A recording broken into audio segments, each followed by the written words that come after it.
Introduction. Before you stands a storm of maniacal laughter reborn, a legendary dragon knight, an unparalleled fire sorcerer, a superlative water mage, an extraordinarily charming stag, the breaker of shackles, the annihilator of the long night, a collector of dragon wolves, the singular son of both shores of the narrow sea, and the emperor of the Valyrian Empire. What? Too many titles to remember. This is the tale of Jandeli, a blacksmith's rise against the odds. Chapter 1. The Spider and the Bastard. In the year 293 of the age of Aegon, on the continent of Westeros, lies the capital of the Baratheon dynasty, King's Landing. Two figures, one tall and one small, meander through the ironworks, traversing the winding paths as the hills of Icenia stretch endlessly before them. Along the way, they encounter blacksmiths laboring by the forge, free knights haggling over armor, and gray-haired vendors peddling an assortment of antiquated iron blades from their carts. The atmosphere is lively and cacophonous, all driven by the pursuit of profit and fame. King's Landing is akin to a spider's web. Only the spider can navigate its intricacies. Muse the cloaked figure leading the way. Across the narrow sea, he and his allies hold the remnants of the Dragon King's lineage, and in Westeros, who could fathom that he also possesses the illegitimate offspring of Stag? Once that secret, that profound mystery hidden deep within the Red Keep, is unveiled, the rewards will be boundless. Trailing behind the cloaked man, the tall boy gazes intently at him, his eyes reflecting both curiosity and resignation. The boy's visage is youthful, yet his eyes seem to possess an unusual maturity and composure. The cloaked man remains unfazed, for if a boy were indeed the illegitimate child of a father who abandoned him and a mother who passed away, it would only be natural for him to grow embittered and precocious. The cloaked figure never considered that the child might harbor the soul of an adult. Jandeli occasionally glimpses some Lannister knights draped in red robes, and Half-Lion helms the Lannister family appears to be omnipresent in King's Landing. As they ascend, the buildings loom larger, and the more renowned the blacksmith, the grander their abode. At last, they reach the hilltop where a towering structure stands. Tobmot's workshop is larger than any other on Steel Street, constructed of timber and lime plaster, its height commanding a view of the entire street. Two grand doors crafted from ebony and fishbeam wood are adorned with a hunting scene. Flanking the entrance, two stone knights clad in red armor stand sentinel, their poses reminiscent of a griffin and a unicorn guarding the gates. Quickly, pour wine for the lord. Observe a sharp-eyed, slender maid, recognizing the finery of the leading man and promptly rushing inside to inform the master of the establishment, King's Landing's finest blacksmith. The leading man is robust, broad-shouldered, draped in a cloak of rich purple velvet trimmed with silver, unmistakably a luxury. However, his hood obscures his face, revealing only a brown beard flecked with hints of red. Tobmot dons a black velvet coat, embroidered with a hammer motif and silver thread on the sleeves, and around his neck hangs a heavy silver chain, adorned with a sapphire the size of a pigeon's egg. Good sir, if you seek a new suit of armor, you have come to the right place. I assure you, my craftsmanship is unparalleled in King's Landing. You may compare it with others. While they forge mere armor, I create masterpieces. I have catered to many nobles, including Lord Renly, Tabo proclaimed with pride. His boasts were not entirely unfounded, for he had served as an apprentice in Coer. Master Tabo, I do not yearn for armor or a helm, came a deep, resonant voice from beneath a hood, tinged with avarice, seemingly belonging to a Tyrell. I wish to apprentice this child under your tutelage. The hooded figure placed a sum of gold upon the table, not the ordinary golden dragons, but gold from across the narrow sea. Yet, gold is gold after all. Tabo's attention shifted to the child brought by the hooded figure, who stood tall among his peers, with coal-black hair and striking blue eyes. Tabo struggled to suppress his inner turmoil. He had encountered Renly, Robert, and Stannis, and this child bore a striking resemblance to Renly. However, it was implausible that Renly would have such a large, illegitimate son. Stannis was even less likely, leaving only one conclusion. Good sir, I wish to avoid trouble. Tabo hesitated, but the hooded figure placed a second portion of gold before him. Speak of this to no one. Tabo. After some contemplation, Tabo decided to take the child in. This child is now my apprentice, who he was before his arrival here is beyond my knowledge. Excellent. I trust you will keep this secret. The hooded figure expressed satisfaction and prepared to depart. Thank you, my lord. Jandrai addressed the hooded figure. May you find joy in this new life. It is a far cry from being a lackey in a tavern. The hooded figure turned and did not look back. "I know it is you, Spider," Jandeli thought, acknowledging the unparalleled disguise skills of the eight-legged spider. He was a soul from beyond the Blue Star, now reborn as a blacksmith's apprentice in the realm of a song of ice and fire. At least Jandeli possessed notable looks and strength the patrons, and the corpulent king had once been reborn from Storm of Laughter, the Baratheon lineage producing such clean-featured, clear-eyed, and charmingly robust men. Jandeli accepted his fate, born in a tavern and content to serve as a lackey, for this was the safest path for him. The Lannister family's influence in King's Landing was formidable, and he did not wish to meet the same fate as his siblings, who had fallen victim to assassination. Moreover, the king was a man indifferent to family and offspring, easily forgetting all oaths and promises once the sun set, especially when it came to bastards, until the watchful eight-legged spider discovered him and delivered him to the forge. "Boy, what is your name?" Tabo inquired. "Jandeli, I bear no surname. Few care for such things. King's Landing is rife with nameless souls barely scraping by. You are fortunate to be with me. Come now, lad, let me show you where the work is done." Tabo led Jandeli onward. Boo led Chandley through the back door, traversing a narrow courtyard before entering the spacious stone-walled forge, where the true craftsmanship of the blacksmithing trade unfolded. As Master Tob opened the door, a wave of heat surged outward, making Chandley feel as though he were stepping into the mouth of a fire-breathing dragon. Every corner housed a blazing forge, and the air was thick with the acrid scents of smoke and sulfur. The foreman glanced up briefly, wiped the sweat from his brow, and resumed wielding his hammer and tongs, while the shirtless apprentice diligently stoked the bellows. Chandley observed the scene before him with a mixture of novelty and intrigue. It was undeniably a labor-intensive craft. Nevertheless, this skilled trade was far preferable to being a mere errand boy in a tavern. The blacksmithing trade demands both physical strength and technical skill. If you master this craft, knights and lords will seek you out for armor and helmets, and your services will be in high demand, Tob boasted. However, he quickly reconsidered, realizing that the boy's unique status might complicate his ability to fully immerse himself in the work. Tob then summoned the foreman, directing him to another area. "This lad is my new apprentice from now on. You shall mentor him. Be cautious not to assign him overly strenuous tasks right away." Thus began Chandley's journey as an apprentice. Chapter 2. The Little Smith of Steel Street. In the year 295 of the Conquest era, atop the hills of Visania, stood Tob's blacksmith shop. Chandley, now 11 years old, had adapted to the life of a blacksmith apprentice. In the spacious stone forge behind the shop, every corner hosted a roaring furnace, and the air was saturated with the pungent aroma of smoke and sulfur. With his coal-black hair and deep blue eyes, Chandley immersed himself in the crafting of a breastplate. The world around him faded, leaving only the metallic sounds of the forge, the rhythmic breath of the bellows, and the crackling fire, with the hammer becoming an extension of his arm. He then picked up the long-handled tongs, clamped the breastplate, and submerged it into the tempering water, producing a satisfying sizzle. Chandley felt an inexhaustible strength coursing through his veins, a testament to his resilient lineage, which he attributed to a father who had never shown him affection. His ancestor, Stormlaugh, was a towering figure, nearly 2 meters tall, and Robert was also a formidable 1.96 meters in height. "Well done, Chandley. For your age, you are robust and diligent," Tob praised, perceiving a proud and vigorous young stag within him. As the proprietor of a large forge, Tob embodied the spirit of a true craftsman. Chandley's physique was indeed suited for blacksmithing, were it not for the call to battle. "Thank you for your kind words," Chandley replied, continuing his work with a measured tone. To be fair, he truly loved his craft, even if blacksmithing was a grueling endeavor. However, in Tob's forge, he was well-fed and nourished, his sturdy frame thriving far more than if he had languished in a tavern. Youngster, blacksmithing is a gradual endeavor. From cast iron emerges wrought iron, and from wrought iron, Valyrian steel. In summary, 3 years and 3 more years one must endure several of these spans to attain mastery as a blacksmith. In my day, Tob was about to boast of his apprenticeship in Coer, but reconsidered this apprentice was unlikely to remain here for long. The illegitimate son of Robert, and older than the rightful heir, this lad was subtly ensnared in the whirlpool of power. The queen's pride and obstinacy were somewhat notorious. She particularly despised the king's bastards. It was clear he would not linger in his smithy forever. "Do you miss your parents?"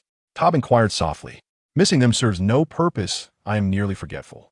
My mother passed when I was very young. I only remember her singing to me. Her hair was golden. As for my father, he likely perished long ago.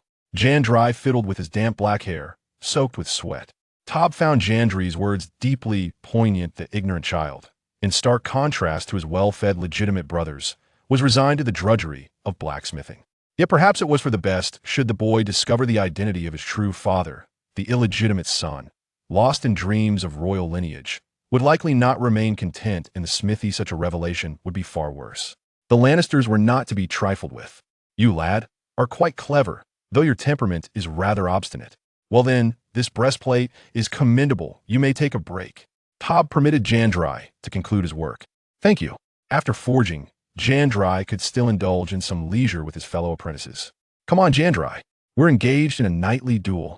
Upon exiting the barn and entering the narrow courtyard of the forge, Jandeli spotted his companions, all around 13 or 14 years of age. Clad in simple tunics, the standard attire of the smithy, some were the sons of Steel Street blacksmiths, sent here by connections to the finest forge. Others were the younger sons of bankrupt nobles or children of petty bourgeoisie. Play on. Jandeli observed his peers. I do not fancy such games. Here we go again. This chap has no spirit, such a big fellow. Yet he shuns wielding a weapon. Jandeli found a spot to sit, watching the apprentices engaged in their make-believe play. The smithy contained discarded, dulled weaponry, which serve as toys for these youngsters, primarily blunted swords. Be cautious. I am a domblade. A chubby, blond boy brandished a dull sword, demonstrating a few moves. You'll have me in stitches. If the domblade were as portly as you, it would have been banished from the king's guard long ago. A leaner, freckled boy guffawed. Damn it. Then come duel me. The chubby boy retorted angrily. Then let us compete. The lean, freckled boy raised his own dull sword. I am the fearless Balistan, the most legendary swordsman, Dawn's divine sword. The fearless Baristan. Jandeli recognized these names, all associated with the valiant white knights, the most distinguished masters of their craft. Yet they bore no relevance to his current predicament. His sole task was to survive discreetly, avoiding exposure. The clash was less a duel of knights and more akin to a raucous street brawl, as these apprentice blacksmiths exhibited no formal martial training, resembling children engaged in playful antics. Ultimately, when exhaustion set in, the two combatants found themselves in a stalemate. Jandeli held no fascination for these so-called knights. The essence of combat, he believed, lay simply in being stronger and more imposing. In this regard, he felt that with time, none would rival his prowess. Enough. It seems none of us are destined to become knights. But Jandeli here still has potential. He's the strongest and quite well-formed. One remarked, Jandeli, give it a rest. All he knows is blacksmithing. Jandeli, do you wish to be a knight? Another teased. Not at all. Jandeli shook his head. I came to be a blacksmith. What need have I for knighthood? Being a blacksmith is perfectly fine. As long as our craft is exceptional, those noble lords will seek us out for fine suits of armor. Laughter erupted among Jandeli's companions, accustomed as they were to his responses. He harbored no knightly dreams. It seemed his destiny was intrinsically tied to the forge. In the stillness of night, Jandeli was disturbed by the cacophony within the room. Four apprentices occupied the space, some snoring while another ground his teeth in his sleep. Jandeli felt increasingly agitated, unable to find solace amidst the clamor. I must escape, he mused, though the thought proved daunting. He lacked allies, merely a boy in a perilous situation. King's Landing was fraught with danger, and his presence there was precarious. More critically, he felt ensnared in a web spun by the spider. Among the apprentices in the smithy behind Steel Street, Jandeli was acutely aware that the spider's eyes were upon him, monitoring his every move and attempting to forge connections. To maintain the facade of a simple blacksmith, diligently crafting iron and steering clear of political discourse and knightly aspirations was his best disguise.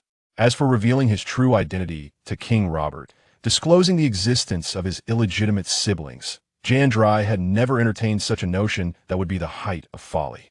King Robert harbored little affection for his bastards, and even his legitimate children seemed to receive scant attention from him. He was ill-suited for fatherhood.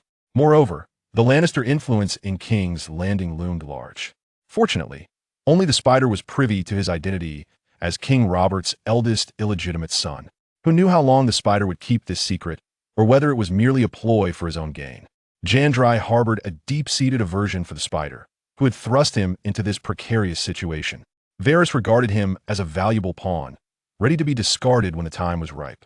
Yet, Jandeli harbored a greater fear of the Lannisters should they uncover his identity. The ruthless queen would undoubtedly seek his demise, just as she had done with his half-siblings. Chapter 3. The 4 stags on stage since the dawn of his memories. Jandeli felt as if summer perpetually enveloped him.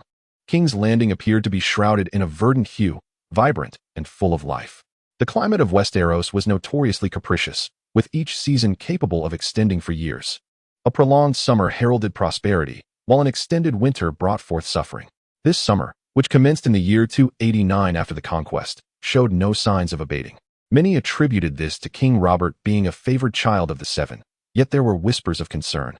For summer and winter are but two sides of the same coin.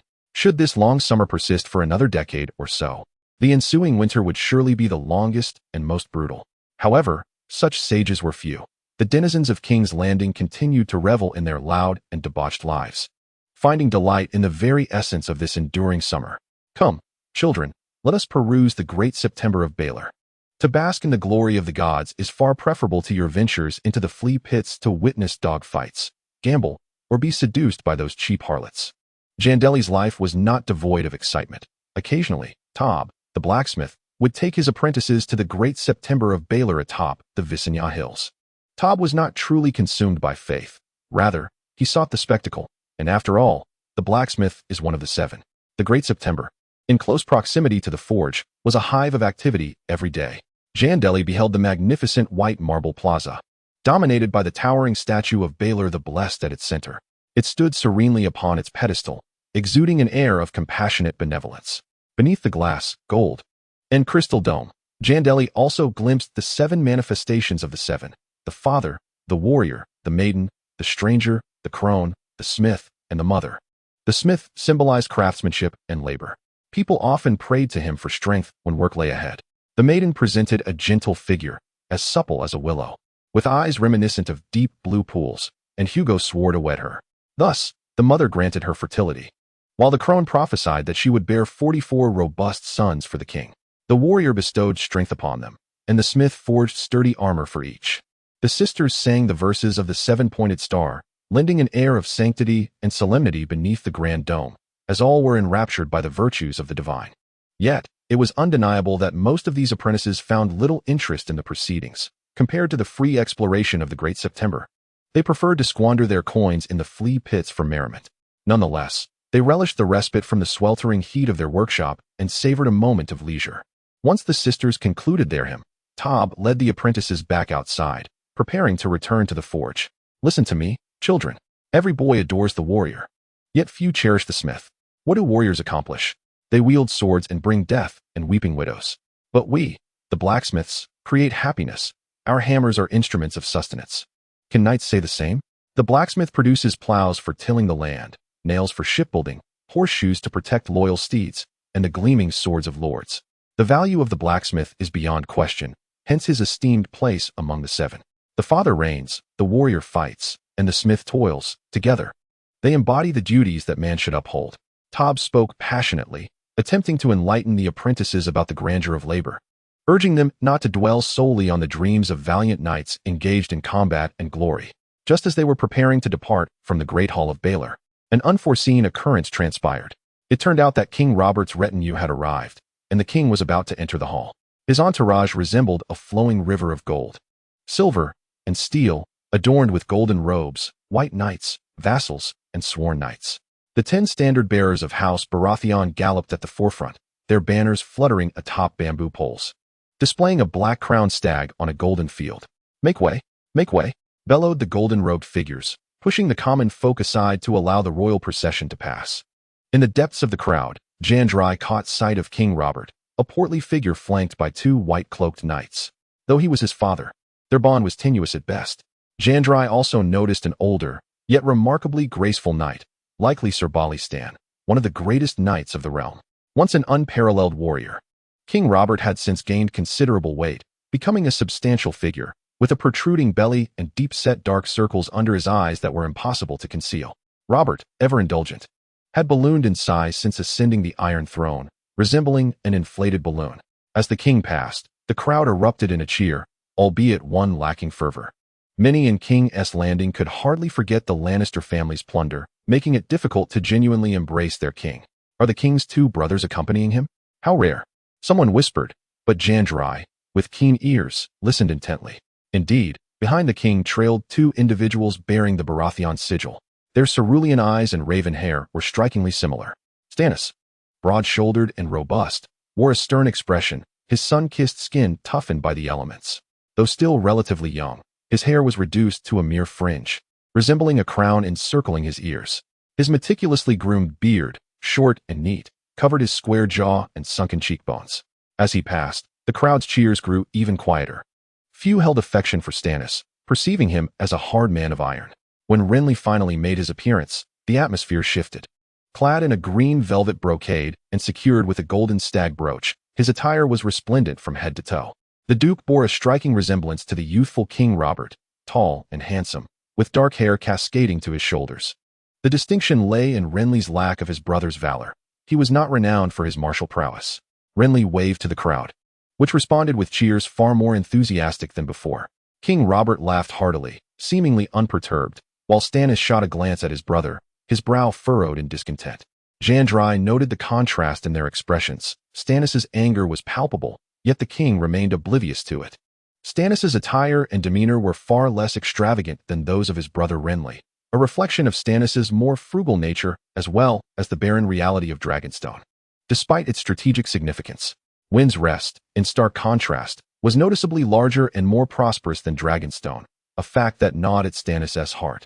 The Knight of Flowers?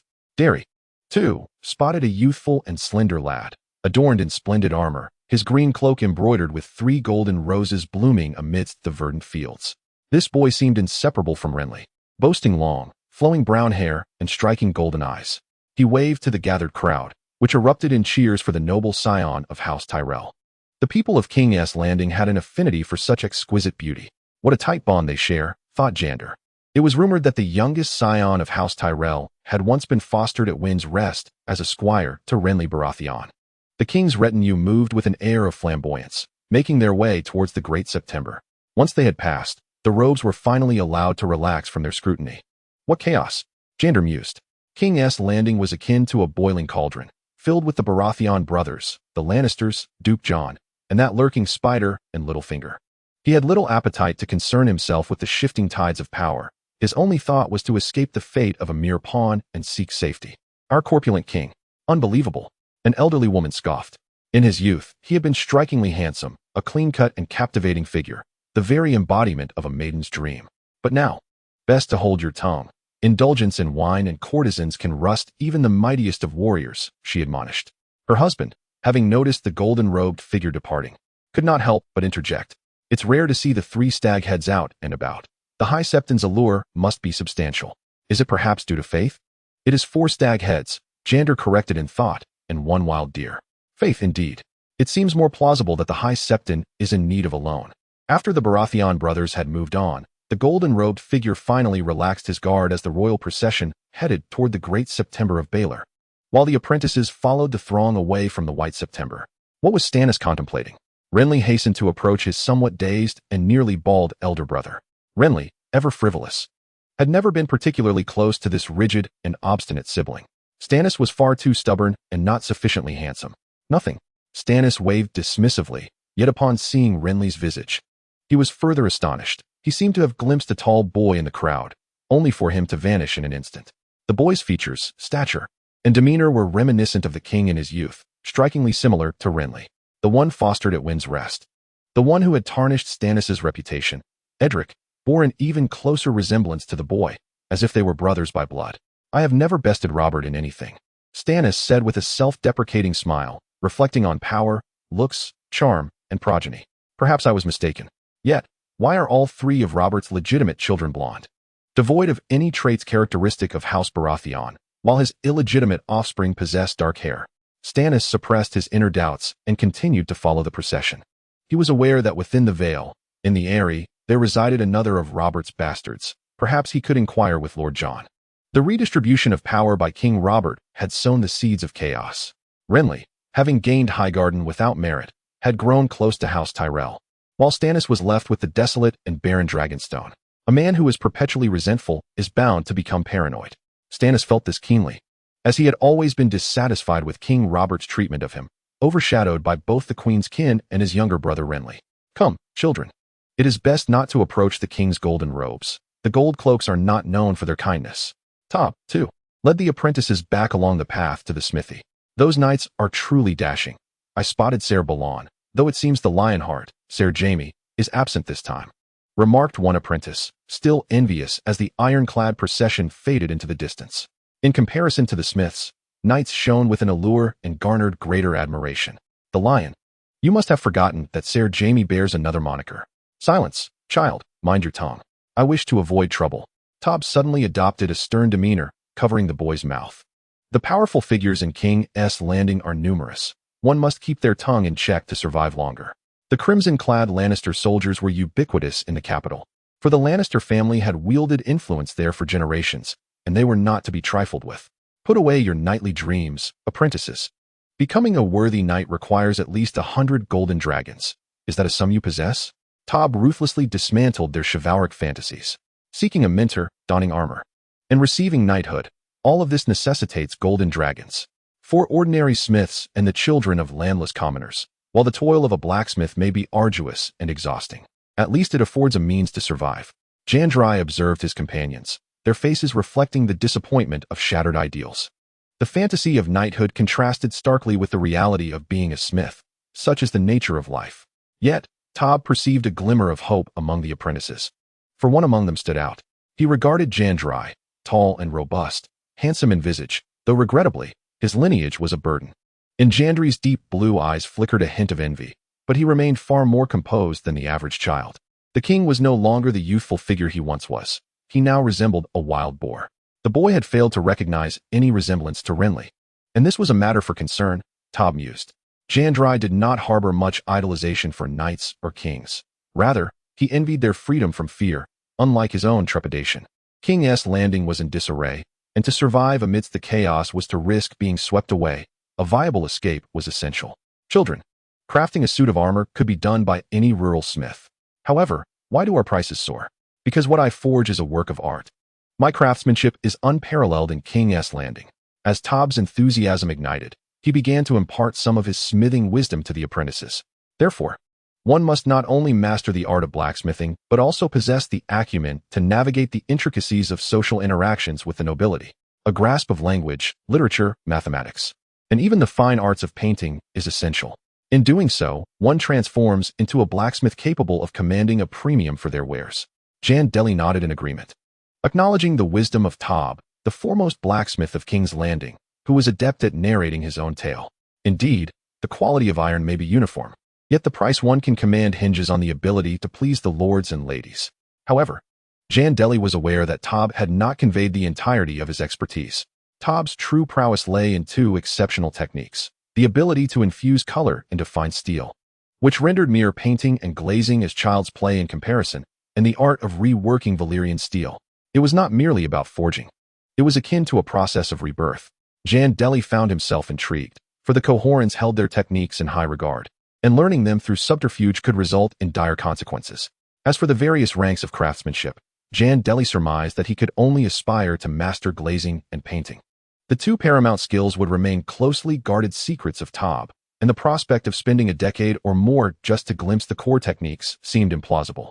Despite this, Jandeli appreciated Tob's approach to mentoring apprentices, for he was a master of weaponry. Although the daily grind of blacksmithing remained monotonous, Tob would occasionally impart knowledge in other disciplines such as mathematics, language, and art. Without a sense of beauty and artistry, one could never hope to become a master blacksmith. With insatiable zeal, Jandeli absorbed this knowledge, striving to avoid the fate of ignorance that would leave him bereft of opportunities. A skilled apprentice was always in demand. Though Jandeli had yet to access the elite education afforded to the sons of the nobility, who studied languages, literature, arithmetic, music, and history, as well as specialized training in knightly arts such as swordsmanship, horsemanship, and archery. But this was merely a temporary state. Opportunity would eventually arise. With a resounding splash, Jandeli plunged a newly forged iron sword into a cold water trough, the sizzling sound marking the conclusion of his task for the day. The sword appeared well crafted and aesthetically pleasing, surpassing the standards of a rural blacksmith, even if it was not the finest creation. He exhaled deeply, removing his leather apron to reveal his muscular arms. Day by day, he hoped for improvement in his craft. The workshop felt like the maw of a fire-breathing dragon, the heat enveloping him, a reminder of life's 3 great hardships. Ruffling his soot-blackened hair, he suddenly beheld a panel before him. Jandeli, bloodline, blood of fury, activated. 30 awakened. True dragon blood, inactive. Ancestors' blood, inactive. Blood of the river Lorne, inactive. Blood of the green hand, inactive. Talent, resilient caste, descendant of the majestic stag. Strong and bountiful, yielding offspring with black hair and blue eyes. Skills, blacksmithing, mastery, painting, mastery, mathematics, mastery, gazing upon his bloodline. Jandeli noted that he had nearly filled all categories. The prospect of escaping King's Landing and finding a place to call home no longer seemed an impossibility. Jandeli was acutely aware that numerous bloodlines traced their origins back to the union of Princess Riella of House Targaryen and her ancestors. Princess Riella's father, the commoner King Aegon, hailed from a lineage that included her mother from House Blackwood, her grandmother from House Dane, and her great-grandmother from House Martell. As Jandeli contemplated these bloodlines, he recognized the inherent magical affinities they possessed. The blood of the dragon was said to grant dominion over dragons and fire. The blood of the Rhoyne allowed manipulation of its waters, and the blood of the Loinai birthed water mages. Presently, aside from the blood of the storm which radiated with vitality, the other bloodlines languished in a muted gray, indicating they remained dormant. Only the trait of resilience had been activated among his gifts. Jandeli felt a newfound clarity, armed with the most significant trump card, and a hope to alter his destiny. Chapter 5. The Bastard of Driftmark. In the year 296 of the Conquest, in King's Landing, within the forge on Steel Street, Jandeli grasped a finely tempered steel breastplate with tongs, plunging it into cold water where it hissed and steamed before being set to dry. This task had been entrusted to him by Tob, to craft armor for a certain client in King's Landing. Jandeli surmised that this young nobleman was likely not particularly affluent. The breastplate, forged from steel, was far from the trendiest painted or glazed armors, let alone the most expensive, which involved infusing color into the steel itself. He suspected that this individual might be the illegitimate child of a minor noble or a noble house. Contentedly, Jandeli admired the breastplate's flawless craftsmanship, meticulously uniform in its design. Apart from the helmet, he had completed the majority of the armor. At the tender age of 12, Jandeli's existence revolved around the rhythmic pounding of his hammer and the crackling of flames. His robust physique made the labor relatively effortless. Recently, he discovered that beyond his resilience, he had also awakened a new gift derived from the blood of the storm god. While in a state of severe injury or fury, he could unleash ferocious and powerful attacks. Jandeli took particular pleasure in the war hammer he had forged himself, although a long sword might possess greater elegance. The war hammer was undeniably more lethal, delivering devastating strikes over a wider area. Unless faced with Valyrian steel, its might was unparalleled. Immersing himself in the art of blacksmithing was not altogether disadvantageous. It considerably diminished the scrutiny from others. By leading a life of simplicity, he could gradually diminish their interest in him.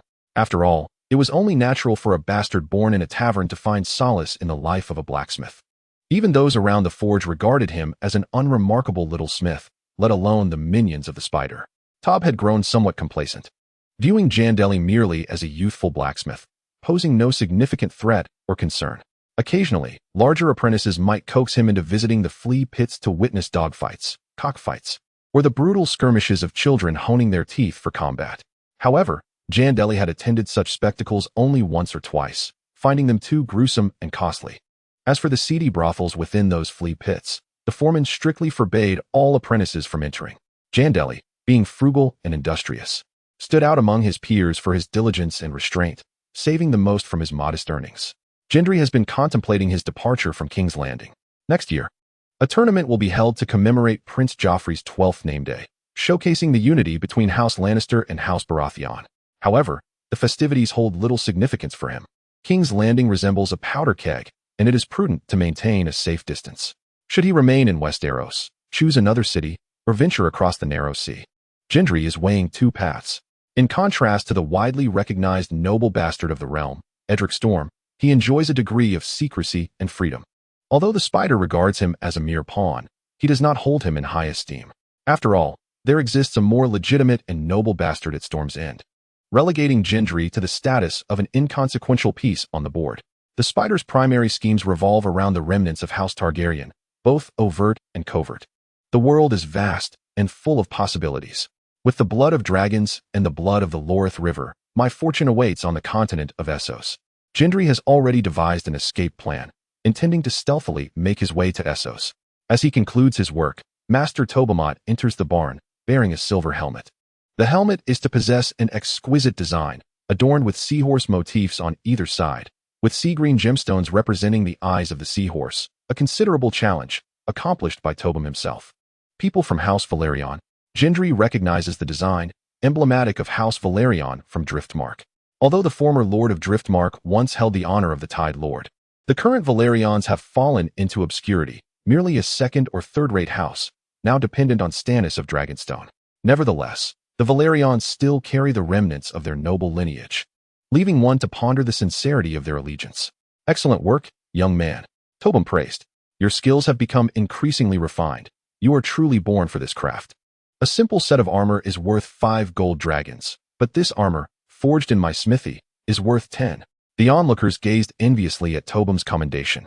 But physical prowess is innate, and Jandeli could not covet what he lacked. Back to work, everyone. Spend less time on chasing women, drinking, and gambling. Jandeli paused momentarily. Jandeli watched Tobam with surprise. In the courtyard, they have encountered their guest, a figure clad in a sea-green robe and draped in a silver cloak, surveying his surroundings. This is the emblem of House Valyrian. Lord Oren, here is the armor you requested. Tobam presented the exquisite set to Oren, which included a high-quality breastplate, throat guard, greaves, and a full helm. Oren, with his slender physique, boasted silver gold hair and gray-green eyes. He is the illegitimate brother of the Tide Lord and Lord Mervyn Valyrian of Driftmark. In terms of appearance, he bears some traits of ancient Valyria, which explains why he may later be regarded as a stand-in for Prince Rhaegar by the Queen Mother. The lifelike seahorse helmet sparked the children's curiosity. They were eager to touch it.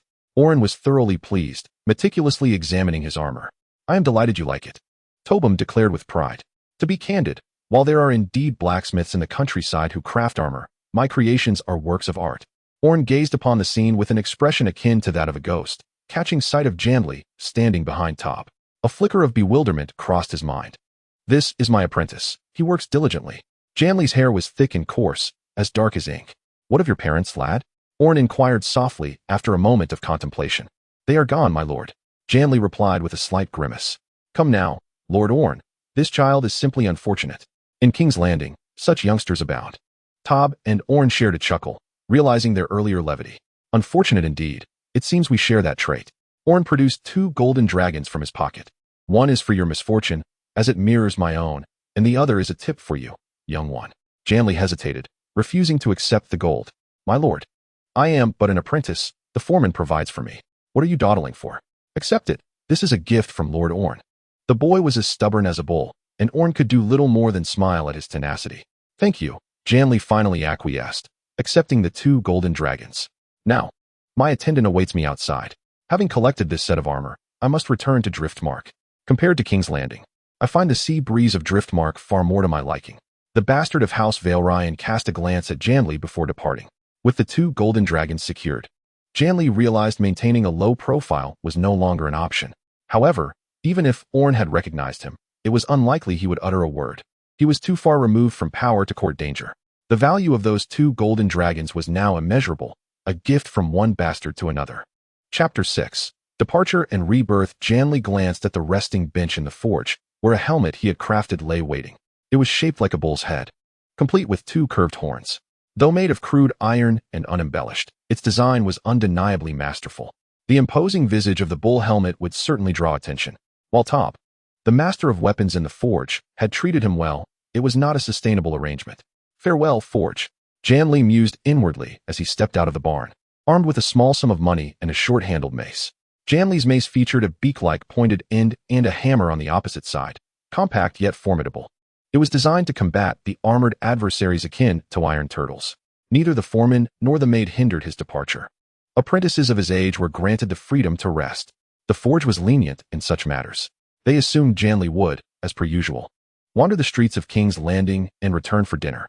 He was known as a diligent and steady apprentice, never one to engage in quarrels. a reliable worker beloved by all.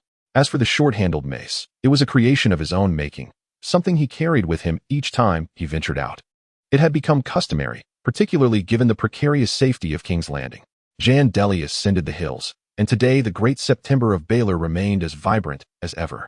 The archbishop, adorned in a silver-threaded cloak and with hair as white as snow, stood in the square reciting passages from the holy scriptures of the seven. At the center of the square loomed a grand statue of Baelor, standing serenely upon its pedestal with a countenance of profound compassion. Jandeli observed the exquisite white marble square, blending into the throngs of visitors flocking to the great September amidst the congregation engaged in prayer. Jandeli overheard the conversation of two Vale men behind him. The Vale was the first landing site of the Undull people, who held a deep reverence for the seven.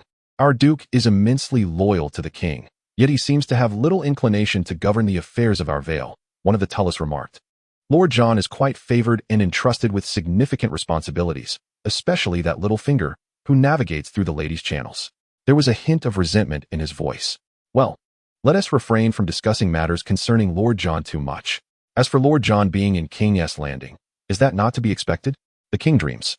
The hand weaves dreams. The king cannot be without our Lord John. Without him, how would the king find the time to hunt, host tournaments, or pursue his pleasures? The other companion, however, remained noncommittal. Naturally, the king revels in joy, yet Lord John has been exceedingly diligent over the years. He ought to return to Eagle's Nest to nurture his heir, that weeping little eaglet. However, at this moment, King Robert wishes to delegate, apart from our Lord John. Whom else can he trust? Otherwise, Lord John would not have held his position for so long. Nevertheless, the gods have been rather kind to our king. Without these long summers, how would he have the inclination for feasting and merriment? Jandeli listened to their exchange, but the two Vale men soon fell silent. The Vale men held a certain respect for Blackfish, a legendary knight, yet they would not acknowledge a rising servant like Littlefinger, who hailed from humble origins. It is worth noting that Jon Arryn's tenure as hand paralleled that of Tywin from years past, wielding considerable power for an extended period. However, the bond between Jon and Robert was that of a foster father and son, and King Robert was not the kind of extremist as the Mad King had been. Jandeli pretended to meander for a while, then joined the flow of the crowd into another corner, avoiding Steel Street. After departing the Great September, he sprinted towards the river gate along the muddy path, exploring the lively atmosphere of King's Landing while turning east and west. Thanks to the liberating long summer, King's Landing thrived in prosperity and noise, and no one seemed to notice the boy's departure. Jandeli's life as a blacksmith apprentice had been remarkably stable over the past few years, and the watchful eye of the spider had grown increasingly lax regarding his movements. He felt no one was following him. Perhaps he had overestimated his own significance. After all, in the spider's web, he was but a minor player. Along the muddy path, there were farmers hauling beautiful corn and apples, knights on majestic steeds, and various foreigners of all sorts. Jandeli took particular notice of the diverse array of knights, who perhaps represented various noble families. He observed the guards at the river gate, clad in golden robes and black armor, a rather lackadaisical troop. Jandeli made his way to the dock with ease, donning a hood and his iron mask, though he was far from being the most conspicuous figure. For near the river, there were hundreds of docks, and countless ships were anchored in the harbor. The bustling throngs included not just himself, but also the striking Lyseni, the purple-bearded Tyroshi, and even denizens from the Summer Isles. The golden-robed sentinels merely regarded him as an eccentric visitor. Jandeli needed to conceal his whereabouts further, for besides the spider, there was Littlefinger. After all, the chief steward of the library, the royal accountant, the royal measurer, the heads of the three mints, the portmaster, tax collectors, customs officials, wolfactors, toll collectors, shipmasters, and wine merchants were predominantly aligned with Littlefinger. The docks were also rife with his informants. The uncanny event occurred as Jandeli was leaving the river gate, where he unexpectedly encountered the king's retinue, perhaps a mere coincidence. Beneath the banner of the crowned stag, and under the protection of the White Knight, the king returned from a drunken hunt. Had Jandeli not been swift, he might have been trampled by the king's horse. Amidst the furious shooing of the golden-robed guards, Jandeli departed with an air of nonchalance. Upon reaching the dock, Jandeli found his position set. A merchant ship was laden with goods from across Westeros, ready to sail to the shores of Meereen. "Are you boarding, lad?" bellowed a sailor from Meereen. "Are we leaving now?" "Indeed, sailing late is perilous." Jandeli paid his fare and boarded the vessel. After a brief interlude, the ship set sail. Summer had its advantages. Autumn storms were most fearsome. while summer offered a gentler respite. The merchant ship gradually drifted away from the riverbank, with King's Landing receding into the distance. Jandeli beheld the royal warships adrift upstream of the Blackwater, followed by the Red Keep, where he observed the imposing walls. The once mighty Targaryen black-red dragon had long been consigned to history, supplanted by the crowned stag of House Baratheon. There exists no eternal monarchy. The present moment belongs to the Baratheon dynasty, a regal splendor, yet a fragile sovereignty. At the ship's rail, Jandeli gazed pensively at the banner. This shall be my rebirth, he mused. Remaining in King's Landing bore both advantages and disadvantages, yet across the narrow sea in Essos, a world of opportunity awaited him. There, he would encounter many more Westerosi. Little boy, can you read? Though cloaked, Jandeli, a solitary yet strikingly tall figure, drew the attention of others. Turning around, he spotted an elderly man clad in gray. Tall and slightly hunched, his prominent blue eyes were framed by myriad wrinkles. He had already grown old, his gray hair outnumbering the white strands, yet a perpetual smile adorned his lips, giving him the appearance of a grandfather admired by little girls. Chapter 7. Cobain and Jandeli Farewell, King's Landing. As the ships set sail, Jandeli bid adieu to the splendid vessels, the regal golden warships that glided up the Blackwater River. Their sails unfurled. Deep-sea fishing boats and river skiffs traversed ceaselessly, alongside merchant ships from the narrow sea, swan boats from the Summer Isles, and royal yachts. Gradually, Jandeli spotted the Red Keep atop the airy hills.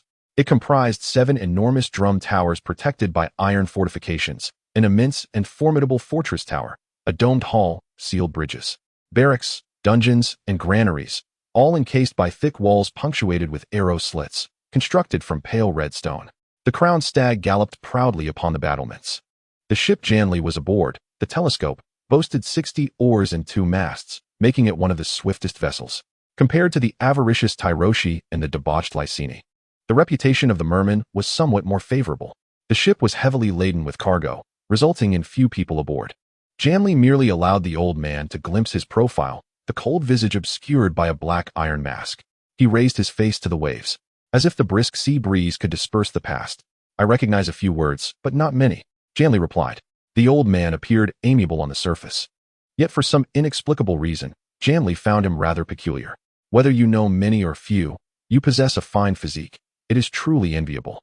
The old man approached, observing Jandeli's appearance, but the iron mask concealed his features, revealing only his deep blue eyes. He scrutinized Jandeli's physical condition, noting the proportions of his legs and body. How old are you? 13, perhaps 14? Jandeli exaggerated his age by 2 years.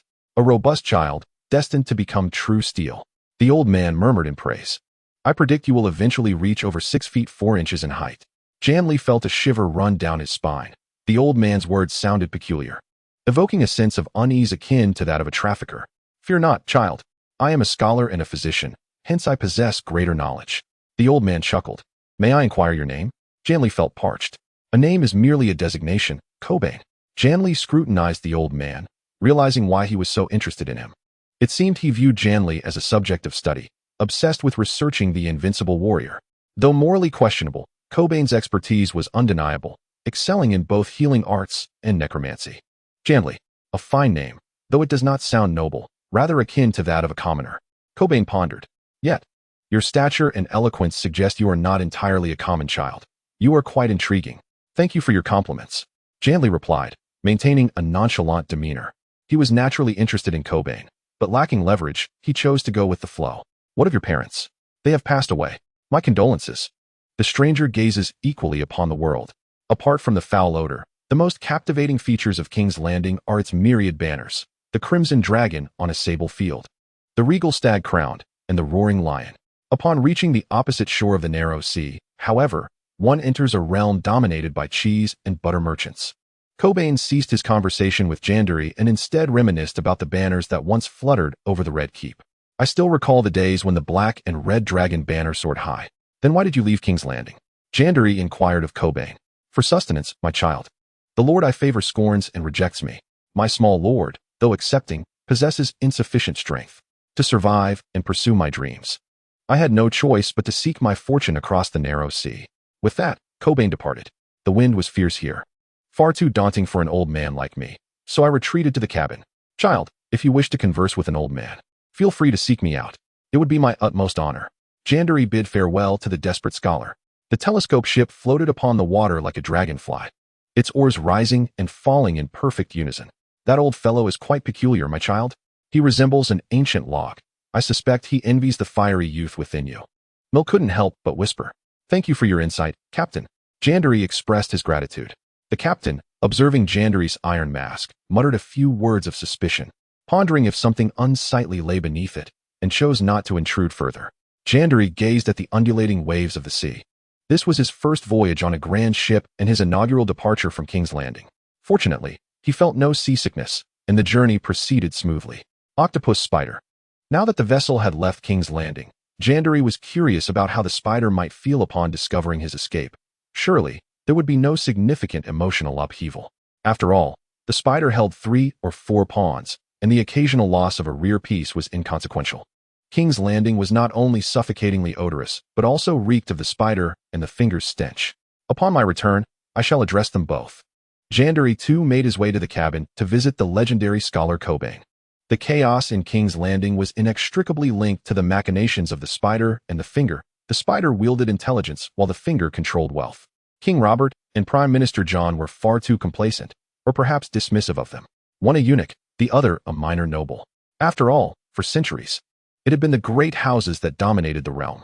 Jandeli descended from the cabin and pushed open Cobain's door. The old man was absorbed in his reading, a cup of warm beverage resting on the table. "I am delighted to see your concern," Cobain exclaimed joyfully. "For an old man, the vigor of youth always brings me joy." Jandeli surveyed Cobain's cabin, noting the scarcity of books. The table bore various surgical instruments, knives, chisels, threads, and poppy milk. "It appears you are indeed a trained physician.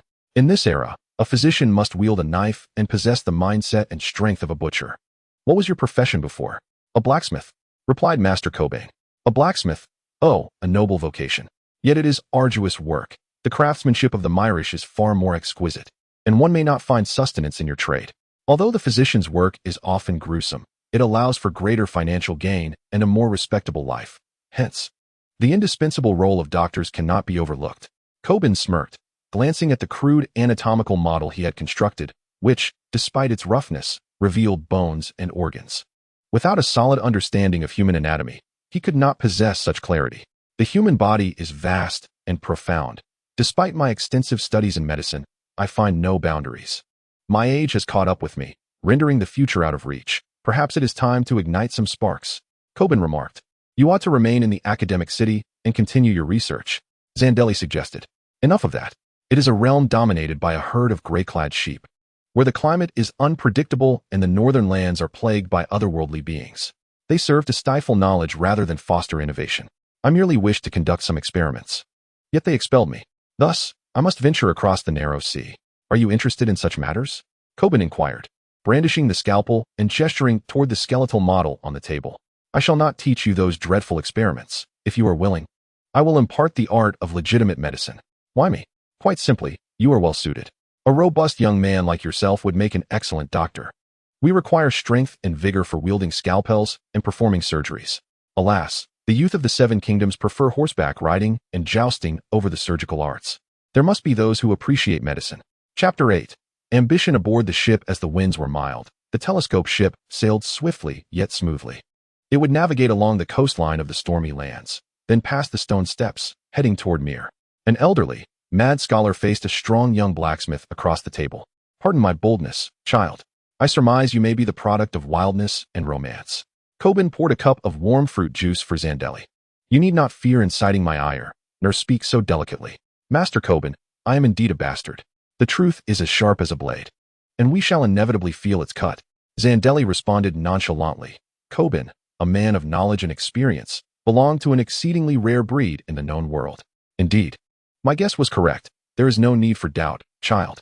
While I do not study noble history, I delve into human anatomy, bloodlines, and genetics. Noble lords generally enjoy favorable diets and living conditions, combined with hereditary traits, often resulting in tall and robust physiques, akin to lions, stags, and Arctic wolves."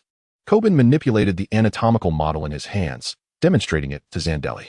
By examining the alignment and wear of a person's teeth, their height, muscle tone, attire, and appearance, one can often discern whether they are of noble or common birth, even if they are a bastard. "You stand tall and well-formed. Yet you are alone. Dressed in humble clothing without adornments, a noble would never allow a legitimate heir to descend to the status of a blacksmith and travel alone. Thus, the answer is evident. You possess not only medical knowledge, but also keen observational skills. Jandeli praised, recognizing Coben's acumen. My admiration for you grows. Jandeli declared, forthright and unflinching. This is the demeanor of the strong. In truth, we share a common plight. I too am a bastard. When I was a teenager, I was often ridiculed as an illegitimate child, and I perceived this as a profound malice and an affront, inciting feelings of anger, pain, and tears within me. In this regard, I could never measure up to you. Coben chuckled before recounting his own tale. I was born into a modest, noble family not far from the old town. You see, the Riverbend region is the granary of the Seven Kingdoms. It boasts the highest population and a plethora of proud, yet incongruous nobles. My mother was a laundress by the riverside, who inexplicably bore the child of a lord. By the time I reached my teenage years, my father had long since passed away. My brothers presented me with three choices. They would never permit the child of a laundress to become a knight. Should I accept a sum of money to journey to the wall, to the academy, or to the church? The wall was too frigid, the church too mundane, and ultimately, I chose to become a scholar. Of course, had I possessed a physique like yours, I might have even become a blacksmith, Coben jested. A remarkable life, Master Coben, Jandeli remarked. I had forged necklaces and rings, believing I would spend the remainder of my days at the academy, only to find myself cast out. I confess my experiments were somewhat unethical, but they pertained to the very essence of the world. Coben sighed. The essence of the world? Jandeli pondered this phrase with some confusion. Indeed, my child. The essence of the world lies in magic and diversity, not merely in the scientific truths espoused by the academy. The world is stirred by magic, which accounts for climatic upheavals, the soaring of dragons, and the wondrous bloodlines, including the legends of the White Walkers in the north. A fervent light shone in Coben's eyes. Yet, power also emanates from humanity itself. The human body is a treasure trove. The fusion of medicine and magic can not only heal, but also forge invincible warriors. That sounds utterly insane, Master Coben. You must exercise caution. It seems rather absurd to speak of such things now, having departed from the academy. I must first find a means of survival, and such experimental grounds are now scarce. Perhaps I might seek refuge with some obscure mercenary company. While no one requires a magician, a physician is always in demand, Coben quipped, retracting his ambitions with a self-deprecating smile. What you mentioned earlier about wondrous bloodlines, what is that? Jandeli inquired, intrigued, for he himself possessed a diverse lineage. Most nobles claim to harbor the blood of deities or heroes, of the Green Hand, the Storm God, and so forth, but only a select few truly exhibit power. Families such as Targaryen, Baratheon, Stark, and Martell seem to possess some form of magic. The Targaryens command dragons, while the Martells inherited the blood of the Roynas, capable of summoning great rivers, and the warriors of House Baratheon are akin to storms. If one could activate such bloodlines, perhaps they could create warriors of ancestral glory. Alas, these are not individuals I could dare to engage with. Even some exceptionally gifted mortals would suffice. I have heard that under Tywin's command, there exists a giant of 7 feet. This giant, of course, is none other than the Mountain, the most perilous knight in the 7 Kingdoms. Such nobles are not ones we could afford to provoke. Jandeli felt that Coben might also be entranced, deeply absorbed in necromancy and some unethical experiments on the living. You are right, my child, but I believe there may still be a chance to return to Westeros, which by then should be engulfed in flames of war. Coben spoke mysteriously. War? Did Coben foresee the impending conflict? This is not merely my speculation, Jandeli. Many must be considering this. The king has won the battle but has not expanded his victories. Robert awarded Stannis Dragonstone as a reward for his accomplishments and granted Renly Storm's End out of affection. Yet Storm's End belongs to Renly, the younger son beneath the second-born. Does this hold any legal merit? It only serves to embolden the favored brother. The second son, Stannis, received Dragonstone, yet he is filled with resentment. And what of King Robert himself? He is the ruler of the realm. By the 7, if the king could unify Storm's End and the Crownlands, the monarchy would be unrivaled, yet he has not. It is said he is a king, but in truth, he is merely the leader of a grand coalition. Surely there are a few ministers under the Iron Throne who can perceive the situation clearly?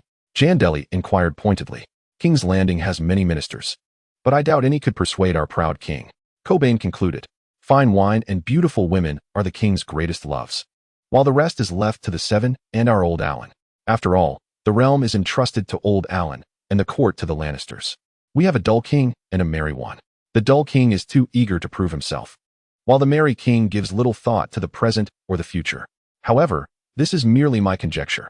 After all, the alliances of wolves, fish, eagles, deer, and lions remain the strongest on the surface. One can only fear that some ambitious souls, scorched by wildfire, cannot find rest, yearning for that deadly iron chair. You speak of Renly. Let us hope not. I am from the Reach and know that Duke Renly seems too close to the Reach. Look, it is just as well that the Tyrells have been pushed out of the core. Jandeli pondered, and indeed it was so. Though Stannis harbored resentment, he remained loyal to his elder brother. However, Renly is a man of great ambition, especially with the Tyrells seemingly sidelined. He is not one to remain in obscurity. You must speak quietly, Bachelor Cobain. In King's Landing, uttering such words could lead to execution. You are correct, child. My old head is of little worth, while you are still young. Yet we are both inconsequential, mere fallen smiths and discredited scholars. I doubt the crow and the spider will pay us any mind. Chapter 9. Pirates and the Stepstone Islands. Sailing is not a delightful endeavor. Even the swiftest journey may encounter turbulence. Below deck, day and night were indistinguishable. In a state between dreams and wakefulness, Jandeli envisioned the smithy, hammering away at a sword clad in a leather apron, his arms bare and straining against the anvil. The forge was steamy, as if within the maw of a fire dragon. In a swift transition, Jandeli dreamt of his mother, her hair golden, singing a lullaby for him. Yet her visage had begun to blur. Mother! Tears welled in Jandeli's eyes, for the warmth of her love had long since faded. In this chaotic era, he ought to vanquish the boy within his heart. Yet, this dream had not lingered long, as turmoil shattered his reverie. The deck was filled with raucous shouts, and the cabin erupted into a cacophony of noise and commotion. What is happening? Jandeli pondered, as the vessel had been sailing smoothly, and they should be nearing Mill. He donned his iron mask and secured the mace to his lower back. Regrettably, he had not brought his great bull helm or his armor. It seemed he would have to engage in hand-to-hand combat. Compared to a sword, the mace proved to be a far more lethal weapon.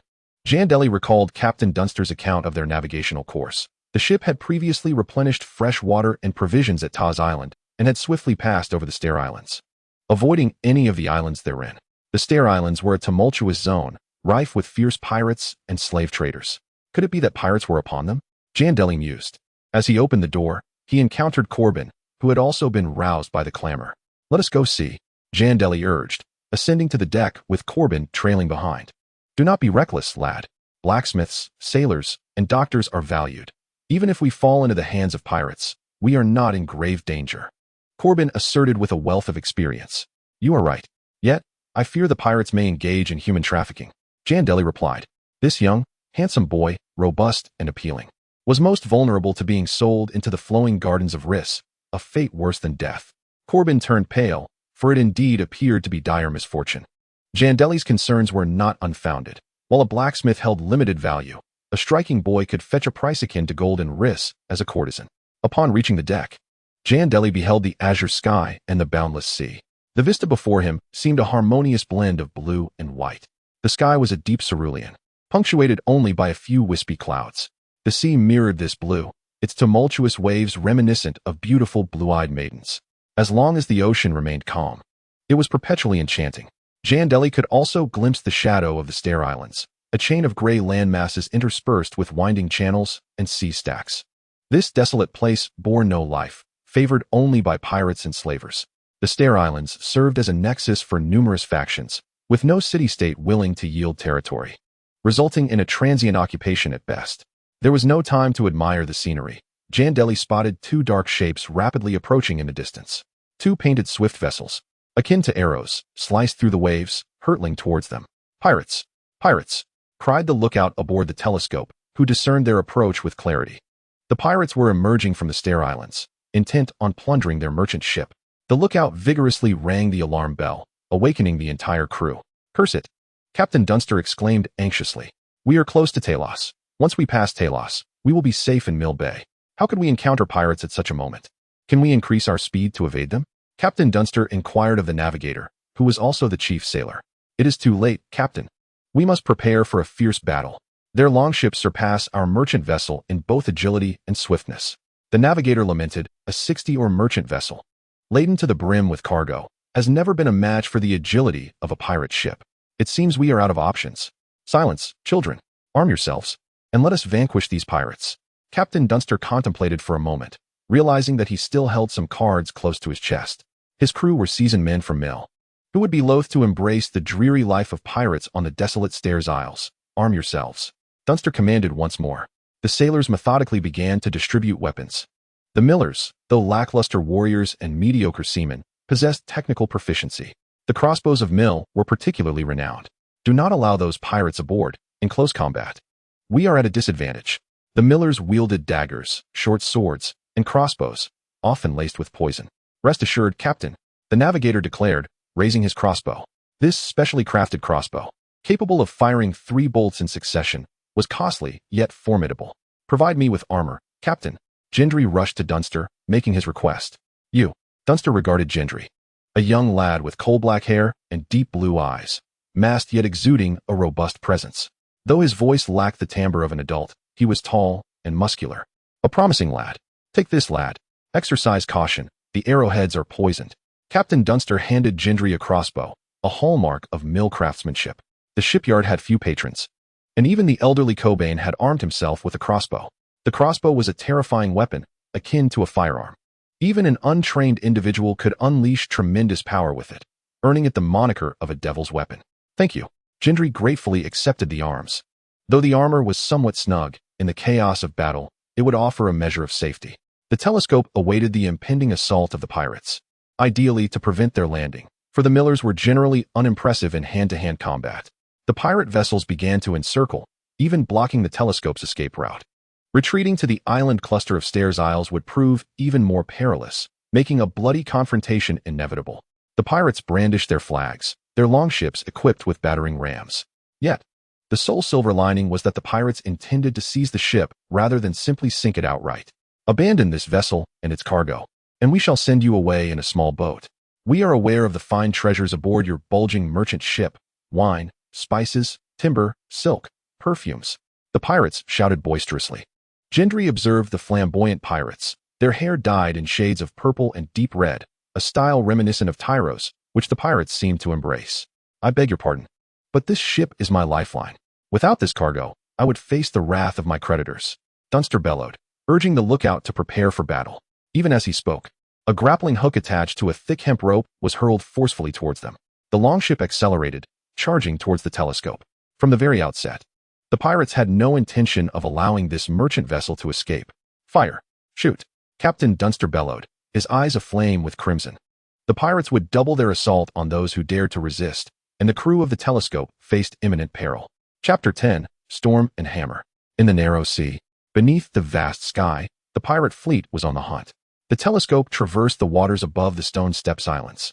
Once ensnared by the pirate longboats within the narrow passages of the archipelago, escape would be utterly futile. Jandeli observed that most of the Meal people bore olive skin, dark hair, and black eyes, starkly contrasting with the fair-skinned Risians, leading many to speculate that they were kin to the Loinai. 2 pirate longboats flanked them, their flags and sails a deep black. The pirates unleashed crossbow bolts affixed with grappling ropes, followed by a volley of arrows. As the longboats drew near, ladders were cast overboard. The sheer volume and speed of the grappling hooks and ladders overwhelmed the sailors, leaving them no time to dismantle them all.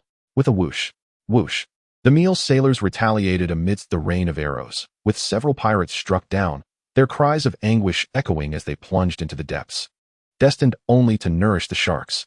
Fire the bolts. Passengers to the rear. Captain Dunster shouted, as the lookout and navigator directed the sailors to launch their counterattack. Short swords, daggers, and crossbows constituted the favored arsenal of the Meal. Yet, the pirate crossbows proved even more ferocious, silencing the Meal sailors gradually. Purchased some longbowmen. Captain Dunster lamented, his visage a mask of despair. The crossbows were inadequate, and the supply of high-quality triple-shot bolts was scant. For every 3 arrows loosed by the longbowman, the crossbow could only release 1 bolt, a distinct advantage of the longbow. Generally speaking, while crossbows possessed greater penetrating power, their slower rate of fire and cumbersome loading rendered them less effective. As the crossbow bolts struck the ship's hull with a resounding thud, the majority of the passengers from Westeros discarded their crossbows, seeking refuge. Jandeli nimbly evaded, but was soon signaled by the elderly Coburn to retreat to the rear. Mere mortals stood no chance against the onslaught of crossbow bolts. After several rounds of assault, The male sailors began to falter. The other pirates, shield raised high, paid no heed to the fates of their comrades, skillfully scaling the telescope from all directions. The pirates were well trained. Once the battle turned to close quarters, the male sailors appeared comparatively clumsy. War is no mere game. It is a crucible of blood and fire, of courage and experience. The defensive line of the male sailors crumbled, for the fearsome male crossbow was not omnipotent. The foremost male sailors lacked the murderous intent of the pirates, and the hastily assembled passengers were no seasoned warriors. Jandeli discerned the terror and dread etched upon the faces of the captain, navigator, and others. Once naval combat descended into boarding actions, it became swift and brutal. The sea is not akin to the land. When attacked, there is nowhere to flee. The passengers from Westeros were in a greater state of panic, retreating to the rear of the ship, sweat and tears streaming down their faces. It seems I am truly unfortunate. I should have remained in Westeros and sought a small castle to serve as a squire, murmured Coburn, though his demeanor remained relatively composed as the elder and youth sheltered at the ship's stern. Can you swim? Should all else fail, you might try to evade. I have lived enough, but you are still young. Observe the situation, whispered Jandeli. Kill. A delectable feast. The pirates' swift blades, like a tempest, first felled the defiant navigator of Mill, then swiftly cut down several others who were caught unawares. The remaining Mill sailors could not hold out for long, relinquishing their weapons.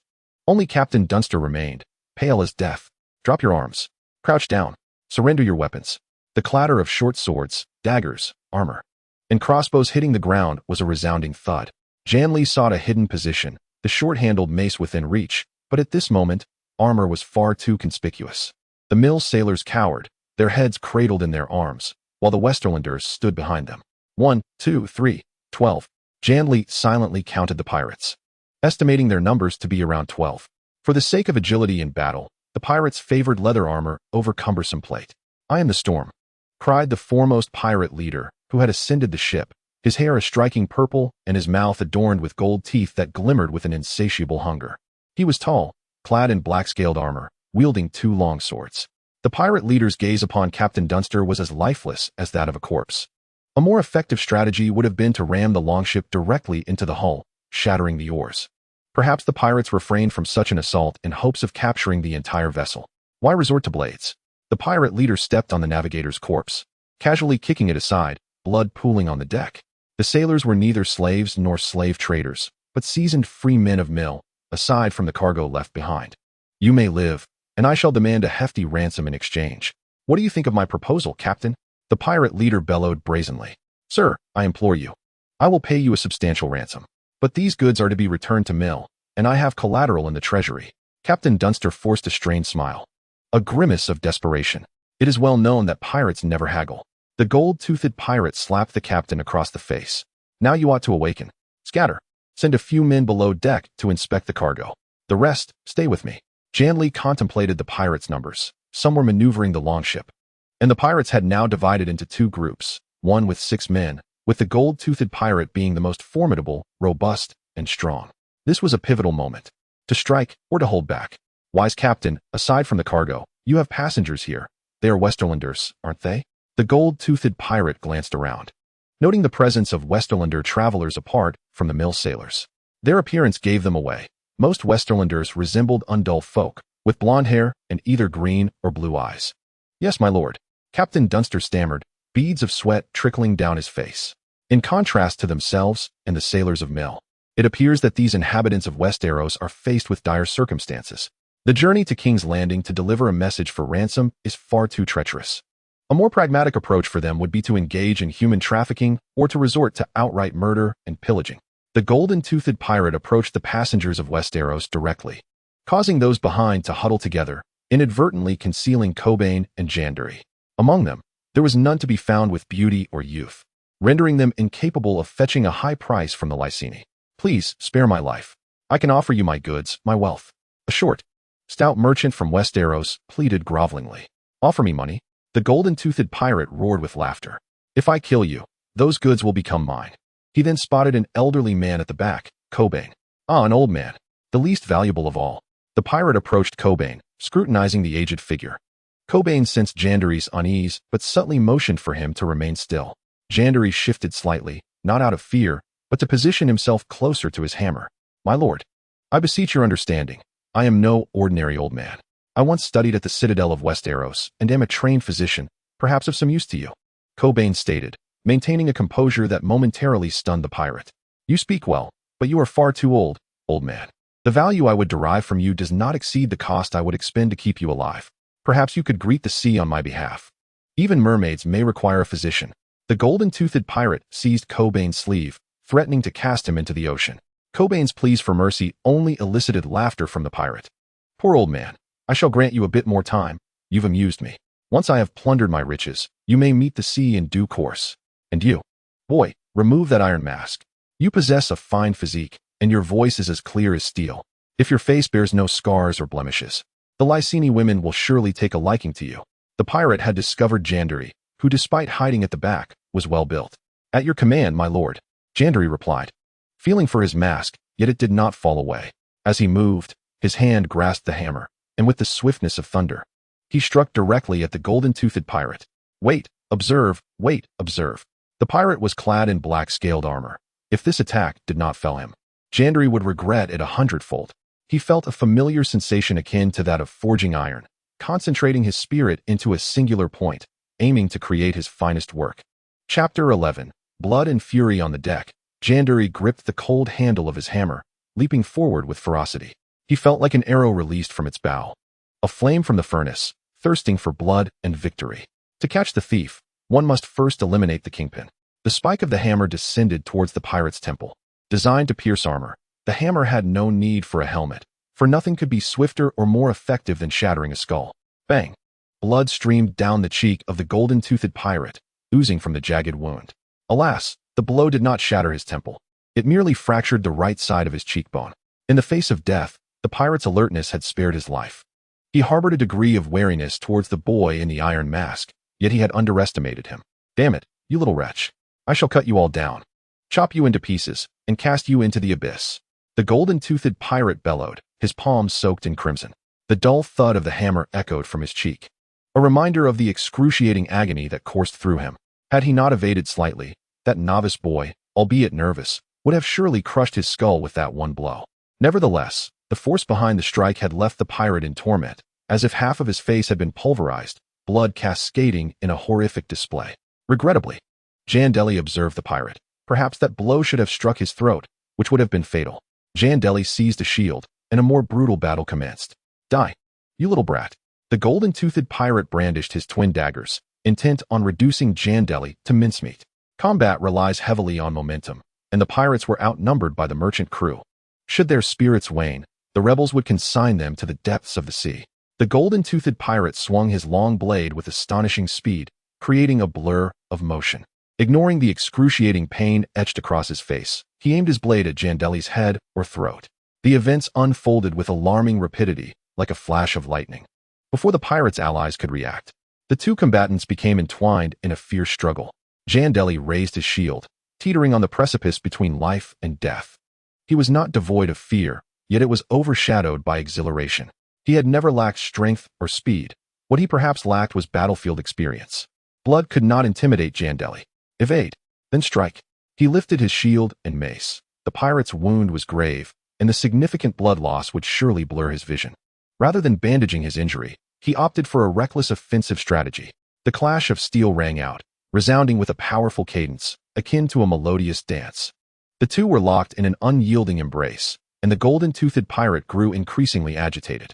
Jandeli swayed his shield and hammer across the deck, sapping the pirate's strength. Act swiftly, Coban shouted, and the sailors of Mill began to comprehend that submission would lead to savage retribution from the pirates. This was an opportunity, a chance born of the boy's courage. The sailors of Mill, rekindling their resolve, armed themselves once more to engage in fierce combat against the pirates. Face me, you wretch. The golden-toothed pirate, sensing the tide turn against him, became even more irate. Jandeli, watch out, retreat, Coban yelled, tossing a pouch of medicinal powder into the air. As it drifted, he aimed it at the golden-toothed pirate while Jandeli fell back. The pirate hesitated, his vision clouded by the powder, and the contact with his wound intensified his pain, eliciting a howl of anguish from him. Coward! Coward! He cried, flailing his daggers wildly through the air. In that moment, his vision blurred, and his mood was engulfed by a suffocating rage. Bang! The blade of the golden-toothed pirate grazed a spot on Jandeli's arm. Fortunately, the wound was neither deep nor lengthy, and blood flowed freely. In response, Jandeli's reverse swing of the warhammer, accompanied by a fierce whoosh, utterly shattered the golden-toothed pirate's skull. Blood and fragments of brain matter splattered, thoroughly staining the deck. The golden-toothed pirate collapsed like a lifeless fish. Jandeli continued to raise his warhammer, moving to support various fronts of the battlefield. Do not underestimate the elderly. The old man has his uses, Cobain remarked, gazing at the corpse of the golden-toothed pirate. Kill them. The remaining pirates became significantly easier to handle. They were merely clad in leather armor and bore no helmets. The flanged mace, crossbows, or short swords proved lethal against them. Quick, drop the ladders and sever the ropes, Captain Dunster commanded. The sailors of Mill surged forward, shields raised as they discarded the ropes and ladders. They were a mix of surprise and fear, having slain so many pirates. They were now in a fight to the finish. Strangely, the blood and pain thrust Jandeli into a peculiar state, filling him with exhilaration and surging strength. I am the bloodline of the storm, the tempest of the narrow seas, a warrior as fearsome as the wind. Die! Jandeli raised his flanged mace, readying his shield to support the battlefield. On the deck remained only a cunning old pirate, lurking behind the mast, armed with a crossbow, as none dared advance. Yet he had already been struck by the crossbow bolts from the Mill sailors, his speed and stamina waning. Seizing the moment as the pirate reloaded, Jandeli lifted his shield, and with a swift, whistling strike of the iron hammer, he crushed the old pirate's skull, splattering brain matter in the process. The pirates fell haphazardly upon the deck, and Jandeli stowed his war hammer, blood staining his sleeves, rendering him a fearsome sight. The battle on the deck concluded rapidly. When the pirates who had fled below deck heard the commotion and rushed back out, they were met only by a hail of arrows, each becoming a pincushion. The pirates' longship was not far from the merchant vessel, yet it was not as grand. They could hear the sounds of battle, but were unaware of the specifics. Ordinarily, the golden-toothed pirates would have summoned them to seize the ship. However, upon witnessing the severed ropes and ladders, the remaining pirates felt an ominous foreboding. Yet, the most elite among them lay slain aboard the ship. Any further assault would likely lead to greater ruin. Display the golden-toothed pirate's head. Show it, Jandeli shouted. The sailors of Mill, stirred, found a long pole to hoist the severed head of the golden-toothed pirate, which swayed in the wind. The two pirate ships. Upon witnessing this chilling sight, the head, though half crushed, still bore the golden teeth and purple hair, were struck with dread. Let us ascend and avenge the head. The golden-toothed pirate has been betrayed. Those damned Mill sailors, could they be mercenaries? Even ordinary merchant ships may harbor skilled fighters. You must be filled with seawater if so many capable hands have perished. I do not wish to be struck down by a crossbow. We must flee. The pirates did not choose revenge. Instead, they rowed away from the battlefield. However, the unpredictable variable of Jandeli emerged.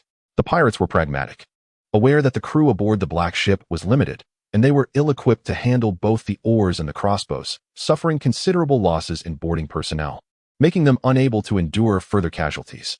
Climbing from lower ground to higher ground was inherently perilous. The first wave of pirates had underestimated the strength of the Milans, leading to the demise of their elite. Divine Providence. Captain Dunst burst into tears of joy, feeling as though he had narrowly escaped death. The crew scarcely had time to clean the deck. They fled in a frenzy from the stairway aisles, both sides lacking the desire for a bloody confrontation. Jandeli breathed a sigh of relief, feeling fortunate. He feared the pirates might engage in a fatal struggle with the merchant vessels, and he was even more apprehensive about potential reinforcements from the stairway aisles. The pirates were wary of those aboard the ship, while Jandeli harbored concerns about a bloody clash with the pirate ship. Fortunately, the pirates were ruthless and left without hesitation. Thank heavens, the blade was untainted, merely grazing the skin. Cobain hastily rolled up his sleeves, and Jandeli applied a bit of medicine. The herbal powder might sting a little, as I had just sprinkled the same. Thank you. The gray powder ignited a sensation akin to burning on Jandeli's wound, providing a disinfecting effect. You possess the talent of a fierce warrior, Cobain whispered. Your abilities are remarkable, and your mental fortitude is commendable. These traits are vital on the battlefield. I am truly grateful. Captain Dunst approached Jandeli, and the Milan sailors and passengers applauded the iron-faced hero. Chapter 12. Riga and Robert, you are quite the celebrity now, Jandeli. Cobain jested aboard the ship. On the deck of the Telescope, the boy wielding a mace inspired awe with his wild and unrestrained demeanor, having rescued the vessel. The pirates demanded our surrender. How could I dare to capitulate? You'd be cast into the sea, while I would be sold to a perfumed garden. Jandeli shrugged helplessly, his left arm still bandaged, yet his robust constitution allowed for swift healing of such minor wounds. Most pirates hailed from the Three Daughters, where the free folk were extorted for hefty ransoms, with no threat to their lives. However, for the people of Westeros, the situation was far less benevolent, as enslavement was all too common. Indeed, my child, but victory has bestowed upon you much, Cobain smiled. He understood that Captain Dunst and the Milan sailors, along with the passengers from Westeros, had showered Jandeli with numerous gifts, for it was his bravery that spared them from physical torment and financial ruin. The battle unfolded differently than I had envisioned. Had it not been for the overconfidence of the Golden Tooth, which dispersed their forces, I would have found it exceedingly difficult to turn the tide. If 20 foes had charged at once, we would have stood no chance. Jandeli reflected on the perilous nature of the conflict, realizing the necessity of armor and helmets. One must protect oneself before delivering a counterattack. He had acted out of circumstance, without donning armor. Had the pirates been clad in armor, our demise would have been inevitable. Indeed, Jandeli, war is a perilous game. However, fortune is also an element of strength. Warfare is not a tournament adorned with flowers, but rather a mire of water and filth, where the dirt of dinner and a sour mood can sway the outcome of battle. As long as one is human, there are inherent limits. Cobain regarded Jandeli with interest, particularly intrigued by the visage behind the iron mask. Historical texts speak of godlike warriors beyond human capability, yet such tales originate from centuries past. The Valyrian dragon lords, the princes of the Lorne River, and the princesses, all were masters of both combat and sorcery. Now, all that remains is the conflict of mere mortals. I had initially intended for you to become my apprentice. While medicine may lack the splendor of knighthood, it at least offers safety and sustenance. However, observing you now, it appears you are inherently destined for the battlefield, a talent most rare. Cobain pondered for a moment, then mused, while being a warrior is commendable, I desire longevity. And the study of medicine is also appealing. It's a pursuit I yearn for. Moreover, my knowledge extends beyond medicine and poison.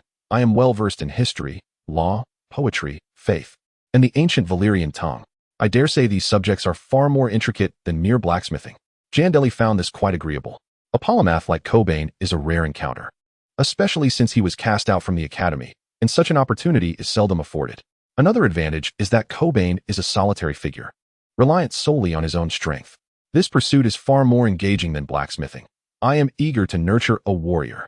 Once we reach Meereen, you may require a weapons master, as a knight's training is a vocation unto itself, Cobain continued. Many mistakenly believe that combat is the domain of brutes. Yet this is a fallacy. Warriors can indeed be multifaceted, much like Prince Rhaegar. Rhaegar. Jandeli's interest piqued instantly. I am aware he was a prince who met his end at the Trident. Though Rhaegar has passed, his specter seems to linger in the skies, deeply rending the fabric of the nation. I, too, have a keen interest in that historical period. Alas, I am but a scholar, powerless to effect change, relegated to imagining the heroes of yore through the reports of the Academy. Our corpulent king was once a formidable force in his youth, Cobain the scholar continued. In those days, Prince Rhaegar and King Robert were the brightest stars, alongside Dawn, the dire wolf, the darling of the Vale, and Barristan. However, they were of two distinct natures. Prince Rhaegar was melancholic, preferring the written word to the sword, his heart resonating with the strings of a silver harp, evoking tears from women moved by his beauty and sorrow. King Robert, in stark contrast, was a tempest of laughter, ever in pursuit of merriment and mirth, hunting, revelry, and the company of women, renowned for his imposing stature and gallantry in battle. And what transpired thereafter? Jandeli pressed further. The events that followed are well known to the people of Westeros. Two proud warriors became entangled over a woman, a lady of Targaryen blood, leading the entire realm to suffer for a misguided love. Yet the true nature of Lady Lyanna and Prince Rhaegar's affair remains shrouded in ambiguity, Cobain reflected. The rights and wrongs of the matter are difficult to discern even now, Jandeli remarked. However, the Mad King and his son undeniably squandered the throne. Indeed, the crux lies in the battle at the Trident, where King Robert delivered the fatal blow to Rhaegar. To speak of military failures is to render the discussion futile.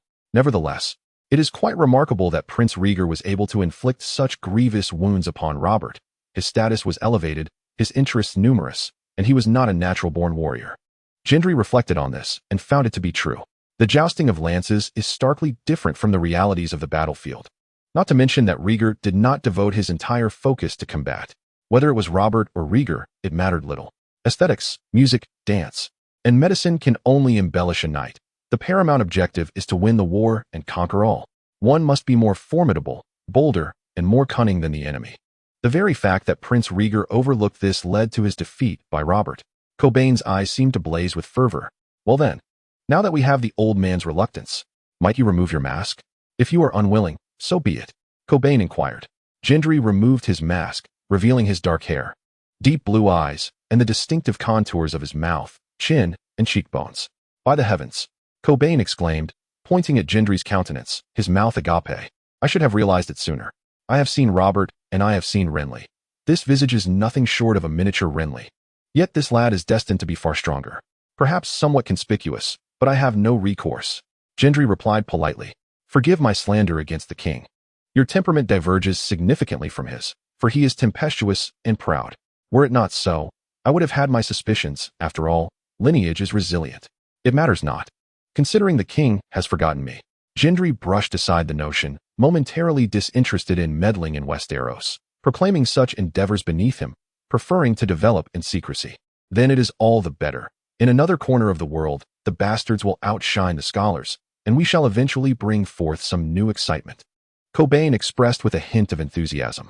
In the absence of dragons, valor and charm are of utmost importance, as evidenced by the War of Usurpation. Robert ascended not solely due to bloodline, but also due to his charisma and martial prowess. Lannister, do you have any ties to House Lannister? Jandeli inquired, puzzled. There is indeed a tale to tell. After being expelled from the Citadel, I sought refuge with Tywin, only to be cast out again. Cobain admitted, his discomfort palpable. Lord Tywin is immensely powerful and wealthy, not to mention a cold and pragmatic man, capable of cruelty and pillaging. I thought perhaps he might support my research. Alas, he is also obstinate, with the demeanor of a noble, disdainful of a fallen scholar like myself. Yet, none of that matters, in comparison to such studies. If I can contribute to the training of an invincible warrior, it would be far more fulfilling. Cobain gazed at Jandeli, who, while lacking power, possessed great potential. He bore the blood of dragons, deer, the first men, and the great rivers. Yet, concerning the king's bastards, why? Cobain pondered, speaking with a hint of trepidation. He had encountered the king's eldest son, a boy with golden hair and azure eyes, fair-skinned and proud, yet lamentably devoid of any distinguishing features of House Baratheon. The king also had an illegitimate son at Storm's End, though it was not unusual. Rumors of the king's infidelities had circulated. During the reign of the King of Fools, he himself had fabricated tales of his wife's affair with his brother, the Dragon Knight. Oh, I have never seen them, nor do I know. Jandeli replied coldly. If the secret were to be revealed, it would be better not to be the one to do so, as that would draw too much attention. Understanding Jandeli's demeanor, Coburn grasped the situation. It is an honor to serve as your subordinate and mentor. Let us strive for your cause, your highness, Coburn said respectfully. In that moment, he had irrevocably severed ties with House Lannister. It is also my honor, Master Coburn.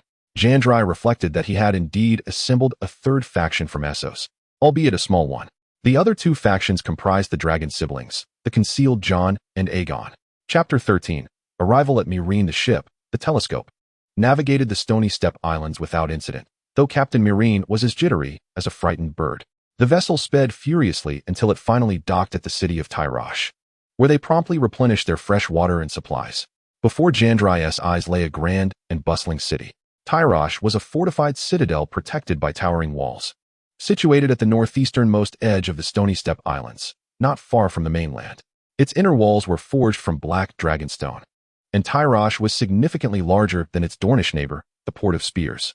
At the harbor stood the Tower of Weeping Blood, and within the city was the Fountain of the Wine God. What a lively scene! Jandeli observed the bustling docks of Tyro, where ships came and went, and many of the cargo handlers were slaves, overseen by their masters. Numerous free trade city-states were coastal cities, thriving in commerce. He had never ventured beyond King's Landing, and witnessing the distant Tyro felt remarkably different. At the Tyro docks, Jandeli encountered a plethora of races from the known world. Those with dark skin hailed from the Summer Isles, while those with olive skin were likely Dornish or Meereenese. The Tyroshi were the most easily distinguishable, noisy, flamboyant, and avaricious. They favored vibrant colors, dyeing their hair and beards in hues of blue, green, chestnut, pink, purple, scarlet, and crimson. That was the ancient Valyrian Blackwall. The Valyrians had crafted their military fortresses thus. At the bow of the ship, with the winds and waves calm, most were still resting. Only bachelor Coburn pointed towards the black wall of Tyro and spoke to Jandeli. Jandeli's education in noble households had commenced rather late. Coburn endeavored tirelessly to impart his knowledge, compensating for the time that had already slipped away. Fortunately, Coburn discovered that Jandeli possessed an extraordinary memory and comprehension, greatly bolstering his confidence and sense of accomplishment. A magnificent relic, Jandeli exclaimed. The Valyrian realm transcended time. The Valyrian road, the black wall of Valyria, dragonstone candles, the 40 dragon kings of Valyria. Once Valyria fell, the world transformed into a battleground for barbarians. Even the Dothraki tribes have become formidable. Even the Targaryens, who narrowly escaped, were merely considered mid-tier rulers in their heyday, lacking mastery over blood magic and advanced architectural technologies. Valyria's black wall is even more magnificent than that of Tyro, and its population is the largest. In King's Landing, I encountered but a handful of Valyrians. We shall journey to Valyria one day. Though it suffered grievously during the century of blood, its riches remain unparalleled. In that time, one would behold the most majestic black wall in existence, the ruins of Valyria. That would be splendid, declared Jandeli. The accomplishments of Valyria were inextricably linked to the arts of blood and fire, profound sorcery. Many proclaim that magic has perished, yet I contend that it persists. Akin to the ebb and flow of tides, experiencing peaks and troughs. When the dragons vanished, it seemed that magic too was waning. Coburn harbors a fascination for magic, which has led him down a crooked path. Have you ever witnessed the stars and fire of magic? This I have yet to realize. Yet I believe it is indeed possible. Coburn replied awkwardly. However, magic cannot be forced, much like how the Targaryen lineage perpetually yearns to hatch dragons, resulting in one tragedy after another. But should that day arrive when you wield the arts of blood and fire, awaken the storm's blood, and summon the rejuvenation of the heroine, I shall share in your glory. How easy it is. As the two beheld the vessels departing, they returned to the cabin. Your Highness, what you saw of Tyro was merely one of the free trade city-states, and so prosperous. If we garner support in Essos, then whether in our pursuits or expansions, there lies great potential. Coburn adopted a humble demeanor. There is no need for such formalities, Master Coburn. I am your apprentice and a bastion with no retreat. Great achievements stem from hardship. Only with lofty aspirations can one hope to attain greatness. The scholar reiterated. Allow me to enlighten you on the current affairs of Essos. Trade, particularly the slave trade, is the lifeblood of Essos' economy. Coburn produced a brief map of Essos. We have departed from Tyro and shall soon reach Myr. Tyro, Myr, and Lys once formed an alliance known as the Tri-City Coalition, yet now they lie in disarray. The three cities obstruct one another while simultaneously harboring disdain for Valyria. As for Pentos, it is the weakest, a vanquished servant of Braavos. Valyria is greedy and arrogant, with few allies. Braavos currently stands in a unique position, wealthy, powerful, and independent. Loras, Coer, and Norvos hold little value for discussion. The crux lies in the entanglement and conflicts among these 6 city-states. Additionally, the Dothraki pose a formidable external threat, frequently crossing the Rhoyne to invade. Jandeli observed the distribution of power delineated by the Lorne River, where Coer wielded control over the territory between the Chenan River and Arnoe, while the influence of Volantis extended only to the midstream of the Lorne River at the Sorrowing Vale. In the expanse between Arnoe and the Sorrowing Vale lay a buffer zone between the two city-states, which consequently became the most densely populated area for bandits along the Lorne River. Corbyn's analysis was indeed astute. Yet one must also anticipate the emergence of those who would wield the institution of slavery as a weapon, thereby standing against the world. The continent of Essos diverges significantly from Westeros in terms of systems, customs, and beliefs. It has never witnessed true unification. The rulers of Essos are predominantly wealthy merchants, often in flux, with titles that vary, be it Great Lord, Consul, Governor, or Sea King, as Jandeli remarked. Indeed, these individuals require elections. It is merely their game. Corbyn gazed into the depths of the Horn Bay, exclaiming, "Our opportunity lies here." The contested lands. Jandeli observed the area marked by Corbyn. Yes, ever since the fracture of the alliance of the three daughters, they have been at each other's throats, fighting for sovereignty over this territory, which has also sustained numerous mercenary bands. Moreover, not far off are the Stairs Islands, which can be regarded as unclaimed land. Ideals are grand, yet reality often involves but a solitary player. Jandeli surveyed the land, once a contested territory but now ravaged by continuous warfare, leaving its sovereignty undetermined. Chaos serves as a staircase. Finding a mercenary band to conceal oneself here is relatively straightforward. Violence is inescapable. How splendid it would be to acquire a dragon, Jandeli mused. A spiked hammer and a suit of black-scaled armor, sans helmet. These were the spoils Jandeli obtained from slaying the golden-toothed pirate. Plate or scale armor ranks among the most expensive of protections, thus a commendable prize. The bastard from Tidal Island gifted me 2 golden dragons, while Captain Dunster of the Mill bestowed upon me 50 golden ship coins, along with various scattered silver and copper coins, sufficient to sustain a comfortable life for an extended period. Jandeli examined his currency, noting that the circulating coins of Mill were flat and oval, emblazoned with the image of a ship. Additionally, there were gifts. Dunster had presented him with a telescope. Other guests had given him a tapestry, a small quantity of spices, and exquisite wooden carvings, among others. Jandeli felt that aboard the telescope, he had finally secured his first fortune. The vessel had now glimpsed the coastline and city outline of Mill. Before disembarking, Jandeli took inventory of his belongings. Chapter 14. The wolfpack. The winds of Mill were gentle. The telescope docked in the harbor, and after disembarking, Jandeli and Corbin entered this new and splendid city. Mill was a city of craftsmanship, beautifully constructed with white marble, fountains, and glass, forming an exquisite landscape. Heed my advice, child, Captain Dunster warned Jandeli as they parted. For there are many thieves in Mill. Be cautious with your belongings as you leave. Jandeli graciously declined Captain Dunster's invitation, but expressed gratitude for the kind gesture, as the captain left them with a contact address. In the future, should the need arise, one may seek the assistance of the captain. Upon setting foot on the land of Meereen, Jandeli felt a sense of security wash over him. At this moment, the power of the Iron Throne struggled to exert its influence over the free city-states, which served as a sanctuary for the fugitive.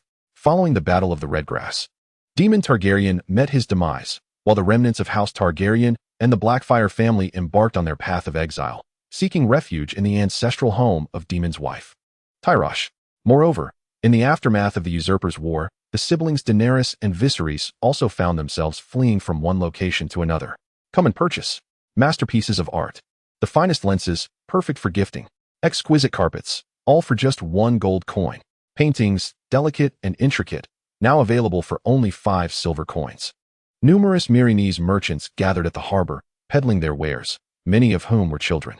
The free city-states predominantly thrived on commerce, where merchants were esteemed above warriors. Meereen was regarded as one of the most advanced free cities, renowned for its artistry and scholarship. Jandeli observed the goods with keen interest. While they were unlikely crafted by the masters of Meereen, they were nonetheless quite refined. After Jandeli and Coben secured their belongings in a clean and safe inn, they set out for the mercenary market, located in the eastern direction, opposite the harbor. Both men noted the numerous mercenaries loitering on the streets of Meereen, many clad in tattered garments and draped in deep brown woolen cloaks, their long swords sheathed haphazardly. In this commercial city-state, the presence of the elderly and children did not seem out of place.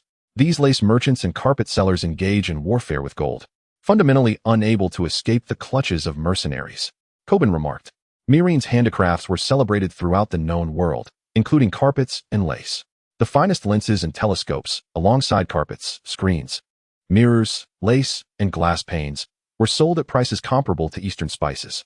The paintings and miniatures of Meereen were also highly esteemed, characterized by their dynamic style. Perhaps it is due to the prevailing circumstances, Jandeli added. After all, whether seizing disputed territories or leading caravans, one requires such resources.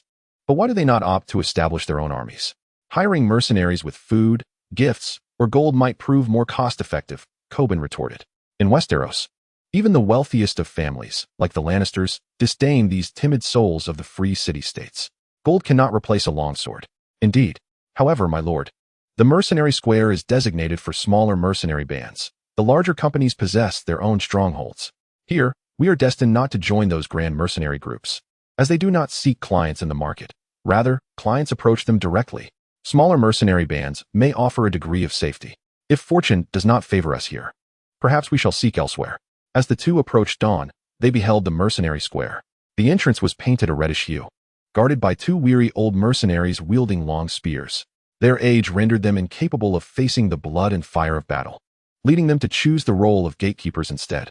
However, the business at the mercenary square was quite flourishing. Some mercenaries sought employment, while clients searched for mercenary groups. Jandeli and Cobain entered the mercenary square, an oval-shaped structure reminiscent of a bustling marketplace. Tents rose like mushrooms, and at the center stood a platform elevated above the ground, where employers could call out for attention. Jandeli observed that the mercenary groups had proudly raised their banners, which fluttered atop long spears. The mercenaries came from diverse backgrounds. The pale and slender were Lysini, those with purple or red beards and hair were predominantly Tyroshi, the olive-skinned were Myrish, and the Pantosi bore the most resemblance to the people of Westeros.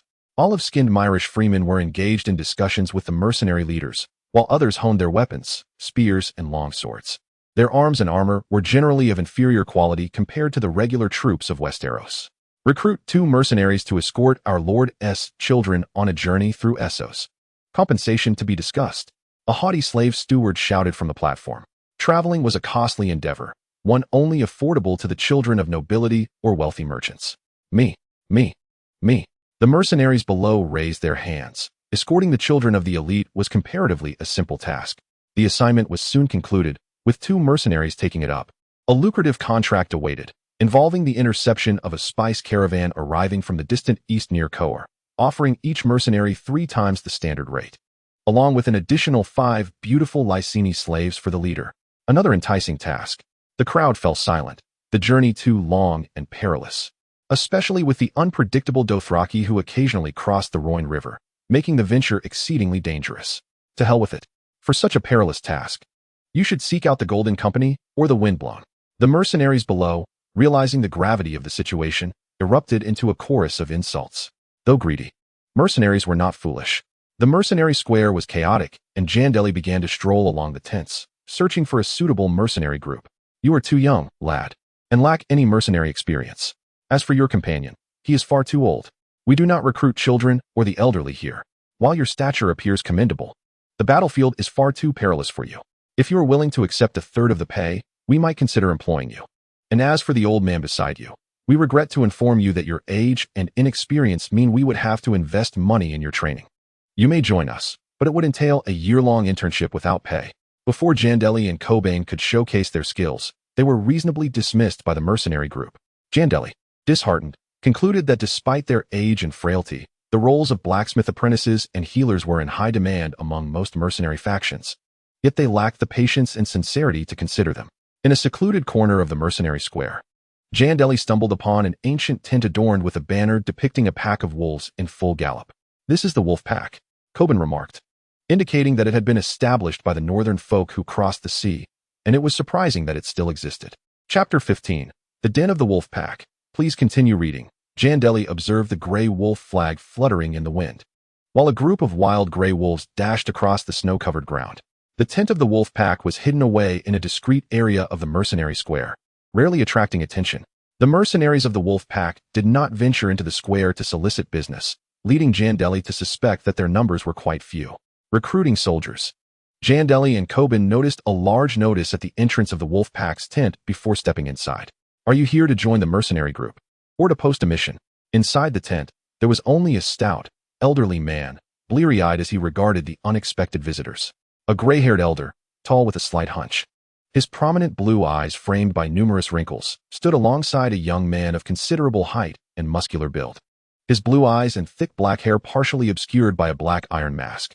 The stout elder, with gray hair and brown eyes marked by a few blemishes, wore the wolf pack's gray insignia on his chest.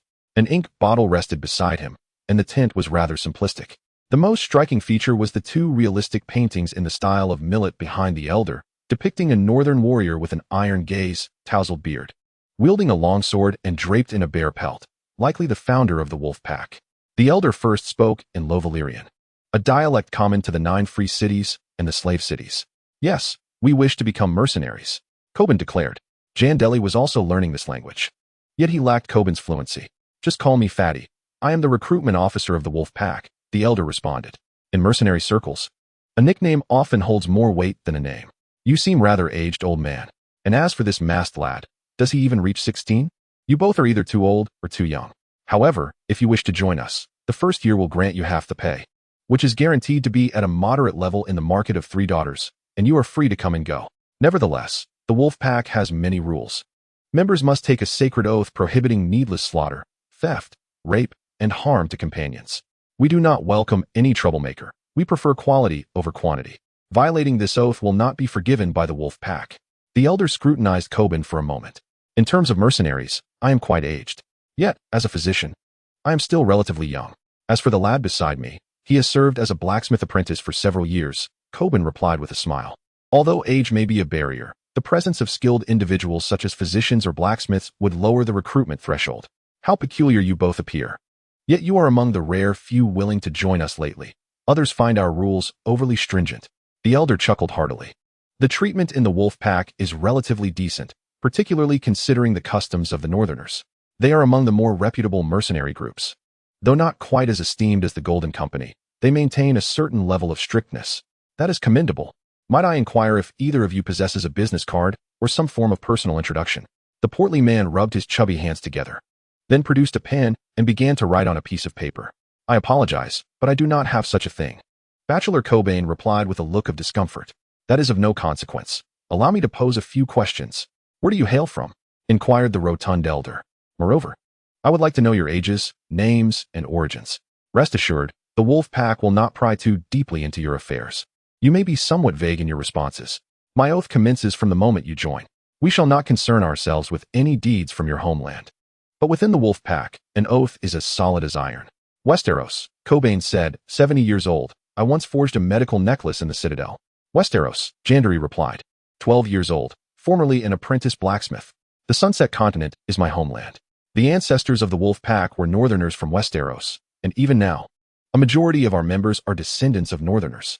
Unfortunately, I have never returned, though I do still speak the language of Westeros. This is our founder, the madhound Harris Hawood of Monty Snow. They were once in the service of Lord Cragen, the Wolf of Winterfell, before they came to Mill to seek their fortunes. The rotund elder proudly gestured towards a painting on the wall, then switched to another language and engaged the two in light conversation. 12 years old, the portly man remarked, casting a glance at Janderi's physique. You are but a boy, despite your robust stature. Where are your parents, child? I have combat experience. I have slain pirates on the high seas. As for my parents, I am without them. A fine lad, assuming you speak truthfully. You possess the makings of a good mercenary, unencumbered, and while sheer brute strength may be boastful, it matters not. In our wolf pack, the leader will ascertain whether you are indeed of good steel. The portly man extended his thumb in commendation. Back in the day, the bloodthirsty brigade began engaging in combat at the age of 11. The portly man continued to pose a few more questions to ensure neither of them harbored any peculiar interests and that they would comply with the team's directives. What is our remuneration? Cobain inquired. Although Janderi had earned a modest sum, compensation and treatment remained pivotal factors in a mercenary group's allure. Previously, you would receive half pay, but now, as skilled individuals, you shall receive full salary. The base salary for a junior mercenary is 1 gold ship coin, and we provide a dedicated cook and accommodation. However, whether you earn 1 or 5 coins will depend on your performance and the volume of our mercenary group's engagements. Bachelor Cobain and Janderi contemplated this offer and found it quite satisfactory. Even in Mill, within the realm of small to mid-sized mercenary groups, this remuneration is considered fair. 4 to 5 gold dragons can procure a set of fine armor. Thus a mercenary could acquire a complete set in no more than 6 months. Yet, the lifestyle of a mercenary is fraught with vice, and those who live by the sword often incur substantial expenses. If one has a penchant for indulgent drinking or seeks the company of wild women, such funds may indeed prove insufficient. Prior to joining the mercenary band, one might consider removing their mask. Dear child, should you bear any rashes or ailments, such afflictions would certainly instill fear among our comrades. Jandeli removed his mask, revealing his jet black hair, deep blue eyes, and strikingly handsome visage. Although youthful in appearance, it was evident he was a robust, attractive young man. A handsome face indeed, lad. You must safeguard it well. Should you not pursue a life within our mercenary band, you would undoubtedly be quite popular in lists. The rotund fellow chuckled heartily. Welcome to the mercenary band. He affixed a stamp upon his document, officially enrolling Jandeli and Corbin into the wolf pack. Welcome, new brethren. Yet you ought to adopt a moniker, for nicknames are far more cherished than given names. Scholar, Hammer, Splendid. Tomorrow morning, you may seek me out. We shall venture beyond the city to the pack's den, where the leader wishes to finalize matters. I believe the leader will be pleased, delighted even, that I have recruited 2 intriguing individuals for the wolf pack. The following morning, Jandeli and Corbin arrived at the den of the wolfpack, situated in a camp on the outskirts of Mill. Most mercenary camps are found in contentious territories. Some are so numerous that even the Golden Band would feel intimidated upon entering the city, as the rotund man expounded. Upon spotting a meticulously arranged and orderly military encampment, he declared that this was indeed the lair of the wolfpack. The banner of the wolfpack fluttered proudly, while sentinels clad in armor patrolled with long pikes and crossbows. Though our numbers may be few, we possess the blood of a regular army. The rotund man beamed with pride. Chapter 16. The Spider and the Pinky. Seeking continued reading. The free trade city-state is not merely a city like Mill. It encompasses estates and towns that are subordinate to it. Mill boasts a commendable agricultural output, including gunpowder grass and fire wine estates. As Jandeli and Corbin followed the rotund man out of Mill, they beheld the wolf packs camped by the riverside in the contested lands. Though small, the wolf pack maintains strict military discipline. It is no boast. Our discipline is unparalleled, perhaps rivaling that of the Golden Band, the rotund man proclaimed with pride. After all, our forebears were the elite under Lord Krygan, not a rabble of thieves and murderers. Jandeli surveyed the defenses of the wolf pack, recognizing the formality of this mercenary band. Deep trenches surrounded the camp, lined with sharpened stakes. Tents were arranged in orderly rows, leaving wide thoroughfares. Latrines were constructed by the water's edge, with all waste carried away by the current. Horses were uniformly tethered to the north. Tall watchtowers encircled the camp, with vigilant sentinels standing guard. While infighting among mercenaries in Mill is frowned upon by the governors, in the wilderness, every mercenary band possesses its share of adversaries, with the exception of the Golden Band. They are colossal and formidable, nearly rivaling a regular army. The portly man elucidated. How many members does the Golden Brigade possess? Jandeli inquired with curiosity. Approximately over 10,000. They are essentially a military force masquerading as a mercenary group, the offspring of the Blackfire rebels, the Phantoms of Blackfire. I am not entirely certain, but it is prudent to avoid provoking them. The portly man shrugged. A mercenary group of such magnitude is unparalleled in this contentious region. Very well, let us proceed. Clad in brown leather and a gray cloak, the portly man led the way, and the sentry at the gate recognized the recruiter. After a brief interlude, a robust man emerged from the camp, his physique imposing. A long scar stretched across his face, from his lower cheek to his nose. It is delightful to see you. My friend, I presumed you had come bearing new clients. Scarface remarked, embracing him. It is somewhat worse than you anticipated. No new clients, but I bring fresh blood. The portly man introduced with a smile. Who are these two? Hammer, a strapping lad who is not only physically strong, but was also once an apprentice blacksmith. Scholar. The elderly gentleman may be aged, yet he is a well-trained physician. The portly man continued to introduce the two to Scarface. Handsome, our infantry commander of the wolf pack. Proficient with the meteor hammer, long sword, and broadsword. Jandeli and Corbin extended their greetings to the handsome man. Compared to this young fellow, what am I but a mere handsome face? The handsome man laughed heartily. Let us go. The commander awaits us in the tent. The wolf pack commander's tent was spacious and grand, adorned with the highest and oldest banner depicting a pack of wolves in full gallop, filled with various colors that might have been mended over time. This banner is over a century old, dating back to the days of the blood dragon's wild dance. A few individuals entered the tent, where weapons such as meteor hammers, chainmail, war hammers, and polearms were displayed. The commander of the wolf pack was seated in a field chair, a robust man with gray hair, gray beard, and gray eyes. To the left of the commander was a tall man with a beaming smile, sporting purple hair and beard, slicked as if oiled. To the right stood a shadowy figure cloaked in a lavish green and orange feathered mantle, distinctly hailing from the Summer Isles. Our commander, grizzled. Our treasurer, long legs. Our archery commander, Black Billy, the portly man introduced. Scholar, the adept physician. Hammer, the strong lad, who is also a blacksmith apprentice. The portly man then approached Grizzled and whispered a few words. The elderly gentleman joined our ranks. Old Dick could use some company. It is truly an honor. Corbin responded elegantly. Dick appears to be quite elderly as well. Young man, the portly man remarked, you seem quite strong. Would you care to demonstrate your prowess? Black Billy inquired with curiosity. This is a piece of cake. Jandeli confidently picked up a large adult war hammer, wielding it effortlessly. Grizzled and the others observed his movements, trajectory, and facial expressions. The warriors could discern skill and strength. Jandeli moved with unhurried grace, adeptly wielding a great hammer. Considering his age, one might say he possessed a natural might. Welcome. From this moment forth, you shall be brothers in the wolf pack. howling alongside the wolves, Greybeard proclaimed, then proceeded to embrace the two men. In a brothel of King's Landing, in the most secluded and tranquil room, sat Peter Baelish, known as Littlefinger, and Varys, the Spider. Their contrasting physiques were stark. Peter was slender and agile, shorter than the average man, with a pair of gray-green eyes twinkling with mirth. Though he bore a few strands of silver in his dark hair, he had not yet reached 30. His cloak was secured by a silver mockingbird.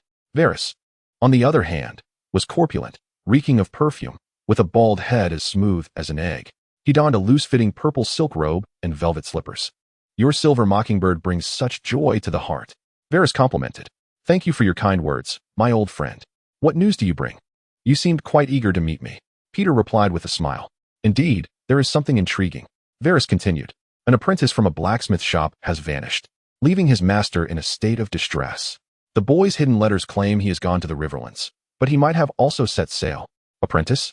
There are countless blacksmith's apprentices in King's Landing. Losing one now and then is hardly alarming. Perhaps the lad could not endure the heat or the pressures from his mentor. Peter shrugged. That may be so. Yet, I suspect if that strikingly handsome and robust young man slipped away from the docks, your people would have noticed. Varys remarked. Who does not know that everyone adores our Littlefinger? Customs officials and the golden-robed of King's Landing all cherish your golden dragon.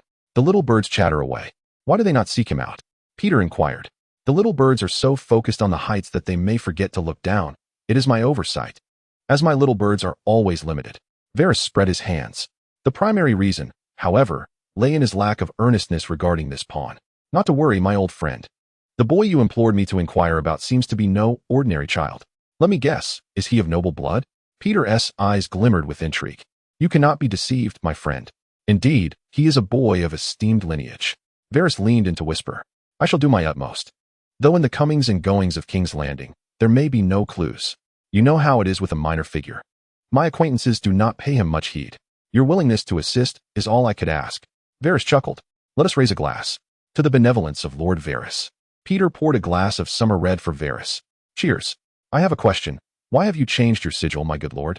The Titan of Bravos is quite fearsome. My old friend, look how amiable this mockingbird is. It is not merely a matter of affinity. The mimicry of the mockingbird reflects our own dependence on power. Who can deny it? After all, we occupy but minor roles in this grand narrative. The two of them drained their cups, filled with a summer's crimson that resembled blood. Chapter 17. The companion of the smiling knight at the archery range of the Wolf Den, the long instructor was imparting lessons to Jandeli. The target, constructed from hay and straw, lay 50 yards away. Just call me Dick, lad, exclaimed an elderly man clad in a green robe with hair as pale as the moon, gazing appreciatively at Jandeli. It had been a long time since the wolfpack had encountered newcomers. I even doubted my ability to instruct an apprentice. The pack preferred the folk of Westeros, bound by numerous rules, resulting in a rather small assembly. All right. Jandeli accepted the longbow, a magnificent creation of purple-heart wood. He was somewhat surprised that the archery instructor was not Black Billy, the renowned master of the Summer Isles, but rather another elderly gentleman. Good lad, I have never encountered such a splendid natural physique, yet you must understand that even the finest steel requires forging, Dick remarked. A warrior ought to possess substance, broad chests, and well-defined muscles. Many place undue emphasis on swordsmanship while neglecting archery, which is quite misguided. At times, whether it be longbows, great swords, or morning stars, one must utilize what is at hand, employing what proves effective. Do not overthink. Seize the moment and attack. Jandeli donned his gloves, caressing the longbow, aware of its perilous nature. Using only his palm could easily lead to injuries from the bowstring. Now perfect. It's time. Jandeli knocked an arrow and drew the bowstring, aiming at the target ahead. His composure was as steadfast as a rock. He sensed the breath of the wind and released a beautiful arrow, albeit slightly off target. Not bad at all, lad. Following Jandeli's lead, Dick drew the bow with fluidity akin to summer silk and released an arrow that struck the bullseye. How was that? Dick inquired as he stepped back. Absolutely splendid. Jandeli applauded, marveling at the old man's skill. Pay attention to the wind's direction, my boy. Your eyes and hands are steady. I seldom encounter such promising talent. Yet, in the chaos of battle, one must swiftly perceive the winds.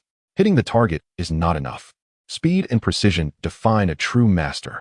Now, take a few more shots. Do not overexert yourself. Stop before you strain your muscles. Let me see how many arrows you can release. Dick gazed at Jandeli with eager anticipation. Thus, Jandeli swung the longbow and unleashed several arrows in succession. maintaining a steady breath and unwavering posture. Although he did not hit the bullseye, his arrows found their mark on the target, and Dick's eyes sparkled with delight. "Very well. Lad, you need not shoot anymore," Dick exclaimed joyfully. "I have truly witnessed a prodigy, a natural-born warrior.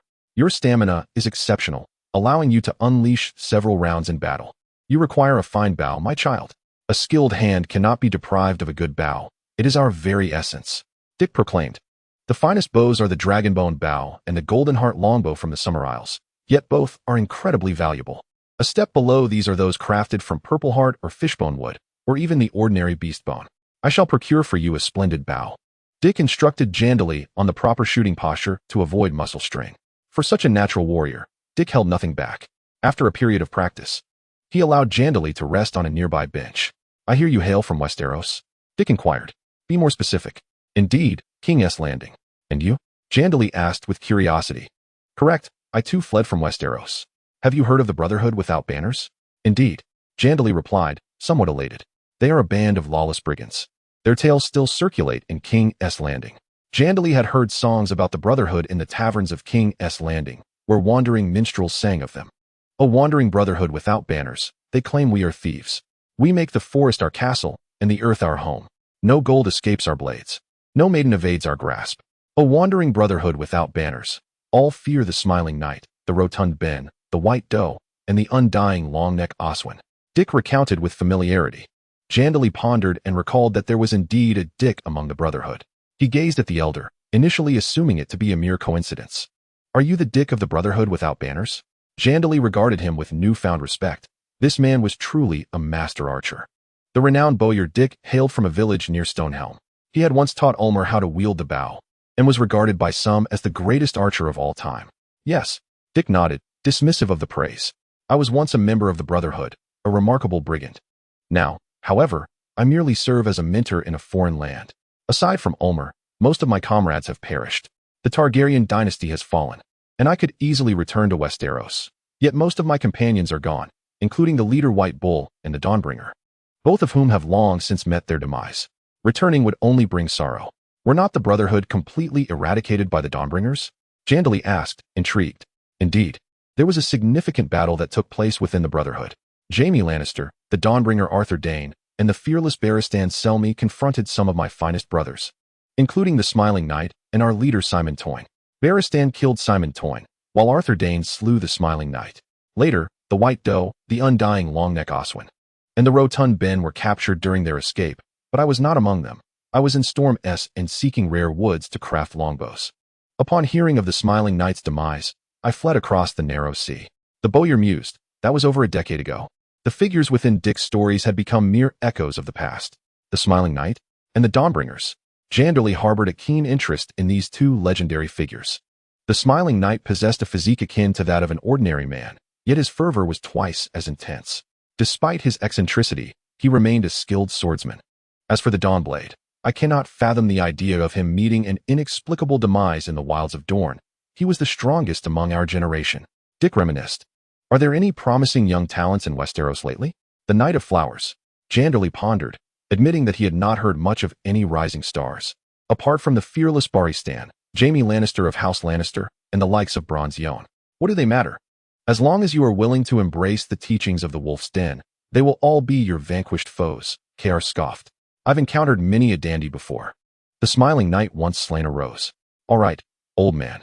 Are you regaling the youth with tales of your past again?" A handsome figure approached, noticing Jandeli and Dick seated on the bench. The beauty seemed aware of Dick's nostalgic musings and called him out directly. "Come along, lad. The captain has assigned us a new mission." After bidding farewell to Dick, Jandeli departed. He had undergone rigorous training with the wolfpack, mastering archery, swordsmanship, and horsemanship. Now, it seemed, the time had come to face the battlefield. Chapter 18. The Gunpowder Herb Manor in Disputed Lands. The morning light was crisp as Jandeli and Coburn followed the captain, the handsome figure, away from the wolf's nest. Destined for the employer's manor in the Disputed Lands. The gray banner of the wolfpack fluttered in the breeze. The Disputed Lands lay further south than King's Landing. With a milder climate and proximity to the sea, Jandeli traversed the expansive plains alongside his companions, witnessing numerous villages, towns, gentle hills, and meandering streams.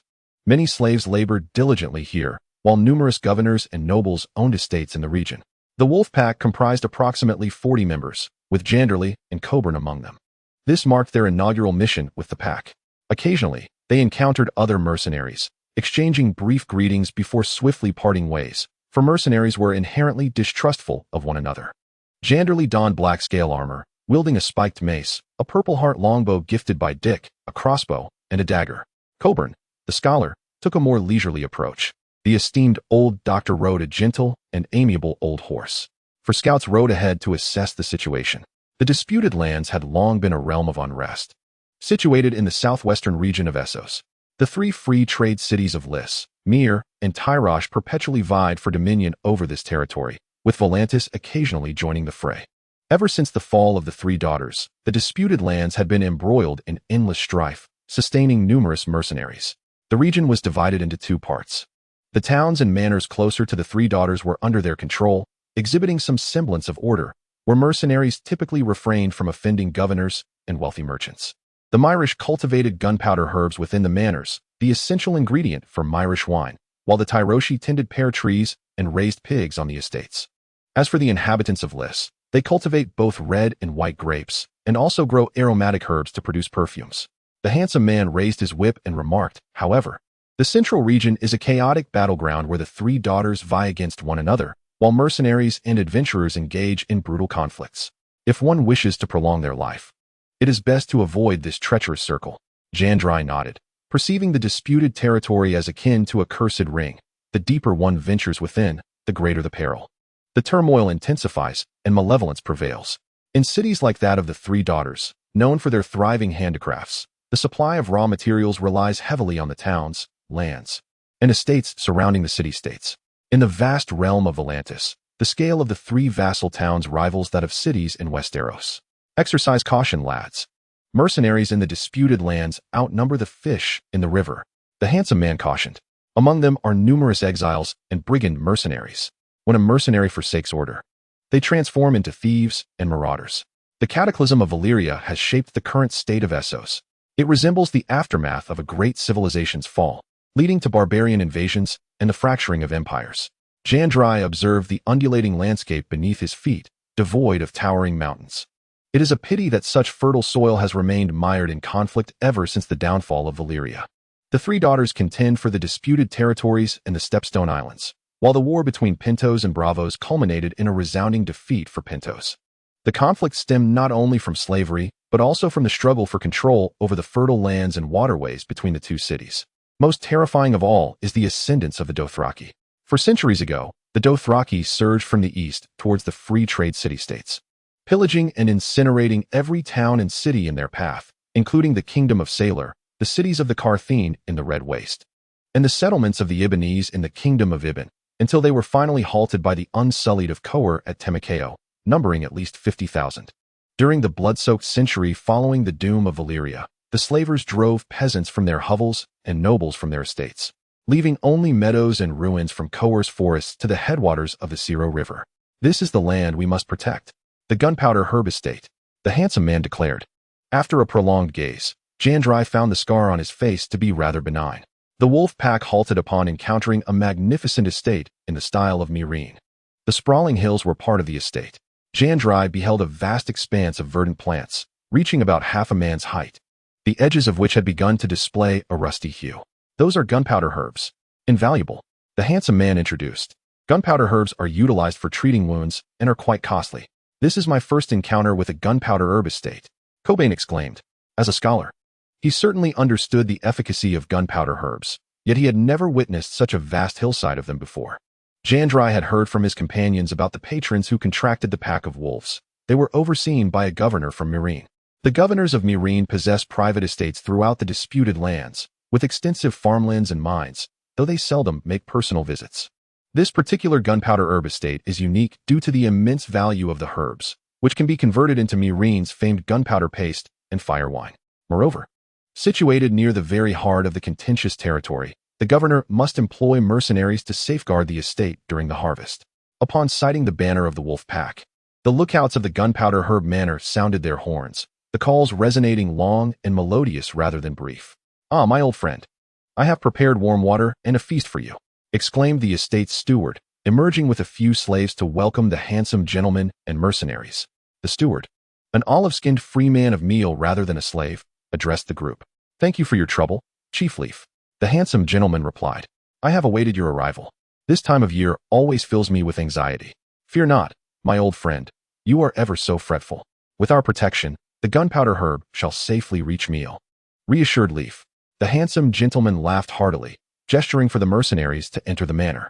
"How has this year's harvest fared?" he inquired, walking alongside Chief Leaf. "Both familiar comrades. This year is much like the last. The yield remains constant. However, certain estates have suffered from blight, leading to a halved harvest of gunpowder herbs, which may well yield us a handsome profit. This is precisely why the governor has summoned you. Should the price of gunpowder soar, those brigand mercenaries will become even more reckless. Gold is the universal currency of the contested land. Gunpowder and wine are also quite valuable." The handsome gentleman elaborated. "Indeed, this is why the governor is all the more anxious. Gunpowder is not like wheat or corn. It is worth its weight in gold." Jandeli listened intently to their discourse, aware that mercenaries held a particular fondness for gold. In the absence of gold, gunpowder and wine were equally to their liking. Chief Leaf had already made arrangements, with horses delivered to the stables, and all mercenaries proceeded to the hall of the estate, where warm water and hearty meals awaited. Chapter 19. Slaves and the situation. Though the exterior of Gunpowder Herb Manor appeared modest, its interior exuded elegance and taste. The craftsmanship of the three daughters was remarkably exquisite, leaving Jandeli in admiration. The mercenaries followed their captain into the manor's reception hall, ascending the stairs to reveal a marble-adorned floor, with beautiful tapestries of meal depicting scenes of the hunt gracing the walls. The mercenary brethren took their seats on benches, while the estate steward and the handsome gentleman occupied the highest positions. Alongside the aged cook, the servants were those men and women devoid of light in their eyes. The estate was surrounded by several layers of fortifications, making siege far more challenging than open battle, allowing for the use of slaves. Nevertheless, the people of Meal preferred to trust mercenaries rather than arm their slaves. The ratio of the daughters' slaves to free men stood at 3-to-1, and the nobility of Meal had to tread carefully in managing and utilizing them. A delightful aroma wafted through the air: smoked chicken, ocean fish, fried pork chops, mushroom soup, and the daughters' signature dish, Telesai garlic sausages, alongside roasted snails from Meal. The beverages were equally impressive: Telesai pear brandy, Meal fire wine, green wine, Panto's amber liquor, and red and white wines from Riz, offering an abundant selection. "Let us raise a glass, everyone," Chief Leaf proclaimed, standing up. The slaves remained motionless, as if their souls had been stripped away, resembling lifeless wood. In the courtyard, the air was filled with the melodious sound of clinking cups, a crisp symphony of impact. Half of the guests indulged in wine, while the other half sipped on fruit juice. Such was the custom of the wolfpack, where someone must always remain sober. Xander relished the exquisite feast before him, savoring flavors he had never encountered before. In his childhood at Junlin, he bore memories of hunger. Though his time as a blacksmith's apprentice had ensured a steady supply of food, yet none so delectable. "You have truly outdone yourself, my old friend," the handsome man exclaimed. "It was only right," the steward replied with a hearty laugh. Everyone dined to their fill, grateful for the steward's hospitality. "Ladies and gentlemen, we also have some lovely female slaves to attend to your needs, should you desire," the steward announced, unveiling another enticing revelation. Cheers erupted. While the mercenaries of the wolfpack forbade any act of violation, other mercenary groups were less scrupulous. "You have indeed been generous, my friend. It seems this task is no simple matter," the handsome man remarked. "Aside from the occasional thieves, I fear there may be greater dangers lurking," he whispered quickly. "You are correct in your assumptions," the steward replied quietly. "In these times of soaring prices for gunpowder herbs, the governor is not only wary of robbers, but also of merchants hoarding them who may hire saboteurs to burn our estates, causing prices to skyrocket further." "But what of the gunpowder herbs hoarded by the governor himself?" the handsome man inquired. "In preparation for the election year, the governor has exchanged his aged stock of gunpowder herbs for gold.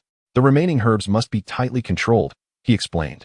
The upcoming election for the governor's third daughter was rife with monetary and political strife, a fierce spectacle indeed. In Tyro, the rulers were referred to as the Great Lords, and their elections were steeped in threats and bribery, a practice the Tyroshi deemed legitimate. A candidate who would not engage in bribery was unworthy of governing their city. Well, let us hope the coming months pass peacefully. After feasting to satisfaction, the mercenaries gradually returned to their quarters. Some sought the company of the female slaves, while others took up guard duty. Your Highness, while the lands of the contested territories are bountiful, they are not an ideal foothold. Master Corbin murmured as he and Xander returned to their chamber.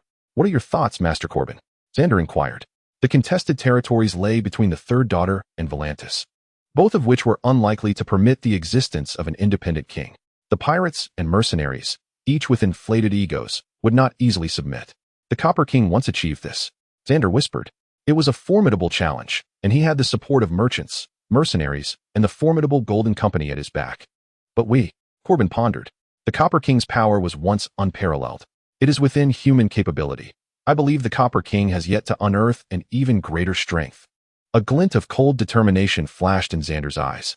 Liberating the slaves may not be without its merits. Such an act could usher in transformative change to the world. Are you suggesting the liberation of slaves? Jandeli nodded. The notion was utterly preposterous, akin to unleashing the fires of hell. One cannot simply free slaves. Bachelor Cobain was taken aback. Slavery is one of the cornerstones of global trade, despite the absence of slaves in the Seven Kingdoms for millennia. The old and new gods abhor slavery. Yet, no king of Stroll dared to confront the vast majority of the world that supports the institution, not even the Bravosi, who merely thrashed Pantos. To oppose slavery signifies defiance against the three daughters, against Volantis, against the Bay of Slaves. Chaos breeds rebirth.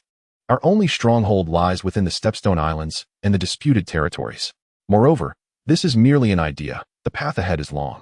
Cobain remained contemplative. Jandeli's proposal was insane and had never been attempted. The old scholar then stated, I shall offer my assistance to you as best as I can. I hope for a day when the world bends to your will. However, you may not be without another avenue. Bachelor Cobain added mysteriously. There exists a pair of exiled siblings who instill dread in the hearts of the influential in King's Landing. You mean the Beggar King and his sister? Indeed. Cobain nodded. Although the Targaryen family has lost their throne, many nobles secretly denounce King Robert as a usurper, acknowledging the true blood of dragons. Speak slowly. Jandeli pondered, realizing that strengthening oneself is paramount. Though this notion is wild, if the bastards and the exiled princess could return to Westeros, it would indeed stir the winds of change. However, Daenerys and Viserys are currently well protected by the corpulent governor of Pentos, leaving no opportunity for infiltration. Come on, lad. On the following morning, in the training grounds of the Gunpowder Herb Manor, the handsome man instructed Jandeli to wield a weapon, his longsword dancing with remarkable finesse. Jandeli swung his hammer, each strike resonating with tremendous force. The two engaged in a spirited duel, neither shedding blood, yet exhibiting a breathtaking display of strength. The dulled iron hammer emitted sharp sounds, and Jandeli seemed to enter a frenzied state, striking the handsome man repeatedly. Again, Jandeli shouted, urging his opponent for swifter and fiercer attacks. The handsome man, drenched in sweat, soon found even his blunt sword shattered. Standing in the arena, Jandeli bore the dents from the dulled blade on his armor, his cloak reduced to tatters. I concede. The handsome man uttered. Before long, my position may be yours. The square erupted with sharp whistles and praises. Hammer, hammer, I shall come. Another mercenary brother approached, known as Long Spear, who wielded his weapon with remarkable agility. Chapter 20. Pillage and counterattack. Seeking continuation. Once the gunpowder herb matures, it must be dried.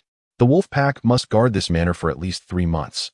On the long walls of the gunpowder herb manor, Jandeli surveyed the surroundings below. The night remains dim and protracted, with stars twinkling in the sky.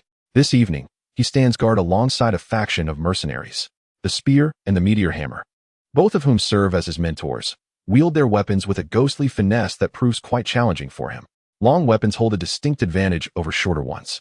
Governor Carasso must be in considerable distress.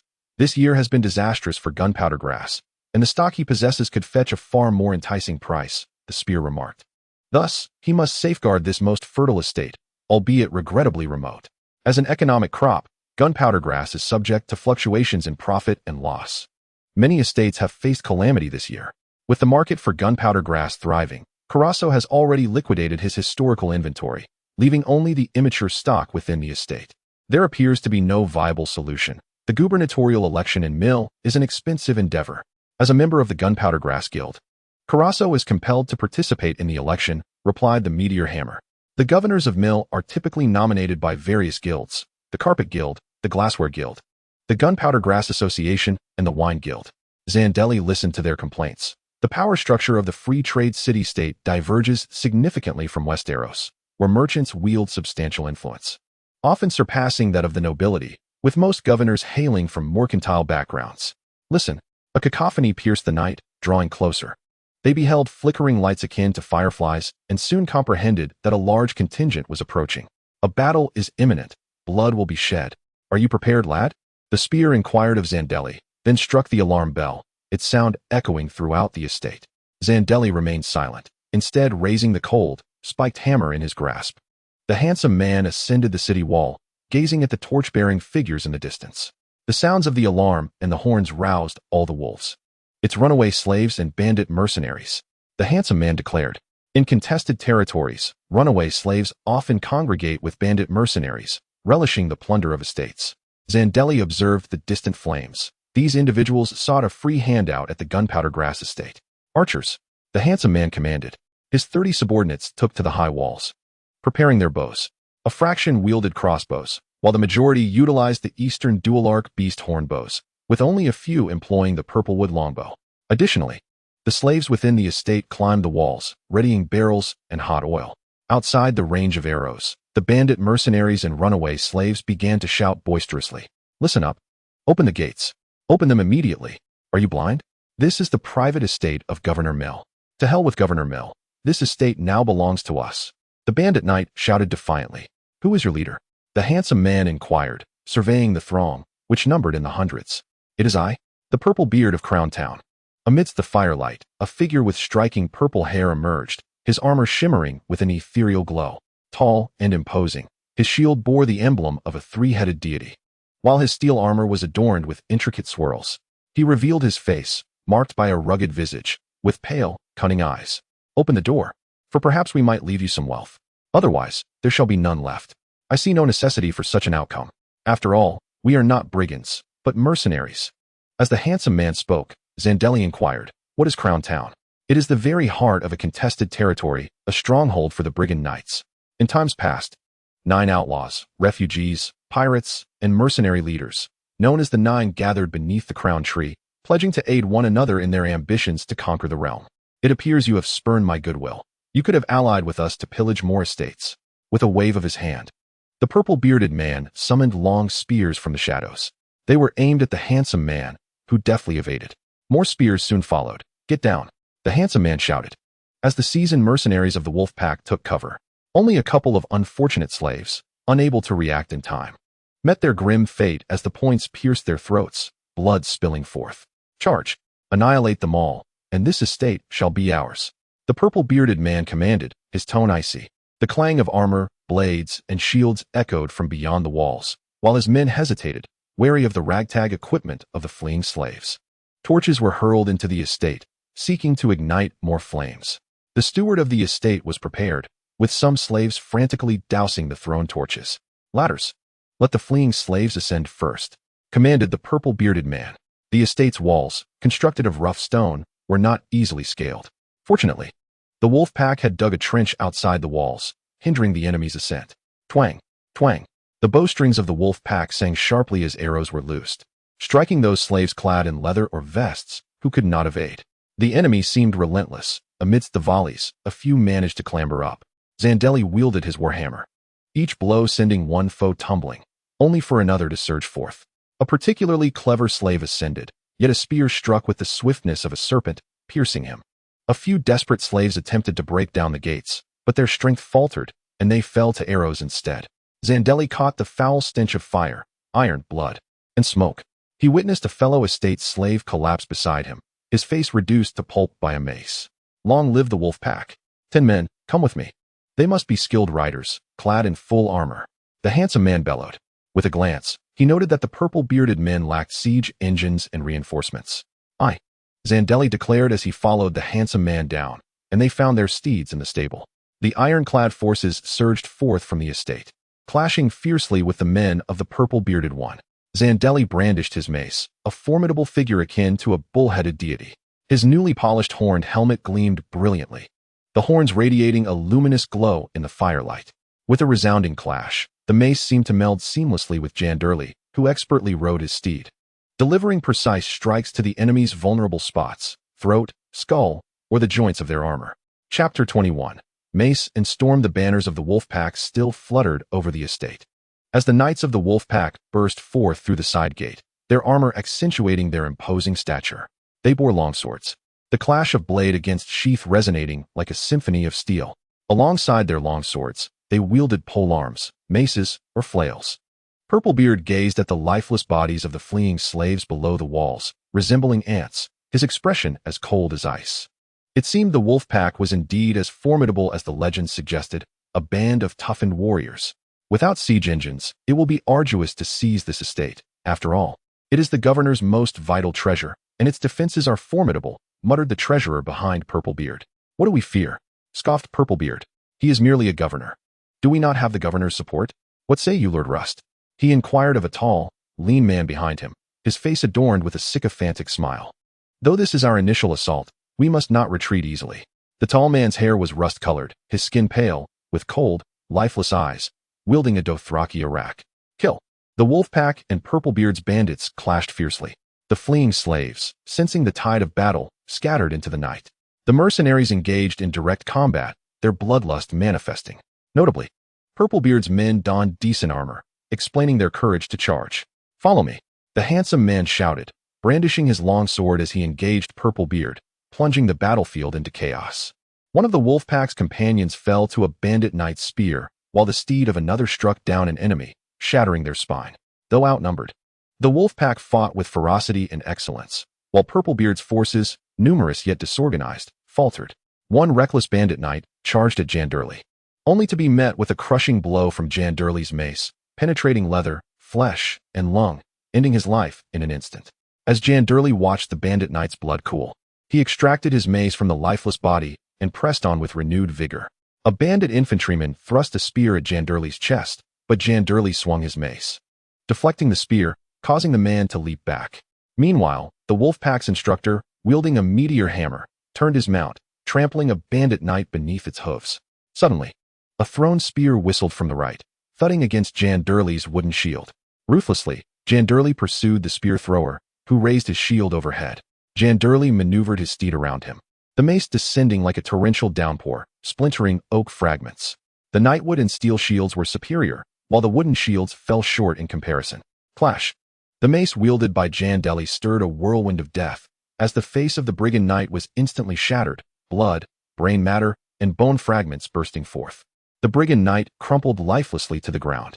Be careful, Jandeli exclaimed urgently upon spotting the Morning Star. For reasons unknown, the Morning Star had dismounted from his steed, perhaps having been thrown off by a spear's thrust, placing him in grave danger. Amidst the throng, the Morning Star brandished his spiked weapon, his martial prowess evident as he had already dispatched several souls to the afterlife. Watch closely, little ghost. He laughed heartily, though the brightness of his smile began to fade.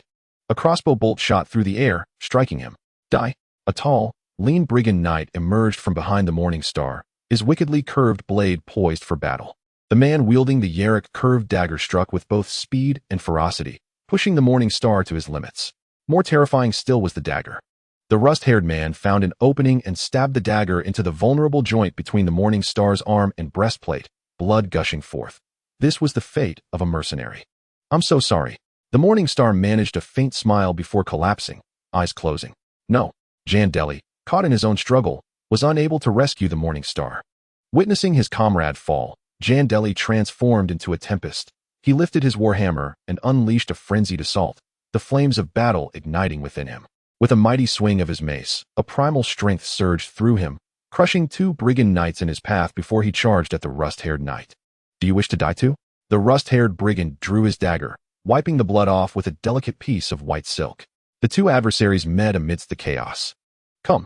Jandeli leaped from his horse, foregoing words and instead swinging his mace, for the Morning Star was not merely a comrade, he was his mentor. I wouldn't mind carving out your heart again. The rust knight raised his long, curved blade, a weapon favored by the Dothraki, adept at inflicting deep, lethal wounds from horseback, especially effective against those unarmored. The harmonious clash of steel resonated, heralding a dance of death. Jandeli wore a helmet and black-scaled armor, while his rust-haired opponent was bereft of a helmet, clad only in chainmail. Though Jandeli donned a formidable bull-s helmet, his neck and face remained unprotected. You deserve to know my name. Little ghost, I am Kalaz of Mirren, the undefeated gladiator of Rust. Kalaz moved with astonishing speed. The Yarrick curved dagger slicing through the air with a whistling sound, its blade like a torrential downpour aimed at Jandeli, targeting his throat or head. Jandeli maintained his composure, defending himself with his mace and oak shield against each fierce strike. The clash of steel against steel filled him with an inexhaustible vigor, unleashing fury and a storm within him. The Minlin people, perhaps Purplebeard, lacked the wealth to hire the masters of the Minlin arena. Thieves are, after all, thieves. Cowards. Kharaz cursed, for the situation in the arena was changing rapidly. The subordinates of the handsome man were acting like madmen, and the people of Purplebeard were growing increasingly anxious. Unable to withstand the onslaught, Kharaz found himself in a perilous predicament. Amidst the clashing of steel, the ferocity of his opponent was overwhelming. Kharaz's curved blade struck against Jandeli's black-scaled armor, causing Jandeli to feel a surge of vitality, yet the blade failed to penetrate the black scales. Jandeli's counterattack was swift, landing squarely on Kharaz's face, leaving a gaping wound from which crimson blood flowed, eliciting a wail from Kharaz. Coward. A coward in iron armor. Kharaz wore no helmet, only chainmail. This was Jandeli's opportunity. With a resounding crash, Jandeli's warhammer descended as if summoned by the god of storms, the force of the impact rendering Kharaz breathless. Kharaz roared and lunged forward, his curved blade dancing in the air, desperately seeking an escape. Jandeli blocked the blows aimed at his head, while Kharaz's strikes against his arm proved futile. After all, this was no Valyrian steel. Die. The two fought fiercely until Jandeli's spiked warhammer delivered a devastating blow to Kharaz's chest, shattering his body. Kharaz collapsed to the ground, lifeless. Chapter 22. Chaos and Ascent. Blood stained the ground. Jandeli's warhammer was now soaked in blood, and the air was thick with the scent of iron and the cries of the dying. Black-scaled armor, spiked warhammer, and oak shield, Jandeli's azure eyes blazed with fire. Flee. Purplebeard saw Rust fall to the ground, the Minlin fighter now a corpse, his heart shattered. Rust was the backbone of this band of mercenaries, fierce and powerful. Yet he met his demise in such a pitiful manner. The bandit mercenaries abandoned their fallen comrade and fled in disarray, leaving only the stench of blood lingering in the air, while Purplebeard managed to escape under the desperate cover of his remaining men. Purplebeard glanced back and beheld the formidable warrior who had slain the Minlin fighter. He stood beside the corpse, a harbinger of storm and death. Where had the wolfpack found such a skilled fighter? Purplebeard wondered. He understood the battle had been devastating, and he needed more, stronger hands. Strip these bandit mercenaries of their usable possessions, arms, armor, supplies, and coin. Even the surviving horses should not be wasted. Afterwards, burn all these corpses. The companions of the wolf pack began to clear the battlefield, retrieving the bodies of their fallen comrades from the heap of the dead. Of the 10 knights, 3 had perished, while the casualties among Purplebeard's mercenaries were far greater. Jandeli approached the spiked warhammer, feeling a dull ache in his elbow. Wielding the hammer required both strength and skill, and the Minlin warrior was ferocious. The blow delivered under the armpit of the trainer was fatal. Plate armor was not invincible. There remained vulnerabilities at the joints where piercing was still possible. Jandeli gazed at the pale visage of the warhammer, as the spear and the handsome man approached him. The warhammer is dead. Child. The spear gently patted Jandeli's shoulder. You are commendable. Those who seek vengeance for their comrades are fortunate.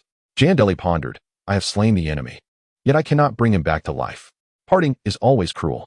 The spear reflected on his words, remaining silent. Although Jandeli was a ferocious giant on the battlefield, he was, after all, still a boy at heart. Let us look ahead. New battles await us. The handsome man gazed at Jandeli. Among novices, you are the most remarkable I have encountered, yet each of us must traverse this threshold. Together with his companions, Jandeli awaited the appearance of the slaves from the manor, first transporting the bodies of his fallen comrades onto a cart, then commencing the grim task of counting the corpses of the marauding mercenaries. Bachelor Cobain also emerged from the manor, tending to the lightly wounded or injured mercenaries. The handsome man departed from Jandeli, continuing to roam the battlefield, collecting armor and gold, yet lacking any identifiable items to ascertain the origins of these marauding knights. The hammer struck with ferocity as the handsome man examined the corpse of the Meridian, lifting the combatant's chainmail and exclaiming in admiration. Jandeli had delivered a mighty blow that crushed the heart of the Meridian, caving it in and shattering bone. The hammer, as a blunt weapon, concentrated its force into a singular impact, rendering it fearsome. However, we have stirred up trouble, the handsome man observed, analyzing the Meridian's features, rust-colored hair and a tall, agile physique. The Meridian combatants were of great worth. Where did the brigands acquire the gold to hire them? The skilled fighters among the Meridians were invaluable, and it seemed those opposing the governor were indeed significant figures among the Milans. The spear contemplated. Relay this matter to the overseer and convey the message back to Mill. Indeed, we have been fortunate, the handsome man remarked. The warhammer Jandeli has dealt with him. The unique curved blade of the Aralac was still a formidable weapon to contend with. But who could have attacked the manor? The handsome man pondered. There are far too many possibilities. The apothecary hoarding gunpowder, the lords of other manors, or simply adversaries of the governor. Yet, I suspect the costs of hiring brigands and meridians are exorbitant. One can only surmise they acted out of sufficient interest. Let it be. Gather all these corpses and take them to the manor. Let the overseer relay the news. This man's physique is decent, Cobain whispered as he examined the rust-colored corpse. Yet, if only he were a tad taller and sturdier. Now is not the opportune moment, Jandeli replied, as Cobain still envisioned an invincible warrior. As numerous corpses were laid out in the gunpowder manor, the atmosphere grew increasingly tense. 13 brigands had fallen, and 3 of our brothers were among them, not accounting for the fleeing slaves. In the past, there had been thefts or raids on the gunpowder, but never of this magnitude. The overseer's face turned pale as he surveyed the scene before him. Convey this news to the governor. If indeed these are the governor's enemies, they will strike in both Mill and the disputed lands. The clamor of the gunpowder manor had yet to dissipate when Jandeli returned to his chamber.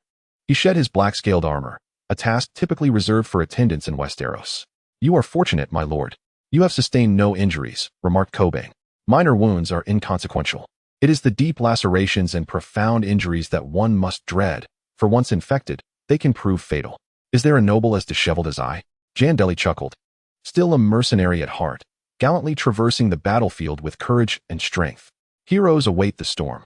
After all, Ares was once merely a bastardy of Dragonstone.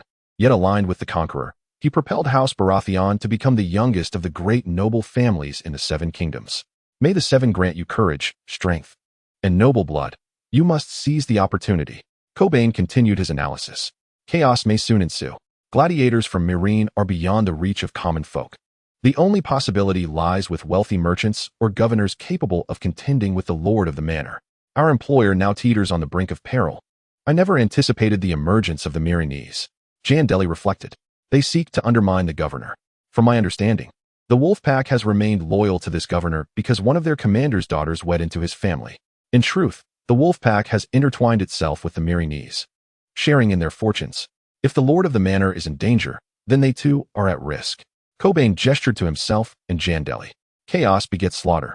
The struggle for power among the Meereenese rivals that of Westeros. No, it is even more dreadful. During the blood war in Meereen, 2 opposing factions vied for dominance over the city, resulting in a series of assassinations, riots, poisonings, rapes, hangings, tortures, and naval battles. The defeated were exiled from the city. Following the Spring of Lies, Governor Torero was poisoned at a banquet celebrating his election as the first governor, alongside his wife, mistresses, daughters, siblings, and supporters. Cobain was well versed in the history of the 3 daughters. Yet chaos may also present an opportunity. The King of 9 Coppers once claimed the contested lands and the Stepstone Isles. The situation is not immutable. Should disorder arise in Meereen, it could indeed be a chance. Do you intend to transform the corpse of that Meereenese? Jandeli inquired. Cobain exhibited a look of discomfort before nodding. The dead can sometimes be more fearless than the living. This is perilous. You must proceed discreetly. Perhaps another time. Chapter 23. News of the Targaryen siblings in the gunpowder manor of the contested lands. Jandeli quietly polished his flanged mace. The dark, cold weapon, forged from fine steel, had succumbed to the ravages of war. In Jandeli's room lay 2 additional weapons, a curved arak of a Meereenese gladiator and a flail, a relic of a fallen comrade. The arak, forged to resemble both sword and sickle, was favored by the Dothraki. Jandeli yearned for a Valyrian warhammer. There exists nothing sharper than a Valyrian steel sword. Bloodline, Storm's Blood, activated, awakening 33. Jandrai perceived the enhancement of his bloodline. Combat, particularly high-caliber encounters, fortified Jandri's Storm's Blood. He sensed his physical strength and power continuing to ascend. Between life and death, when the arrow is knocked, one can better evoke the Storm's Blood. I too was once consumed by my iron necklace, until I discovered the grandeur of the world and the magnificence of magic, spoke Cobain. The people of Westeros find themselves in a dimly lit chamber, yet strive to extinguish the flames ignited by magic, rather than remain like sheep in gray cloaks. Deaf to the truth, one should seek enlightenment. Master Cobain, what you yearn for is truth, and I seek the comfort of security and a life of unencumbered freedom. Jandeli set down his mace. He longed for a life of safety and ease, a privilege reserved for those of noble birth. Jandeli's position was precarious. Too close to the vortex of power. The Baratheon dynasty was inherently unstable, and the fluctuations of power inevitably threatened Jandeli. Better to be a player than a mere pawn. Jandeli was older than Joffrey, being the king's legitimate firstborn, while Joffrey was the product of infidelity. Even the existence of a bastard posed a threat. The Nestor family, and even his own uncle, could potentially jeopardize him. Jandeli was acutely aware of the fate awaiting his illegitimate siblings, apart from the noble bastard Edric, who hid in Storm's End. The others, once discovered by the malevolent Cersei, faced certain death. The familial ties among kings were often fraught with discord. The courts of Viserys, the Well King, and the Mad King were tangled in chaos, and King Robert was not much better. Kings showed little concern for their offspring, while the Queen harbored ambitious schemes, leading to calamity. Master Cobain remarked, knowing the affairs of the legitimate offspring, it felt akin to a powder keg. Jandeli was well aware of these kings, and rumors of their follies circulated in King's Landing. Viserys mishandled the succession issue, inciting a blood-soaked dance of dragons. The Well King's unbridled desires led him to sow chaos, ultimately planting the seeds of the Blackfire Rebellion. The Mad King, as his title suggests, was not only deranged but also suspicious of his own wife and children. So prepare yourself, Master Cobain, regardless of whether my identity is revealed. The Lannister family will remain our formidable adversary. Jandeli confronted his opponents directly. The Lannisters were powerful and affluent, with the population of the Westerlands only surpassed by the Riverlands, which were fragmented. Under Tywin's iron fist, the Westerlands functioned as a cohesive unit. Even the victorious usurper Robert ultimately chose to ally with the Lions through marriage. The situation was urgent, and manpower was needed. It was lamentable that I could not experiment with that Meereen gladiator. I believe he would make an indefatigable and invincible warrior. Master Cobain still reminisced about the deceased rusty gladiator. Gladiators who could emerge victorious in Meereen possessed extraordinary physical prowess, just as the Kingsguard in King's Landing. One should require such protectors by their side. An unbeatable warrior might even surpass the White Knight, for the latter is invariably bound by emotion, Cobain pondered. There will be opportunities, but not just yet. Jandeli curtailed Cobain's lament. They were merely mercenaries within the mercenary band, and participating in such ruthless experiments with the wolfpack would inevitably lead to their expulsion. Aside from the enhancement of invincible warriors, I am quite intrigued by the magical elements that leap through matter. If we could procure a dragon egg, it would be even more splendid, Your Highness. You possess a trace of draconic blood. Perhaps you could even hatch a dragon, Cobain declared with ambition. Acquiring a dragon, even a hatchling, would greatly bolster your endeavors. Dragons. There are already enough fools attempting to awaken the dragon. Yet, this task is exceedingly arduous. Besides us, I believe there exists a pair of exiled siblings who have never relinquished hope. Jandeli was aware of the whereabouts of 3 dragon egg fossils, currently in the possession of the corpulent governor of Pantos, yet the conditions for hatching these fossils are exceedingly stringent. He was more inclined to search for dragon eggs elsewhere, perhaps more vibrant ones that might offer a greater chance of successful hatching. Dragonstone, King's Landing, Summerhall. You refer to the Beggar King's siblings, do you not? Cobain pondered. Their draconic lineage is indeed the most potent, but there are precedents of other families mastering dragons as well. For instance, the Sea Serpent's offspring. While the Sea Serpent could not control dragons, his children, and even his bastards, have managed to do so. In truth, we have alternative means of securing allies. Though fraught with both advantages and disadvantages, it presents a potential shortcut. You speak of Daenerys? Cobain nodded, affirming that Daenerys is indeed one of the most beautiful maidens in the world. That girl carries the blood of dragons, a lineage tracing back to the ancient Valyrian gods. Yet, beauty is merely one of her many dazzling attributes, accompanied by hidden power. You cannot genuinely believe that all supporters of the Dragon Lords have vanished entirely. Consider Dorne. Reflect on the Crab Isle. Is the girl truly that beautiful? How can you be so certain? Jandeli inquired, noting that Cobain, due to his age and experiences, may not have encountered Daenerys, yet he seemed to be an ardent admirer of her. The true dragon family has always been renowned for their otherworldly beauty. I have yet to hear of an unattractive Targaryen. Furthermore, while I have not seen this girl, I have encountered Prince Rhaegar. Cobain shook his head, slipping into a reverie. Rhaegar was tall and handsome, with indigo eyes and silver hair.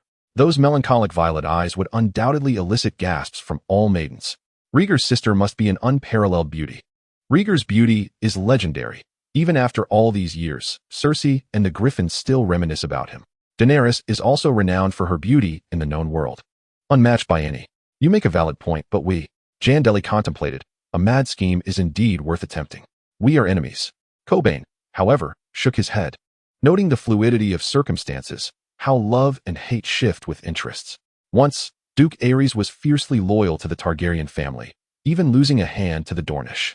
Can Conqueror Aegon forget that it was his own friend's descendants who sought to usurp the true dragon throne? Everything changes, moreover. You two harbor animosity toward House Lannister and equally desire that chair. I must concede, you are quite the persuasive negotiator. Master Cobain. Jandeli chuckled. He cannot desire both the restoration alongside Daenerys and the crown without offending many. Yet if he wishes to grasp that crown, he must exert every ounce of strength. A girl who has grown up in hiding, living in perpetual fear, and a brother who is madly obsessed with the crown. What will she seek? Cobain analyzed calmly. She will require strong arms, a powerful embrace, a handsome, spirited, and invincible warrior. Your Highness, you possess both beauty and charm, alongside formidable strength. All we lack is the influence to attract the princess. You may be as unyielding as steel or as delicate as silk, but as long as you present yourself before her, we stand a chance. Gendry could not help but admire Cobain's insight. The allure of a handsome man proved effective, particularly in this age that values appearances. However, intercepting her will require impeccable timing. Daenerys' worth lies not solely in her beauty. She is also one of the keys and opportunities to awaken the dragons. We will glean information about Viserys and Daenerys from the smugglers. Gendry stated. The contested lands boast an extensive coastline, and those smugglers and pirates possess vast networks of information. I am more than willing to facilitate this endeavor. Chapter 24. The Struggle for Mill's Power. Request for continued reading. The situation in Mill grows increasingly dire, as Gendry observes the handsome man's expression darkening. The marauding mercenaries are currently few in number, lacking the overwhelming force of the brigand knights. Furthermore, the Gunpowder Manor, aided by the wolfpack mercenaries and slaves, has dug deeper and wider trenches, yet the handsome man remains far from pleased. The governor's troubles extend beyond this manor. They are deeply rooted within the city of Mill itself. The competition for the governorship of the free trade city-state is tenuously orderly, yet it is occasionally tainted by bloody undertones, assassinations, poisonings. The wolfpack may be too closely entwined with Governor Casso, standing atop the manor's walls. With a sweeping view of the picturesque landscape, the handsome man quietly confided to Gendry, who is also a cultured member of the mercenary band, possessing both bravery and wisdom. Gendry's valor has garnered admiration from his mercenary brethren. After all, not everyone possesses the ability to slay a Myrmidon gladiator. Are we merely mercenaries? Have we become entangled in the miller's game? Hired swords lack loyalty, and free knights possess no discipline. However, the wolf pack is different. We share a long history of cooperation with the Casso family. We have enduring and close contracts. Gendry comprehended the handsome man's implication. The Casso governor and the wolf pack support one another. Bound by blood and camaraderie, the wolf pack would not easily abandon the governor, coupled with their long-standing alliance. The governor's enemies would also seek to eradicate the wolf pack. Nevertheless, it is of little consequence. Dying in battle is the mercenary's fate. Riding on a noble steed, sword in hand, engaging in warfare, revelry, and ultimately perishing in some inexplicable conflict. That is our existence. But you are different, lad. You need not accompany the wolf pack to destruction. The handsome man prepared Gendry for the harsh realities ahead. You are a commendable child, destined for greatness, handsome and fearless. The wolf pack is merely your initial endeavor. Logically, a mercenary would belong to multiple mercenary groups. However, we are different. We carry the blood of the North and have no desire to change our abode. Has the situation truly escalated to this moment? Jandeli pondered. The handsome man's words bore a sense of entrusted fate. News had arrived from the gray-bearded one. This election year was proving to be arduous. The merchants, once aligned with the governor, seemed to have received some covert hint and were refusing to extend loans, while the Mill Bank also declined assistance. Hence, the governor was in dire need of trading gunpowder for gold. The handsome man contemplated. Without funds, one lacks the means to bribe or curry favor with voters. Jandeli understood the dynamics of the free trade city-state. Money is the tether of power. The most renowned was the election in Volantis, yet the situation for the third daughter was largely analogous. The Volantis election spanned 10 days. a period of indulgence for the voters, during which candidates employed various strategies to win their favor. Amidst this 10-day revelry, torch parades, speeches, numerous pantomimes, singers, and dancers performed. Assassins would duel for their favored candidates, elephants bore the names of candidates, and some contenders even resorted to allowing their slaves to engage intimately with voters, doing anything to secure their ballots. Enough. Let us not dwell on matters beyond our capacity concerning the mill. Due to the impact on the gunpowder grass estate, the enemy is formidable and enigmatic. Coupled with the election year, the governor must also bolster his defenses. The wolfpack will dispatch a contingent to protect him, while another group will come to our aid. May the governor emerge victorious this time. Jandeli could only fantasize thus. The electoral ruse of the mill is a game only the local freemen can navigate. This is not a situation solvable by mere force. I hope for the same. Go train, young Jand. The handsome man smiled, encouraging Jandeli to attend to his own affairs. As Jandeli descended from the high walls of the estate, he beheld the rust-colored gunpowder grass, radiant as flames, with slaves bustling about. The gunpowder grass was nearing maturation, soon to be dried and dispatched to the mill. The color of the red world is red, Jandeli mused. The world may perish in fire or succumb to ice. The chaos of the mill has already entangled them. In the absence of combat missions, Jandeli relished training in the martial arena, engaging in combat with various weapons. The long spear wielded by the spearman was elusive, once leaving Jandeli's vest adorned with scars and protrusions, yet he had gradually grown accustomed to its rhythm. The peculiar flail had also proved to be a source of hardship for Jandeli. A flail typically consists of a stick attached to a chain, somewhat akin to a meteor hammer. The chain's end is fitted with a metal head, possessing both a blunt hammer-like end and a spiked morning star end. Long spear, meteor hammer, flail. Jandeli had familiarized himself with the mechanics of many weapons, yet he was most adept with the spiked hammer. A knight ought to master various weapons to adapt to the battlefield's exigencies. After enduring a rigorous half-day of combat, Jandeli finally found a moment to pause. He trained late into the night, his strength and resilience earning the admiration of all mercenaries. Cobain the bachelor approached once more, evidently with urgent matters at hand. Your Highness, there are 2 matters to discuss. The first concerns the beggar king and his guardian. They have shown some movement, hiding in Pintos, Cobain whispered.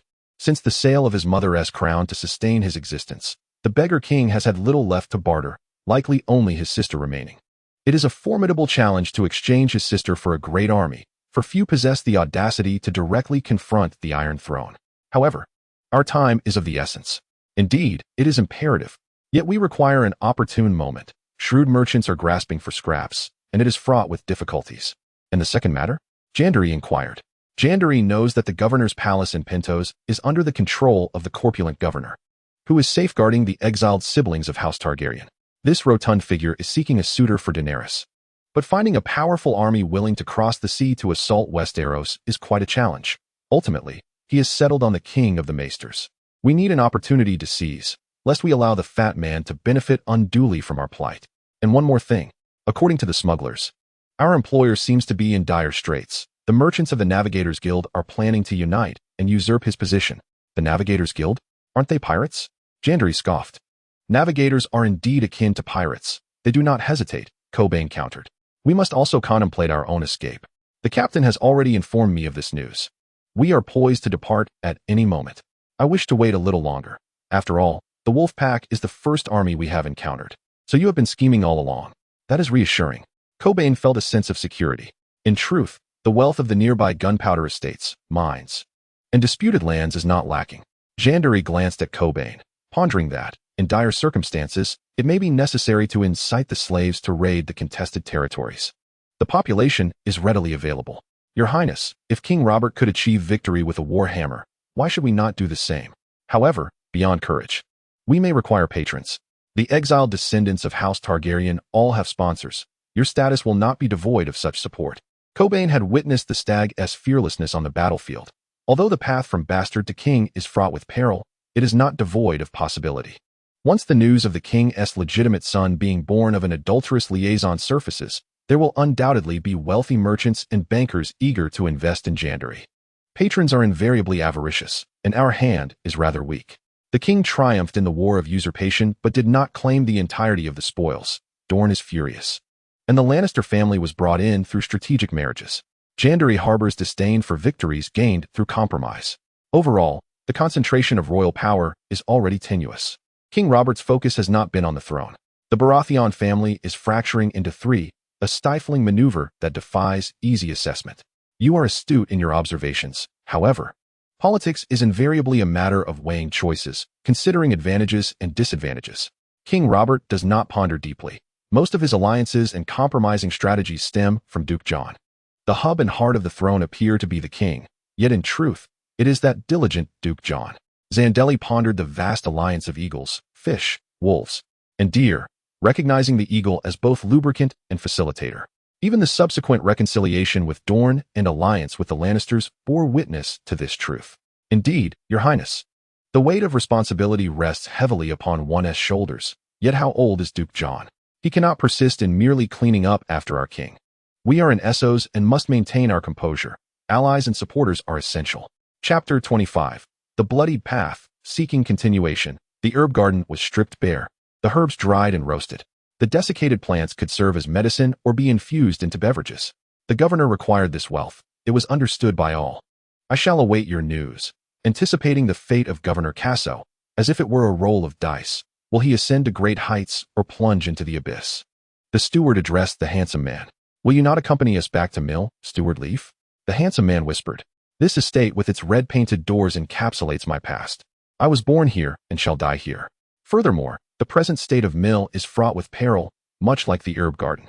Yet, I still pray for the governor's victory in this endeavor. Otherwise, I may find myself destitute, for other governors would favor their own retainers. Steward Leaf replied, I had forgotten that. Indeed, Mill is hardly a sanctuary now. The handsome man sensed the melancholic atmosphere. The downfall of a governor typically meant the loss of all his possessions. Governor Casso's port, estate, shops, and family, including his wife and children, would not escape unscathed. For instance, in the latter days of the Blood Dragon's dance, a governor named Bombaro perished at the hands of mercenaries due to unpaid wages. After his demise, it was revealed that he was deeply in debt. His creditors seized his estate, selling his wife and children into slavery, while all his possessions, including Prince Viserys, were surrendered to the formidable Lysandros Jal. Take care, my old friend. The handsome man solemnly addressed the steward, then commanded the sounding of a mournful horn. The wolfpack would escort the transport convoy at dawn.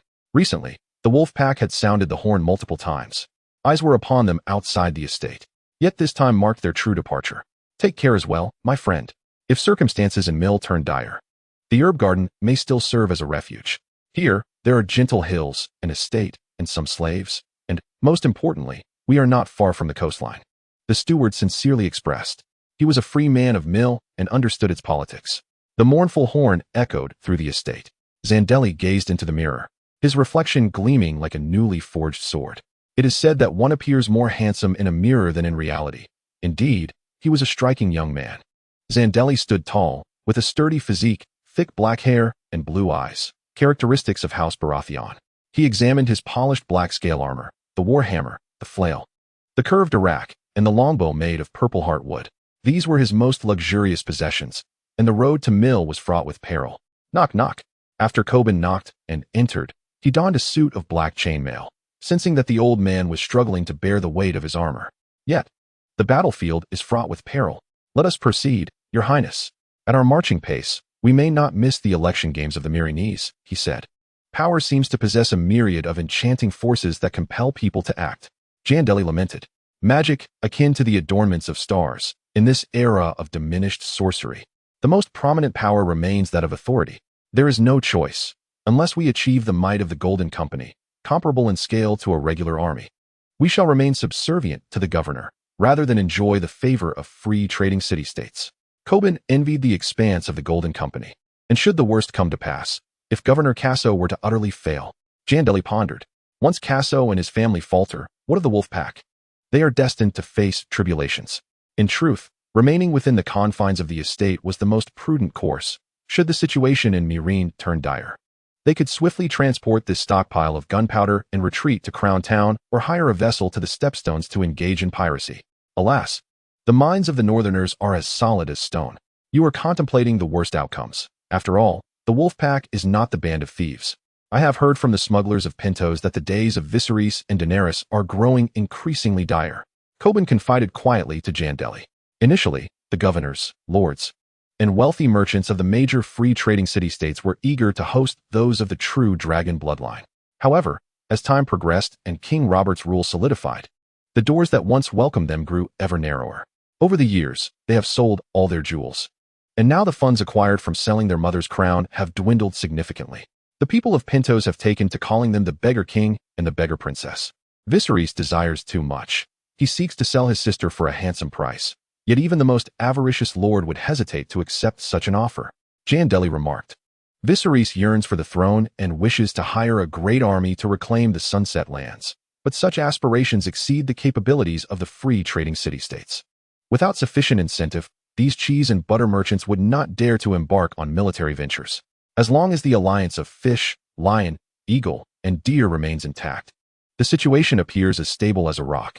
The beggar king has nearly gone mad waiting for an opportunity. His desire for the throne consumes him. He waits for the return of the true dragons, yet year after year, he finds no chance. He is but a stumbling block to our endeavors. You need only the princess, Coben stated.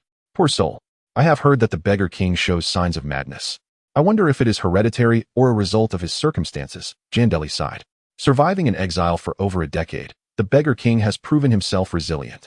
If only he could endure a few more years until chaos reigns upon the Iron Throne, how joyous would he be to witness Westeros in disarray. Perhaps then, the chance for restoration would arise.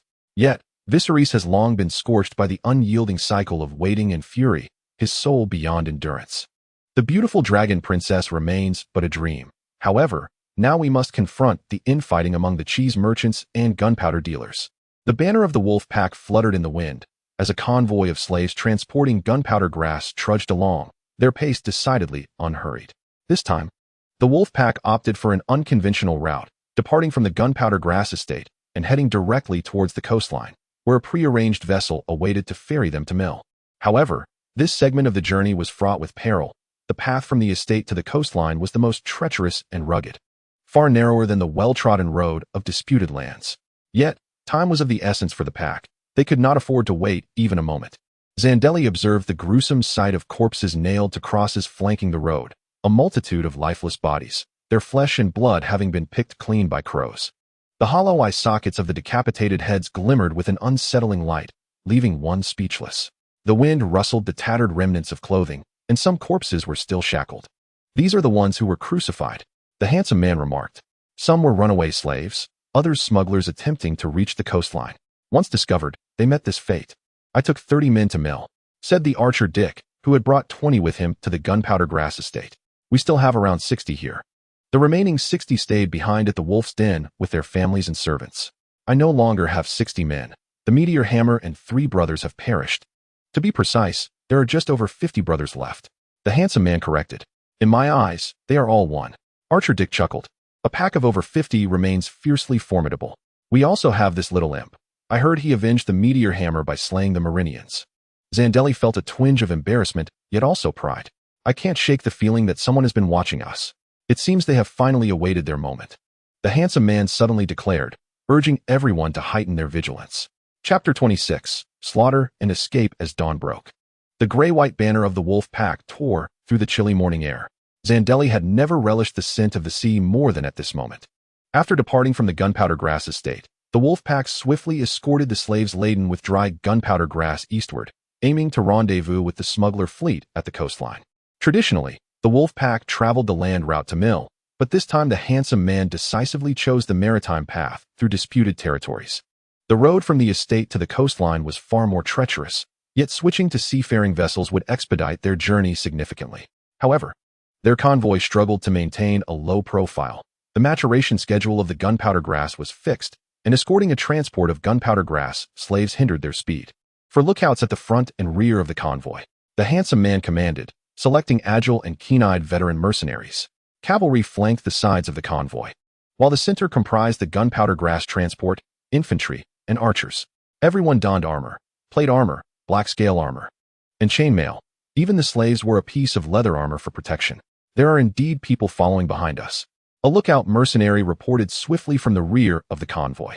The eyes of the bandit mercenaries and the fleeing slaves have been relentlessly tracking us. Prepare yourselves.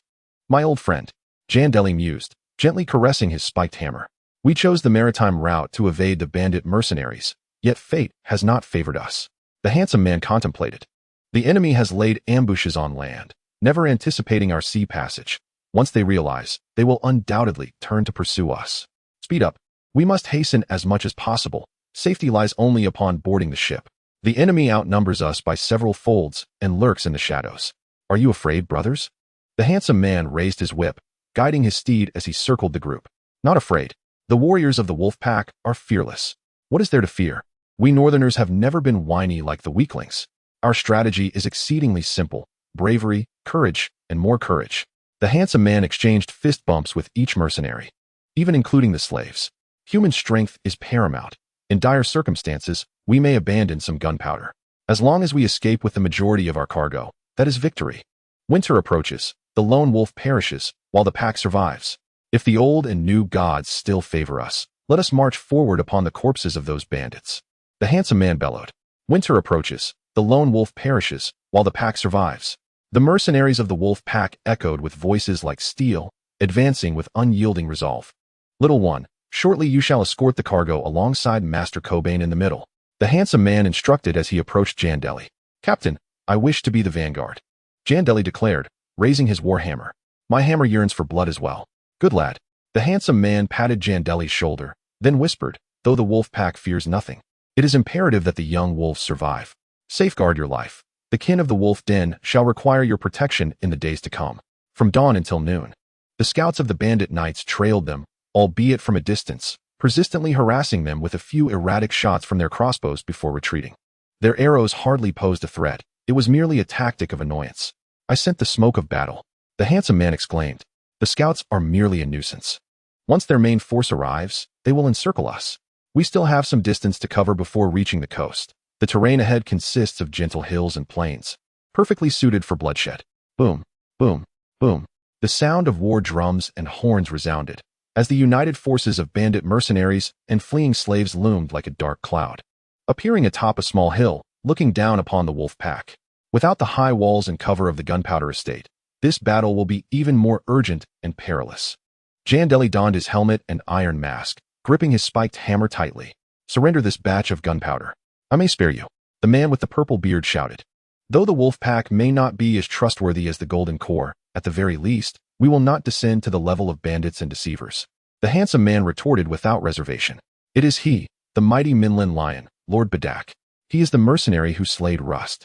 The purple beard remarked to the Minlin warrior beside him, gesturing towards the handsome figure of Jandeli not far behind. Was it that dark-haired boy in the iron mask who killed Rust? The Minlin gladiator inquired, his speech rough and stammering. The Minlin warriors beheld Jandeli, a tall figure with a tawny complexion, clad in black and red leather armor, wielding a spear. He was bald, with scars crisscrossing his face. Indeed, I shall never forget that spiked mace. Purple Beard declared, I will slay him and feast upon his heart. Consuming the heart of a brave man will grant the gladiator greater strength. Bedak's face gleamed with desire. Though Rust was not exceptionally strong, he had triumphed in the arena dozens of times. This lad killed Rust, and I shall take action. Shall Lord Bedak don a suit of plate armor? Without armor, one is at a severe disadvantage. Purple Beard urged, don such heavy armor? My speed is my greatest asset. Leather armor suffices. The Minlin warrior's face betrayed his impatience. Observing this, Purple Beard ceased his entreaties, for Minlin gladiators did not wear any protective gear during combat, as the audience craved the spectacle of bloodshed. Yes, Lord Bedak, but the governor has merely commanded us to delay their advance and await the opportunity to reclaim the gunpowder herb, not to engage in battle with the wolf pack. Purple Beard's expression was one of distress. Coward. Bedak scoffed dismissively, raising his spear and charging ahead. These Minlin gladiators are as impulsive as wild boars. Purple Beard seethed, restraining his eager subordinates. Let those fleeing slaves take the lead. But how shall we report to the governor? Purple Beard's treasurer appeared despondent. Report? A report does not mean we perish in this futile struggle. If our lives are lost, what good is gold? The wolf pack is a tough adversary. If we can delay them, we have fulfilled our duty. Let the Minlin warriors engage the fleeing slaves to wear them down, and see if there is a possibility. The equipment of mercenaries varies widely. Only the Golden Company possesses gear comparable to a regular army, and many mercenary groups have subpar armor. In terms of equipment, the bandit mercenaries are no match for the wolf pack. Purple Beard waved his hand, and a throng of fleeing slaves, bewildered, began to charge alongside the Minlin warriors. Most fleeing slaves had been reduced to worthless bandit mercenaries in disputed territories, yet lacking adequate training and nourishment, their combat prowess was rather meager. Roar! Masked brat, come forth! The Minlin gladiator bellowed, his back surrounded by a cacophony of cheering and various fleeing slaves. Draw your bows. Fire! Commanded the arrow makers. As longbows arched beautifully and then rained down arrows. A few unfortunate fleeing slaves were caught in the onslaught of arrows, becoming like hedgehogs alongside their horses. Only that cunning Minlin gladiator evaded the arrow's trajectory. Though his horse fell heavily, the Minlin warriors surged forward to the front lines. The sorrowful tale unfolds with but one individual remaining at the scene. Coward! The Milan man snarled, glancing back at the violet-bearded figure still perched upon the hill. The bandit mercenaries harbored no intention of descending to offer aid. With a swift motion, the archer Dick released his longbow. The arrow gliding through the air with the grace of silk, embedding itself in the left shoulder of the Milan man, blood seeping forth from the wound. Coward! Hiding within your armored shell. Badrak bellowed, raising his spear. The handsome adversary approached, and Badrak's spear struck with the swiftness of a striking serpent, landing blow after blow. The handsome warrior raised his longsword, yet it could not rival the spear's speed. A gash appeared upon his visage, crimson blood trickling forth. In defiance, he retaliated, inflicting a wound upon Badrak's arm. Die! Jandeli observed Badrak, now consumed by rage, as he brought down his mace with a resounding thud. Coward! Badrak roared, thrusting his spear at Jandeli from an astonishing angle, but Jandeli's oak shield successfully intercepted the attack. In that fleeting moment, the mace struck Badrak's face with merciless force. Cobain rushed over, exclaiming, "Dispose of several crates of gunpowder. We must flee."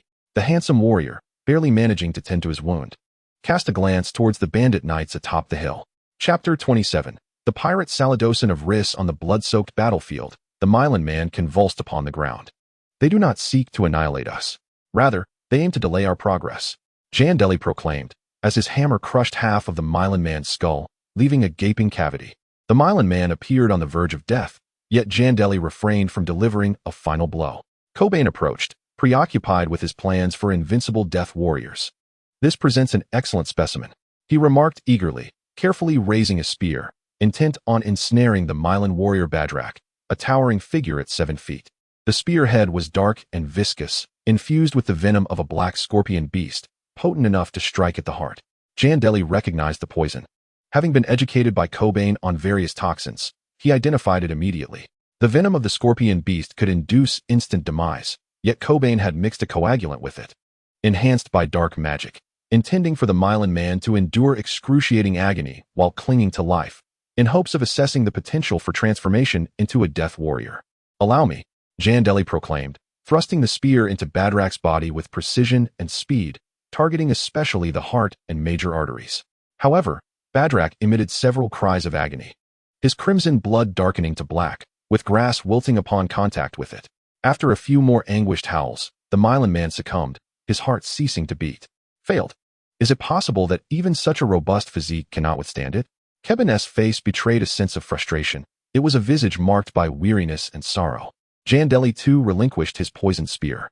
The influence of the red comet loomed large, for without the arrival of the magical tide, the creation of such formidable zombie warriors appeared unattainable. Jandeli pondered that the failure of the experiment did not stem from the inadequacy of the samples. Keben remained unaware of the underlying cause, yet Jandeli was acutely aware that it was likely due to the scarcity of magical elements.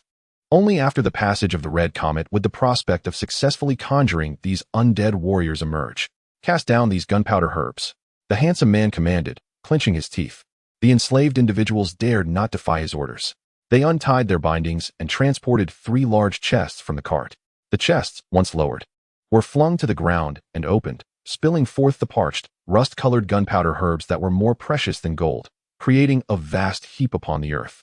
The handsome man displayed the bounty to the bandit knights atop the hill, ensuring they recognized its authenticity. "This is my gift, Purple Beard, for you and all your men," he proclaimed from the rear of the ranks, addressing the figure atop the small hill. "If we must fight to the bitter end, you shall gain none of these herbs. I shall incinerate them all.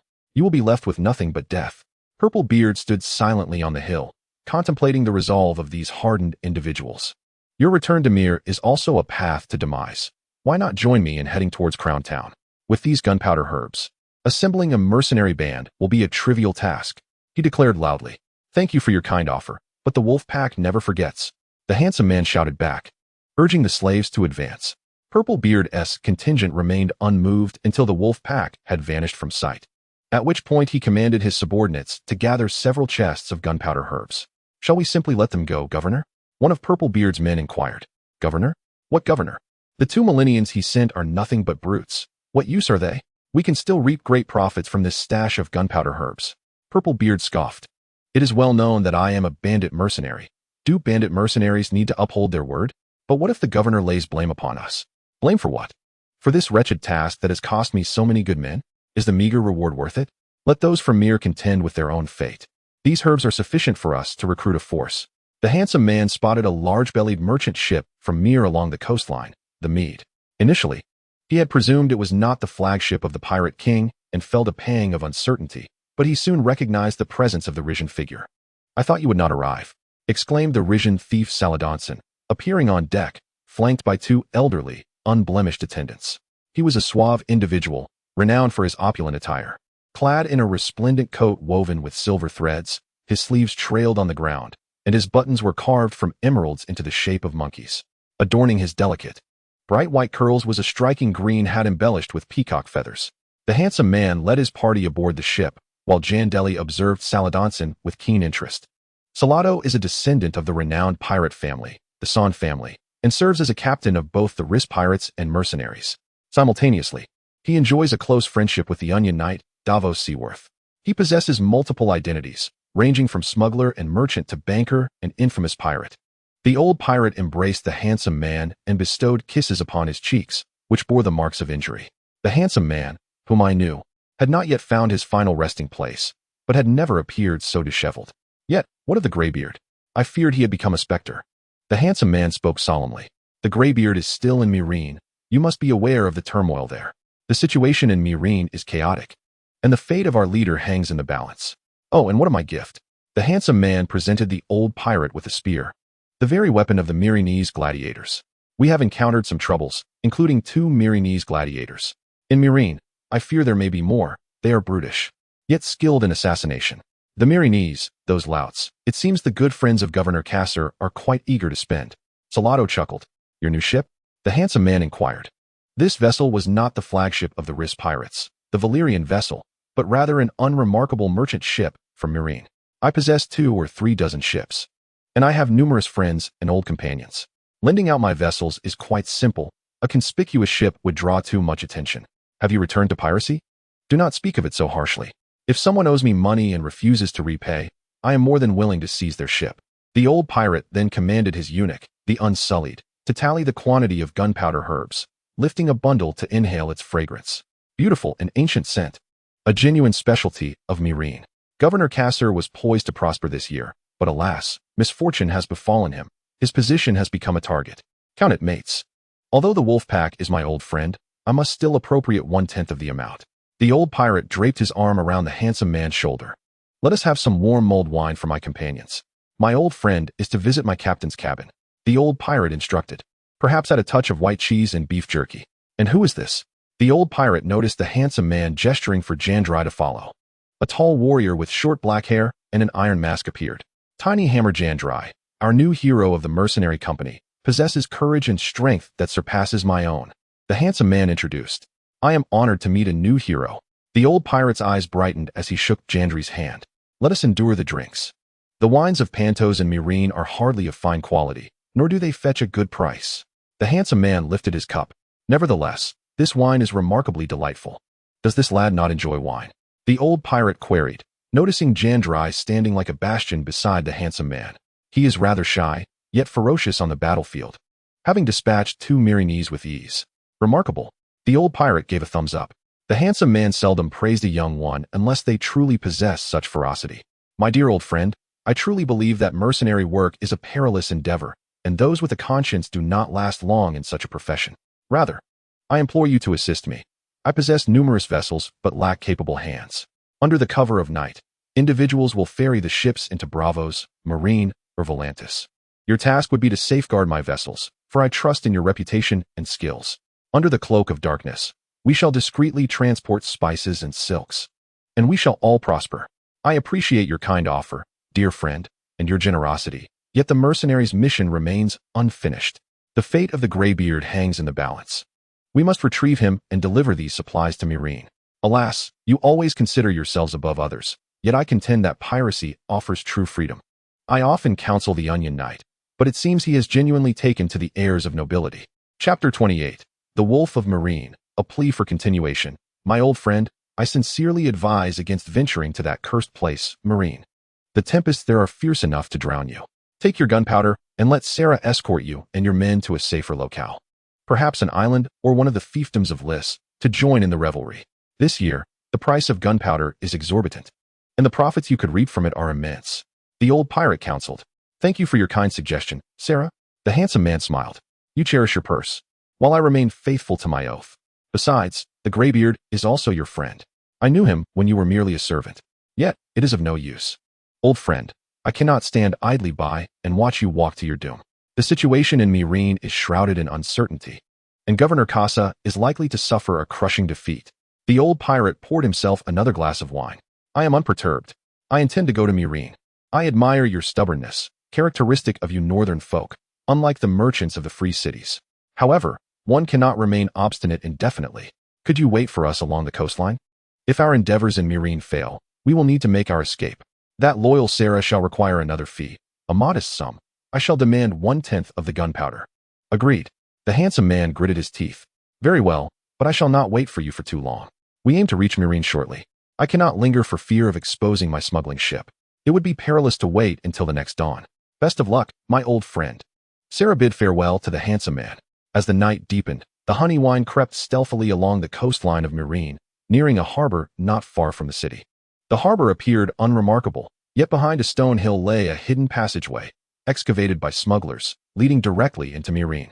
Many smugglers would take advantage of the night to arrange small boats, scaling low or crumbling sections of the city wall to conduct their trades. The old pirate from Lys had more cunning, having even dug a tunnel. The handsome man, accompanied by dozens of skilled hands, including the archer Dick, the spearman Jandeli, and others, prepared for the venture. The remainder remained on the old pirate's ship. Should they fail to return, the old pirate would ensure their safety elsewhere.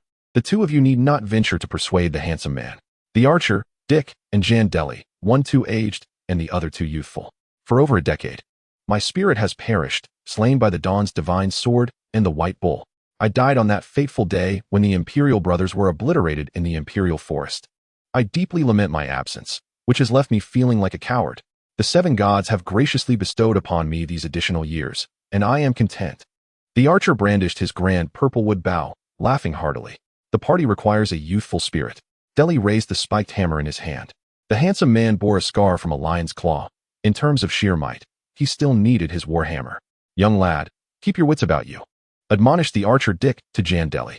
I have imparted all that I can teach you. I do not wish to see a promising talent extinguished so early. Mill City is divided into the inner and outer city. The outer city is a slum, the dwelling place of the impoverished, while the inner city is home to the governor and the nobility. Even the enemies of Governor Casso are expected to reside in the mansions of the inner city. The defenses of the outer city are lax, yet those of the inner city are formidable, making a breakthrough exceedingly difficult. The handsome man analyzed. Holding a torch, he led the assault team through the low, narrow passages, barely wide enough for two to walk side by side.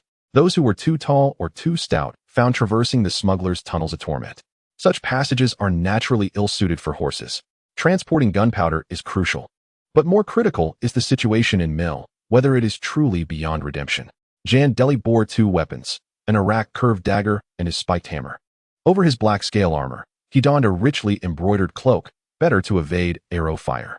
At a corner of the outer city of Mill, the handsome man, Jandeli, and their companions finally emerged into the light. They lifted a paving stone from the notorious headless alley and stepped forth. Public enemy Casso. Casso is dead. Casso is dead. The city of Mill erupted into chaos and clamor as Governor Casso fell. The wealth and status of the Casso family evaporated in an instant. The city guards, brandishing torches, scoured the streets, busy confiscating the assets of the Casso family, goods, docks, warehouses, and even slaves. When a governor falls, the victors descend upon his carcass like ravenous wolves. The handsome man analyzed the various voices and sources of information, seeking his companions. He and Jandeli concealed their wolf insignia, calmly discerning the cacophony around them. Fortunately, Mill is rife with mercenaries and adventurers, akin to ships adrift at sea, unnoticed by anyone. The archer methodically wrapped his longbow. Its unmistakably Westerosi design could easily arouse suspicion. The situation has turned dire. The handsome man reflected.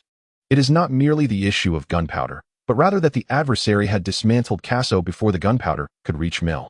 The foe had discerned Casso's wealth and struck decisively before he could reap the rewards of this batch of gunpowder. However, as for the gray-bearded man, the handsome young man felt that the one responsible for protecting Casso was also in grave danger. Kill! Kill! The clamor reverberated like thunder. As a dozen bloodied men galloped toward the gates of Mill, most of those from the wolfpack were gravely injured, having expended an immeasurable amount of strength to reach this point. Judging by their trajectory, they must have come from the inner city. The Mill's garrison and the governor's personal guards, along with mercenaries, closely pursued them, crossbows in hand, while the people of Mill dared not approach too closely. The northern warriors were formidable in battle, and the wolfpack bore the blood of the north. Whoosh! Dick unfastened his pack, his arrows gliding like silk, decisively striking down a pursuing soldier. Kill! The wolfpack is here. The wolfpack roared, deliberately amplifying their voices. Jandeli's squad, the handsome young man's squad. The archer began to unleash his arrows with unwavering precision. Although the longbow might not match the crossbow in rate of fire, its range far exceeded it. Not to mention, the archer was the most exceptional marksman in Westeros. The wolfpack is here. Jandeli donned his iron mask like a tempest, wielding a mace as he led a few men to rescue their comrades. Chapter 29, The Stag and the Unsullied. Within Mill, flames of battle ignited multiple times, as the enemy busied themselves in exterminating the supporters left behind by Governor Casso. Blood and fire pervaded Meereen. Jandeli gripped his mace tightly, observing those who pursued the wolfpack, the Mill garrison, mercenaries hired by the people of Mill, and the personal guards of the governors, all mingled together. Olive-skinned Mill inhabitants, slender-bodied, with purple, red, or blue-haired Tyroshi, and the pale-skinned, golden-haired, blue-eyed Lyseni, along with the Meereenese. Jandeli beheld mercenaries from nearly every corner of the known world. The enemy's numbers were at least several times greater. The remnants of the wolfpack united with reinforcements, reforming a wedge formation, charging toward the gates of the outer city of Mill. The handsome young man, armed with a spear, joined Jandeli and his men. Shield me, the archer called out, as the wolfpack raised their shields to obscure his figure. The archer's longbow never missed, consecutively piercing through several mounted foes, momentarily halting the encroachment. You have come. The leader of the remaining wolfpack soldiers covered his face, tears streaming down his bloodied cheeks. At the forefront was a middle-aged man equipped with iron gauntlets, already stained with blood. Where's the captain? Steel Fist. The handsome young man inquired, aware that the story's conclusion was already sealed, yet still dreaming of a miracle. Governor Joy of the Herbalist Guild betrayed us. Steel Fist replied. Governor Casso sought assistance, but both he and his family were poisoned at the banquet, and the captain could not persuade Governor Casso. Governor Joy and the adversaries from the Navigators Guild unleashed the Purifiers and the Meridian Warriors. The captain and several of his brethren perished, and we broke free from the manor. Steel Fist displayed evident anguish. Governor Joy. He is also affiliated with the Gunpowder Herb Guild. The handsome man was taken aback. It seems that the governors from the maritime industry possess considerable prowess, having successfully enticed Casso's former confidants and supporters. Nothing is impossible. Following Casso's demise, the remaining seat would belong to Governor Joy and the individuals designated by the pirates, including Joy's brother-in-law, who was initially the one nominated by the Navigators Guild. However, that was merely a facade, for behind the scenes, they had already secured Governor Joy's allegiance. How could this be? The handsome man sighed. The situation in Mill was tumultuous. Their supporter, Governor Casso, met an untimely end, dragging the captain with the gray beard into the fray as well. Captain, the leader has entrusted this to you. After him, you shall be the head of the wolf pack. Steel Fist produced a ring, adorned with the proud visage of a wolf's head. This ring, forged of black iron and bronze, bore the ancient runes of their forebears, serving as the emblem of the wolf pack. We must depart swiftly. The handsome man had no time for further words. Retreating from Mill was imperative. The eastern gate of the outer city is less fortified, Steel Fist declared. There is no time. The handsome man whispered. Today's Mill is undoubtedly fraught with peril. We have a new path, the underground passage. First, We shall feign an assault on the eastern gate, then turn back to the secret route. Agreed. Boom. Boom. The Melidian forces gradually dispersed as a small catapult, pushed by mill slaves, emerged from the rear. The Melidians had discerned the prowess of the bowmen, hesitating to advance, and instead allowing the catapult to initiate the attack. Shields. Shields. The archer Dick protected his comrades, employing his longbow with precision. Suppressing the enemy's cavalry was paramount. The operator of the catapult was well guarded, compelled to first eliminate the leading cavalryman. The archers fought back valiantly, and other members of the wolf pack returned fire. The Melidians' range was no match for the longbow, proving to be a troublesome situation, as they could only watch the remnants of the wolf pack advance in formation. Suddenly, the sound of a horn echoed. Boom, boom, boom. Before Jandeli's eyes appeared a group of resolute individuals, clad in black leather armor, donning spiked helmets, wielding short swords, shields, or spears. 30 purifiers formed a formidable unit, advancing towards them. The purifiers. The purifiers have arrived. A thunderous cheer erupted from within the Melidian ranks. The purifiers were regarded as the elite force of the free trade city-states, saviors of coerced fate. The free trade city-states harbored a deep-seated fear of the Dothraki, and the purifiers' renown was unparalleled. The emergence of the purifiers instantly galvanized the Melidians. Disregarding the threat posed by the longbowmen, they surged forward in jubilant exuberance. Damn Melidians. They truly spare no expense.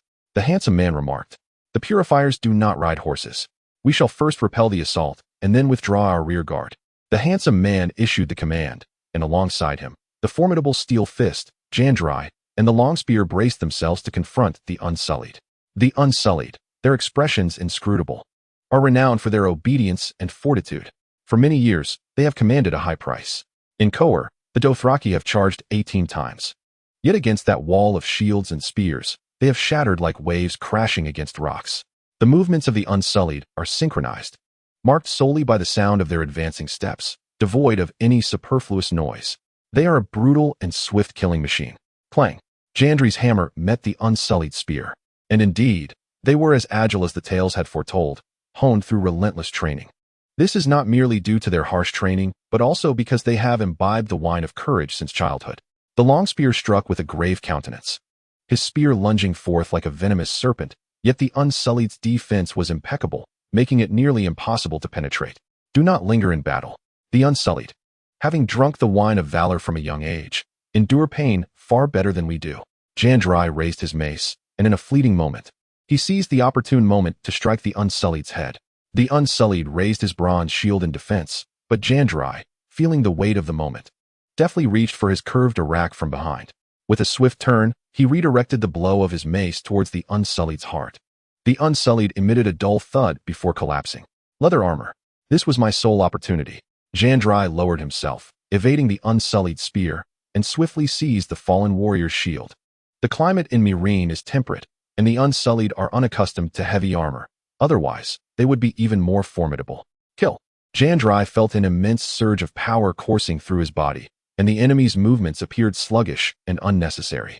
He needed only to overpower them with strength. He must swing his mace with greater speed and steadiness, leaving no opportunity unseized.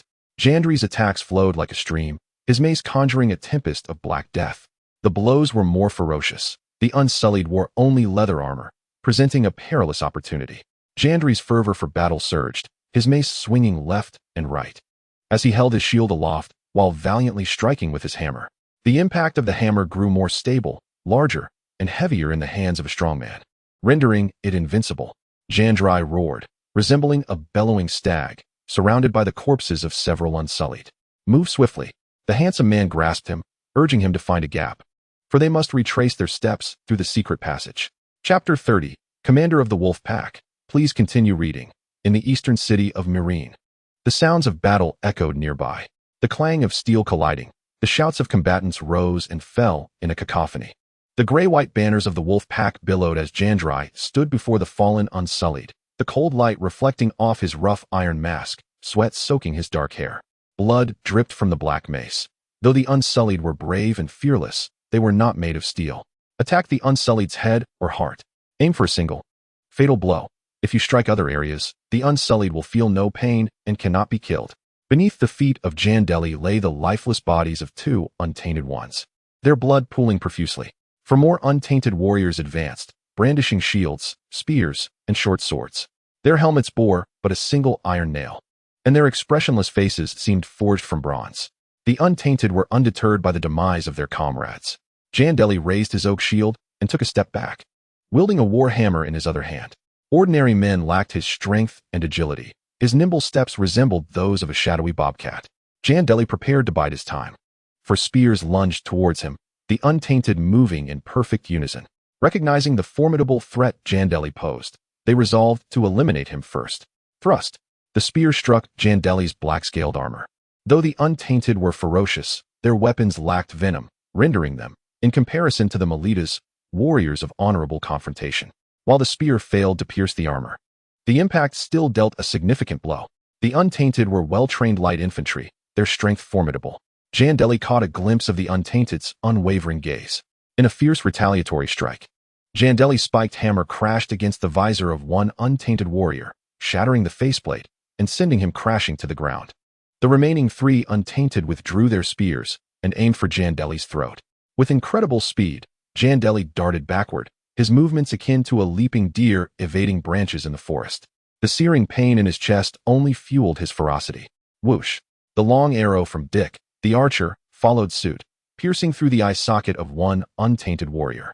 Bang! Bang! Bang! Seizing the moment, Jandeli struck repeatedly, hammering until the untainted's shields began to splinter. The ferocity of his assault was a twofold endeavor, and Jandeli's arms ached with exertion. The relentless war hammer shattered the shield, then crushed the untainted's helmet and visage. "Move quickly," cried the handsome man, leading the charge. Yet, his call was met with incoming fire. A Melita mercenary's crossbow unleashed 2 bolts towards him. He evaded the first, but was struck by the second in his left arm. Dick, the archer, soon sent a chilling greeting with his yew longbow, eliminating the Melita mercenary. The archer spoke little, but his aim was unfailingly precise. "Thank you so much, Dick," exclaimed the handsome man, his complexion paling further. "Save your strength. It seems this old bone of mine must endure. I shall safeguard you for now." Dick replied with a smile. "Your wound." Dick observed the blood trickling from the handsome man's injury. "I'm fine. We must escape Mill," the handsome man urged with great effort. Jandeli sheathed his hammer, setting aside thoughts of capturing some untainted warriors. Though the untainted made excellent guardians, the current chaos left no time for such endeavors. The formation of the wolf pack's arrows shifted direction. Even if the untainted's iron wall fell entirely outside the city of Mill, it would still slow the wolves' advance. The best course of action was to retreat to the smuggler's passage and flee Mill. Hurry! The wolf pack distanced itself from the range of the innocents' attacks, instead heading toward the direction of the mercenaries of Mill. Although the mercenary force was larger in number, it was by no means as impenetrable as the innocents. Comprised of mercenaries, guards, and gladiators, they were a formidable ensemble. The wolf pack, infused with a fierce spirit, galloped back under the guidance of a handsome leader, making their way toward a smuggling passage. Kill! The knights of the wolf pack surged forward like a tempest, with the older or severely injured mercenaries willingly taking the front lines to shield their captain and comrades. After all, the wolf pack carried the blood of the North, sacrificing themselves for their kin. An enduring tradition in the North dictates that the elderly, young children, unmarried individuals, the childless, the homeless, and others unable to provide for themselves must leave their homes when the first snow falls, allowing their families a better chance to witness the coming spring. Despite their arrival in Mill, the wolf pack adhered to this tradition. At the alleyway of Mill, numerous bodies of aging mercenaries lay fallen, alongside horses pierced with arrows, emitting anguished whinnies. Through the shadowy passage, the handsome leader guided the survivors. Before the dawn of the second morning, they finally boarded the ship of the pirate King Rhys. A mercenary company, drenched in blood, sweat, and fury, had yet to see the familiar figure of the gray-bearded veteran. They were already aware of their grim circumstances. "My old friend, I thought you would not return," exclaimed the old pirate, Sarah. "Yet I am grateful to see you. Thank you for your kindness, Sarah. You appear a bit disheveled, but safe, my friend. It seems Mill no longer welcomes you. Are you prepared?" Sarah inquired. "Come back with me to Rhys. I greatly need capable hands like yours. Whether for legitimate or dubious maritime endeavors, skilled warriors are essential. I hold you in high regard. We need to deliberate," replied the handsome leader. "May I borrow your cabin for a moment, old friend? I've suffered a slight arrow wound." Master Cobain approached. Having noticed the handsome leader's injured arm, he unveiled the armor, revealing the arrow-stricken limb, the wound's blood turning a purplish-black hue. Cobain hastily led the handsome leader to the cabin to treat the injury with a keen blade. After some time, Cobain exited the cabin, allowing the remaining members of the wolf pack to enter. Pikes, arrow makers, steel fists, Jandeli. The handsome leader gestured for Cobain to announce a message. I regret to inform you. Cobain sighed, deep lines creasing his face. The arrows of Mill were poisoned. I did my utmost to treat the handsome leader's arm. It has been preserved. Yet he will lose most of his sensation and will be unable to wield a weapon. The captain is no longer with us. The handsome leader continued. The captain entrusted me with the wolf ring. The wolf pack did not weep, but simmered with fury. The pack never forgets. The pack never forgets. There is another announcement I must make. The handsome leader declared. This ring shall be passed to Jandeli. The handsome man caressed the wolf head ring on his finger before handing it to Jandeli. The alpha must always use his hands. I detest being referred to as the remnants of the pack. This position now belongs to you, child. Should you choose to depart from the pack, I would not object. The gravity of this appointment is immense. Jandeli shook his head. Listen to me, child. We are warriors of honor when men meet. It is sincerity and camaraderie that matter. Our pack despises the insincerity of the Melita's elections. As the alpha, we require the most valiant and astute wolves. The handsome man elucidated. The duties of the pack are no mere adornments for you. You are still young, yet must bear responsibilities twice your age. However, I perceive strength and wisdom within you. The contested lands are a tumultuous realm. Without these two weapons, survival is unfeasible. Archer Dick also stepped forth. Jandeli scrutinized the ring, forged from black iron and bronze. The wolf's visage appearing ethereal. I shall obey the new leader's command until death. The handsome man knelt first, one knee upon the ground. Following suit were the remaining warriors of the pack. From that moment forth, Jandeli had ascended to the role of the pack's leader and commander. Chapter 31. Liberator of the contested lands. The sea winds howled, waves surged, and the grand vessel cleaved through the waters. The rhythmic thud of the oarsmen, the billowing sails, and the creaking of wooden paddles echoed as the smuggler's ship hastily departed from the port of Melita's before dawn. Winter approaches. Lone wolves perish, yet the pack endures. Within the swaying cabin of the Melita's merchant ship, under the grayish-white flag of the pack, all soldiers pledged allegiance to Jandeli, vowing obedience to their new leader and commander. The handsome man knelt first, laying his long sword at Jandeli's feet. Then came the archer, the iron fist, the long spear, and finally all others, kneeling in unison. They would endure the tempest together, embodying the deep-seated emotions of the Northerners. The Stark family epitomized this, the blood of the wolves. Powerful and fearless, wild and untamed. In terms of courage and strength, Jandeli had conquered them. Jandeli donned the black lone wolf ring of the pack. Gazing at the aged bachelor Cobain, the archer Dick, the battle-weary handsome man, and the fatigued iron fist and long spear. This was a battered little unit. Yet it represented all his hopes, the inception of his entire endeavor. Rise, brothers. Jandeli called to the pack. One of my arms is rendered useless. I am unable to partake in combat missions, and I willingly offer myself as an advisor to the new commander, spoke the handsome man. Jandeli pondered this. The handsome man, noble and forthright, would lend his full support after relinquishing the leader's ring. I believe the previous appointments need not be altered. You shall continue as treasurer and my advisor. The knights will still be led by the iron fist, the infantry by the long spear, the archer remains the instructor. And Master Cobain shall serve as the medic. In these chaotic times, stability is paramount. Agreed. Agreed. Next, we shall unite our fists. Jandeli raised his hand, asserting that strength is essential to confront Governor Joy.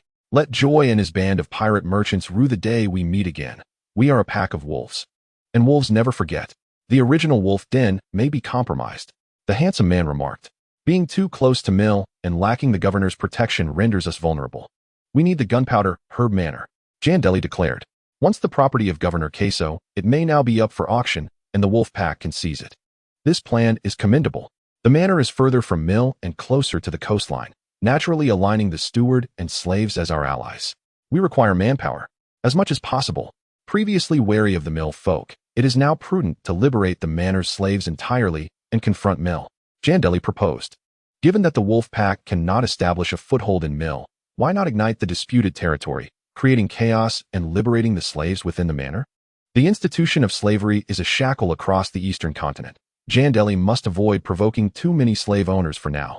Yet he is confident that stirring up turmoil in the disputed lands is within his capabilities. Let us crush those vile slave traders. Yes, let us. Both the old and new gods scorn slavery. The mercenaries of the wolfpack shouted in unison. The disdain for slavery is palpable among the people of Westeros. Moreover, with tensions running high against the mill folk, sowing discord seems prudent. Governor Joy also possesses several gunpowder herb manors, which serve as his coffers, Jandeli remarked. To take from the enemy, Joy is their adversary, and sabotaging his manors while enticing his slaves is a matter of no regret. The fervent discussion culminated in a consensus, aligning with Jandeli's vision.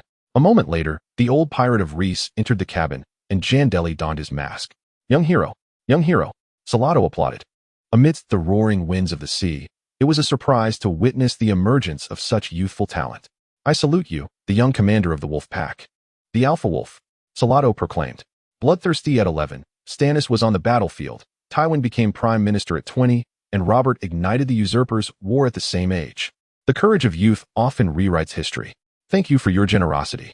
You hold me in too high regard, Jandeli replied, eyeing the pirate king of Rhys, who might be dancing on a few eggshells. Stannis, the rotund governor of Pentos, has connections. Cooperation must be approached with caution. My old friend, I suspect you did not come here merely to witness our misfortunes. The handsome man gazed at the pirate king. I am not here to mock, but to discuss collaboration. Salado laughed heartily. I have long sought a mercenary group, fearless, loyal, and brave. I am quite fond of you descendants of ice and snow. The price of the Golden Company is exorbitant, while the Unsullied are both costly and rigid. I have awaited my northern friends for quite some time. How shall we collaborate? Jandeli inquired of the old pirate. It is quite simple. I possess vessels, secret waterways, and sailors, alongside numerous allies and intelligence within the known world. The Wolfpack has warriors, skilled hands. We can certainly collaborate. Salado chuckled. Would that not make us pirates? Longspear could not resist asking. Zindri did not hinder Salado's discourse, allowing him to continue. For 3 centuries, my family has been engaged in piracy. One of the 9 Copper Kings, Samarosan, is my ancestor. Unfortunately, the 9 Copper King failed to secure land for our family. Pirates and mercenaries have always been good companions, aiding one another. Salado proclaimed. You are not my subordinates, but rather partners. I understand your meaning, Captain Salado. Zindri gazed at the cunning old pirate, Rhys. We now require a foothold in the disputed territories or the Stepped Isles.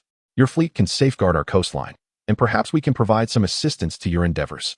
A wise choice. The commander of the Wolfpack is indeed astute. You head south. Gunpowder Manor is an excellent stronghold, not far from the eastern coastline. Besides Crown Town in the far south, it lies within the domain of Rhys's estate. I shall offer you fleet protection when the meal arrive.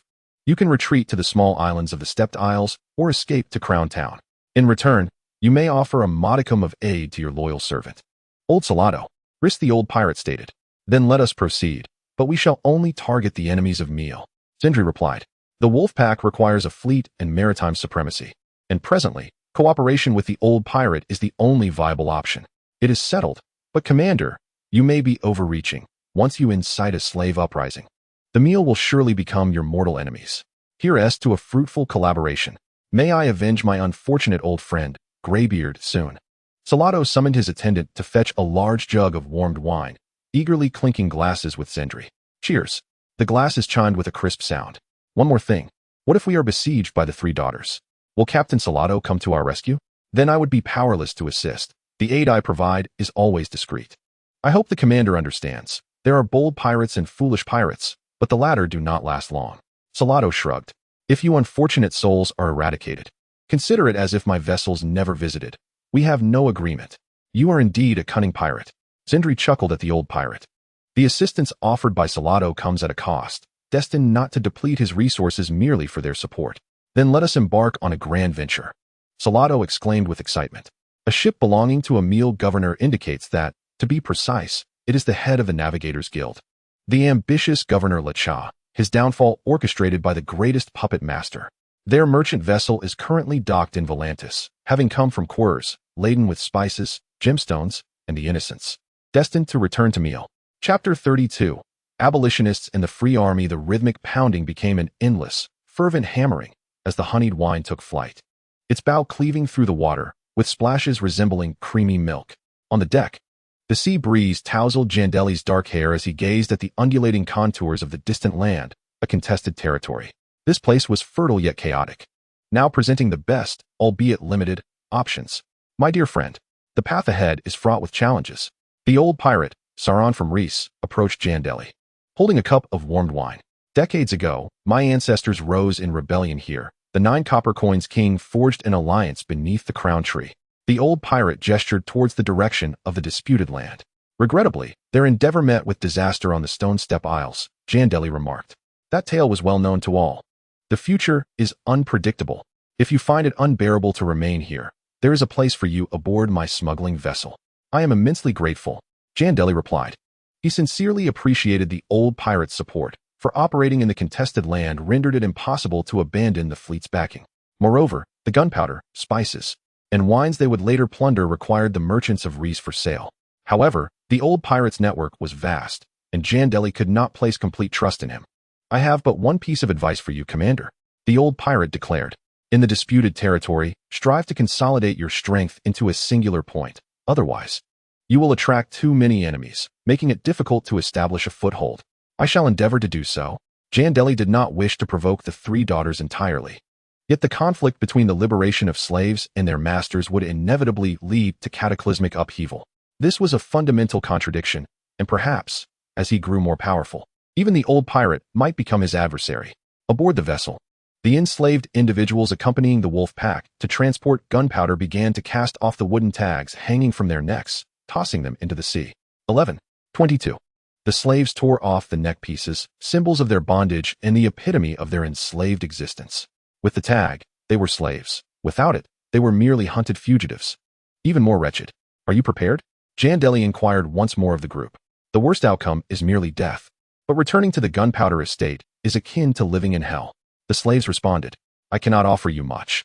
I can only grant you freedom, perhaps only temporarily. Jandeli stood before the slaves, his dark hair as resolute as a mountain. He lifted their wooden tags and hurled them fiercely into the sea. Freedom! Freedom! The slaves chanted in unison, freedom! Freedom! They half-kneeled at Jandeli's feet, proclaiming, from this day forth, freedom shall be our creed.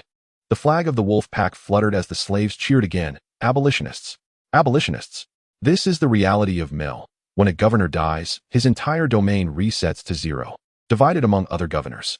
The slaves of these gunpowder estates, if taken over by other governors, would face a fate no better than their current one, perhaps even worse than before. The clamorous voices of the slaves echoed across the sea, filled with tears, excitement, or flames. I shall lead them towards a different fate, thought Jandeli. The free army. Jandeli gazed upon the slaves, a diverse assembly of individuals, both large and small. Yet now, they represented Jandeli's most promising force. Mercenaries in the contested lands are notoriously fickle in their loyalties. It is far better to liberate the slaves. The freed slaves, with nowhere else to turn, were bound to follow him steadfastly. Although lacking formal education and combat experience, they were nonetheless his army. Salahin observed Jandeli. The evolution of slavery had naturally given rise to those yearning for rebellion or insurrection. Most such attempts had ended in failure, leaving uncertainty about where this young man might lead. The smuggling ship had brought Jandeli and the wolf pack to the coastline, from whence they returned to the gunpowder grass estate laden with supplies. Governor Casso's power was melting away like an iceberg, and the gunpowder grass estate now belonged to the wolf pack. First and foremost, we must address our assets, Cobain stated. The wealth belonging to the wolf pack, including real estate in Mill and deposits in the Mill Bank, would now be completely seized by the people of Mill. Fortunately, a portion of their gold remained in the wolf's den, and there were also some deposits in the Bravo's iron vault. That is reassuring, Jandeli mused. Mercenaries tread upon the edge of a blade. They earn much, but spend it swiftly. The descendants of the Northmen are relatively frugal, thus leaving behind some surplus. The contested lands are indeed a perilous place. Yet, we must find our footing here. What we can reference is the tale of the Copper King from decades past. Cobain remarked, I am familiar with them. They were vanquished by the fearless knights in Balistan. Both Tall Duncan and Short Duncan perished in the Hall of High Summer during a hasty election of commanders. Jandeli had heard the war stories of the Copper King and the fearless knights. The Copper King was a luminary among humanoid apes, yet their strength was formidable. The Copper King was an alliance of pirates, merchants, mercenaries, and exiled knights. Though they ultimately failed, their endeavors were nonetheless viable, seizing the contested lands and then moving on to Tyro and the Stepstones. Had it not been for Ballistan's intervention, the Nine could have ignited the flames of war upon the continent of Westeros. Cobain continued, these regions are interconnected. The 3 daughters, the contested lands, the Stepstones, and Dorne. Jandeli remarked, To conquer those estates in the contested lands is destined to offend the three daughters. And as for Dorn, the Copper King's failure cannot be divorced from Dorn's allegiance to the Iron Throne. Cobain added, in the contested lands, should we later expand to the Stepstones, we must engage in discussions with the Dornish. Dorn is indeed pivotal. The Stepstones lie at the heart of the serpent. Dorn and the three daughters act as the serpent's tail. And Dorn's compliance during the prolonged conflict over the Stepstones was due to the Iron Throne facing attacks from both factions. That could be a troublesome affair, Jandeli contemplated. To associate with the Dornish is akin to dancing with scorpions. Moreover, their long-standing hatred for the Iron Throne and the Lannister family, stemming from the sacking of King's Landing, complicates matters further. Indeed, this presents a significant dilemma. Cobain sighed. Your identity is indeed a complicated matter. After the fall of King's Landing, as the war drew to a close, the 17-year-old Gregor Clegane, known as the Mountain, alongside Ser Amory Lorch, wrought havoc upon the Red Keep. Gregor stormed into the royal nursery and, with brutal ferocity, smashed the infant Prince Aegon against the wall, resulting in the child's tragic death. The blood and brain matter of the innocent child had scarcely dried when the Mountain further committed the heinous act of violating Aegon's mother, Princess Elia Martell. Although the Lannisters are often perceived as the most cruel, the Martell family harbors resentment towards both the Baratheon and Lannister families. Chapter 33. The Rose of Highgarden and the Powder King in the Reach. Highgarden stands as the ancestral seat of House Tyrell, gifted to them following the conquest. Perched atop a hill, Highgarden overlooks the meandering Mander River, where the coastal road converges with Rose Road. The castle is constructed of white marble, often regarded as the most exquisite fortress in all of Westeros, though the Vale claims that the Eyrie surpasses it in beauty.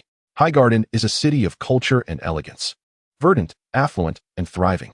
The rose garden within the castle is a riot of blossoms, with gardens, pools, and artificial waterfalls adorning the landscape. The castle is replete with stone sculptures, fountains, and marble columns, while vines of grapes and roses embellish the walls and statuary, with ancient structures cloaked in verdure. From the towers of Highgarden, one can gaze upon the estates and fields for miles, where wildflowers and golden roses flourish. In a white gazebo beside a fountain, several members of House Tyrell engage in conversation. Outside the delicately adorned gazebo stand two guards clad in gilded half-helmets and green cloaks lined with gold thread, their chests emblazoned with the golden rose of Highgarden. Both men, towering at 7 feet with broad shoulders and slender waists, are sinewy and muscular. Upon closer inspection, one would find it difficult to distinguish between the two. They share the same strong jawline, deep blue eyes, and dense red beards. These two are the twin protectors of the Queen of Thorns. Do you know of the portrait Bluebell commissioned for my granddaughter? The Queen of Thorns inquired. I am aware. Such a painting exists. It is splendid, rendered in the lifelike style of the Myrish.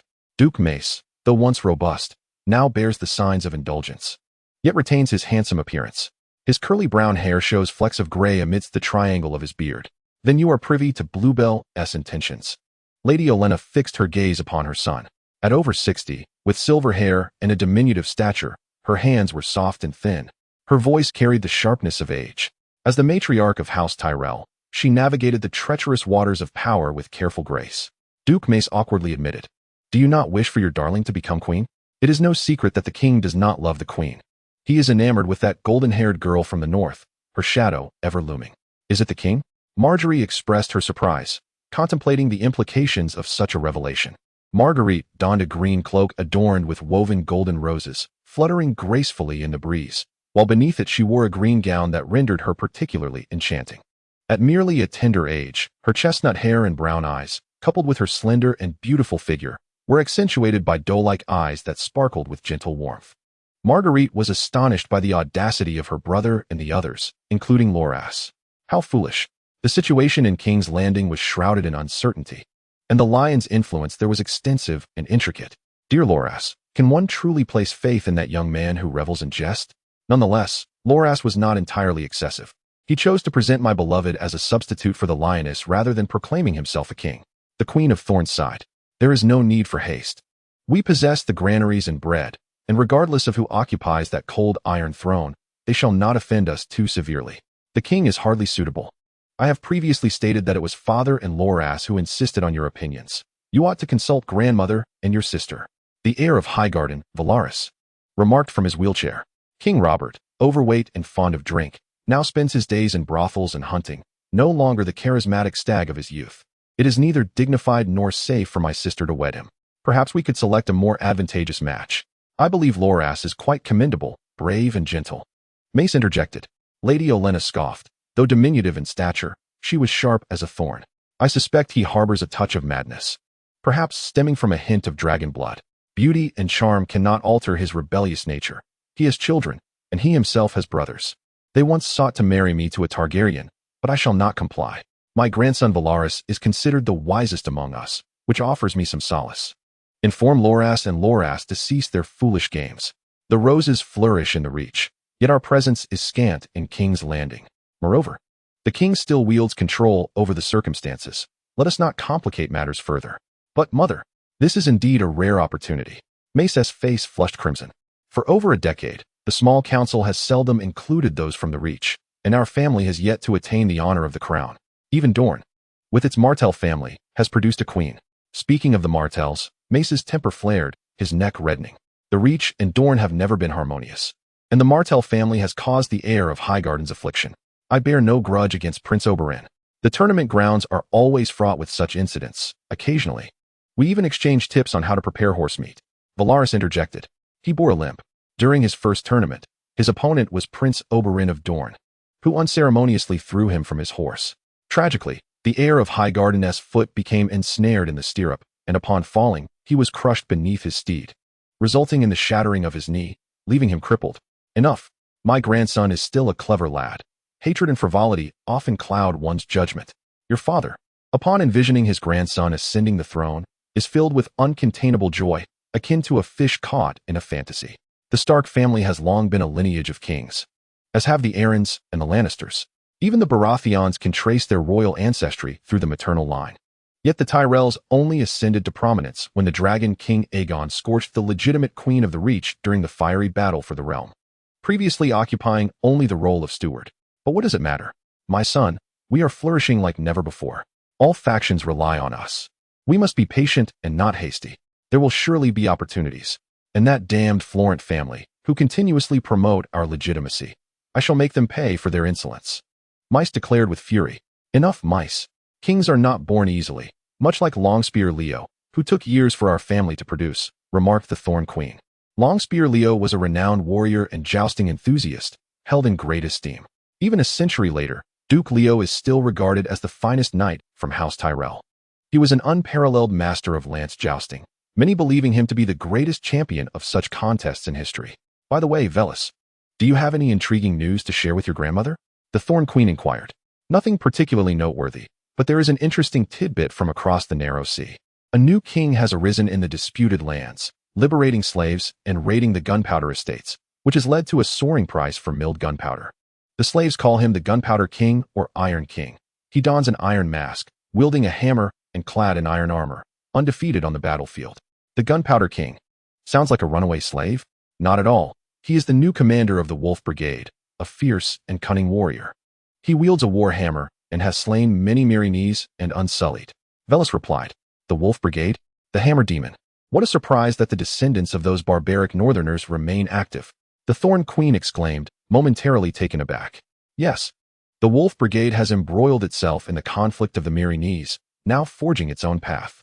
The Gunpowder King is merely a distant bandit, Mice scoffed. Despite his own lack of accomplishments over decades of military endeavors, gunpowder prices are skyrocketing. We must establish contact with this Gunpowder King. Moreover, he may also target the Stepstones, much like the 9 Copper Kings. Chapter 34. The Galloping Stag. Please continue reading. The shifting tides across the narrow sea resemble a butterfly heralding a tempest. The 9 Copper Kings brought several years of tumult to the world. King Robert's grandfather, Mound, met his end at that very place. The Thorn Queen lamented. 9 whimsical pirates, who would have thought they would inspire imitators years later. Merely a band of pirates, butter traders, cheese merchants, and slave masters playing their games. Mice remained unconvinced.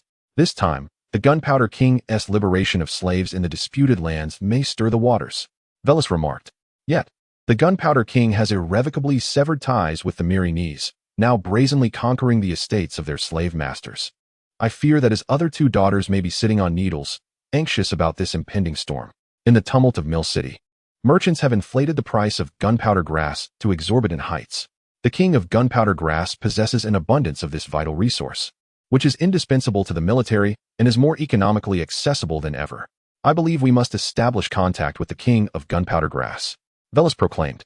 What sense does it make for a lord to negotiate with a slave master? Mace grimaced. It is always prudent to observe the world around us. We must tread carefully, added the Thorn Queen. Velis, do not be like your father. Sometimes I wish I were but a simple peasant woman, able to wield a large wooden spoon to knock some sense into that thick head of his. Mother. Mace's face flushed with embarrassment.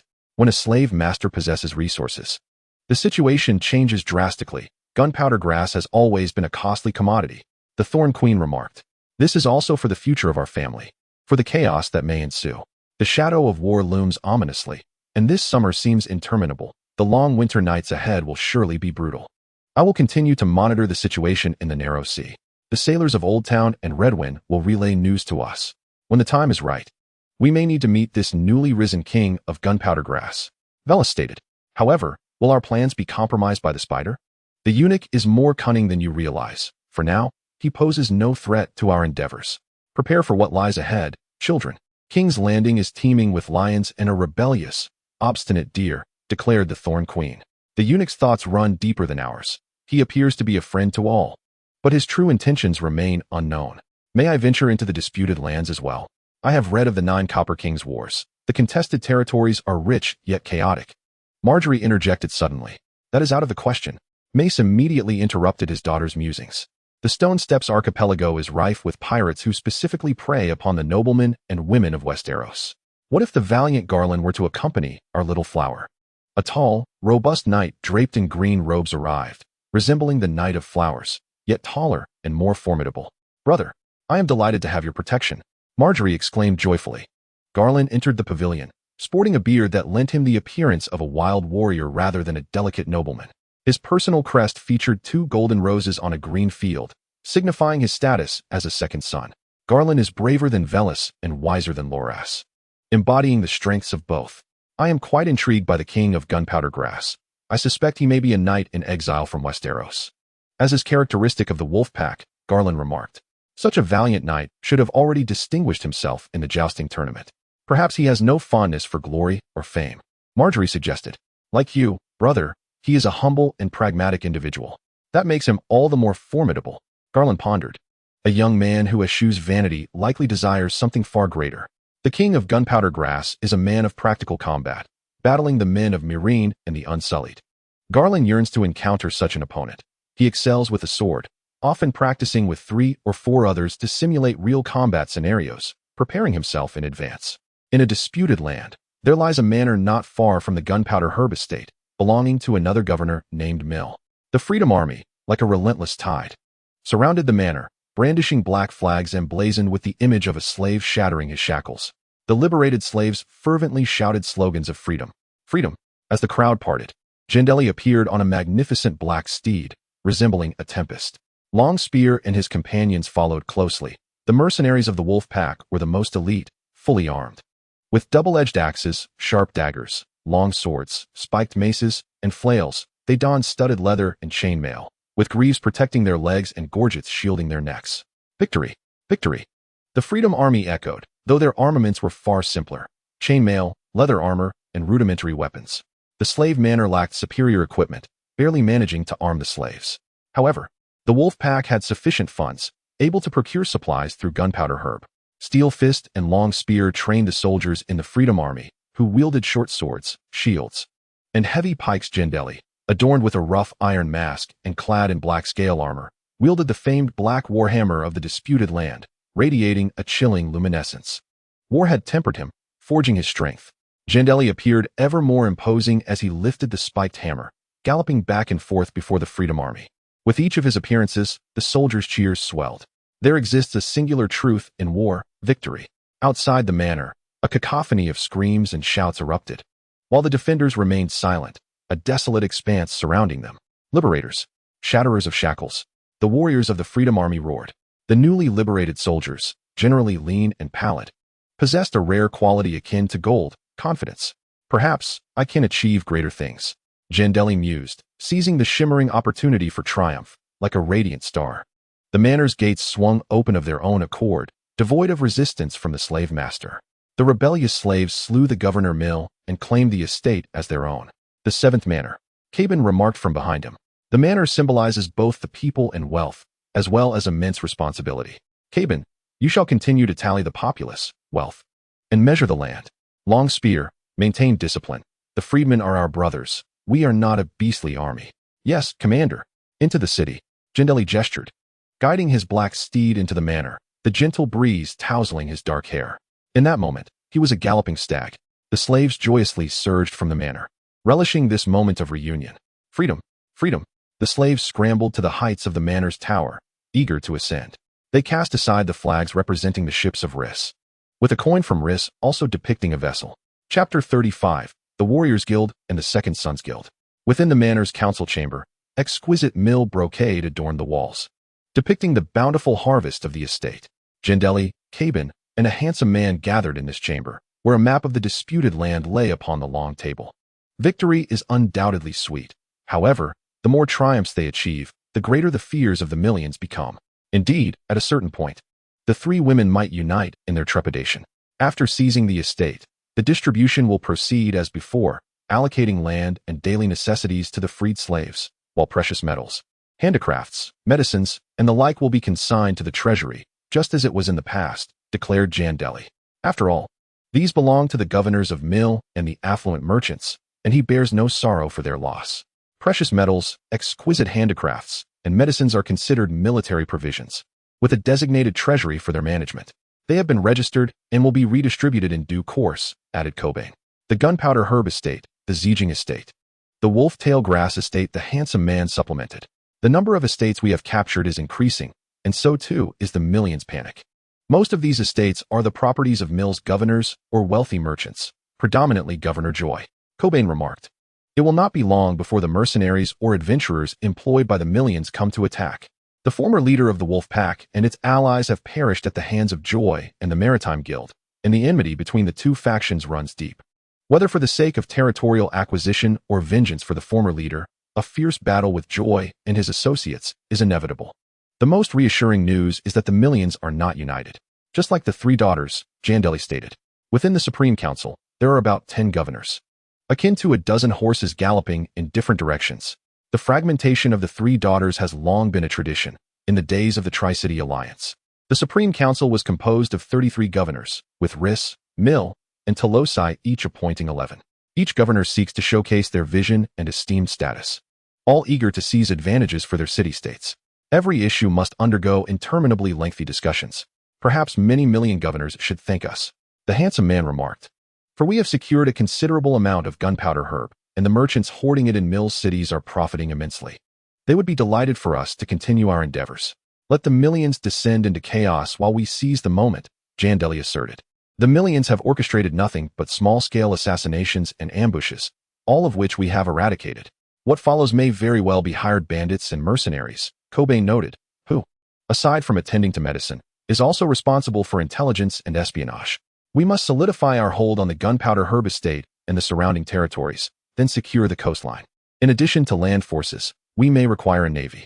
To capture contested lands, we must consider the Stone Steps Islands. Otherwise, we risk being encircled from multiple fronts. Analyze the handsome man. The ideal territory is to seize the contested cape and subsequently control several nearby islands. Aside from the underground smugglers of the three daughters, there are no other factions reaching out to us. Jandeli interjected. There are indeed, Cobain replied. According to my informants at the tavern, some Dornish and River Bay folk are quite interested in our gunpowder herb. Dornish, River Bay folk. How intriguing. In the barren lands of Dorne and the fertile realms of the Riverbend, the inhabitants of both regions share a singular distinction: their exclusion from the core of the Valyrian dynasty, relegated to the margins of power distribution. Within the opulent confines of a luxury yacht in the harbor of Mill, the High Governor's assembly convenes with fervent urgency. The slender governors, with their olive-toned skin, represent various factions: the Navigators Guild, the Artisans Guild, the Gunpowder Grass Guild, among others. A cacophony ensues as the governors argue fiercely, incited by the tempest unleashed by the notorious Gunpowder Grass King, whose tales have even permeated the city-state of Mill itself. Dividing the land, granting it to the commoners, everyone is born free. Governor Joy laments, "It is your foolish decisions that have led us to this predicament." The prices of gunpowder and fire wine have surged, the citizens are in uproar, and the slaves are seething with resentment. One governor boldly directs his ire at Governor Joy. Am I to blame for the ravages of the wolfpack? Governor Joy's face reddens. I am aware that some of you are in league with the gunpowder grass king. The more chaotic the situation in the disputed lands becomes, the more you profit from your stockpiled gunpowder and fire wine. It is your incompetence that has driven those mad wolf cubs to stir unrest in the disputed territories. Without slaves, how can we produce fire wine and mead, or craft those exquisite tapestries? A governor from the Artisans Guild interjects, his dissatisfaction palpable. You slander us. The governors erupt into further discord, turning upon each other before the impending clash. Enough. Silence. An elder governor with olive skin, white hair, and dark eyes rises to speak. Governor Levaud of the Artisans Guild, one of the most esteemed and influential governors of Mill, continues, the disputed lands are fertile and beautiful. The slaves are the very foundation of Mill's prosperity. We cannot forsake them. We must not allow these marauding mercenaries and rebellious slaves to run rampant. What is your counsel then? To placate or to strangle? Another governor queries. The propaganda of the wolf cubs has already ignited the ambitions of the slaves. They must all be eradicated, just as we dealt with those in Slave Bay. This task falls to you, Governor Joy. You have reaped the most benefit. It is time to contribute to Mill. Governor Joy, feeling despondent, realizes that the majority of governors lean towards him bearing the financial burden, as hiring adventurers and mercenaries entails considerable expense. Yet many mercenary bands would refuse such a perilous undertaking. That young man is adept in battle and skilled in persuasion, and the slaves revere him. Governor Joy attempts to grasp for hope. There are countless brigands and mercenaries in the disputed lands, some of whom may be willing to step forward. To my knowledge, there are currently 2 reckless mercenary bands willing to mobilize, the Warriors Guild and the Second Sons. Their infamy sends a chill through Joy. Notorious mercenaries are still mercenaries. Given the current circumstances, can you not afford to hire the Golden Company? The Warriors Guild, a mercenary band notorious for its ill repute, primarily comprises criminals and exiles from various regions. The Sons Guild, with a more ancient lineage, stands as one of the oldest mercenary groups in the Eastern Continent, having been established during the Blood Century. Unlike the illustrious Golden Guild, they possess an impressive record of achievements. However, under the leadership of Marrow, their reputation has recently plummeted to the extent that securing contracts in the free trade city-states has become a formidable challenge. Chapter 36. Stannis' doubts in the shadowy dungeon of the Gunpowder Manor. The bound mill assassin emits agonizing cries. The manor has now been repurposed as the headquarters of the Wolfpack Guild, its banner unfurling majestically overhead as the pack howls in unison. The mercenaries of the Wolfpack, the upper echelons of the Free Army, and the fugitive slaves seeking refuge under the benevolent protection of the Gunpowder King converge here.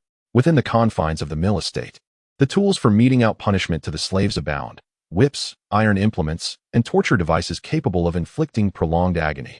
Alas, what a tragic fate for humanity. Amidst the blood and flames, the old scholar Cobain observes the tormented mill assassin, who hangs on the brink of death. The seemingly affable scholar has transformed into a figure reminiscent of a mad scientist. Although the mill slave masters have not deployed their forces to obliterate the Wolfpack, their assassins have already made their presence felt. The silver-haired Cobain diligently prepares to mix scorpion venom with a coagulant, deftly arranging a small knife, syringe, tubing, and cotton balls. Engaging in a dark ritual of sorcery, he injects the concoction into the body of the mill assassin. A scream of anguish escapes the assassin's lips, and after a brief surge of violent heartbeats, he succumbs to death. The assassin's eyes, filled with blood, appear as though they might burst. Your Highness, this marks the second experiment of the month. Frankly, the physical condition of these mill individuals leaves much to be desired. Cobain laments, noting that such defective assassins must be incinerated post-mortem. Regrettably, this is the best specimen we have procured. Jandeli, observing the lifeless mill assassin, regards the brutal treatment as commonplace. You must be cautious. Power is akin to the Iron Throne, rife with perilous thorns. These assassins are but hounds tethered to authority. They pose a challenge to safeguard against. Thus, we must enhance our intelligence and security.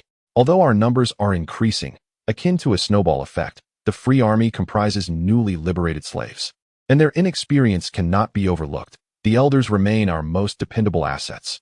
You must endure the burden. To contribute to your cause is my utmost desire.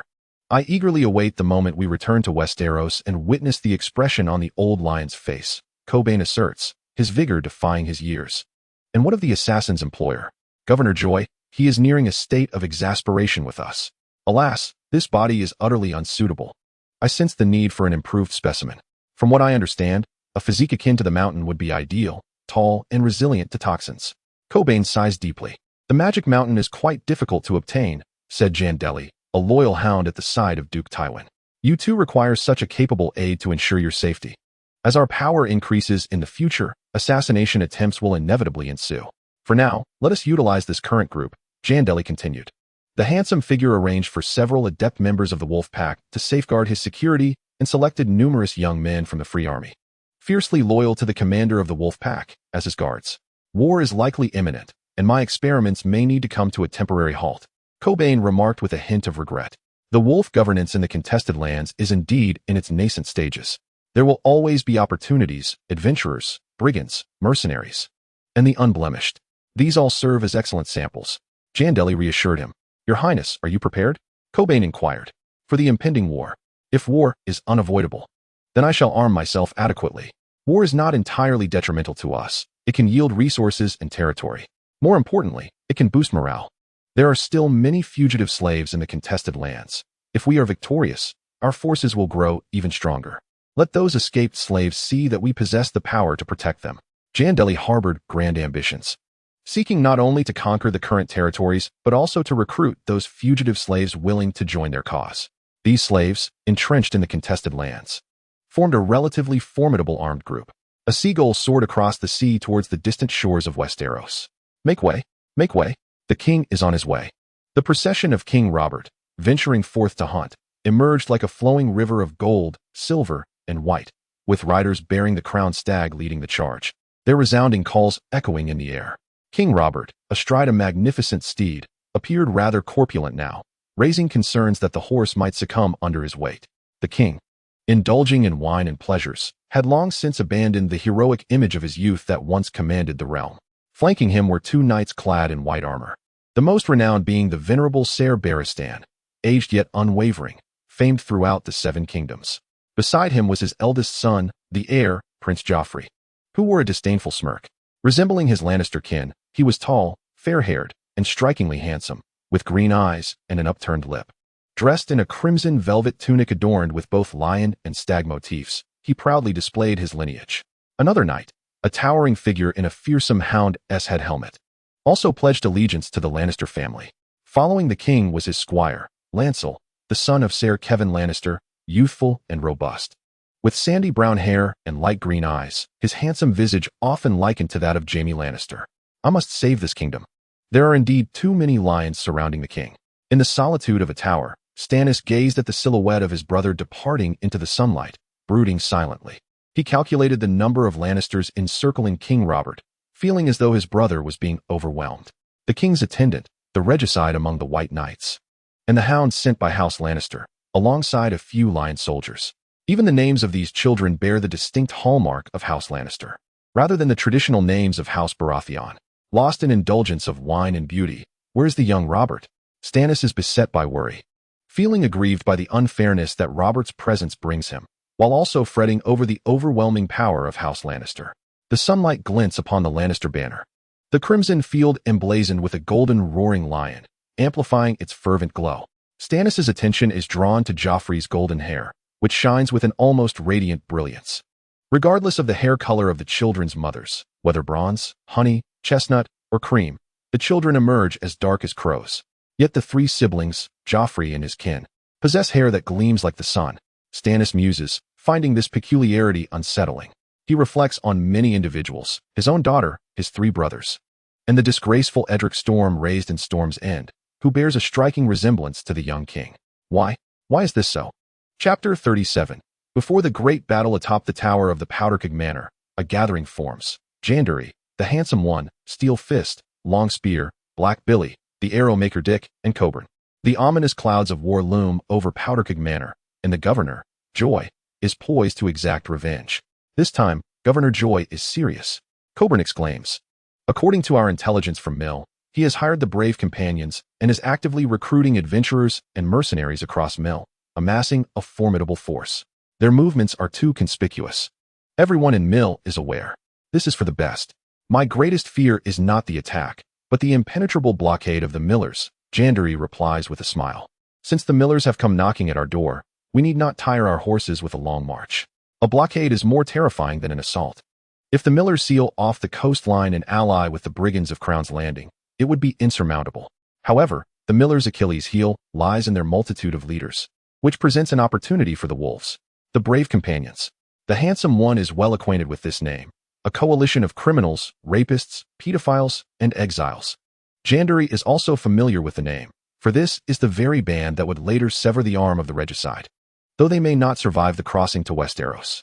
The brave companions. A gathering of jesters and miscreants. The arrow maker chuckles. When it comes to infamy, they are rivaled only by the second sons and similar ilk. Infamy is still a form of renown. Though they may be jesters and criminals, their combat prowess is commendable. For even a rogue's army is still an army. The brave companions have managed to hold their ground so far. Let us shatter this band of jesters. Steel Fist declares. The wandering knights and adventurers lack order. By vanquishing the brave companions, the others will surely crumble. We must find a way to eliminate them all, slay every mercenary of the brave companions. These criminals and pedophiles have lived long enough. The wolfpack operates on principles, having no time to harbor a band of criminals. Other brigands, mercenaries, and adventurers come and go as they please. Jandeli clenches his fists. While confronting the mill forces at the Gunpowder Grass Manor is certainly more prudent, engaging in mobile warfare and ambushes beyond the borders represents the most advantageous strategy. This approach minimizes territorial losses and seeks to rally more supporters through victory. Whether to employ a flanking maneuver or a frontal assault is a consideration Jandeli has weighed. The other 6 nations of Westeros favor direct confrontation, while the Dornish frequently utilize flanking tactics and mobility, opting to avoid large-scale engagements. Dornish forces rely on light infantry and exceptional horses for swift strikes, taking advantage of the harsh local climate to wear down their enemies. Due to the oppressive heat and scarcity of water, the movement and supply of large armies in Dorne are exceedingly challenging. Ambushes and maneuver warfare are more favorable. Jandeli reflects, acknowledging that he lacks the geographical advantages and natural conditions of Dorne. The contested lands are fertile and prosperous. His estate and the freed slaves are newly obedient. While the mill fleet approaches along a rugged coastline, unable to encircle them, the mercenaries will likely tread the main roads, advancing overland, he surmises, as he sketches on the map with his remaining usable arm, drawing circles. My plan is as follows. First, scouts and light cavalry will gather intelligence on the eastern coastline and the southern crown town, eliminating messengers to avoid being attacked from 3 sides. Jandeli studies the map, seeking to comprehend the terrain thoroughly. War is a synthesis of intelligence, logistics, and organizational elements. A grand battle tests a commander's tactical acumen to its utmost. Next, we will set ambushes on the periphery, aiming to decisively annihilate them as they move north. The handsome leader will secure the rear, while Steel Fist, Black Billy, and the arrow maker will lead the archers and shield bearers in ambush, tasked with guiding the free army. Meanwhile, I will spearhead the charge with the spear units and the wolf pack. I fully support the Supreme Commander's proposal. Let us execute it. The commanders agree with the Supreme Commander's strategy, recognizing that the most arduous assaults are led by Jandeli, true to his style. 200 archers should provide these foes with a proper display, Black Billy declares, leading 20 archers from the wolf pack, most of whom are liberated slaves chosen from the free army. The predominant archers wield the mill crossbow, followed by the eastern double-curved beast horn bows. The exquisite purple heart bows are rare, and the costly golden heartwood bows are even scarcer, difficult to procure. The mill crossbow is relatively easy to train with, requiring no extensive professional training, and is the most affordable option. Infantry and shield bearers must hold their ground. Jandeli cautions, as the main reserve and assault unit, I need you to delay as much as possible. Rest assured, Steel Fist promises, as long as my position is held, we will fight to the last. The mill's expeditionary force, comprising approximately 1,000 men, departs from mill, consisting of the warrior corps and a motley crew of mercenaries and adventurers from the city. The leader of the Warriors Guild commanded a band of mercenaries, while a greater contingent was led by Governor Joy's nephew, Joppo. As an officer of the mill defense force, he possessed a modicum of experience. Could such an eccentric assembly truly stand against a pack of wolves? Joppo pondered. He observed the warriors' ranks. Marching under the banner of the Bloodhorn Black Goat, at the forefront was a lanky figure, Vard Hot, the commander of the Warriors Guild. His dark, bushy beard nearly reached his waist, accentuating the gauntness of his elongated face. His mount was an unusual black and white striped horse, adorned with a helmet forged in the shape of a goat's head. Around his neck hung a chain composed of coins of various sizes, shapes, and materials, each representing a battlefield he had once graced. Next came a bell-adorned warrior with bronze skin, followed by cavalrymen on their black and white steeds. Archers with faces smeared in grease paint, stout, hairy individuals brandishing furry shields, dark-skinned warriors clad in feathered robes, a slender jester attired in a green and pink checkered costume, swordsmen sporting bizarre handlebar mustaches dyed in shades of green, purple, and silver, spear-wielders adorned with colorful tattoos, and a tall figure draped in a monk's robe. Alongside another who appeared frail, cloaked in leather embellished with long strands of golden hair.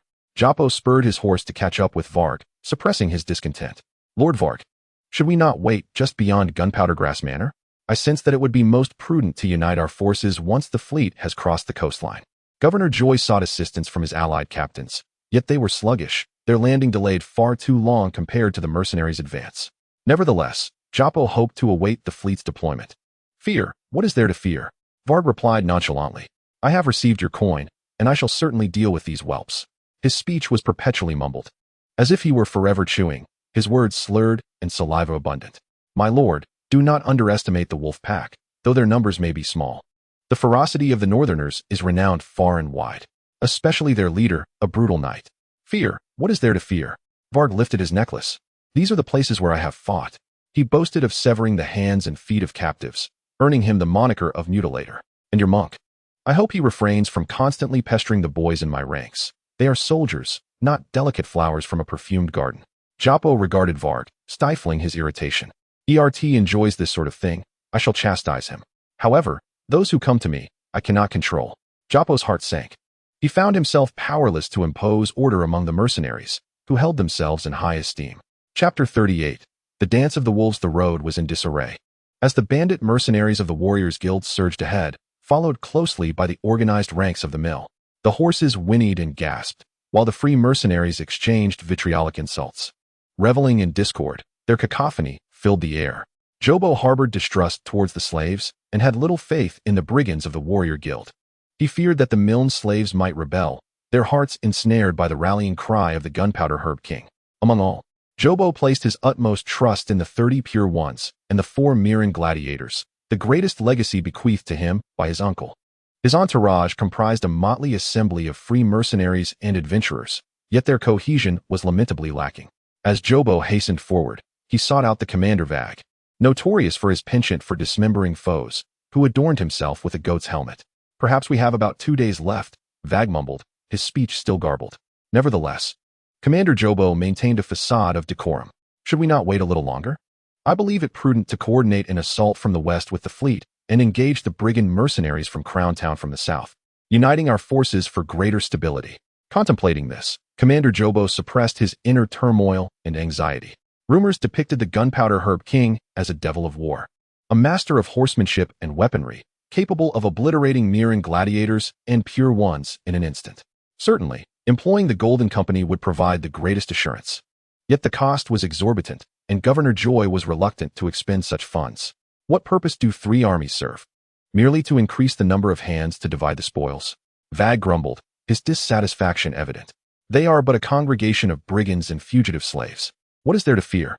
The jester Shagvi, having severed the heads of 2 fleeing slaves, swaggered over, brandishing their severed heads and prompting a morbid dialogue. How did you meet your end? One had inquired. I pledged allegiance to the Gunpowder Herb King, the other replied. Joppo felt a wave of nausea wash over him at this gruesome tableau, but managed to suppress it.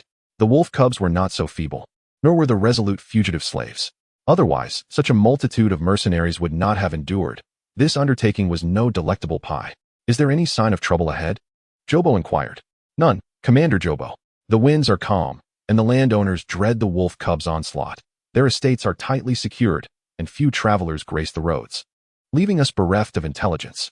Except, I did encounter 2 slaves attempting to escape the estate, wishing to join the Gunpowder Herb King. The jester replied. I cannot shake the feeling that it is too quiet. Joppo gazed across the vast expanse, fields, small rivers, and estates. The verdant territory was rife with woods, each thicket seemingly concealing a lurking foe. Joppo often felt his uncle was overly optimistic. Perhaps, awaiting a simultaneous advance from 3 fronts would yield better results. There are estates aplenty in this vicinity. Rather than allowing the gunpowder herb king to profit, we should seize the opportunity to pillage first. The jester proposed. No, absolutely not. These are the governor's lands. We cannot act recklessly, Jobo hastily urged, eager to dissuade him. We are here to eradicate the wolf cub clan, not to invite new adversaries. How dreadfully solitary that sounds. The jester sighed. Yet, I still yearn for some gold and silver. However, the offspring of the wolf pack possess 6 or 7 estates along with adjacent lands, suggesting they are quite affluent, supplemented by those gunpowder herbs. This wealth, belonging to my uncle and other noblemen of Mill, has already been allocated for your military expenses, Jobo exclaimed in a fit of rage, feeling darkness envelop him. There is a reason why such a notorious mercenary band is left unutilized. Cheap goods seldom yield quality. Look at your frustration, Lord Jobo. We are merely jesting. The jester laughed heartily. Accelerate forward, commanded Goatwag. Let us find a secure location to set up camp. The black goat banner fluttered high as they discovered a main road and a small hill. There are the wolf cubs and that despicable band of runaway slaves, General Jobo observed, noting the organized shield wall defense on the road, composed of oak shields and substantial wooden barriers. On the left hill, archers and crossbowmen were poised for action. The sharp sound of horns blared, followed by the resounding beat of war drums. Move. Hurry, Jobo shouted. Shut your mouth, Commander. To survive, we need brothers. Let us charge. Most of these individuals were runaway slaves, unaccustomed to battle.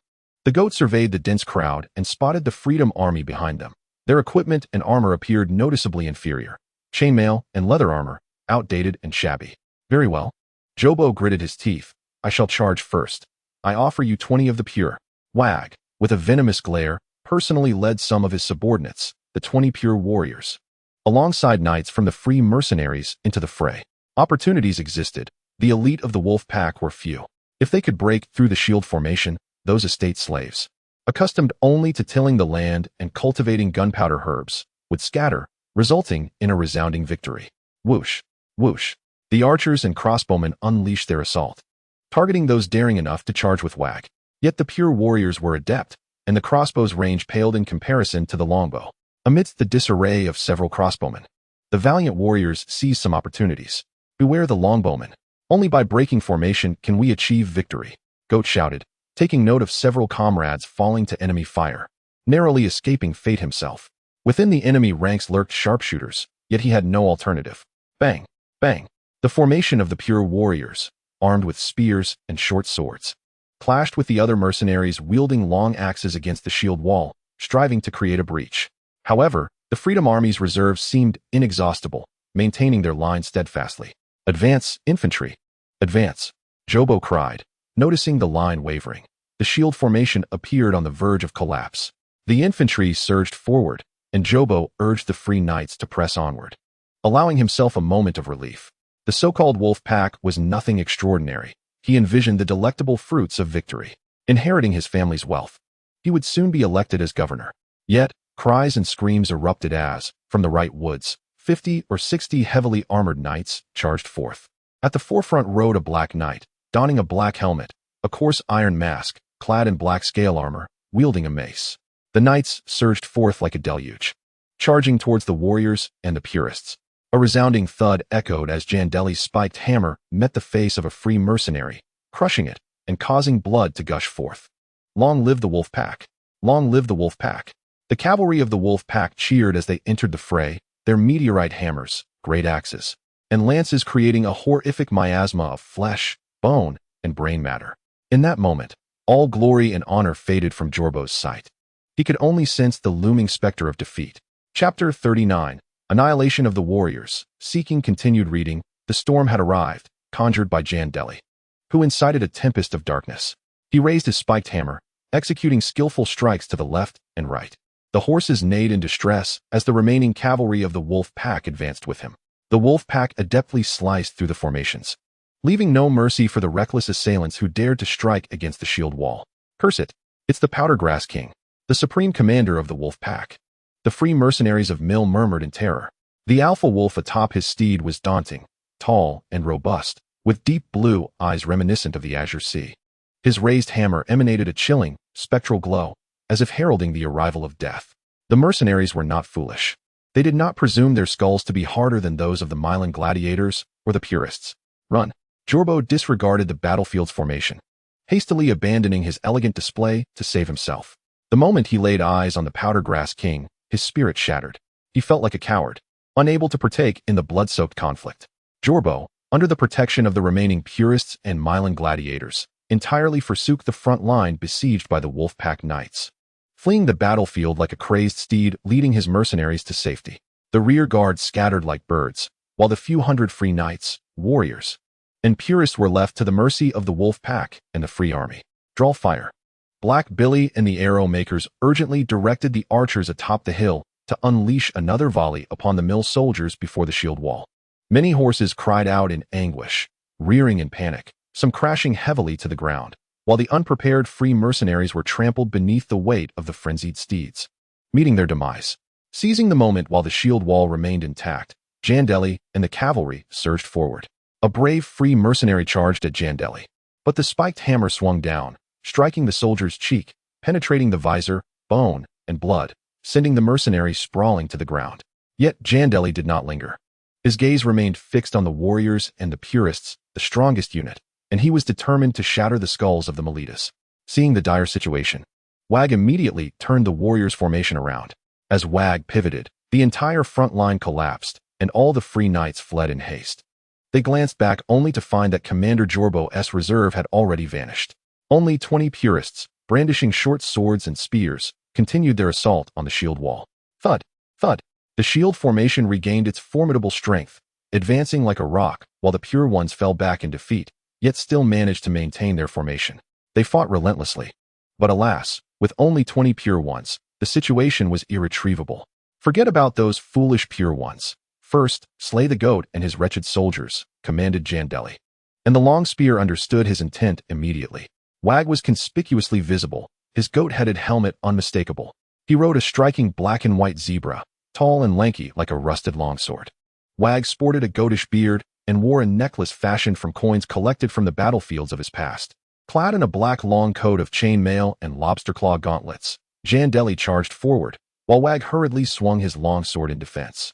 However, Jandeli paid little heed to this feeble attempt at protection. His first strike sent Wag reeling, as if his arm had been crushed beneath a boulder. "You little imp. I misjudged you," Wag bellowed. He began to slash at Jandeli's head and shoulders, his mace and longsword clashing with a resounding clang. Having participated in numerous battles, Wag, though a scoundrel and a rogue, possessed considerable battlefield experience. His strikes were fierce and venomous, and his movements were agile and quick. Yet, in the face of might, these attributes seemed futile, particularly in an ambush where Wag struggled to maintain unwavering focus. Casting a fleeting glance at the battlefield, he observed his comrades being mercilessly harvested by the frenzied northerners. The heavily armored knights crushed the warrior band, and the free mercenaries like a hammer against an anvil. Wag wildly swung his long sword, but it was thwarted by Jandeli's resilient black-scaled armor. Without Valyrian steel, most longswords found it arduous to penetrate the defenses of heavily armored knights. Die! The searing flames of battle ignited between the black deer and the goat as the two sworn enemies clashed. Jandeli unleashed a ferocious assault, rediscovering the rhythm of combat, allowing his power to flow through each strike. Time and again, his heavy hammer shattered Wag's helmet, revealing the grotesque, blood-soaked visage of the goat. Jandeli beheld the terror-stricken face of Wag, his gaunt features, goatish beard, and fearful eyes, evidence that even the demon of death is not immune to panic in its final moments. "Forgive me, Black Goat God," Wag implored with fervor. Thud! Jandeli's hammer struck Wag's forehead, the wound deep and bone deep, as blood, brain matter, and bone fragments exploded forth in a terrifying mist that enveloped the battlefield. Wag collapsed, lifeless, beyond the point of revival. The unfortunate zebra, bereft of its master, emitted a mournful whinny until it too was pierced by arrows. "The goat is dead. The goat is dead," Jandeli proclaimed loudly, his voice resonating like iron across the battlefield. The remaining mercenaries fled as if caught in an avalanche, scattered and disoriented. Commander Jobos had already fled, and now the goat lay slain. "You've killed the captain, you madman," shouted the jester Shagvi, who appeared from some shadowy corner. He donned an attire of intermingled green and pink, beneath which lay chainmail. The jester, fond of uttering cruel jests, wielded a three-headed flail. With a flourish, he swung his weapon with great vigor, while Jandeli persistently wielded his mace, yet the flail ensnared his weapon. Witnessing this scene, the jester reveled, "Die, whelp." He then produced a black dagger from his person, intending to plunge it into the joints of Jandeli's armor. Whoosh! Jandeli, however, relinquished his mace, revealing another weapon, a curved arak blade. The arak blade emitted a sharp whistle, swiftly severing the jester's head, rendering the cruel joker silent at last. Annihilate the Warriors Guild. Annihilate the Warriors Guild. Long live the Wolfpack. Long live the Wolfpack. The Knights of the Wolfpack charged forth with the relentless force of a steel fist, ensuring the complete obliteration of the encircled foes. The Warriors Guild, entrenched in the onslaught, faced their doom. These brigands and scum met their end. The knights trampled the battlefield like hammers, relentlessly plowing through. Surrender. We surrender. The mercenaries, overwhelmed by regret for accepting the perilous task despite the lucrative reward, cast aside their weapons. Chapter 40. The arrival of the Red Viper. Jandeli dismounted his steed and retrieved his bloodied mace. The mace still held its efficacy, as long as strength remained. The lethality of blunt instruments on the battlefield was astonishing. A Valyrian weapon would have been even more advantageous. He wiped the blood from his mace upon the jester's garish robe, and in his vicinity, only corpses remained. The Black Goat banner lay in tatters, while members of the Warriors Guild sprawled across the ground. These butchers, criminals, and scum ultimately succumbed to the carnage of the battlefield. The Knights of the Wolfpack traversed the field, their steeds trampling, as polearms and flails whistled through the air, claiming the fallen, those of the Courage Guild, and some reckless free knights. The war was largely concluded, with only the pike and shield formation slowly closing in, encircling the remaining innocents. 20 innocents had dwindled to just 15. They appeared as a small vessel adrift in the ocean of war, yet they showed no inclination to retreat. Leading the Knights of the Wolfpack, the pike advanced beside Jandeli. They tightened their reins, gazing at the figure of the commander. In the north, reverence was bestowed upon strength as much as upon age and experience. "We have triumphed, Commander," Longspear proclaimed, noting that aside from the militant commander who had departed with part of the rear guard, the remainder had been devoured by them. Longspear's helmet bore a lost spike, yet fortunately, he remained unharmed. The knights, eager to engage, eyed the encircled innocents. Steel Fist also led the infantry and free forces to sweep across the battlefield, mopping up the remnants and disarming the surrendering mercenaries. The wealth, armor, and weapons of the Warriors Guild mercenaries were stripped away, for such resources could not be squandered. Boom. A circular shield wall now completely encircled the Unblemished. Awaiting but a single command, under the directive of the Supreme Commander, they would annihilate the Unblemished without hesitation. "Release them," cried Jandeli. "Supreme Commander." The Unblemished fight to the last breath, never yielding. Steel Fist hesitated, inquiring, "If we set them free, could it not spell disaster?" "Release them," Jandeli insisted, "for they are but unwilling slaves. Should we grant them an opening, they may yet turn against us, and I shall not hold back." As the shield wall gradually parted, the Freedom Army dispersed to create a passage, leaving the remaining 15 Unblemished in a state of confusion, armed with their shields and long spears. They bore the marks of countless assaults, stained with blood and sweat, their bodies weary and despondent. Yet, the Unblemished were resilient. Though wounded, none bore fatal injuries. "Freedom! You too shall be free," Jandeli proclaimed to the Unblemished. The commander of Mill had fled, the valiant warriors lay vanquished. They could choose to fight to the death alongside him or retreat to Mill. The leader of the Unblemished, adorned with 2 sharp spikes atop his head, momentarily paused before advancing with his black shield and long spear towards Jandeli. He lowered his shield and spear, then knelt before Jandeli. The first Unblemished cried out, and soon after, the others followed suit, kneeling before Jandeli. Freedom rang out as the most exquisite and beautiful word they had ever heard. Jandeli accepted their allegiance and embraced the Unblemished leader. "From this day forth, you shall bear your own names." He permitted them to elect officials from among their ranks, abolishing the custom of randomly assigning new names each day. Sever the heads of the valiant warriors and mount them upon long spears. Jandeli issued his second decree. Though the warrior faction had been obliterated, these scoundrels deserved the harshest retribution. The Knights of the Wolfpack rose, joined by the newly allied Unblemished, as they sought a new resting place for the severed heads of the fallen warriors. The likes of Waggart, who relished severing limbs, the cruel monk Urt, and the murderous jester, among others, had their heads impaled upon long poles, exposed to the howling winds, perhaps to receive future greetings from crows. The free mercenaries surrendered en masse, and Jandeli surveyed the battlefield. The defeated mercenaries dared not raise their eyes to meet his gaze. You have several choices. You may surrender to me, but must abide by the discipline of the wolfpack. Alternatively, you may depart, leaving behind your armor, weapons, and ransom. Jandeli commanded. The mercenaries stood in contemplation, yet they could not defy Jandeli's orders. Victory, though sweet, could have been even more splendid. Jandeli mused as he surveyed the ravaged battlefield. Had we possessed more archers, more knights, and a mightier assault team, I would have ensured the complete annihilation of this mill army. The mill's encirclement operation ended in utter defeat. The heavily hired warrior faction fell into an ambush, leaving only the supreme commander to return with a remnant of his shattered forces. The people of Mill find themselves ensnared in a profound panic as the governors contemplate a more extensive assault. Currently, the wolfpack and the Free Army have seized a corner of the disputed territory, with Gunpowder Grass Manor at its heart, where the wolfpack occupies a significant expanse of land and coastline.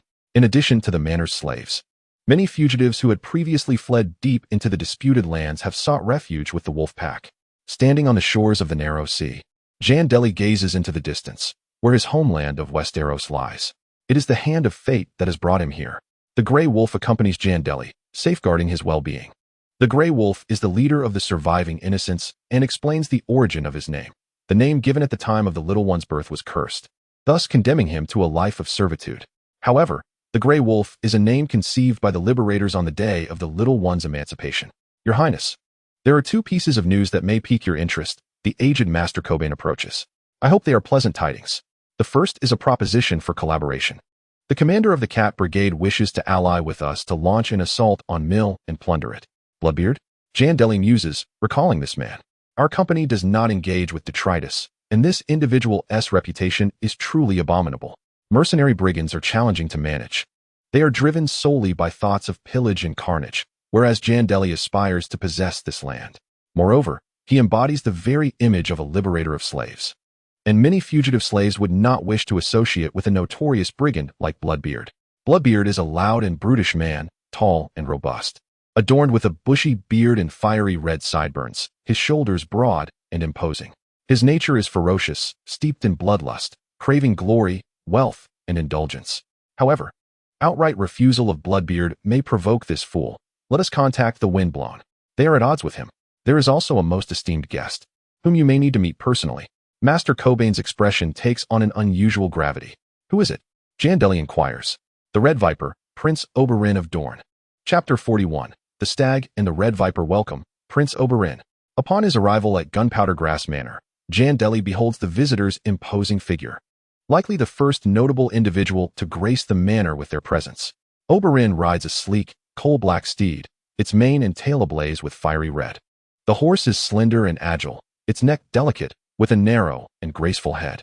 The rider is elegant, tall, and slender, appearing to meld seamlessly with his mount. Born in the deserts of Dorne, this noble steed may be smaller than northern horses and unable to bear full armor, yet possesses astonishing endurance. Said to be capable of running for 2 days and nights without fatigue. The warriors of Dorne are as numerous as the sands, yet this man stands unrivaled. Jandeli praises. For the presence of the Red Viper indeed commands a formidable impression. The Red Viper's shoulders are draped in a light crimson robe, his shirt adorned with layers of gleaming copper plates, glinting as he gallops, akin to a myriad of shining new coins. Atop his gilded helmet rests a copper sun, while a rounded shield hangs at the horse's rear, its polished surface bearing the sigil of House Martell, a golden spear piercing the sun. The title of the head wolf instills terror in the hearts of the people of Mel. How shall I address you? Commander, Liberator, King of Gunpowder, or perhaps Steel King? I scarcely know your name. Merely a glance at your visage suffices. The Red Viper removed his helmet to reveal a long, melancholic face, with dark, glistening eyes akin to pools of oil beneath finely arched brows. His forehead and nose were equally sharp, and amidst his lustrous black hair, only a few strands of silver could be discerned, a quintessential man of salt. A name is merely a designation, especially for mercenaries. You may call me Warhammer. As for appearances, such trivialities are beneath the prince's consideration. Jandeli bowed respectfully before introducing his company to the Red Viper. It is quite audacious for you to come alone. Indeed a testament to your skill. Allow me to present my team. This is the handsome one, the treasurer of the Wolfpack, my advisor, and this is Master Cobain, the physician of the Wolfpack, my learned mentor. Next is Archer Dick, the archery instructor of the wolfpack, my consultant. This is Long Spear, my cavalry commander, Steel Fist. My infantry commander, Black Billy, hailing from the Summer Isles, my archer's leader, and Grey Wolf, my chief bodyguard. The titles of his companions, though respectable, paled in comparison to that of the Red Viper. Your journey has been arduous, dear prince. Please join us in the city for a brief respite. With great pleasure, the Red Viper replied. Jandeli and the Red Viper walked side by side. Numerous rumors surrounded the Red Viper, of which Jandeli was somewhat aware, and Master Cobain had also regaled him with many tales. The Riverlands and the Dornish have long been at odds. Oberyn indirectly crippled the heir to Highgarden. I, too, once dabbled in mercenary work, though it was many years ago, Oberyn remarked. When did that occur? Jandeli inquired with polite curiosity. Many years past. You know I am one who cannot abide idleness. I once studied in the Citadel, and before my ennui led me to abandon my studies, I forged 6 chains. I also served as a mercenary in the disputed lands, initially with the Second Sons before forming my own company. However, at that time, I lacked the audacity you possess to directly upheave the very foundations of the disputed lands. The Red Viper glanced with interest at the soldiers of the Free Company, once slaves, now vigorous warriors. Circumstances dictate the strong, dear prince. Were we not compelled to this juncture, we would not be so, Jandeli asserted. Indeed, this is a splendid place. In my youth, I fancied myself unparalleled, yet ultimately did not establish my own enterprise. It is also a chaotic realm. The Myrish delight in trading their carpets and gunpowder, yet they detest the notion of their slaves engaging in such commerce. Chaos breeds renewal. Everything here seems to flourish, and I find it rather appealing. Long ago, one of my ancestors fled from Essos to Dorne to escape the yoke of slavery, the Red Viper reminisced. Jandeli recognized the figure Oberyn referred to, the tale of Queen Nymeria. Your land is indeed remarkable. Were it not for my ties in Westeros, I would undoubtedly linger here longer. I too hope that the prince can linger here for a while longer. I have heard that you vanquished the warriors, a detestable bunch. Oberyn inquired. Indeed, a band of criminals and scoundrels. They are cunning, yet feeble before raw power. 2 individuals entered the Gunpowder Manor, and under the escort of the innocents, ascended to the highest tower, from which they could survey the entire estate. To cut a long story short, I wish to discuss matters of collaboration with the Lord of Gunpowder, a matter not concerning Dorne or your Gunpowder Kingdom, but solely between the Red Viper and yourself. You are quite astute, my prince, Jandeli complimented. The Red Viper and Doran are 2 sides of the same coin, outwardly audacious, yet the Red Viper possesses his own designs. Even in collaboration with himself, the Red Viper remains an individual, unconnected to Dorne.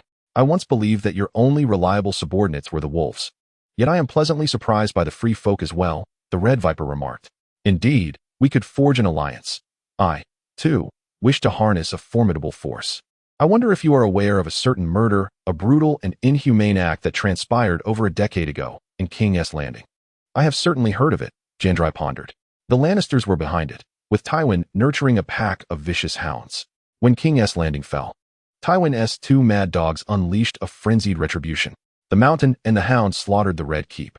The Mountain stormed into the royal nursery, smashing the infant Aegon against the wall, killing him on the spot. Before the blood and brains of the child had even dried, he violated Aegon's mother, Princess Elia. The Hound dragged the screaming girl from her father Rhaegar's bed, stabbing her dozens of times until she breathed her last. I am bloodthirsty, yet I have waited year upon year. What are the benefits? My prince, your vendetta seems rather exaggerated, Jandeli deliberately inquired. Benefits? Cunning youth, your crisis looms like dark clouds. The 3 daughters can scarcely endure your little kingdom's expansion, and what of those pirates? Do you not require some allies or a modicum of support? Dorne, although narrow and arid, boasts our fine steeds, spearmen, and summer wine. I believe the commander would always find use for them. I am indeed in need. In return, I possess the mill tapestry, gunpowder. However, it would be somewhat difficult to offend a powerful individual for your support. Provided the conditions are suitable, we may indeed collaborate. I have waited long enough and am in no haste. What else does the commander seek? I desire the mill, the 3 daughters, and the entirety of Essos, Jandeli declared to the Red Viper, his tone devoid of deceit. Ha ha ha, the Red Viper burst into laughter. A madman, truly a madman. Perhaps only the young and unhinged are fit to partner with me. Your tone bears resemblance to that of a certain individual from the past, who toppled a kingdom for a misguided love. Speaking of which, you do share some similarities. Indomitable, and both fond of warhammers. That may be a stretch of your imagination. Jandeli replied. Let us hope. Fortunately, the offspring of the lion born to the king are a tale beyond words. Why should we collaborate? Jandeli inquired. I have contemplated numerous individuals, yet ultimately they dissipated like mist. The governor of the three daughters is solely driven by self-interest and is utterly unreliable. Perhaps it is time to converse with a fresh collaborator. Gods grant me that I do not await news of the Melanians exterminating the wolfpack. The Red Viper regarded Jandeli. You possess considerable strength. There is indeed a semblance of cooperation. Chapter 42. The Past and the Future in the Training Grounds of Gunpowder Grass Manor. Both the Red Viper and Jandeli approached the bout unencumbered, clad in leather armor and wielding bludgeons. The Red Viper bore the sigil of the Dawn's long spear, while Jandeli sported the emblem of the Galloping Wolves. The Red Viper's daily routine at Gunpowder Grass Manor involved observing the structure of the Free Army and the Wolf Pack, deciphering the operations of this small kingdom. Be cautious, Commander. The Red Viper's long spear struck with the precision of a venomous serpent, sometimes lunging forward, at other times evading. The spear danced around Jandeli, reminiscent of a serpent's forked tongue, as the Red Viper executed feigned assaults and fierce strikes with a blend of speed and power. Though the initial thrusts targeted Jandeli's upper body, the spear swiftly redirected to target his groin and shield. The Red Viper spun, stabbed, and retreated hastily. Proud of his agility and cunning, the Red Viper acknowledged that his adversary was no ordinary foe. Jandeli's mace was as swift as lightning, delivering each blow with impeccable force. With dark hair, blue eyes, and a towering stature, the Red Viper noted Jandeli's charcoal short hair and deep azure gaze, observing his escalating ferocity in battle.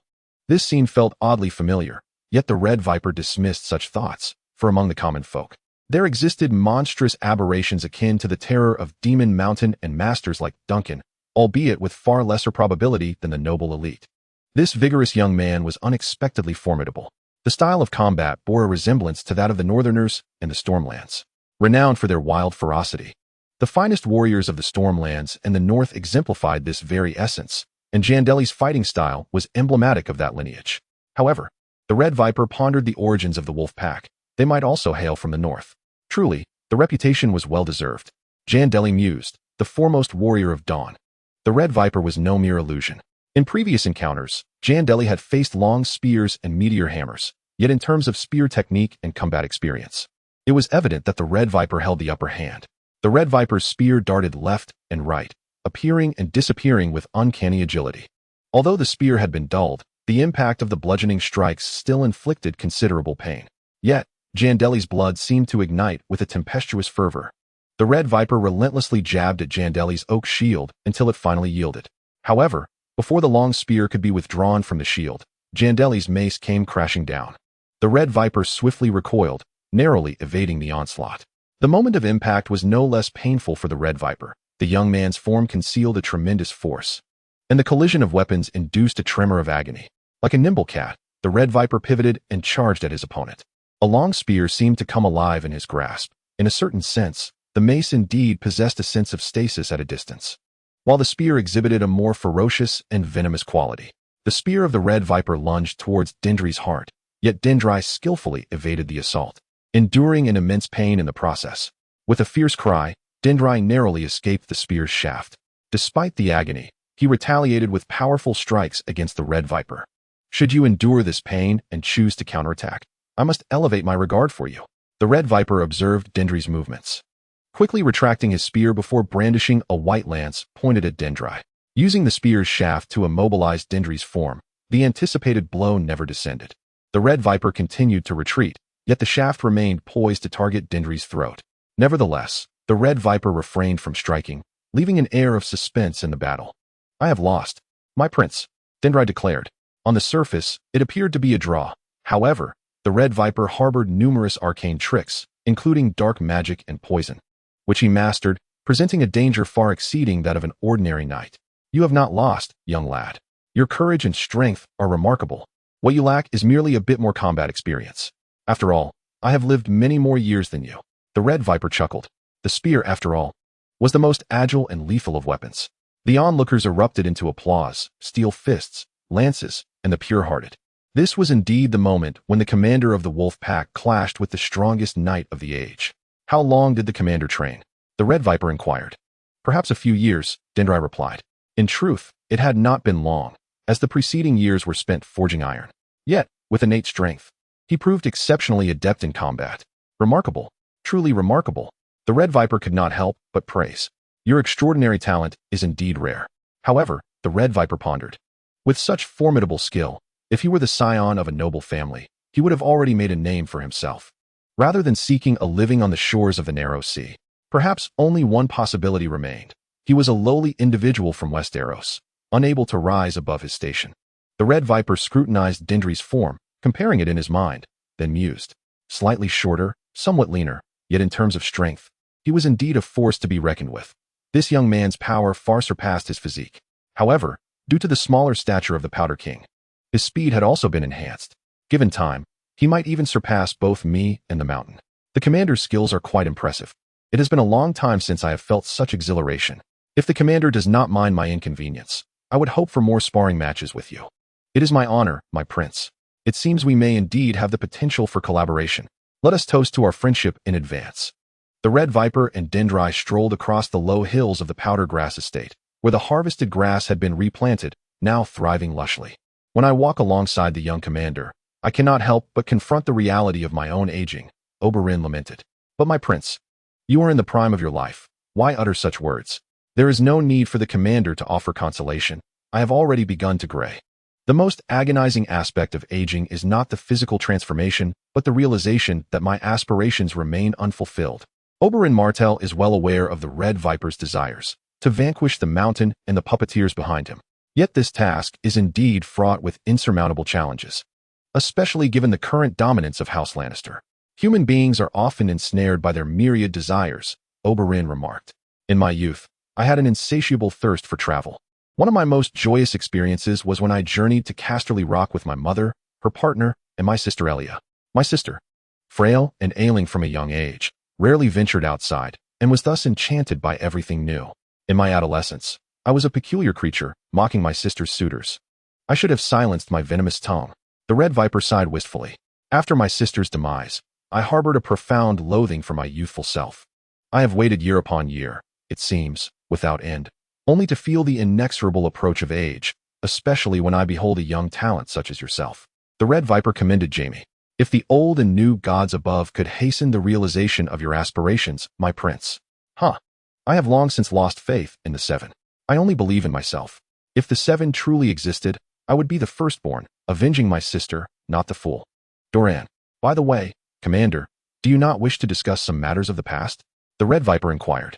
Those are distant memories. I have no father. I was once a blacksmith until I joined the Brotherhood, where I was trained by the masters of the pack. It appears that even heroes can emerge from humble beginnings. Though there are precedents, such as the tall Duncan from the previous dynasty. But all of that is behind me. I yearn to seize the present and fulfill my desires. Oberyn pondered. What I seek is perhaps a variable. Doran has often told me that variables lie in the future, yet I have waited too long without fruition. It seems that you are that variable. The Red Viper gazed intently at Jaime. Chapter 43. The suspicion of troops and the schemes of the Stone Steps. As the Red Viper arrived swiftly and departed just as quickly. After all, his status is unique. And this visit to the Firegrass Manor was shrouded in secrecy, with all agreements made verbally to maintain cordial relations and commercial exchanges. During his time at Firegrass Manor, he also engaged in numerous duels with Jaime. Facing the finest masters of the Seven Kingdoms allowed Jaime to advance with remarkable speed. The Red Viper treats me as a lesser mountain. The Red Viper consistently wielded his spear against Jaime, who understood the intent behind his actions. The Red Viper's imagined opponent is primarily Tywin's Mad Dog, the Mountain, an 8-foot-tall behemoth. A spear is more agile and safer than a great sword against such a formidable shield. What a complex individual, Jaime mused. The Red Viper is also a prominent figure in Westeros, and tales abound regarding his tournaments, battles, duels, mounts, and even his various romantic escapades. It is rumored that he has fathered many illegitimate daughters throughout Dorne, known as the Sand Snakes. What do you think of the Red Viper? Jaime asked Master Qyburn. In terms of talent, one stands out remarkably. Regrettably, Dorne's influence is limited, and it is discordant with the new dynasty, Qyburn remarked. Dorne's climate is harsh, and its population is among the least in the Seven Kingdoms. In terms of both populace and wealth, the Riverlands and the Westerlands take precedence, unfortunately. These territories are adversaries of the Dornish. Following them are the Vale, the Reach, then the Stormlands, the North, and lastly Dorne. A small force with grand ambitions poses considerable challenges for these two brothers. In the past, Dorne mobilized its army to support the Mad King, only to suffer a disastrous defeat, which was a significant loss for Dorne. Jandeli reflected that the Dornish, isolated and friendless, would be akin to courting death if they recklessly challenged the alliance of the fish, wolf, lion, and stag, hence the cautious strategies of Daeron and the Red Viper. You are unfamiliar with the events of that time, Your Highness, Cobbin pondered. During the War of the Usurper, Dorne was indeed hesitant, as its military strength was relatively feeble.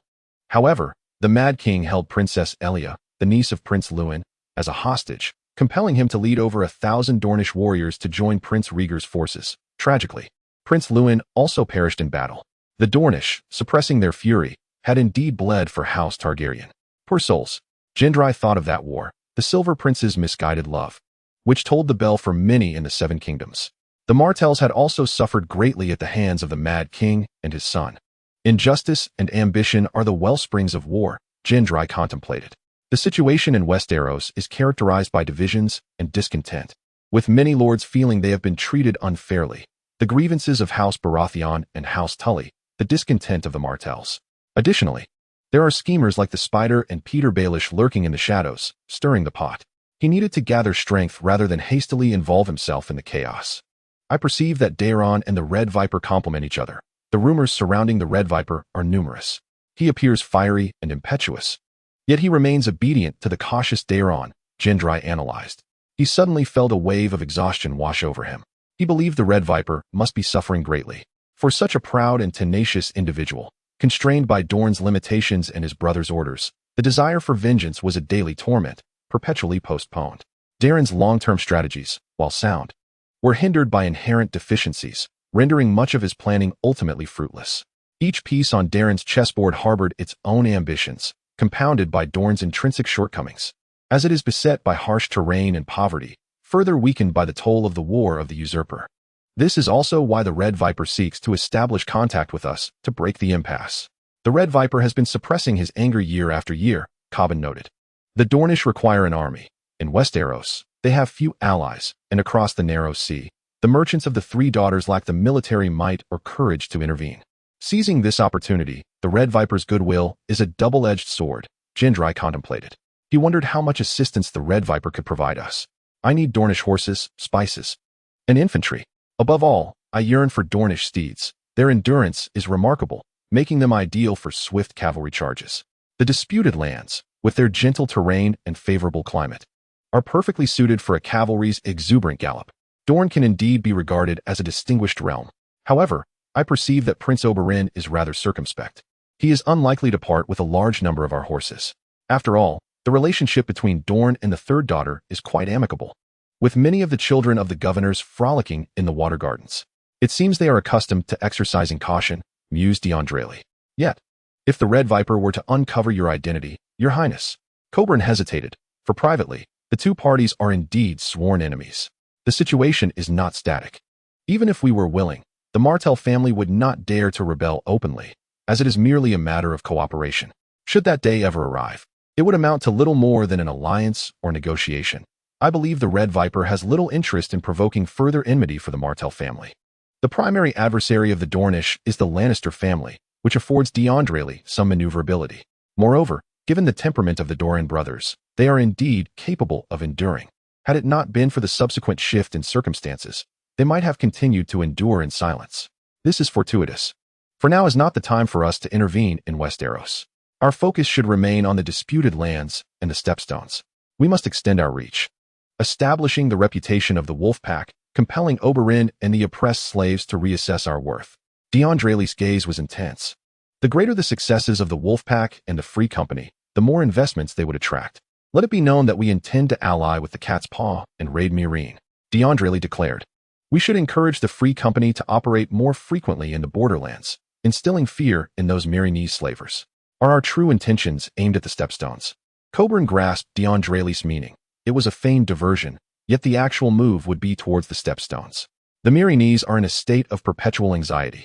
When it comes to military might, their navy is commendable, yet their land forces, reliant on mercenaries and adventurers, remain feeble.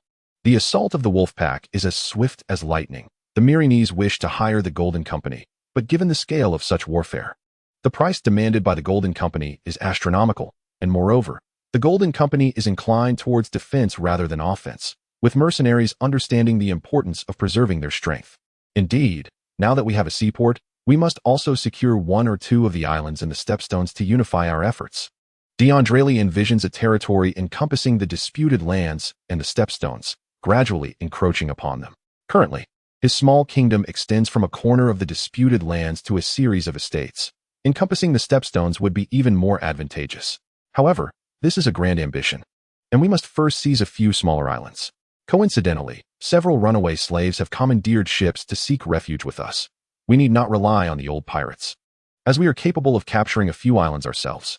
As our influence expands, the relationship between the wolfpack and the old pirates has become increasingly delicate. The old pirates sensed the rise of the wolfpack but did not anticipate such rapid ascension. This is primarily due to Jandeli's astute and audacious choices, daring to lead the charge. Historically, no faction has so boldly challenged one of the core pillars of global trade, the institution of slavery. Chapter 44. The Widow by the Water and the Golden Company upon the serpentine coastline of the contested lands, for slender black ships, bearing the flags of a wolf pack and the free army, anchored ashore. These fugitive slaves had transformed into pirates upon departing from Volantis, or resorted to plundering the Lorne River, specifically targeting the slave ships of Volantis, until they learned of a liberator emerging in the contested lands, a king of gunpowder and herbs. We shall serve you, for you have shattered our shackles. You are our liberator and abolitionist, they declared, even as the long night loomed and the chill of winter approached. For captains, once enslaved in Volantis, knelt before Jandeli, their long swords laid at his feet, swearing allegiance. The faces of these captains and sailors bore the scars of healed wounds, remnants of their past as sailor slaves in Volantis, their cheeks adorned with tattoos representing warships. In their desperate flight from Volantis, they had carved their faces, obscuring the slave marks that signified their former bondage. From this moment forth, you shall be the naval captains of the free army. All men are born free. On my land, there shall be no slaves, Jandeli proclaimed, accepting their loyalty. Flanked by the elite of the wolf pack and the free army, the innocents, clad in light armor, stood guard behind him, while not far off, free army warriors brandished their spears and crossbows. Jandeli welcomed their arrival as a timely boon, augmenting his forces with a naval contingent. Though still mere black ships, they were not the colossal war vessels he envisioned. The slaves of Volantis eagerly await your arrival, exclaimed Captain Harris. I accept your allegiance. I shall lead you back to Volantis, alongside the thousands of liberated brethren. Long live the free army! Long live the free army! Cheered the enslaved sailors aboard the black ships. Much of what we know has come from the widow by the water, spreading her word in Volantis. I believe the commander should reach out to her, Captain Harris whispered. The widow by the water? Jandeli mused, sensing she was a formidable figure, a notable personage in Volantis. The widow by the water had not forgotten her origins. Once a bed slave, she had trained in the arts of seduction, mastering 7 techniques under the tutelage of her former owner. A certain Volantine magistrate named Vigaro purchased her, eventually falling in love, granting her freedom, and ultimately marrying her. Vigaro owned docks, warehouses, and engaged in various enterprises, including cargo transshipment, currency exchange, and ship insurance. Following his demise, the widow by the water took over his business. Jandeli noted her name as a potential contact. However, any assault on Volantis seemed a distant prospect, as the city still boasted a formidable military presence and a large population. Jandeli, accompanied by the 4 captains, made his way to the Gunpowder Manor, traversing landscapes of golden wheat fields and willow groves, and glimpsing patches of gunpowder herbs along their journey. The slaves stood tall and proud, much like the free men, as the free knights or merchants traversed this place, all bound to follow the commands of the Alpha Wolf. The labor of the free men and the army formed by them maintained order in this new realm. The captain mused, this is indeed the right place. The flourishing of the free army surely instilled terror in the hearts of the slave masters. The Gunpowder Grass Manor had transformed into a new and more fearsome den of wolves. The walls of the manor had been raised and thickened once more, surrounded by deep trenches filled with sharp wooden stakes. Tents were arranged within the estate, leaving ample pathways, while horses were tethered to the north under the watchful gaze of the unified soldiers. The most striking of them all was a black stallion, a gift from Prince Dorn. Overseer Lev had made all the necessary arrangements for the captains, and his family resided within the estate. Though a free man of Mel, he had never mistreated slaves and treated others with kindness. Even after the establishment of the free army, the slaves willingly allowed Lev to continue in his role as overseer. In another contested area, a secret meeting was underway at the camp of the Golden Company. This camp was equally well organized, meticulously arranged, and beyond reproach. From the military barracks, tents, horses, sentinels, to patrolling soldiers, the Golden Company, though labeled as mercenaries, functioned akin to a regular army. Furthermore, the Golden Company boasted over 20 elephants, formidable beasts of war. The tent of the commander was sewn with golden thread, surrounded by a circle of spears, each topped with gilded skulls. One skull, particularly large and oddly shaped, bore the distinct feature of a child's fist-sized cranium beneath it. The ferocious Maris and his nameless brother. Other skulls bore less distinctive traits. Some had been crushed by hammers, leaving their bones fractured, while another displayed neatly aligned sharp teeth. This was a command and tradition left by cold iron. After death, the skulls were gilded, to be raised as banners upon their return to Westeros. "That little brat is truly ruthless," remarked a high-ranking official of the Golden Company within the tent. His ambition was to topple the homes of those slave masters and transform the free trade city-state into a blazing battlefield. The mercenaries of the Golden Company flaunted their worldly wealth, exuding an air of nouveau riche, much like other factions, bedecked in gem-encrusted swords and intricately designed armor. They donned fine silks and heavy golden collars, particularly the golden armlets on each individual S-arms, which were worth a fortune sufficient to serve as a lord's ransom. Each armlet represented a year of service within the company. "This is indeed a cunning strategy, albeit rather extreme," Tristan Riverwind commented, to challenge all the slave masters. It seemed the wolf pups had truly lost their minds. The Golden Company bore distinct Westerosi elements, with many mercenary captains bearing the surnames of bastards, such as Flower, Riverwind, Hashan, and Stone East, alongside more prominent surnames within the Seven Kingdoms. There were 2 Strongs, 3 Baelors, 1 Mud, 1 Rosedan, 1 Mandak, and a pair of Cole brothers. However, surnames mattered little, for within the mercenary company, individuals could whimsically choose how they wished to be addressed. That being said, the little brat's approach was indeed a ruthless one. As long as the banner remains aloft, the enslaved will flock to it ceaselessly, turning the world upside down. If we had these soldiers, our endeavors would surely be more fruitful. To speak candidly, the new path devised by Jandeli is indeed revolutionary, albeit perilous. However, the Golden Company seems only fixated on collecting commissions as mercenaries for the third daughter, failing to seize the contentious territory with the same fervor as Jandeli, thus clashing with the third daughter's interests.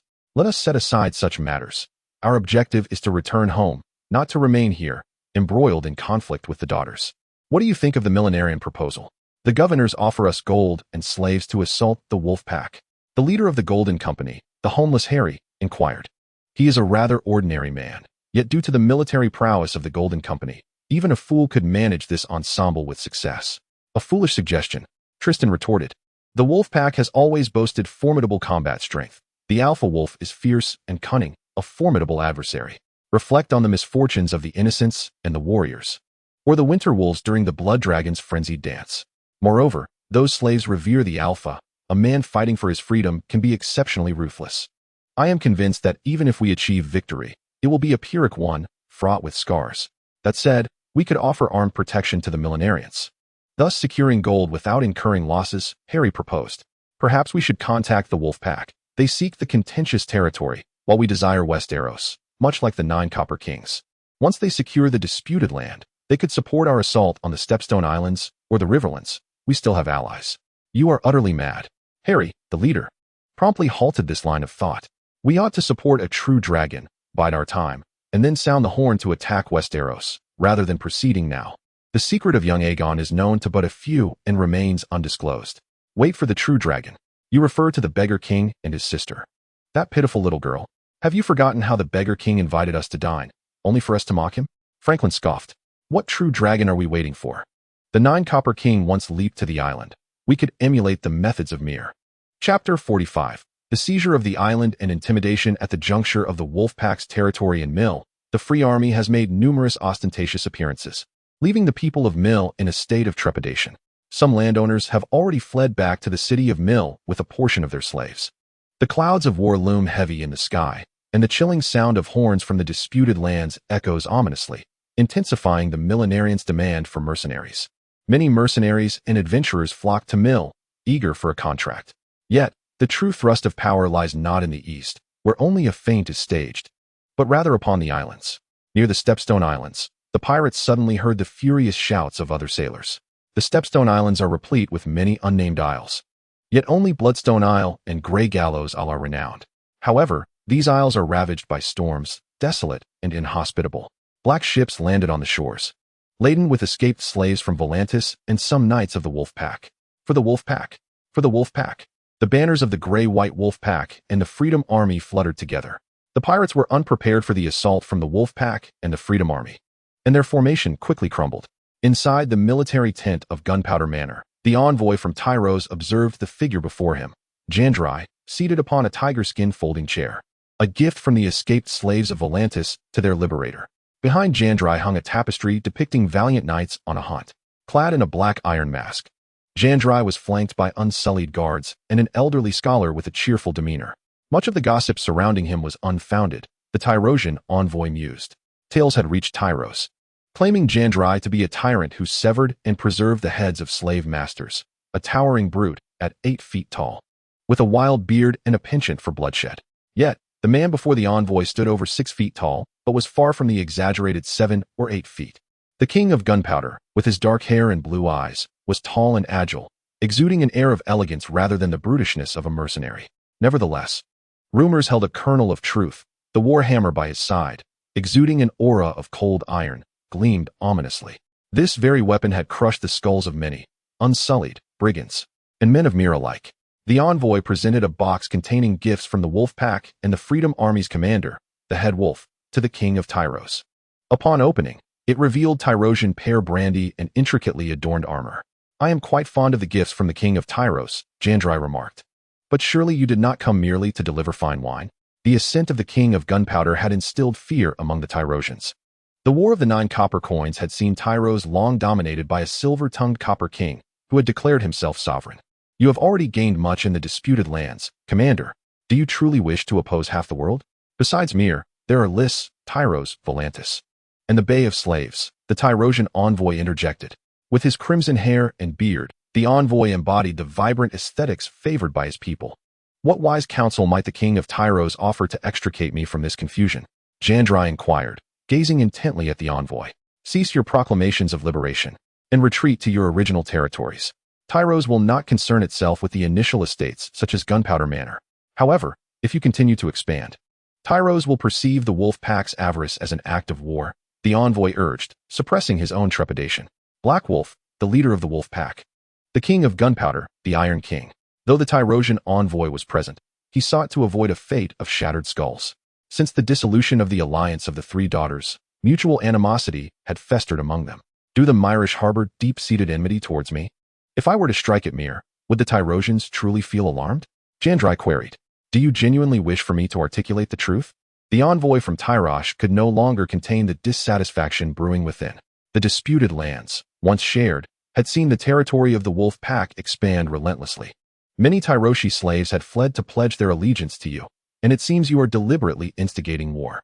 Our great lord, out of goodwill, has yet to demand the return of the slaves. It appears the Tyroshi lord also seeks to intimidate me. How audacious! However, the commander must understand that your reckless actions are inciting widespread anger. The Mirinese are collaborating with the Golden Company, aside from the fate of your own small kingdom. I believe you do not wish to acquire formidable enemies. The Golden Company? But I am also in negotiations with the Golden Company. Jandeli chuckled. The Golden Company has an interest in Westeros, and I have a keen disposition towards the disputed lands. You see, this is a mutually beneficial arrangement. What? The Tyroshi envoy's expression shifted dramatically, uncertain of the veracity of this information. The Golden Company is the most powerful mercenary group in the disputed lands, with clear political intentions. It seems this negotiation has ended on an unsatisfactory note. Commander, I still hope you will reconsider. How can one side benefit from negotiations? Nevertheless, I will convey my lord's appropriate blessings. Your stubbornness leaves me no reason to linger. A negotiation that ends so unhappily. The Tyroshi envoy, witnessing the predatory gazes of the free folk warriors, felt an urgent need to depart and hurriedly left. The spears of the unsullied glimmered with a cold light, akin to tigers poised to seize their prey. It appears the Tyroshi will soon join the coalition against us, Jandeli remarked. The Tyroshi are the most avaricious. They cannot coexist with us. The slave trade in Tyro is quite developed, with slave traders here being exceedingly aggressive. They even venture north, crossing the wall in search of free folk to enslave. This rumor about the Golden Company and the Wolf Pack has undoubtedly terrified the Tyroshi to their core. Bachelor's Cobain commented. This is not entirely false information, Jandeli replied. We have a foundation for cooperation with the Golden Company. The Golden Company has always been focused westward, aspiring to restore their homeland in Westeros. Moreover, having originated from Westeros, they inherently despise the institution of slavery. There exists potential for collaboration between the Golden Company and the Wolfpack, just as the Golden Company supported the Ninepenny King in seizing the disputed lands in Tyro, only to later choose to attack the Stepstones. The Golden Company, they are indeed a formidable force and could be a viable ally. Cobain pondered. A dangerous ally. Consider how they ended up here. The handsome man remarked. The demands of the Golden Company are substantial, which is why they have made little progress over the years. Many within the Golden Company hail from the second-tier nobility of the Riverlands. Perhaps they still maintain some past friendships, such as with Peak. They also have supporters in Dorne. Chapter 46. The Crown of the Disputed Lands. Seeking continued reading. The territory of the Wolf Pack encompasses 2 islands of the Stepstones and numerous estates both on the peninsula of the Disputed Lands and beyond. Much of the western part of Essos is fertile and prosperous, belonging to the rich lands. The territory of the Wolf Pack is likewise characterized by a lack of formidable geographical barriers from a military perspective, offering little in terms of strategic depth. They must excel in every fierce confrontation. The rallying cries of freedom, liberation of the enslaved, shatter the shackles, spread like an infectious disease across contested lands, even reaching the town of the third daughter in Volantis. Numerous escaped slaves have sought refuge with the liberators, swelling the ranks of the Freedom Army. The leaders of Mel, Telosai, Riss, and even the upper echelons of Volantis are increasingly perturbed, yet their multifaceted democratic governance results in sluggish decision-making, lacking the decisive command of the Wolf Pack. Within the tent of Jandeli, a fervent discussion unfolds regarding the plans for the forthcoming conflict. The initial defeat of the Mill people was not catastrophic. Their second war is brewing. This time, it is not merely a singular governor seeking vengeance, but a larger coalition of governors in agreement. These slave masters, having long perpetrated atrocities against their enslaved populace, are reluctant to embrace a reversal of roles. The tent is adorned with numerous blood oranges, their fragrant aroma permeating the air with a sweet scent. The vivid crimson hue of the blood oranges signifies the impending war. The leaders of the Wolf Pack and the Freedom Army savor the taste of these oranges, which hail from Dorne, with a newly established port and coastline. Intrepid merchants and smugglers have begun trading with the territories controlled by the Wolf Pack. Cautiously regarding the gift from the mill, Jandeli examines a letter sent by the Red Viper, delivered by Dorne fishermen who trade in blood oranges, cleverly concealed within a hollowed orange. As the name suggests, the mill are indeed plotting a new offensive against their kingdom. In truth, Cobain spies are already aware of this development. However, the letter from the Red Viper still embodies a gesture of goodwill, indicating a willingness to provide assistance. It appears that the mill have reached out to numerous city-states, even seeking aid from Dorne. The mill are intensifying their efforts to persuade mercenary companies to launch an offensive against us, from the Golden Company to the Cat Company, the Windblown, the Long Spears, and the Bloody Ravens. Various capable mercenaries have been recruited, including the destitute younger sons. The number of mercenary groups in the contested lands is staggering, yet only a few possess true strength. The Golden Company boasts 1,000 well-trained mercenaries, ranking first.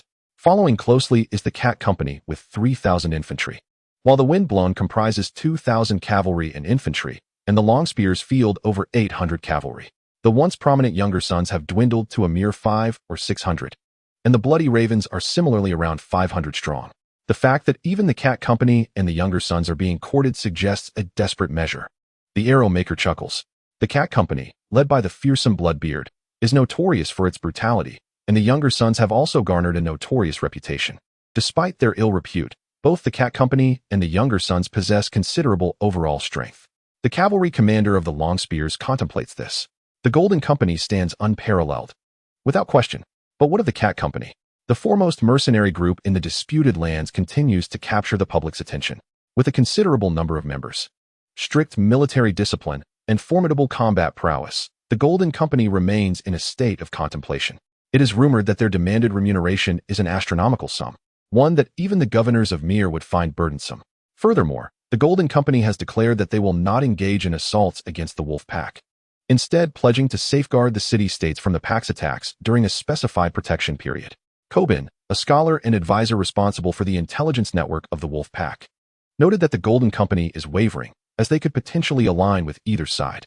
According to Jandeli's analysis, supporting the Wolfpack would provide assistance in the offensive against Westeros, while backing Myr would yield substantial wealth. Commander, should we not deploy our forces to secure the Golden Company's allegiance? Inquired the handsome warrior. There is no need. I believe the high-ranking officials of the Golden Company are not entirely foolish, Jandeli replied, his tone shifting to one of gravity. What I am about to discuss may not be pleasant, but it pertains to the success or failure of our endeavor. We must be mindful of the repercussions of our policies and tactics. Our foundation in the disputed lands rests upon the liberation of slaves, not indiscriminate slaughter or reckless expansion. While it is inevitable to dismantle the slave owners, we must avoid excessive bloodshed, particularly the extermination of skilled individuals, as this would unite all slave-holding city-states against us. I desire an orderly approach, Jandeli stated. All warfare seeks to alter the existing power structure, introducing new blood into the equation. Jandeli's supporters consist of fleeing slaves, and the inherent conflict with slave owners is irreconcilable. However, care must be taken to avoid overreaching in this process. Peaceful slave owners can be placated and bought off, while obstinate opponents warrant a firmer hand. War is merely an extension of politics. All politics revolve around compromise and confrontation. Yes, Commander. We shall comply, Commander. We must also address the issue of the Free Army's combat capabilities. The Free Army has grown in size and requires systematic training. Training forms the bedrock of our soldiers. Our instructors are exemplary warriors. The Wolf Pack possesses formidable strength, and the newly recruited soldiers of the Free Army must be forged into true steel. Additionally, discipline is paramount. Both the Wolf Pack and the Free Army must adhere to strict military regulations, with rigorous selection processes in place. We must show no mercy to those who attempt to revive slavery or engage in wanton slaughter, be they marauding slaves or mercenaries. Jandeli articulated these points clearly. The Wolf Pack and the Free Army would soon act upon his directives. Currently, the Free Army is undergoing various specialized training regiments, with the Wolf Pack instructing northern-style warriors in frontal assaults, including knights and longbowmen, while the Unsullied focus on training light infantry formations. One more matter, Commander. The handsome warrior inquired. Many free citizens have petitioned for you to be crowned as the king of the Narrow Sea, the Stone Steps Islands, and the disputed lands. Upon hearing this, concern flickered across the faces of many. A series of military victories has sparked aspirations among soldiers and free citizens alike to present the commander with a crown. We shall address this matter later. The time is not yet ripe. To proclaim kingship now would render us targets for all. Jandeli recognized the sentiments of many free citizens and Wolfpack soldiers. Yet he understood he could not act upon them. Though he yearned for the crown, the moment was not opportune. We must fortify our defenses, stockpile provisions, and delay the proclamation of kingship. This is the prudent course of action. Once this crown is donned, it is akin to placing oneself upon the pyre. We shall all support the commander-in-chief's thoughts. The handsome man exhaled in relief. He feared that Jandeli might also become overly ambitious, which would cause a complete sensation. The rationale is wise. We have yet to fully occupy the Stone Steps Islands, nor have we seized any towns, such as the Third Daughter. Thus, the commander-in-chief's thoughts are indeed correct. Our strength remains limited, added Bachelor Cobain. Chapter 47. The Golden Brigade's dream of return at the Gunpowder Grass Manor's training ground. The gray-white wolf pack banner fluttered alongside the Freedom Army's flag, symbolizing shattered shackles. On the field, a duel unfolded between an individual and a group. A dozen others rallied to encourage them.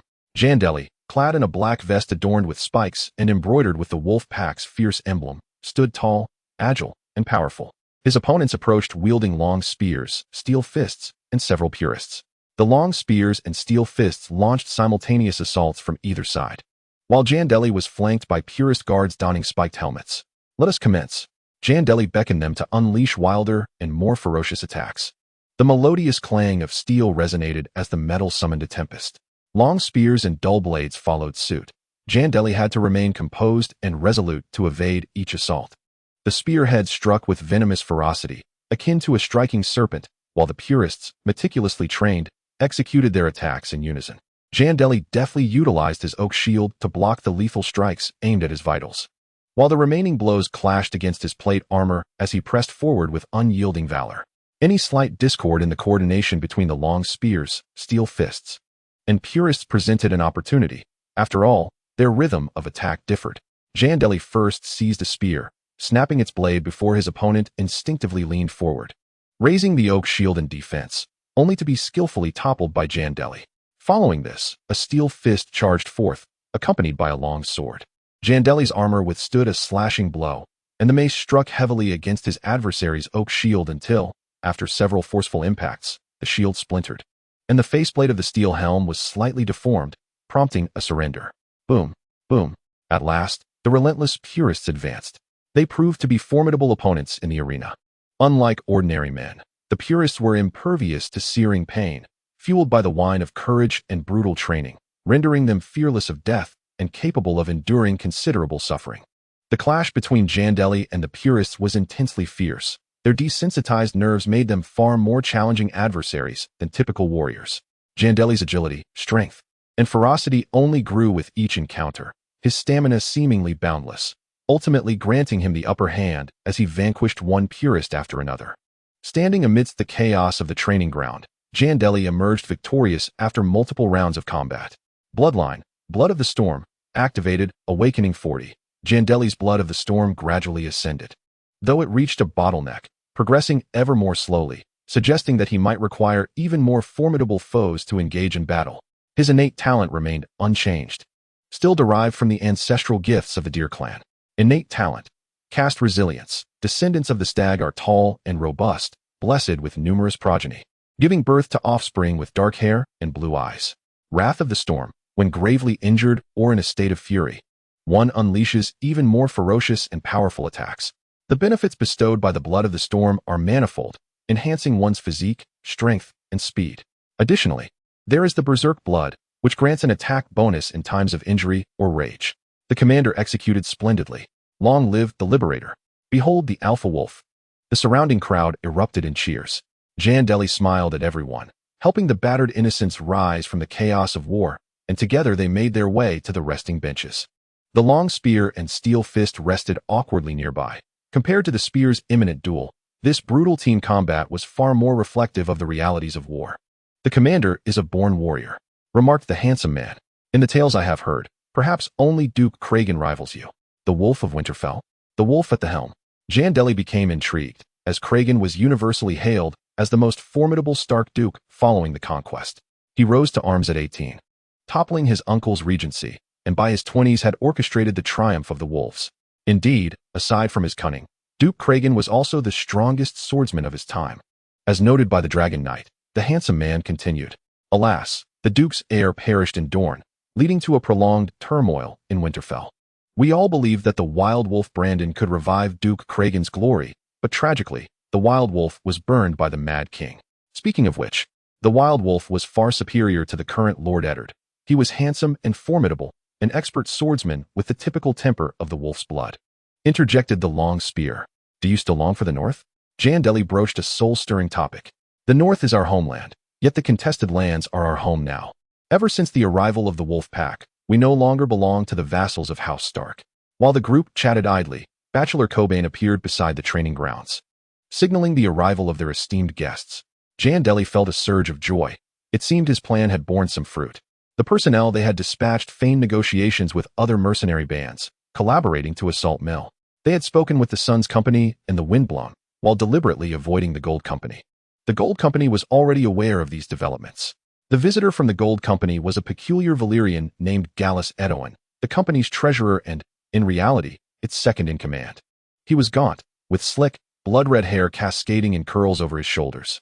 Draped over one shoulder was a leopard skin, and the golden armlets he wore were of considerable value, equivalent to a lord's ransom.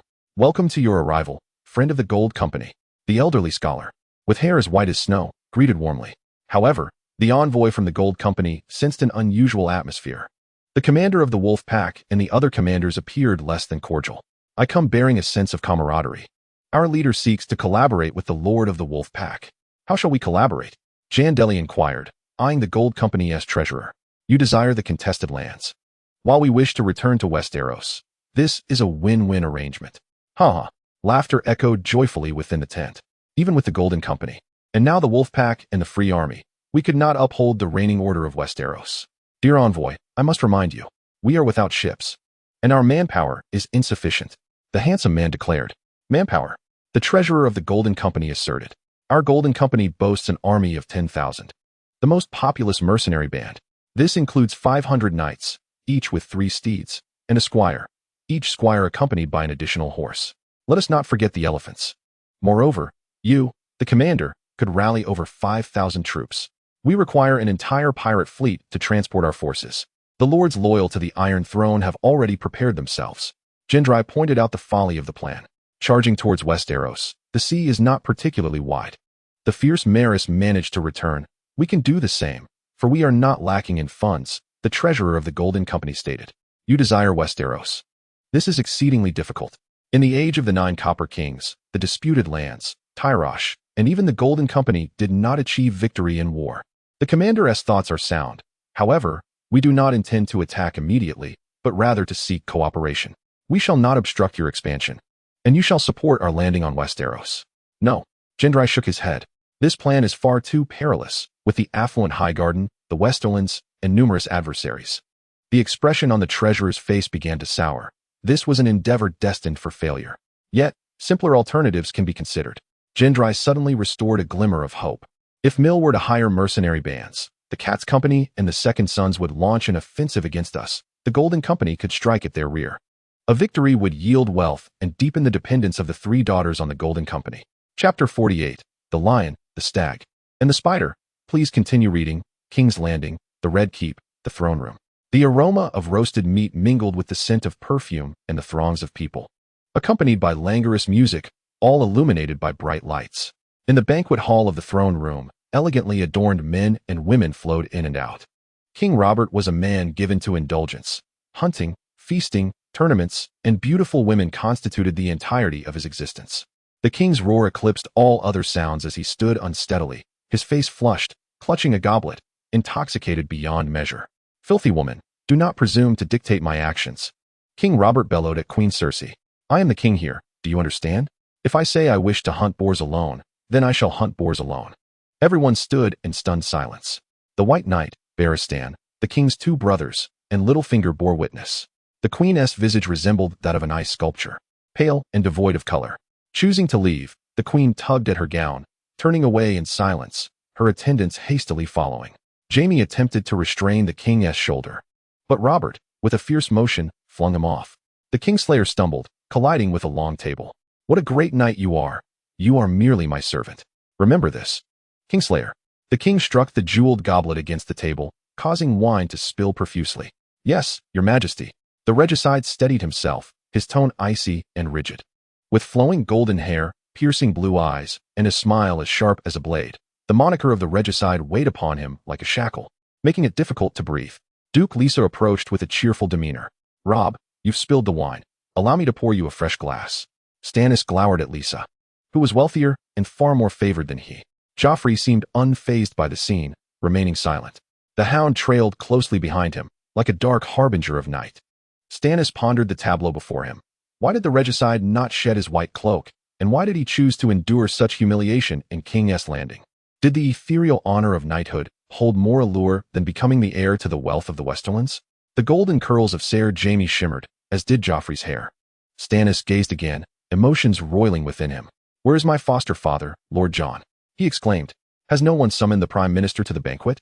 King Robb bellowed. And his Lannister attendant, Lancel, quickly approached. The Prime Minister's son has fallen ill. Lord Jon is attending to the child, Lancel replied softly. Poor Robin. A look of frustration crossed the king's face, yet he did not shy away from the fresh wine, downing it in one gulp. Stannis mulled over his conjectures. If he could find an ally in King's Landing, then Lord Jon would be the only one. Beneath the Red Keep lay a labyrinthine network akin to a spider's web, and the cruel Mager was convinced that only a true dragon could master these secrets, thus eliminating all the craftsmen who built the Red Keep. The Targaryens regarded these passages as core secrets, known only to the master of whisperers among the vassals. In the depths of the shadowy tunnels, Varys and Illyrio conspired in hushed tones, the dim light illuminated only by torches. Varys, though stout of build, was skilled in disguise. Draped in a leather half-cape, despite his heavy boots, his feet glided soundlessly across the ground. Beneath his steel helm was a round face marred by scars. Adorned with a short beard, He wore hardened leather armor, overlaid with chainmail, a dagger, and a short sword strapped to his waist. Stannis is secretly seeking those bastards. Perhaps he harbors a clandestine suspicion, Varys remarked. By the gods, the king indeed has an excess of bastards. There are readily available ones in Storm's End and the Vale, as well as in King's Landing. What will Stannis do? Illyrio's yellow handlebar mustache appeared rather lewd. His rings glimmered in the firelight, crafted from red gold, silver, adorned with rubies, sapphires, and even tiger's eye with yellow stripes. Each finger bore rings, some with two. I do not know. It could incite a war. I suspect he will share this secret with old Jon. For Stannis has no allies, and few hold him in esteem. Lions, wolves, roses. And even the Knights of the Storm, poor Stannis. Too swift, my old friend. If the lion and the stag engage in a fierce battle, it shall yield little benefit for us. We are not adequately prepared. Illyrio expressed his concerns. Moreover, at this juncture, we are devoid of an army, a dire predicament indeed. Varys sighed. Perhaps we ought to contemplate the barbarians. Though they despise the sea and lack culture, they still boast several thousand roaring warriors. Are we truly considering those savages? The Dothraki abhor the sea and possess no ships.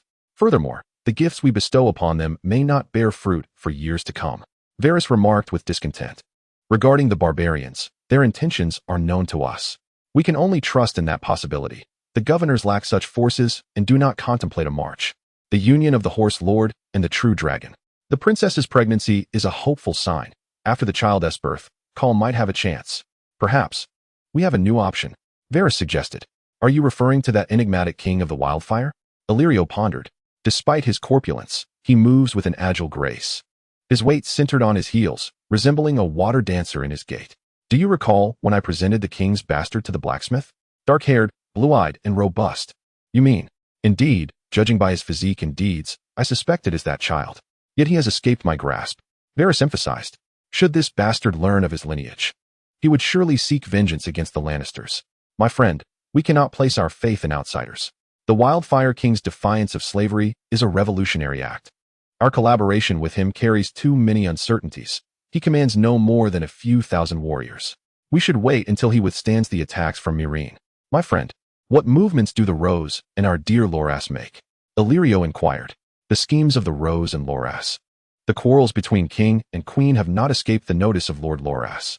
The Knight of Flowers has been writing to urge his father, the teenage golden-haired maiden, both beautiful and obedient, is the object of Lord Loras and Ser Loras's intentions to win Robert's favor and marry her, thus establishing a new queen. As for Peter Baelish, who can fathom his thoughts, and Lord Stark, the Northerners remain steadfast.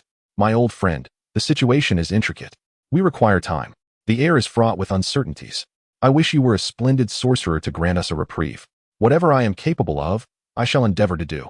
Varys whispered, holding a torch, yet I require funds and 30 birds. So many? As the light ahead dimmed, Illyrio's voice grew faint. Such a request is not easily fulfilled. They must be young and literate. If they are slightly older, it becomes perilous. No, the younger ones are safer, kinder to them.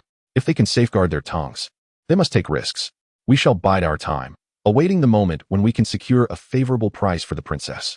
We require an army, regardless of which. And should the king of gunpowder grass break through the encirclement, it may warrant consideration. Two figures linger in the shadows, their silhouettes stretching interminably. Chapter 49, The Assault of the Cat Brigade. Old gods above, may the warriors bless us. Blessings of the Lady of Spears. Blessings of the God of Light. Prior to battle, the soldiers beseech their respective deities for victory. The wolfpack prays to the 7 gods and the old gods, while the innocents implore the Lady of Spears.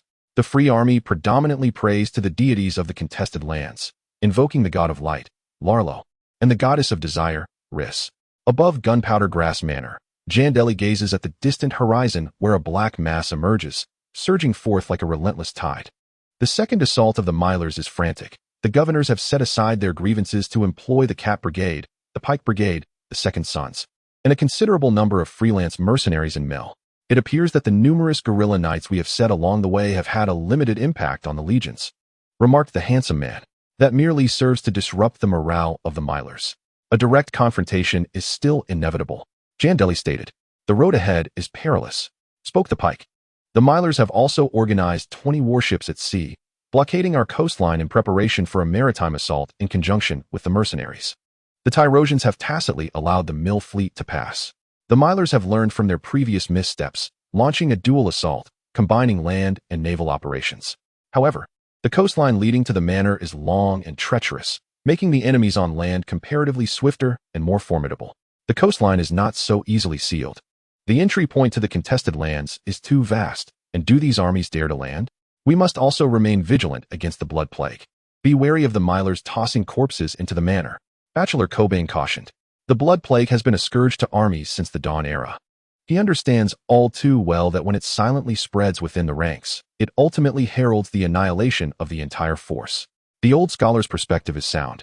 Yet the Bloodbeard may not possess the intellect you presume, as he is likely considering seizing Gunpowder Grass Manor for extensive plunder.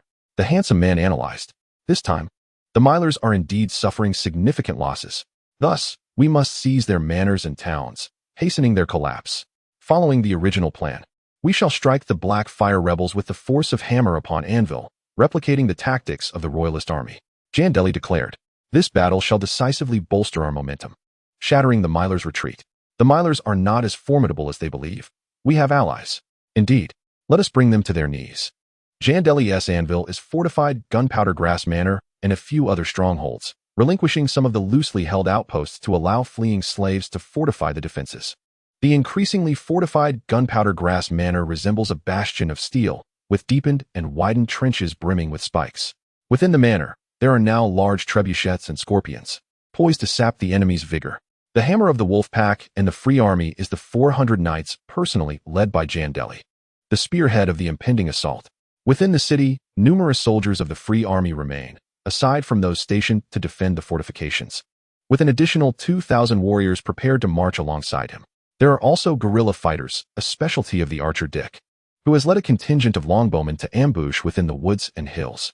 From atop the battlements, Jandeli witnessed the onslaught of Bloodbeard, the banners of the Cat Brigade, the broken sword emblem of the Second Sons, and the long spear insignia of the Pike Brigade, all fluttering in the wind.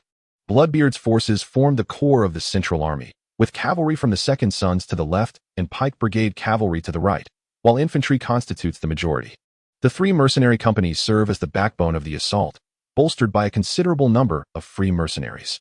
In the rear, three massive trebuchets loom ominously. It is estimated that around 6,000 men are assembled, but the heart of the force lies with Bloodbeard. Jandeli scrutinized the density and fortitude of the battle lines before he would lead the cavalry charge. The Knights of the Second Sons are somewhat inadequately equipped, their armor and weaponry lacking. Bloodbeard's troops are not all elite. Only the foremost 1,000 are of the highest caliber, while the subsequent 2,000 mercenaries and hastily gathered free knights merely join for the thrill of it. Quartermaster, while I lead the charge, the estate is entrusted to you, Jandeli declared. Rest assured, I shall stand or fall with the estate. The handsome officer promised. That accursed little rascal, Bloodbeard cursed vehemently. The leader of the Cat Brigade, Bloodbeard, is a boisterous brute with a penchant for violence. As dusk approached, he lamented, damn it, those guerrilla slaves have greatly delayed us. Otherwise, we would have unleashed a greater barrage by noon. Bloodbeard's voice could rival a dozen men. His imposing figure, adorned with a thick beard, is known for an insatiable thirst for wine and women. The estates we passed varied in fate. Some lay desolate, while others had been ravaged, leaving behind the stubborn slaves who had cost many of my brothers their lives. Bloodbeard wiped his long blade and cursed, let us crush that little brat. They plundered so many estates. There must be a fortune hidden in the wolf den Marrow. The commander of the Second Sons expressed his excitement. Hailing from Bravos, he is tall, with pale green eyes and a long, flowing beard of red gold hue. His notorious reputation renders the Second Sons nearly unhireable under his command. This little rascal is both foul and obstinate. He could have offered us gold to curry favor, Marrow remarked, yet he insists on resisting to the bitter end. Do not be swayed by trifling gains. Break through the estates. Gold and slaves shall be ours. Bloodbeard scoffed. I see you are truly hungry. Seize this opportunity. Titan S. bastard. The Second Sons have long been shunned by free trade city-states. Watch those scoundrels of the Pike Brigade. They have numerous mounts and will flee at the first sign of danger, Bloodbeard warned. The Cat Brigade consists of mostly infantry, approximately 300 cavalry in attendance, alongside 2,700 foot soldiers, while the Second Sons boast just over 500 cavalry, and the Pike Brigade commands 800, predominantly cavalry. Trebek ready. The formidable siege engines of the Millers have been summoned, exclaimed the boisterous Bloodbeard. The Millers have constructed 3 colossal trebuchets for their assault on the wolfpack headquarters. Aptly named the Wolf Slayer, the Lady of Mill, and the Glory of Mill, ensure that some individuals are assigned to guard these engines. Bloodbeard commanded Marrow. At your service? Commander. Marrow nodded in compliance. In terms of military prowess, Bloodbeard undoubtedly deserved the title of commander. The formation of Bloodbeard's army, consisting of 5,000 soldiers, stood in numerous ranks, yet they refrained from launching an attack. Thud, thud. The trebuchets emitted a thunderous sound as the 3 engines of the Millers began their operation. Boulders rained down upon the gunpowder herb manor. I must address the trebuchets, thought Jandeli. The gunpowder herb manor was not an impregnable fortress. Its strategic defenses were insufficient to withstand a barrage of colossal stones. Clad in his obsidian-scaled armor, with a cloak woven from the sumptuous silks of Mill draping over his shoulders, Jandeli was somewhat shielded from arrows. He rode a magnificent black steed, a gift from the Red Viper, renowned as one of the finest horses in the realm. Atop the horse rested his spiked warhammer, the curved blade of his yerrick, and a dark oak shield. The silent lance led 400 equally silent knights alongside him, with a banner-bearer trailing behind, holding the grayish-white flag of the wolfpack, a symbol of their ferocity. Chapter 50. The Slaughter of the Storm. Please continue reading. The stones soaring through the pitch-black night cascaded like rain upon the streets of the gunpowder herb manor. Despite their immense size, the Millers managed not to deliver all these terrifying gifts directly into the manor. Most of the boulders merely struck within the walls, while several collided with the towers, battlements, and defensive structures. However, surrounding the Millers' 3 trebuchets, Bloodbeard had established an impressive formation, relentlessly assaulting both day and night. The darkness was also an ally to Jandeli. The escaped slaves of the Free Army, familiar with the terrain, harried the Millers' forces under the cloak of night. Now was the time of the wolves, the longest and darkest hour of the night. For many gathered at the eastern gate, summoned by Jandeli. This would be their final night upon this earth. Jandeli led 400 wolfpack cavalry, followed by 2,000 warriors, comprising an expanded force of 400 wolfpack infantry and 1,600 Free Army fighters. Steel Fist commanded the wolfpack infantry, while Grey Wolf led the Free Army fighters behind them. The soldiers had undergone rigorous training under the wolfpack, the purists, and Jandeli, finally appearing somewhat elite.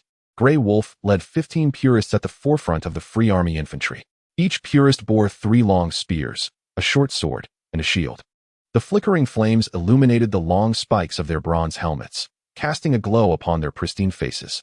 The remaining warriors stood guard at the various gates, with the southern gate bearing the brunt of the pressure, while the northern gate faced the least. Once the battle commenced, archers hiding in the countryside would respond to the call of the horn and assist them from the west with their longbows. Perhaps holding the line was the more prudent choice, yet the expanded town surrounding the manor was far from impregnable. In the face of the slave master's vehement fury, it is more prudent to take the initiative. Follow me, follow the Iron Fist, follow the purists in your training. You are the finest warriors. Freedom, freedom, freedom. The liberators shouted. For the enslaved, the failure of war signifies a loss of life, as the slave masters are notoriously ruthless towards fleeing slaves. The plan is already well structured. Jandeli declared, I shall charge them with cavalry. Once the city gates are opened, we will advance at full speed towards the mercenaries and catapults stationed at the rear. As their army forms ranks, we will encircle them, attacking from both the rear and the flanks, avoiding a direct confrontation with their pikes. Do not forget our objective, the catapults, followed by those rabble behind. The Longspear added, the 3 harlots of Mill, it is unlikely we can seize them. It would be better to dismantle or incinerate them. The Iron Fist nodded, aiming to eliminate as many mercenary leaders, Mill nobles, and slave masters as possible, while also setting fire to their tents, especially the large, sprawling ones. Do not capture slaves. Slaves are our allies. The Grey Wolf insisted. You are fearsome warriors. Raise your voices in a deafening roar to intimidate them. As our cavalry disrupts the enemy's formation, gaps will emerge. Follow the cavalry into these breaches and unleash carnage to the best of your abilities. If the situation permits, bypass the slaves and target the mercenary leaders, nobles, and officers. Retreat promptly before you find yourself surrounded. Jandeli instructed the Iron Fist. His 400 armored infantry represent the elite of foot soldiers. The formation of the purists, though rigid and orderly, requires time to complete. Our cavalry's assault will provide the purists and the liberators the necessary time to align their spear and shield formations. Heed my horn, Jandeli added. Cavalry against cavalry, infantry against infantry, we will catch them off guard.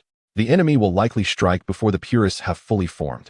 Assuming their commander, Bloodbeard, is not a fool, I will strive to delay this process. The Grey Wolf spear thrusts will shatter Bloodbeard's formation. The elite of Bloodbeard and the mill, numbering only around 1,000, will be met with our resolve. We shall heed your command, Supreme Commander, the Great Liberator. The Grey Wolf proclaimed. Upon hearing the call to attack, we shall charge. Upon hearing the retreat signal, we shall withdraw.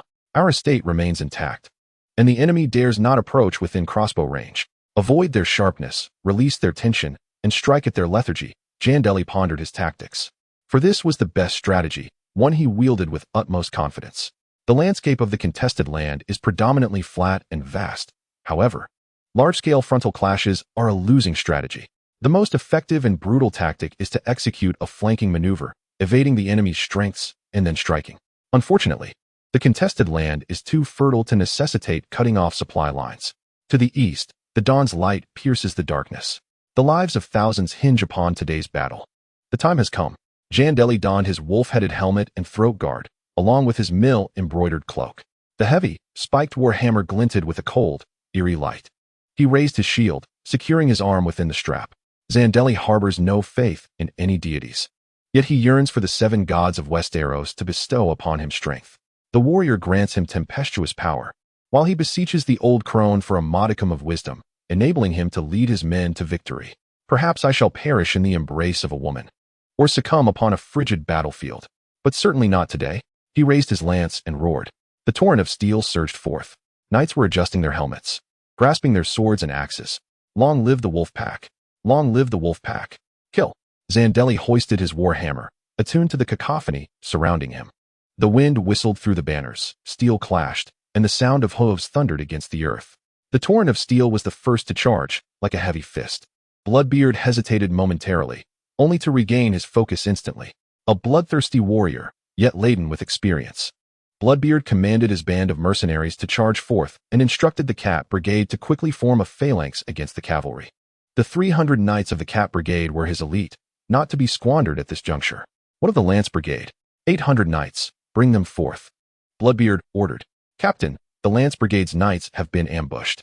The enemy's archers lay in wait beyond the city walls, some capable of striking from 300 yards. Useless. A pack of fools. Bloodbeard bellowed in fury. Where were the scouts? How could they not have detected this? They are well concealed, hidden within the thickets. Speaking of terrain, we lack such advantages. Enough.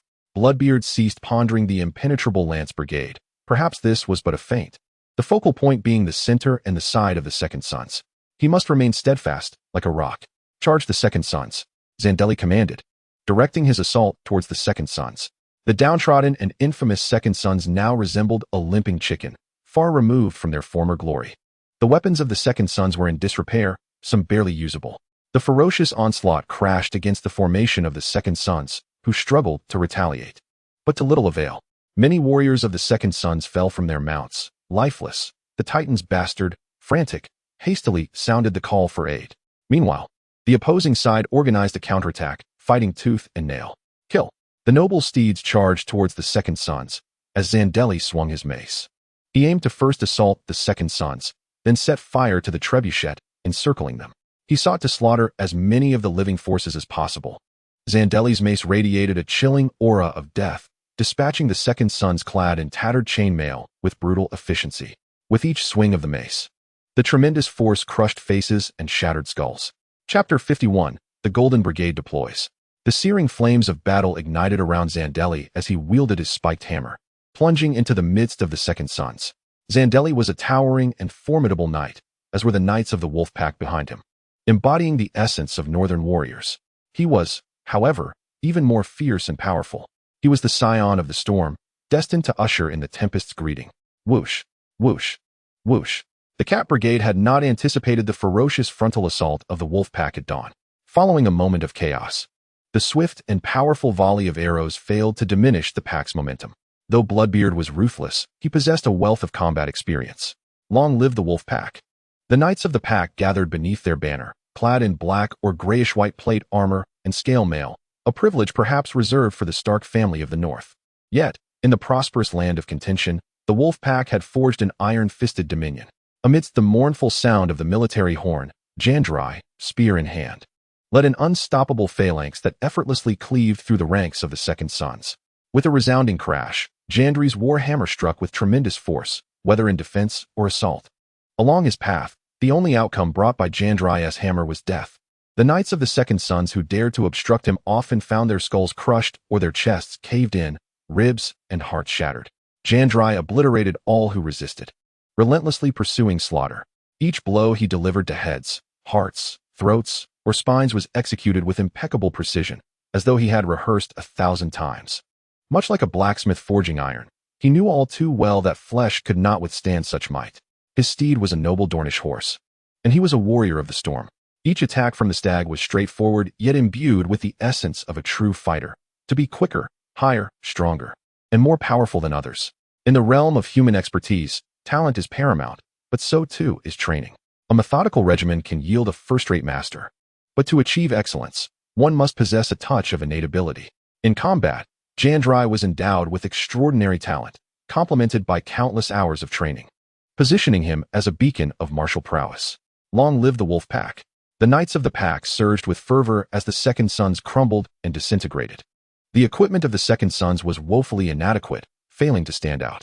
Upon witnessing the fierce wolf knights, the warriors of the Second Sons began to scatter in a desperate bid for survival. Though they faltered in direct confrontation, their ability to flee was commendable. "Regroup.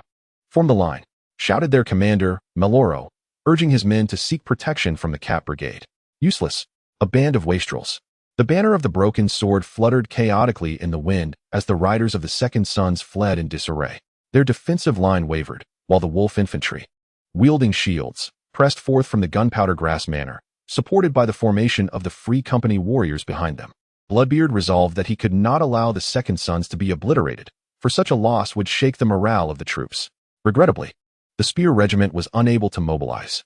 "To aid the Second Sons, I demand they remain alive." Bloodbeard dispatched 150 riders and several hundred mercenaries to support the beleaguered Second Sons. "The remaining cavalry and infantry shall advance with me. Once the Unsullied form their turtle shield formation, we shall be finished. Advance, break through the front." Even if those several hundred cavalry triumphed over the Second Sons, they would lose everything.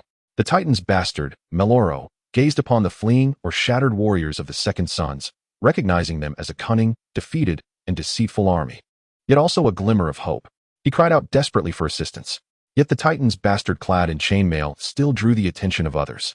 Mero hailed from Bravos, towering in stature with pale green eyes and a bushy, waist-length golden-red beard.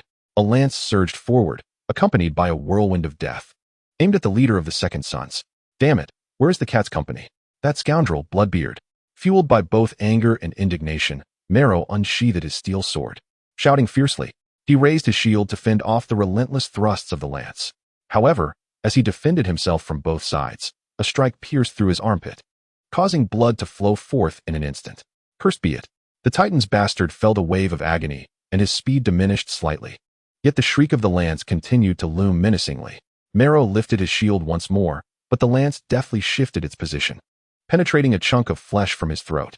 In a state of terror, the Titan's bastard contemplated fleeing to the center with the Cat's company. However, a black steed unexpectedly barred his path, as the head of the wolf beneath the iron mask wielded a spiked mace, pressing down with an unstoppable force. Injured, Mero gritted his teeth and managed to withstand the first blow, yet the weight of the mace forced his prized sword from his grasp, clattering to the ground. Jandeli's subsequent strikes were even more potent than the first. The warhammer shattered Mero's helmet, obliterating his skull. Blood, brain matter, and bone fragments erupted into the air as Mero collapsed like a small mountain. The Titan's bastard was slain. The Titan's bastard was slain. The Knights of the Cat's company and the free riders who rushed to their aid were paralyzed by the gruesome sight, unable to advance, relegated to assisting the remnants of their forces. As the Second Sons finally restructured their defenses, the Wolfpack Knights abruptly changed direction, charging towards the position of the Mill's three daughters. The heavily armored knights of the Wolf Pack overwhelmed the defenders of the Trebuchet, comprised of the Second Sons, free mercenaries, and slave soldiers, like a tempest. "We surrender! We surrender!" The slaves cried out, brandishing their weapons at the Second Sons and the free mercenaries. The knights of the Wolf Pack roared like a storm, effortlessly dismantling the guards of the Trebuchet, toppling the wolf-slaying machine with chains, while the slave soldiers willingly brought down the Mill of Glory and the Mill's Lady.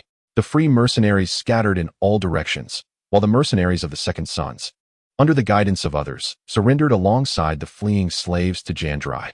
The leading mercenary of the Second Sons bore a broad face, brown skin, a broken nose, thick gray hair, and a pair of large, almond-shaped black eyes inherited from his Dothraki mother, with slight wrinkles at the corners.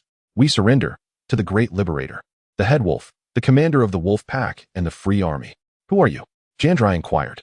I am Ben Plum, a humble member of the Second Sons. My comrades hold me in high regard. Let me submit to the Wolf King. Excellent. Marrow is dead. Secure your banners and join me in the assault against the Cat's Company. You exhibited commendable skills in fleeing, but now I require you to attack. Jandeli pointed his hammer at Ben Plum. Fear not, Wolf King. The Second Sons shall forever stand with the victors, Ben Plum proclaimed. Everyone galloped fiercely towards the rear of the Cat Brigade and the free mercenaries. The flames of war blazed ever more fervently. A desolate horn echoed, and the warriors roared like thunder. The longbowmen and shield-bearers to the west unleashed a torrential rain of arrows under the direction of the archers, while the shield formation to the east had fully solidified, the pike phalanx advancing inexorably upon Bloodbeard. The downfall of the three catapults inflicted a devastating blow to the morale of the Million forces. Numerous free mercenaries had already broken free from the Million overseers, scattering in a desperate bid for survival. Useless, useless. Bloodbeard's eyes burned crimson, seething with rage. The catapults have fallen. Are the Second Sons and that rabble of free mercenaries all worthless? He bellowed. He sensed that his formation was on the brink of collapse. While it was the Cat Brigade that appeared to be on the verge of annihilation, the Second Sons had turned traitor, cutting off their retreat alongside the wolf pack and the slave soldiers. Captain, the pike unit has begun their assault against us. Bloodbeard's vision darkened. He had long known these men were unreliable. He should have waited for the more formidable Windblown or Gold Brigade. Captain, we must retreat. The morale is wavering. If this continues, we shall all perish here. Retreat. Bloodbeard gritted his teeth. Fleeing was preferable to total annihilation. Bad news, bad news. The scouts at the rear have spotted banners. It's the Gold Brigade, and they have deployed elephants. What? Bloodbeard turned back in haste. This news was even more lethal. The banners adorned with skulls unfurled, the massive elephants gradually coming into view. The Gold Brigade repelled the Million assault, instead embracing the wolf pack. It's over. It's all over. Bloodbeard trembled.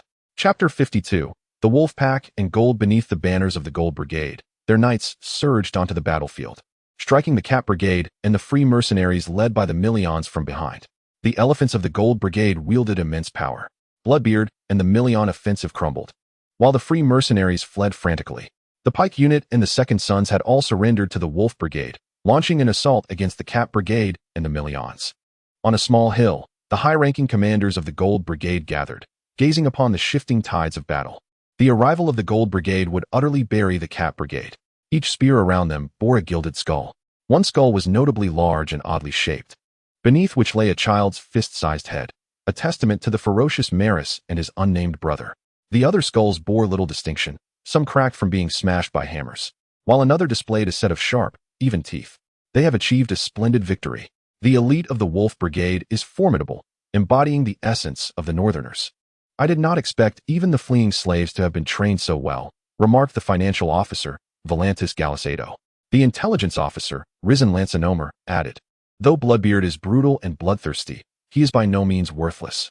The young rogue exhibits remarkable prowess in battle. His tactics of harassment, encirclement, and cavalry maneuvers are commendable.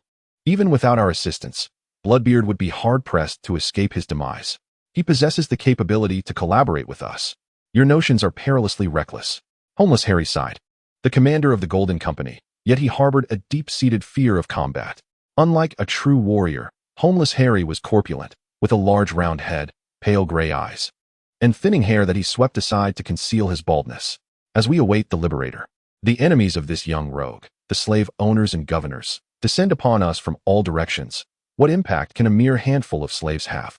We are left with no choice. Harry, the butter and cheese merchants of the Free City may provide us with coin, yet they offer no substantial aid. Franklin Flowers proposed. Our assistance to the wolves would inevitably offend our major patrons. Should that be the case, if the Liberator and the wolf pack fail in their endeavor to free the slaves, he would be utterly disgraced before we even set foot in Westeros. A look of despondency crossed Harry's face. According to the plan, Harry cleared his throat. What plan? yours or the fat man's. We have endured enough of this nomadic existence. With the aid of other Copper Kings, Maris Blackfire can cross the sea, and so can we. The wolf pack possesses commendable fighting strength, and these slaves are a continuous source of soldiers. Once the liberator secures the disputed lands in Meereen, he could assist us in crossing the sea. Robert Baratheon lacks dragons, but can still claim the Iron Throne. We can do the same. Even if misfortune befalls us, should the people refuse to rise, we can always retreat to the shores of the narrow sea, much like the Cold Iron and his companions did in their time. Harry shook his head, citing the risks involved. They are not substantial. We have not breached any treaties, nor have we signed any agreements with the Meereenese. We merely extend a gesture of goodwill to the liberator. Undermining Bloodbeard. It is not uncommon for mercenaries to turn upon one another. In this battle, the Meereenese are destined for a crushing defeat, and the Caddis Company shall be annihilated. Should the liberator seize the opportunity to vanquish the three daughters, we will formally ally with him. Conversely, if the liberator's fortunes wane and the three daughters seek to subdue him, they will need to rely more heavily on us and appease us, ensuring we acquire even greater riches. It is a win-win situation. Victory shall invariably be ours. Now, we must charge forth. Franklin Flowers erupted into laughter. Let us unite and lend the liberator a small hand. This young rogue possesses audacity. He is a man of valor. Then, Peake interjected, I would rather perish in Westeros than live out my days in the disputed lands, allowing my children to continue their wandering. Marco Mandak chuckled in response. As for me, I would prefer to live joyfully, relishing in fertile lands and a grand castle. Franklin Flowers struck the hilt of his sword and declared, We shall first aid the King of Wolves. I have a few rotten apples to deal with, for so we. The expression of the commander resembled one who had just received a stinging slap. Have you all lost your senses? The officers of the Golden Company raised their arms one after another, then charged forth. The last to do so was their commander, Homeless Harry. The defeat was as swift and overwhelming as an avalanche. Bloodbeard observed the imposing formations of the Wolfpack Legion and the Free Army, as the mercenaries abandoned their armor and weapons, fleeing into the surrounding woodlands. Even the most elite troops under Bloodbeard's command were crumbling. The shield wall formed by the Wolfpack and the Free Army dispersed, with jubilant soldiers brandishing the gray and white banner of the Wolfpack, advancing with axes, longswords, and pikes that heralded the grim specter of death. Success! Jandeli breathed a sigh of relief. The formation of the Free Army soldiers was little more than a subpar version of the Purified. The Purified were excessively inhumane and costly to maintain, which necessitated the cavalry and infantry of the Wolfpack to properly establish their ranks. Nearby, the Longbowmen, under the guidance of the Fletchers, unleashed wave after wave of arrows, which fell like rain. Long live the Wolfpack! Long live the Liberators! Steel Fist led the Wolfpack infantry, while Grey Wolf commanded the Free Army, their formations surging like a flood, swiftly overwhelming the Cat Brigade and the Mill mercenaries, who struggled in vain against the deluge of violence. Bloodbeard seethed with anger. Though I have lost this battle, I still have a chance. I shall return to the Mill mercenaries and seek my revenge. He retreated swiftly, yet his figure was too conspicuous. Bloodbeard was a boisterous and formidable brute, tall and broad-shouldered, with a fiery beard and long braids. He encountered Jandeli by a small river, the fierce flames of battle raging around them. You have ruined me, now I shall ruin you. Bloodbeard bellowed, drawing his long sword, which transformed into a menacing shadow, its glimmer swift and venomous. Jandeli raised his warhammer, quickly advancing to meet him. He countered first, then feigned an attack, striking fiercely from the other side at Bloodbeard. Bloodbeard aimed for Jandeli's face, but Jandeli evaded with the agility of a nimble cat. The warhammer struck at Bloodbeard's heart with a heavy and brutal force. Bloodbeard hastily dodged, but the hammer slammed into his ribs, leaving him struggling to withstand the pain. Gritting his teeth, Bloodbeard swung his sword. Jandeli evaded the first strike, blocked the second, and then parried the third thrust, their movements so rapid that bystanders could scarcely perceive them. Crack! The warhammer echoed ominously as it struck Bloodbeard's other rib, fracturing bones and leaving dents in his plate armor. Bloodbeard, enduring excruciating pain, fiercely twisted in his saddle and drew another longsword, dark and intricately patterned, a Valyrian arak. He aimed a slash at Jandeli's face. Die! Jandeli dodged the blow, but Bloodbeard's speed was waning. Jandeli's warhammer connected with Bloodbeard's temple, creating a deep dent in his helmet, and Bloodbeard collapsed to the ground, blood bubbling from his lips. Jandeli seized Bloodbeard's arak, the blade dark as smoke. It was rumored that the wind-blowing legion possessed one as well, an unexpected stroke of fortune. However, One wondered why Bloodbeard had not wielded the Arak from the outset. Perhaps he simply preferred the longsword. After all, the curved blade of the Arak is most effectively wielded by the Dothraki, perhaps due to their underestimation, treating it as the lethal weapon to eliminate Jandeli. The cavalry's onslaught continues to surge forth, trampling the corpse of Bloodbeard beneath thundering hooves, sharp blades, and unbridled fury. Such fine iron. The Knights of the Golden Company rushed to Jandeli's side, praising him for the ferocity and swiftness of the decisive battle, where Bloodbeard fell like a pile of butchered flesh. Chapter 53. The contested lands. Jandeli's wedge formation pierced through the enemy lines like a keen spear. As he delivered the fatal blow to Bloodbeard, the Second Sons, the Spear Company, and the Knights of the Golden Company joined in the massacre. A tempest of armored fists and lances. Long live the pack of wolves. Long live the Free Company. Shatter the shackles. Slay these Milne slave masters. The knights charged forth, and Jandeli regrouped, orchestrating a second assault, surging forward once more from the manor, bringing the battle to a conclusion. Steel fists, lances, and the Grey Wolves commanded the infantry of the Wolfpack and the Free Company, pursuing the vanquished northward, devouring the fruits of an unequivocal victory. Jandeli and the officers of the Golden Company galloped across the battlefield, and with the demise of Bloodbeard, the collapse of the Cat Company hastened. This sizable mercenary group, second only to the Golden Company, crumbled to dust. In the aftermath of this battle, the Milne were left trembling, with fewer adversaries in the contested lands. The Wolfpack and the Free Company were poised to sweep through the region unopposed. A band of exiles, yet well-trained. Jandeli's gaze swept over the numerous high-ranking officers of the Golden Company, as well as the ordinary soldiers. The Golden Company was affluent and maintained a formidable formation. The mercenaries of the Golden Company flaunted their earthly riches, exuding an air of nouveau riche. They adorned themselves with gem-encrusted swords and intricately engraved armor.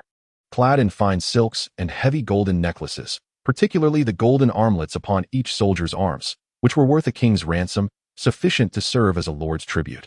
Each armlet represented a year of service within the company. "Congratulations on your magnificent victory, Commander," called the homeless Harry, unable to resist the officer's demands. He could only acquiesce. "I must also extend my gratitude to you all. Had you arrived any later, the Golden Company could have directly joined my wolves' den for the victory feast," Jandeli remarked, his tone indifferent, flanked by the Spear Company and the Grey Wolves. These warriors were drenched in blood, embodying the ferocity of those who have emerged from the crucible of war. Jandeli discerned the Golden Company's strategy. They first observed the situation, waiting until the tide of battle was irretrievable, before advancing as the Cat Company and the Milne coalition lay in ruin. This was merely embellishment, not timely assistance. "You jest," the homeless Harry mustered his courage to say, feeling like a mere shadow before the glimmering sword that was Jandeli. "Please understand. The Golden Company is a mercenary force of 10,000 warriors. We cannot recklessly engage in conflicts." The treasurer, Valantes, apologized. "We merely wish to extend a token of goodwill and friendship to the commander." "The Golden Company shall not impede the endeavors of the commander," remarked the intelligence officer. Risen Lansanoma. "And what of the Golden Company? Warriors hold mutual respect, and the Golden Company admires such valiant leaders as the commander. We support the commander as our sovereign and also wish to seek his assistance. Westeros is our homeland. Have you contemplated this, gentlemen? You are overly optimistic. The king is surrounded by Duke John, Balistan, the Kingslayer's advisors, along with the backing of the Vale, the North, the Riverlands, and Stormlands, as well as the wealth of Highgarden and Casterly Rock." Jandeli chuckled, emphasizing the difficulties faced by the Golden Company. Lesper Peebeck raised his fist. "Although we have been in exile for a century, we still have allies in the Bay of Rivers. Highgarden is not as formidable as Mestaril imagines. In Dorne, we also have friends. We have waited long enough. What is a little longer? The Queen grows prouder with each passing year. How many more years can old Aelin endure? And there is also the equally ambitious Duke Lancel. We shall have our opportunity, Commander." The intelligence officer of the Golden Company analyzed for Jandeli. "Though the Golden Company operates in contested lands, we remain attuned to news from our homeland across the narrow sea. In my view, your plans for return are nothing but folly. A century ago, the warrior demon Blackfire and the cold iron Egron did not achieve victory, let alone now." Jandeli mercilessly pointed out their delusions. "Back then, King Daeron had the support of Lord Bloodraven, with sons like the Spearbreaker Baelor and the Hammer Mager, united in purpose. The Iron Throne now is fraught with turmoil. We are not entirely without opportunity." Franklin Verfa emphasized. "The counteroffensive to reclaim Westeros is grand and convoluted. We may need to wait another year, 5 years, or even a decade. It is an uncertain figure. Yet we seek your friendship. When the Golden Company resolves to cross the sea, the wolfpack can offer us assistance. The homeless Harry spoke up. He sighed in relief. For it is not the time to traverse the narrow sea. The future holds room for negotiation. As long as the Golden Company does not obstruct my claim to the contested lands, I am willing to extend some aid to you. Jandeli stated ambiguously. After all, both parties are merely indulging in dreams. As long as the Golden Company does not hinder the wolfpack's advance, mutual promises may not be amiss. That would be splendid. The new power of the wolfpack bears no malice towards the Golden Company. Rather, they will offer support and assistance. Even a signal of cooperation would be beneficial for the Golden Company. After the Golden Company departed, the Longspear Company, under their captain's leadership, surrendered to Jandeli, who readily accepted this cavalry of 800 into his ranks. Next, the Brown Man led the remnants of the Second Sons forward. Following the death of Marrow, the remaining members of the Second Sons elected Brown Man as their captain. The Second Sons pledged their loyalty to you, Commander. I am Ben Plen, the newly elected captain of the Second Sons. Brown Man placed his long sword at Jandeli's feet and knelt in submission. You certainly bear a striking appearance, Captain. Jandeli observed him with interest. The appearance of Brown Man is that of a peculiar mixed-blood individual, characterized by a broad face, a sun-kissed complexion, a broken nose, thick gray hair, and a pair of large, black almond-shaped eyes inherited from his Dothraki mother, with slight wrinkles at the corners.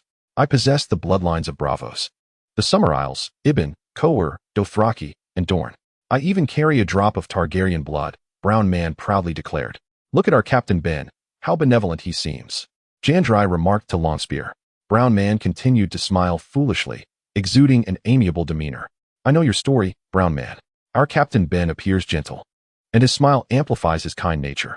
He resembles the beloved, reliable uncle, always gentle in disposition, filled with marvelous tales and the wisdom of elders. Alas, it is all a fade. The smile does not reach his eyes, which carefully conceal his avaricious nature. This man is both ravenous and vigilant. Jandeli's words struck Brown Man with a sense of dread. Brown Man noticed Longspear and the others, such as Grey Wolf, readying themselves for action, with Longspear gripping his spear tightly. The warriors' gazes were as steely as iron. They were no ordinary mercenaries, but rather ferocious like a pack of wolves and forged from steel. With just a few strikes, Brown Man could meet his end here. Commander, you cannot do this. I have surrendered to you. Brown Man's face turned pale. For a defeated army cannot speak of valor, and cunning cannot substitute for the harshness of war. However, you are not entirely useless. At least the Second Sons managed to escape relatively well. How many of you remain? Jandeli inquired. Over 400, replied Brown Man. It is well known that the Second Sons have a reputation for deceit, and the people of Meereen now tremble in fear, particularly anxious about the impending assault from the wolf pack. What do you mean? Brown Man looked at Jandeli. To be frank, I do not trust you, Brown Man. The Second Sons are infamous for their treachery. I could annihilate your entire company, yet I believe keeping you may serve a better purpose. You will head to Meereen. You understand my intentions. I comprehend, Commander. Brown Man nodded. Jandeli had already devised their destination. A return to Meereen to continue serving as mercenaries for the Meereenese, or, more precisely, as informants for the wolf pack. You have made a wrong choice once. I do not wish for the Second Sons to make a second error. Otherwise, when I conquer Meereen, the wolf pack shall show no mercy. Rest assured, Commander, there are older mercenaries, bold mercenaries, but none who are both old and bold. Brown Man pondered. This time I shall not err. I will align myself with the victors. Chapter 54. Great Bear Jorah Mormont Bloodbeard is dead, and the Cat's Company has been obliterated. The Second Sons have surrendered, and the Longspear Company has capitulated. The demise of the Cat's Company seemed to toll the death knell for Meereen, a sound resonating for the governor and slave masters. The slaves of Tylos and Rhys were also stirred by the collapse of Meereen's forces, plunging the city into an atmosphere of unrest and clamor. In this war, the Wolfpack and the Free Folk emerged victorious. The Cat Brigade faced utter devastation with the death of their leader, Bloodbeard. The Second Son Brigade, led by the illegitimate son of Titan, Marrow, also fell, with the remaining members surrendering to the Wolfpack Brigade under the guidance of the newly appointed leader, Brown Ben. Subsequently, Brown Ben expressed his inability to endure the oppression of the Wolfpack and sought refuge with the Mill Brigade once more. The Longspear Brigade, having switched allegiances during the conflict, joined the Wolfpack. In the rear, 3 governors of Mill, commanding 2,000 free mercenaries and numerous enslaved guards, faced calamity. One perished in a slave uprising, another was captured by the wolfpack, and the last made a hasty escape back to Mill to deliver tidings. The Mill warships, which had assisted the army in launching an assault, promptly retreated to the harbor upon receiving news of the army's collapse. Aside from ambiguous rumors, the Golden Brigade, alleged to have aided the wolfpack during the war, found itself in a territory devoid of any large armed forces capable of contending with the wolfpack or the Free Army. Long live freedom! In the contested lands, the slave revolt within the manor of the Three Daughters intensified. Many landowners fled back to the city in disarray before the Free Army arrived, excluding the chaotic free mercenary hub of Crown Town and a few vassal towns near the manor. The contested territory had been seized by the wolfpack and the Free Army. Moreover, the wolfpack extended its offensive into the vassal regions of Mill. The wolfpack's onslaught swept across the entire contested area, reminiscent of the era of the Nine Copper Kings. Yet the tactics of the wolfpack differed from that time. Whereas the Nine Copper King maintained a tenuous grip on the contested lands through the strength of the Golden Brigade, pirates, and mercenaries, the Free Army's seizure of manors and conversion of slaves provided a seemingly endless supply of troops. The three colossal trebuchets of the Mill people had been relocated to the outskirts of Mill by agents of Jandeli, leaving Mill with only its solitary fortress and harbor.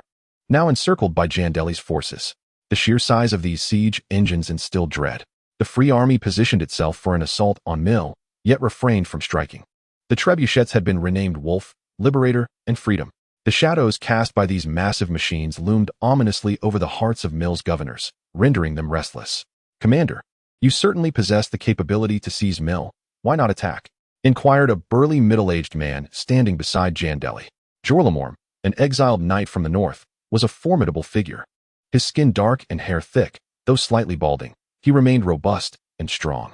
As a rare talent familiar with the tumultuous state of Westeros, he had fortuitously joined the ranks of the wolfpack. "Be patient, Jorla. War is not a game. I do not wish for the charming city of Mill, the artisan's haven, to be utterly obliterated," Jandeli remarked, gazing intently at the city of Mill. He needed to temper his desires to secure Mill more effectively. In Jandeli's eyes, Mill held a significantly higher status than both Rhys and Tyro's, as it represented a paradise for craftsmen, capable of generating cyclical wealth. Unfortunate Jorla had pledged his allegiance to Jandeli, eager to showcase his prowess before the Wolf King, even if the North no longer welcomes him. Securing a position in the disputed lands could be considered a new frontier. Chanley continues to drain resources from Meereen, as the governors of Meereen have compensated him with a substantial amount of gold due to the war's failure. Moreover, he has acquired several warships from the family of a captured governor of Meereen. "Our next focus is not here," Chanley remarked to his companions, the handsome warrior, Longspear, Iron Fist, and the formidable Yura. "And what shall your next move be?" Yura inquired. Chanley smiled but remained silent, adopting an aggressive posture towards Meereen. For his true target lies in the islands of the Stepstones, a diversionary tactic. Merely taking Meereen is insufficient. It is imperative to also consider Tyrosh. If Chanley's fleet can seize the Stepstones, they would completely encircle both Tyrosh and Meereen from land and sea. He has yet to avenge the grievances stemming from Tyrosh's last trade with Meereen's fleet. Within Meereen, I have placed my spies in the Sons of the Harpy. Outside the city, I have seized Meereen's estates and granaries, and set up 3 trebuchets.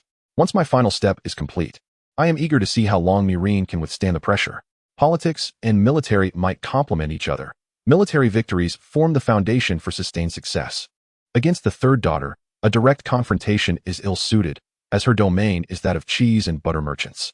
Capturing the third daughter is a rare occurrence for a frontal assault. The free trade city-states differ greatly from Westeros, where naval power is of paramount importance. Will our significant movements in the disputed lands raise King Robert's suspicions? The handsome warrior asked. When it comes to proximity to King Robert, Sir Yura is most knowledgeable. The shifting dynamics across the narrow sea may indeed draw Westeros's attention. Robert is no longer the king he once was, for the most part. The nation is at the mercy of Duke Jon's decisions. Yura asserted. I have only crossed paths with the king during the Iron Men Rebellion when he bestowed upon me my knighthood. At that time, he was a dashing and fearless knight.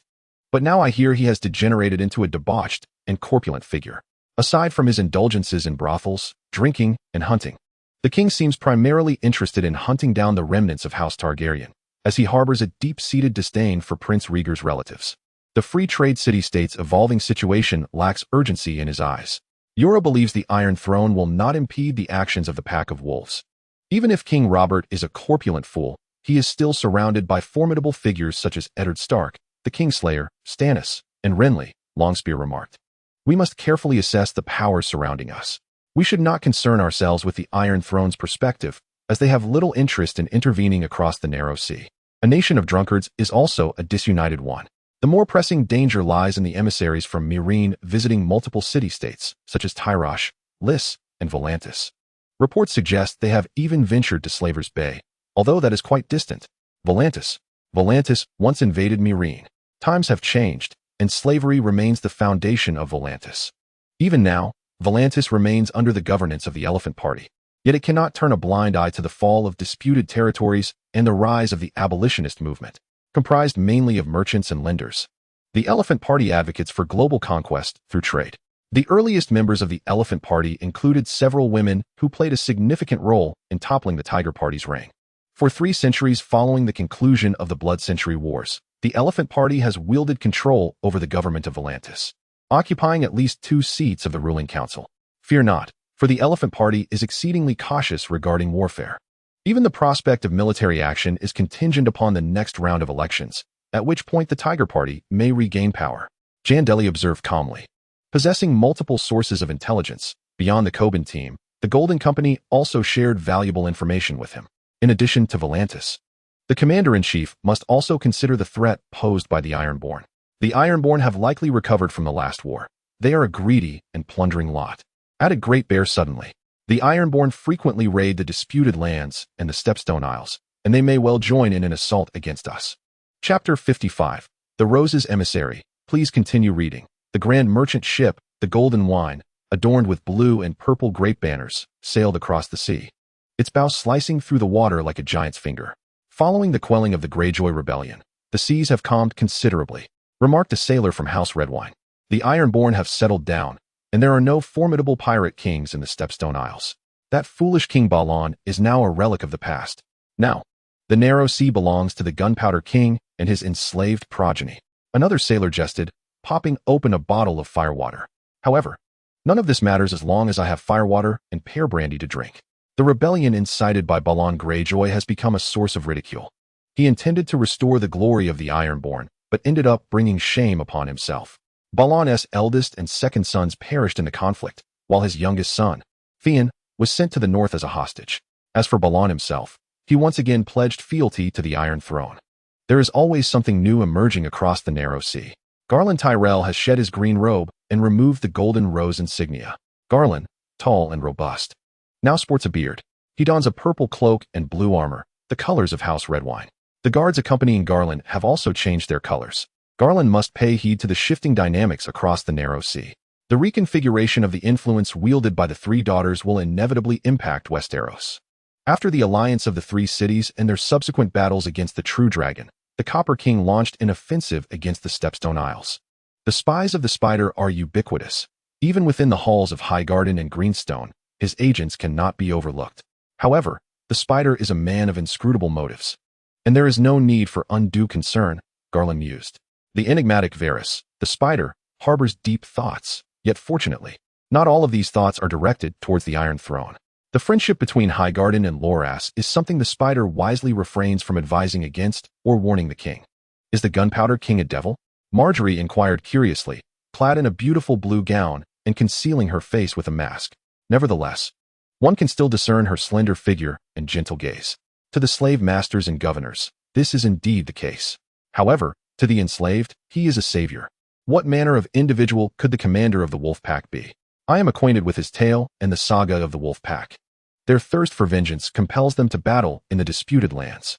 He must be formidable, for mercenaries venerate the strong. He must be ruthless, otherwise he could not trample upon the cities of the slave masters, Garen remarked. Shall we now seek to negotiate a partnership with him? It is not a partnership per se, but I must meet the king of Gunpowder Grass and his army. Regardless of where the wolf pack ventures, a meeting would provide greater assurance, Garen asserted.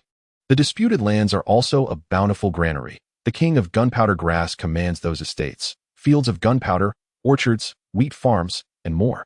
This constitutes a form of wealth. Yet, what of the Highgarden's own army? Highgarden possesses advantages in both numbers and equipment. However, warfare relies on more than these factors, Garen noted.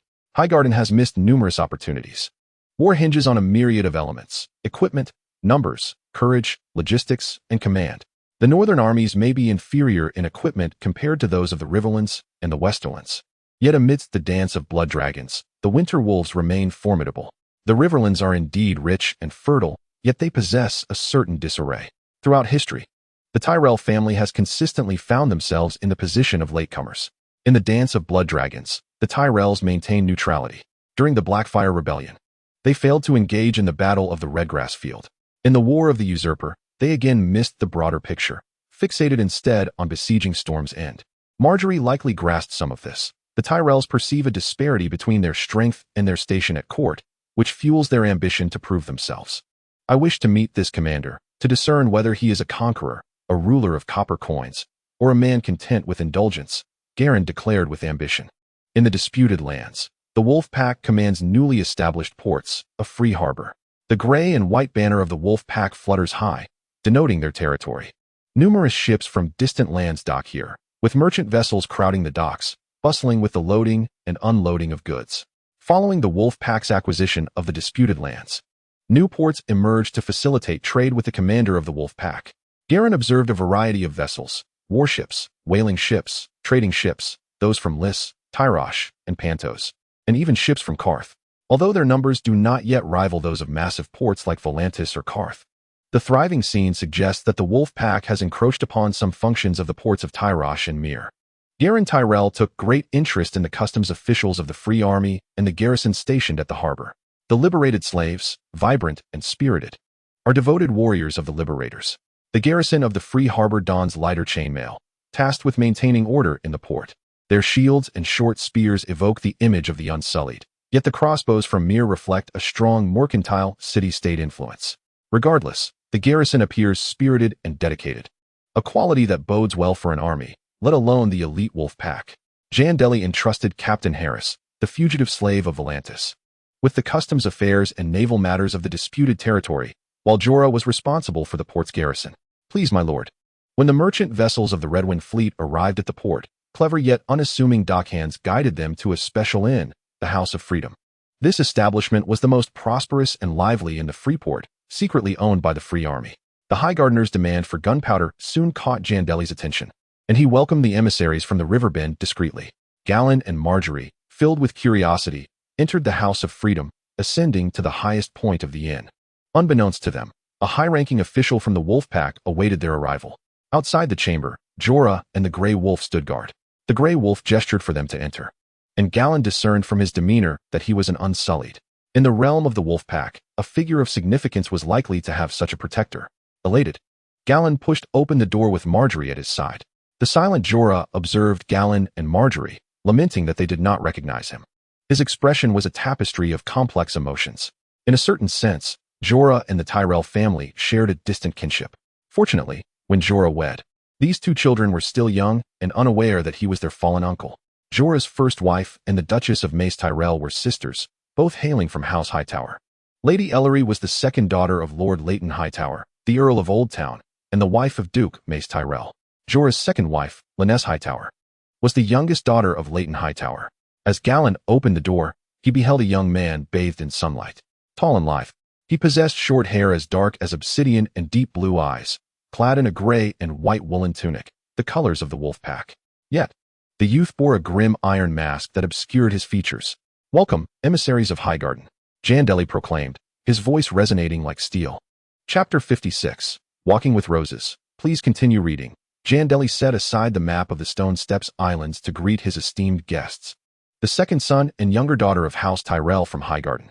Descending from his desk, he approached the dining table.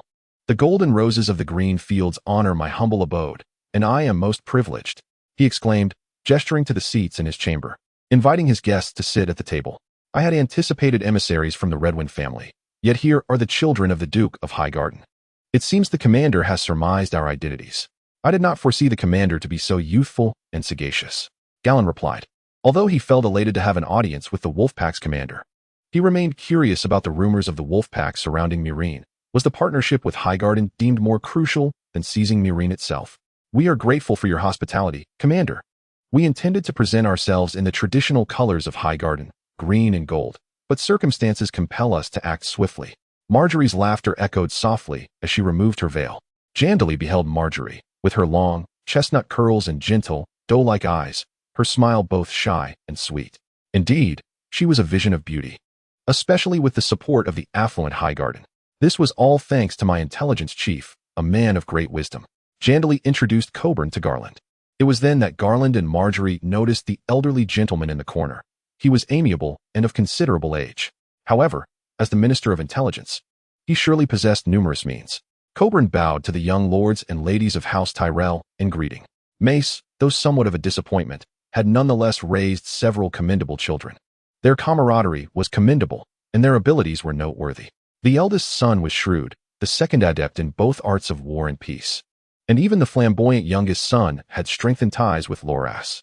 As for little Rose, she understood her responsibilities as a noble girl. Jandeli observed these siblings, noting how rare it was to see children of a Lannister or Tully so poorly raised. Garland and Marjorie surveyed the room's decor, tapestries, books, battle maps, weapons, and seating. The commander's armor was perhaps the most striking item in the chamber, though the black-scaled plate bore signs of wear and repair, lacking embellishments of gold or jewels. The array of weaponry included a spiked mace, a longbow of purple heart wood, and a curved arak blade. The Valyrian steel scimitar remained sheathed, failing to impress Garland. What a disciplined man, Garland mused. The free trade city-states lacked for wealth, and a man of vast territories and riches who shunned extravagance only suggested that his ambitions exceeded what he had initially perceived. To be succinct, Commander, we seek to procure some wildfire from you, Garland Tyrell implored earnestly. He did not mention a price, but the prosperous Highgarden would assuredly not disappoint Jandeli. While the gold and grain from Highgarden did indeed please me, I sought another form of assistance. Jandeli regarded the two men. The Stepstones, a haven for slavers and pirates, were a blight upon honorable folk. It would be better to have someone manage the situation. You wish to claim the Stepstones? Garland pondered, acknowledging that seizing the archipelago was indeed a bold move, effectively sealing off both maritime and terrestrial routes to Tyrosh and Myr. The commander of the wolfpack was undoubtedly a formidable figure. While gold and grain were provisions that House Tyrell could supply, the Stepstones belonged to Westeros and were under the jurisdiction of the Iron Throne. The Iron Throne? The king scarcely heeds King's Landing, let alone that forsaken isle. Highgarden and House Redwine were bound by marriage. If I am to take the Stepstones, I hope the Redwine fleet will act as usual. The royal fleet? There is no need for your concern, Sir Garland. Coburn replied with confidence. Stannis has more pressing matters on his mind and is unlikely to care about this region. I will convey your intentions to my father, Garland assured. The Redwine family and the Tyrell family are kin by marriage. Indeed, the Redwine fleet finds greater efficacy in the words of the Tyrells. The future is long and ripe with opportunities for collaboration before the onset of the long winter. The long winter. Galen's eyes widened as he gazed at Jandeli, who possessed a deeper understanding of the shifting tides in Westeros than he had initially surmised. Winter is coming. Our pack of wolves hails from the north and bears vivid memories of winter's grasp. Jandeli smiled slightly. And what of the Golden Company? I wonder how the commander regards them. Galen inquired. They are a band of exiles, yet a formidable army nonetheless. Many among the Golden Company are exiled nobles from the Riverlands. Galen spoke cautiously. Their desire to return home surely requires your assistance. I comprehend all that you have articulated. Jandeli replied with a smile. Both the Golden Company and the Tyrell family will seek to court him. Yet the reins of the situation must remain firmly in one's own hands. Galen breathed a sigh of relief. This was merely a precaution. Beneath the cold sky, the Galen siblings lingered in the contested territory for a time, as Jandeli invited Galen to partake in drinking, hunting, and swordplay. Their understanding of battle remained aligned, both preferring simulations of warfare that involved multiple adversaries. As for Marjorie, her interest in Jandeli was considerable. She gazed into Jandeli's eyes, unable to discern his features, only able to imagine his visage. The man behind the mask likely resembled a newly forged longsword, sharp and radiant. It was rare for her brother to show admiration for a young man. On the training grounds, beneath the gray and white banners of the Wolfpack and the Free Company, soldiers of the Wolfpack practiced their advance. The knights surged like a tempest, while the infantry stood resolute like mountains. What a formidable army! Galen marveled. The spearhead led the cavalry of the Wolfpack, with mounted warriors wielding longswords, spears, flails, and great axes. Moreover, the 800 knights of the spearhead had also surrendered to the Wolfpack, significantly bolstering their cavalry numbers. The Iron Fist commanded the infantry, And Galen observed this scene with keen interest, particularly noting the wolfpack's equipment. The most elite soldiers donned plate armor and scale mail.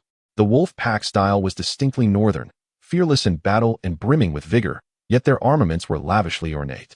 Galen witnessed the cavalry and infantry of the wolfpack surge forward like an iron fist, brave and undaunted. As for the Free Company, Galen believed that, despite their status as vassals, they had undergone substantial training.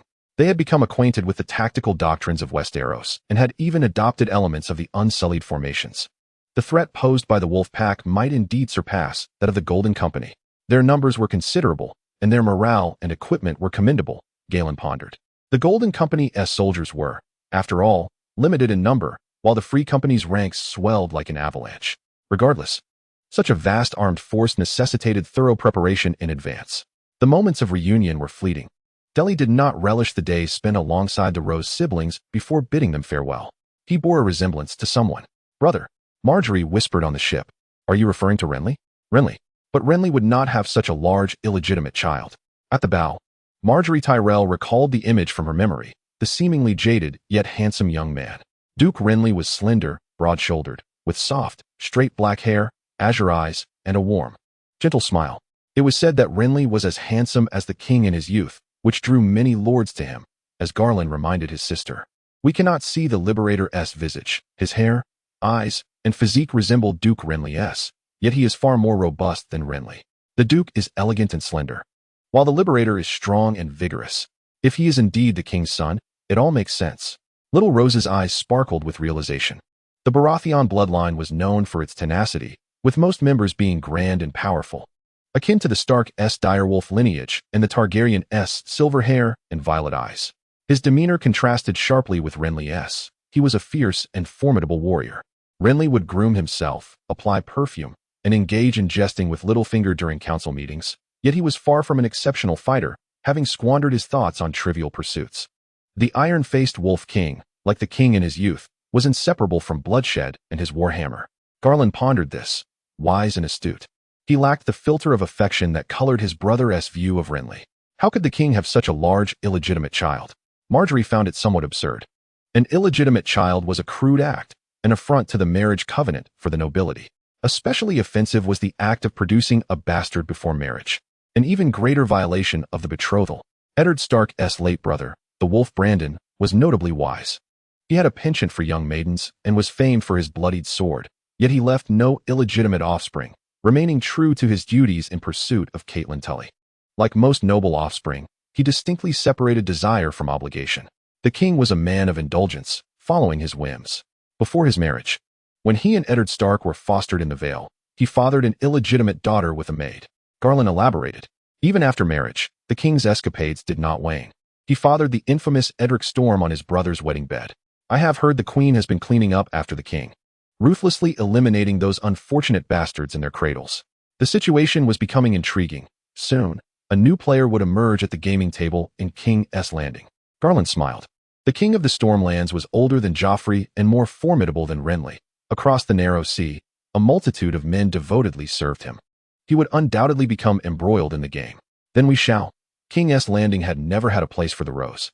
The family's original intent was to strongly support Duke Renly.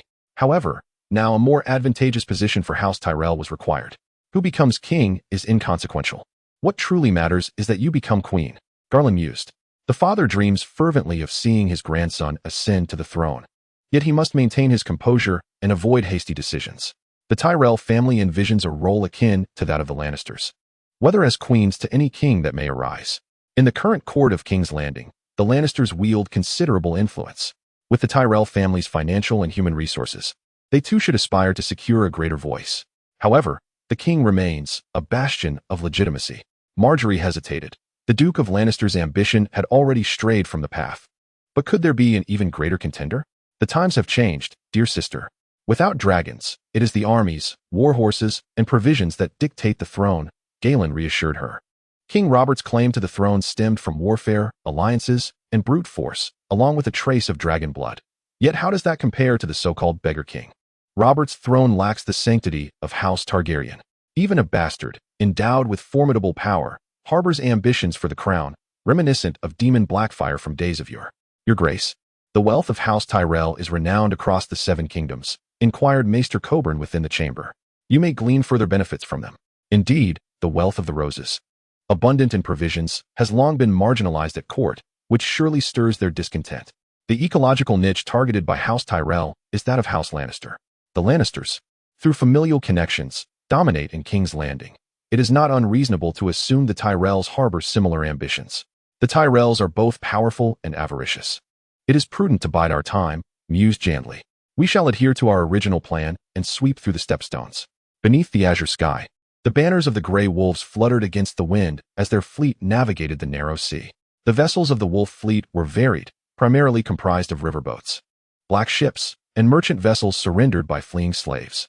Though these ships were not as imposing as typical warships, their sailors possessed ample navigational experience. In the narrow channels of the stepstones, between wind-eroded pillars, these ships sailed smoothly. Join the liberator. Flee to the kingdom devoid of slavery. On the desolate islands amidst the vast ocean, many escaped slaves turned to piracy or river banditry. As the liberator's momentum surged, numerous fleeing slaves brought their vessels to join the cause. Meanwhile, the citizens of Meereen anxiously observed the siege engines standing ominously on the outskirts, plagued by unease. Suddenly, the swift ships of the Wolf fleet unleashed a surprise attack on the pirates inhabiting the stepstones, executing a feigned assault. Common pirates were no match for a regular army, particularly when the Wolf fleet enjoyed superior vessels and manpower. The Nameless Isles fell completely under their dominion as the Wolf fleet eradicated the pirates' hideouts, vanquishing the defiant marauders. The only formidable challenges remained in the two large islands, Bloodstone and the Stepstones. Indeed, Bloodstone and Grey Gallows Island lived up to their fearsome reputations.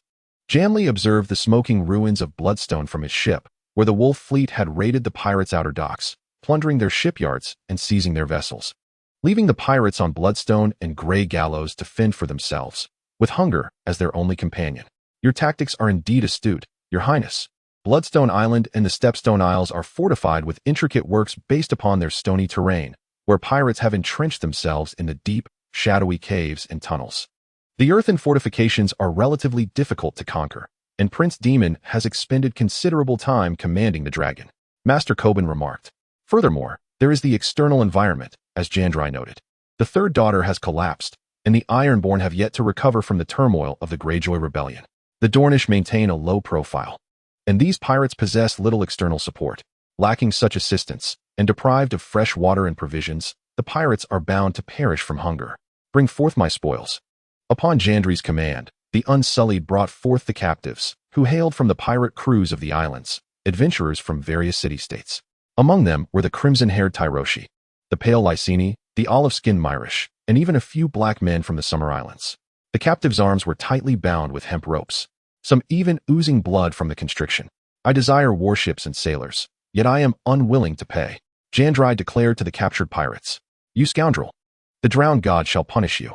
A gray-haired pirate cursed vehemently, likely an Ironborn who had fled to the Stepstone Isles to become a pirate.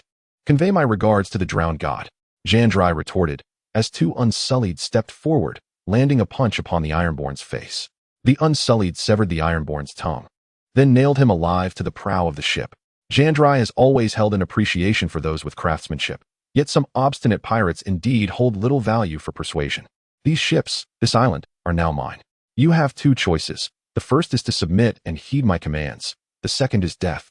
To meet the drowned god like this Ironborn, the Unsullied positioned the pirates, while crossbowmen stood nearby, preparing their bows. King of the Narrow Sea. A clever pirate knelt first, then shouted aloud, King of the Narrow Sea. The pirates echoed, as if grasping at a final lifeline. Chapter 58, The Fall of Myr, Tuesday. Please seek to read on, the King of the Narrow Sea. Jandeli pondered this moniker. Perhaps it holds a lure for others. Yet now, he must become the sole ruler of the Narrow Sea, the Stepstone Isles, and the contentious realm of the Tri-Cities Alliance. The title of King of the Narrow Sea is not a novel one, Master Coburn remarked. There have been numerous occurrences in history of kings over the Narrow Sea and the Stepstone Isles. This crown is not easily claimed. Perhaps the conquest of the third daughter would render it truly deserved. A rare opportunity, Jandeli mused, for now is the time when the alliance of Lys, Myr, and Tyrosh is fracturing, and the Ironborn and Dornish are healing from the wounds of war, with no time to glance eastward. This is a rare window of opportunity. If he were to fully consume the Stepstone Isles, he would effectively seal off the maritime routes of Myr and Tyro. Jandeli gazed at the pirates aboard the black ships. They had once been Westerlanders, Lyseni, Tyroshi, and Myrish, yet now their identity was solely that of pirates. The pirates knelt on the ground, pleading for mercy, resembling lambs awaiting slaughter. However, recalling their past of pillaging and robbing innocents, no one would readily forgive them. Inform Harris, and relay to our fleet to divide into 2 groups. One shall continue to patrol the narrow sea, encircling Bloodstone Island and Grey Gallows Island, while remaining vigilant for the support of the Lease fleet. The other group is to proceed immediately to Mill Haven. I have already afforded the millers ample opportunity, commanded Jandeli. The trebuchets could easily obliterate Mill, yet for Jandeli, the significance of such an act would be minimal. Excessive violence would unite the millers, the governors of other city-states, and the citizens against him, and he desired Mill to remain an intact artisan city. Yes, yes, and you? Jandeli gazed at the surrendering pirates. The time has come for you to pledge your loyalty to me. My fleet will assault Mill from the sea, and you shall be the vanguard. You are all seafarers. Do not let me down, for the spoils shall be yours. It seemed wasteful to let these pirates perish. Rather, they could serve a purpose by attacking Mill. We are willing to join the wolfpack fleet. We are eager to serve the commander. The pirates looked into Jandeli's deep, beautiful blue eyes. Yet none found the courage to resist, for even the fiercest among them had succumbed to the Gunpowder King and his innocence. Hearing these words felt like a tumultuous roller coaster. It appeared that even the prospect of survival was fraught with peril. Nevertheless, compared to the fates of being hanged or cast into the sea, these pirates were willing to take a chance. Mill City, the metropolis adorned and crafted from white marble, now trembled with anxiety. Mill is on the brink of annihilation, lamented several governors. The governor of Mill, along with the slave masters and the aristocracy, had largely retreated to the inner city, losing trust in the common millers in the outer city. The mill slaves, too, sought refuge from the increasingly potent slave uprisings, leaving the mill guard impotent. Many governors of Mill could only rely on their citizen militia and hired mercenaries. Some astute governors had already fled to Pantos or Lease with their families and valuables. Redbeard is dead. The Titan's bastard is dead. The Cap Brigade is annihilated. And the Pike Brigade has defected. The Windblows Brigade dares not take contracts, and the Golden Brigade is unwilling to engage. The governors of Mill were inundated with disheartening news. Since the bodies of Redbeard, the Titan's bastard, and the Death Governor were returned to Mill, they often found themselves in a state of despair and helplessness. They feared succumbing to a similar fate. Panic set in as they realized their lack of formidable force. The millers were willing to pay, yet the only viable Golden Brigade chose to feign death, seemingly blending with the Wolfpack Brigade. From the ramparts, the millers could see the towering presence of the 3 catapults of the Wolfpack to the east, originally intended for assaulting the Wolfpack.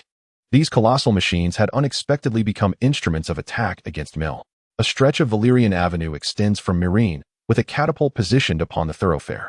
Surrounding the Wolfpack are the tightly organized encampments of the Free Army, meticulously arranged and orderly. Trenches have been dug around the camp, filled with sharp stakes, while rows of tents within the encampment leave ample pathways. Tall poles around the camp proudly display the banners of the Free Army, as soldiers clad in armor, wielding pikes and crossbows, patrol the perimeter. Additional soldiers of the Free Army can be seen patrolling the other 2 sides of Meereen.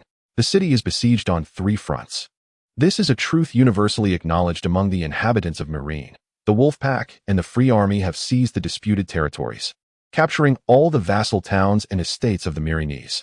The number of supply ships sailing from the sea to Meereen has dwindled, forcing the Meereenese to confront the dire realities of siege and food scarcity.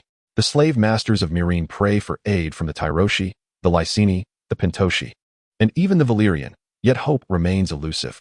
On the sea, a fleet appears on the horizon. Our reinforcements have arrived. The lookouts of Meereen spot dark shapes emerging from the waters, the outlines of ships gradually coming into focus. These vessels are smaller than the typical warships, varying in size.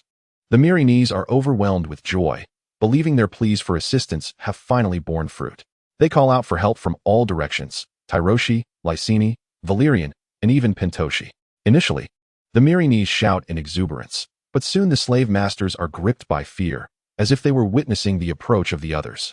The banners flying from the fleet are not what they had anticipated. They do not bear the 3-headed god of Tyro, the goddess of desire from Lys, nor the tiger of Valyria.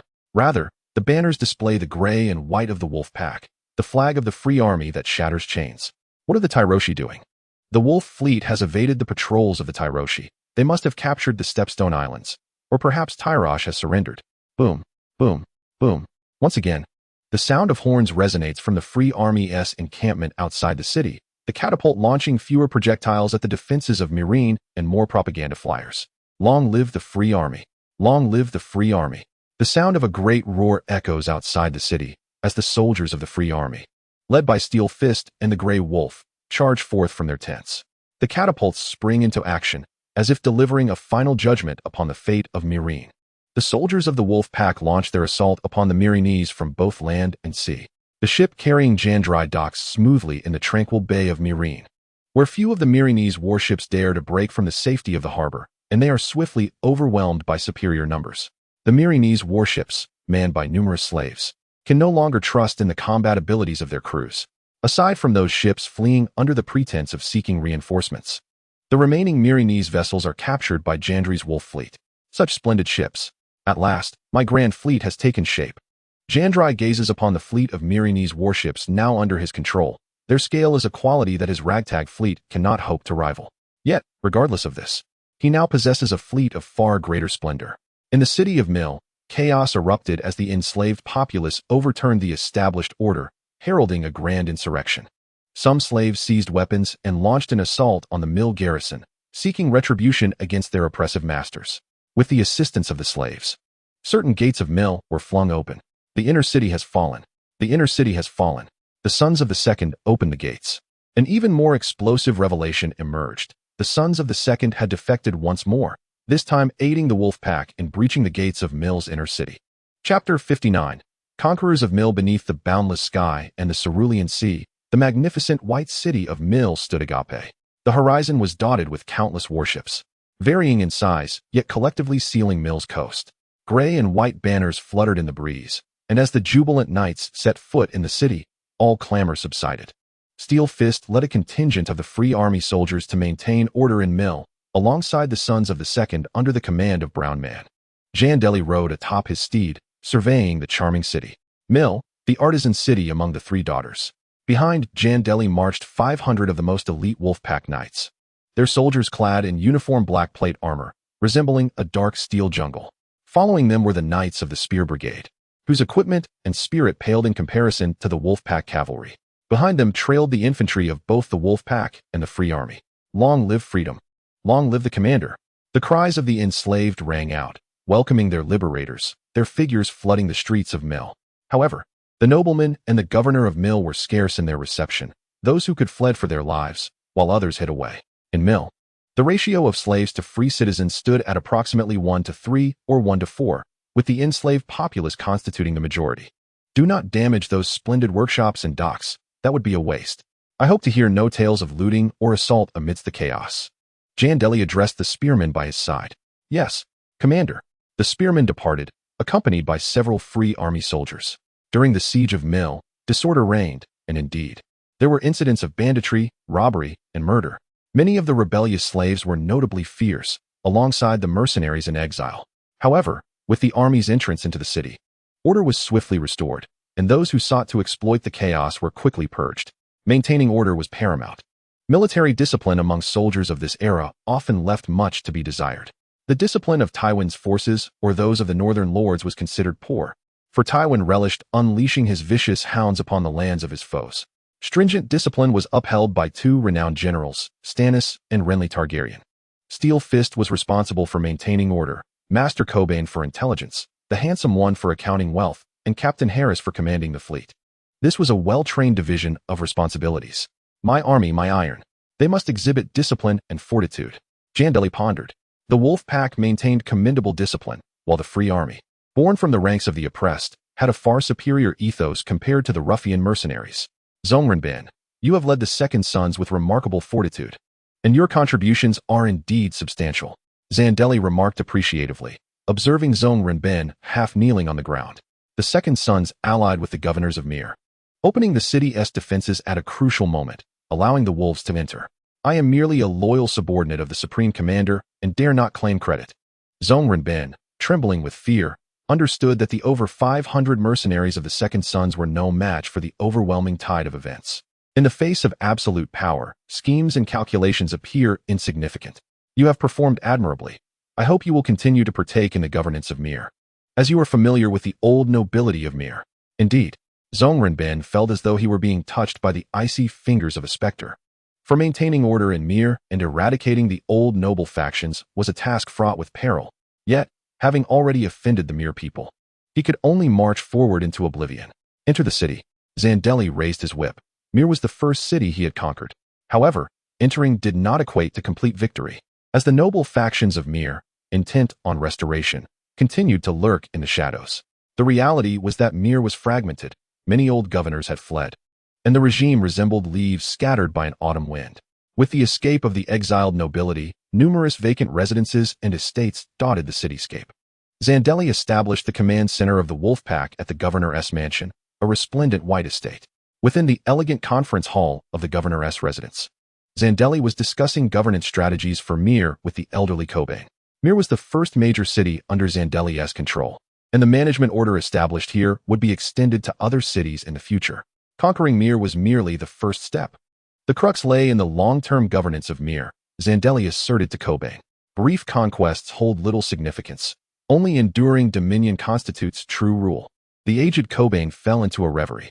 3 daughters had been conquered after the Age of Blood, yet each time, they regained their independence. Lys and the Mir people had once been ruled by Volantis for 2 generations, and in more recent times, Tyro had also been under the dominion of silver-tongued Aquas for 7 or 8 years during the War of 9 copper pennies. Destruction begets new life. If peace cannot be attained under the governors of Mir, it would be better to establish a new order, relying on freedmen and petty citizens while striking against slave traders. This is the world envisioned by Jandeli. After the abolition of slavery, many would naturally align with their own chariots. My greatest concern is the shifting international landscape, Cobain remarked. Whenever a power seeks to occupy the 3 daughters, there are always opposing forces. In the past, Bravos, Pintos, and even Stormlands opposed Volantis' expansion. Our overthrow of the slave system poses the gravest threat from Volantis, and Tyro and Lys are alarmingly close. We must prepare for battle while simultaneously restoring the vitality of Mir. Jandeli articulated his design. I intend to reorganize the power structure of Mir, abolishing the governor's council, enhancing the authority of the parliament, and integrating the escaped slaves, Mir artisans, and fully subservient merchants into the governance. Without a governor, I shall serve as the provisional ruler of Mir. Provisional ruler. Cobain pondered this notion. The name is indeed quite appealing, immediately conveying its meaning. Designed by Jandeli, it signifies governance, followed by coronation. However, without vanquishing Lys and Talos, challenges remain. A bountiful catch indeed. The commander-in-chief. As the two were deliberating, Harris, the naval commander of the Wolf Pack, entered with a joyful proclamation. 140 ships from the Mill fleet are still docked, now firmly within our grasp. Only 70 vessels were taken away by the fleeing governors. This implies that we have become the undisputed rulers of the narrow sea, Jandeli asserted. Indeed, commander-in-chief, the combined might of our warships is no small force. Harris elaborated. The Iron Fleet of Westeros, revitalized, boasts approximately 100 vessels. And with the Ironborn being a nation of soldiers, acquiring more ships poses no issue. The Redwind Fleet comprises 200 ships, while the Royal Fleet is around 210. The 140 large vessels of the Mill Fleet, along with 200 assorted warships from the Stone Steps Isles, not to mention the additional transport, cargo, and merchant ships, significantly bolster the naval strength of the Wolf Pack. Chapter 60. Encounter with Daenerys. Jandeli's chambers are situated by the sea in Pintos, flanked by 7 towering spires, their brick walls entwined with pale ivy. The people of Pintos are generous to powerful guests, akin to tribute. They believe that gifting gold and treasures is more prudent than waging war. The previous courtyard was bestowed upon the Horse Lord, while this one is granted to the newly ascendant mercenary king of Mill. Since it is the corpulent who foots the bill, Jandeli did not decline. Within the courtyard, the air is infused with the fragrant aromas of fire pepper, cinnamon, and sweet lemon spices. Jandeli, Yora, and several of his unsullied guards were escorted into the reception hall, where stained glass vividly depicts the fall of Valyria. Outside the courtyard, numerous soldiers from the Wolf Pack and the Free Army were present. These cheese merchants have nothing but wealth, Yora bitterly remarked. Jandeli understood his resentment. Yora's wife had previously eloped with a wealthy merchant from Lys, and he harbored a disdain for the merchants of such free trade city-states. The exiled Targaryen princess, though never encountered, must surely possess an extraordinary beauty. Yura extolled. I must say, perhaps if you were to change your attire, the ladies might find you more appealing. Jandeli gently suggested. Yura, being in his 40s, though thinning on top, remained robust. He eschewed silken and cotton garments in favor of wool and leather. His dark green cloak embroidered with a standing black bear. This has always been my style, Commander-in-Chief. Can a good woman not see beyond materialism and appearances? Yura retorted. Jandeli was somewhat at a loss. It seemed a child could not be taught. A man who was both aged and bald, embodying the unyielding demeanor of a northern man, indeed attracts scant female attention. The black lanterns on the 4 walls burned with an unwavering flame. Beneath the archway adorned with 2 carved stone leaves, a eunuch proclaimed their arrival in a voice both high and sweet. The narrow sea, the stepstones, the contested lands, the sole ruler of Meereen. Lord of the Wolfpack and commander of the Free Company, Ser Yura Mormont. Following the eunuch's announcement, a profound silence enveloped the gathering. Guests turned in unison to behold a tall and agile warrior. Ser Yura did not bear a warhammer, but instead wielded a unique Valyrian steel arak. A myriad of gazes fell upon him. Ser Yura mused that among the crowd were assassins and mercenaries from Pentos and Lys. A portly red priest more rotund than any from Illyrio, peculiar hairy folk from the port of Lys, and several lords from the Summer Islands with skin as dark as ebony. He scanned the assembly. Pentos truly was a hub of commerce. Some attendees were Dothraki Khalasars.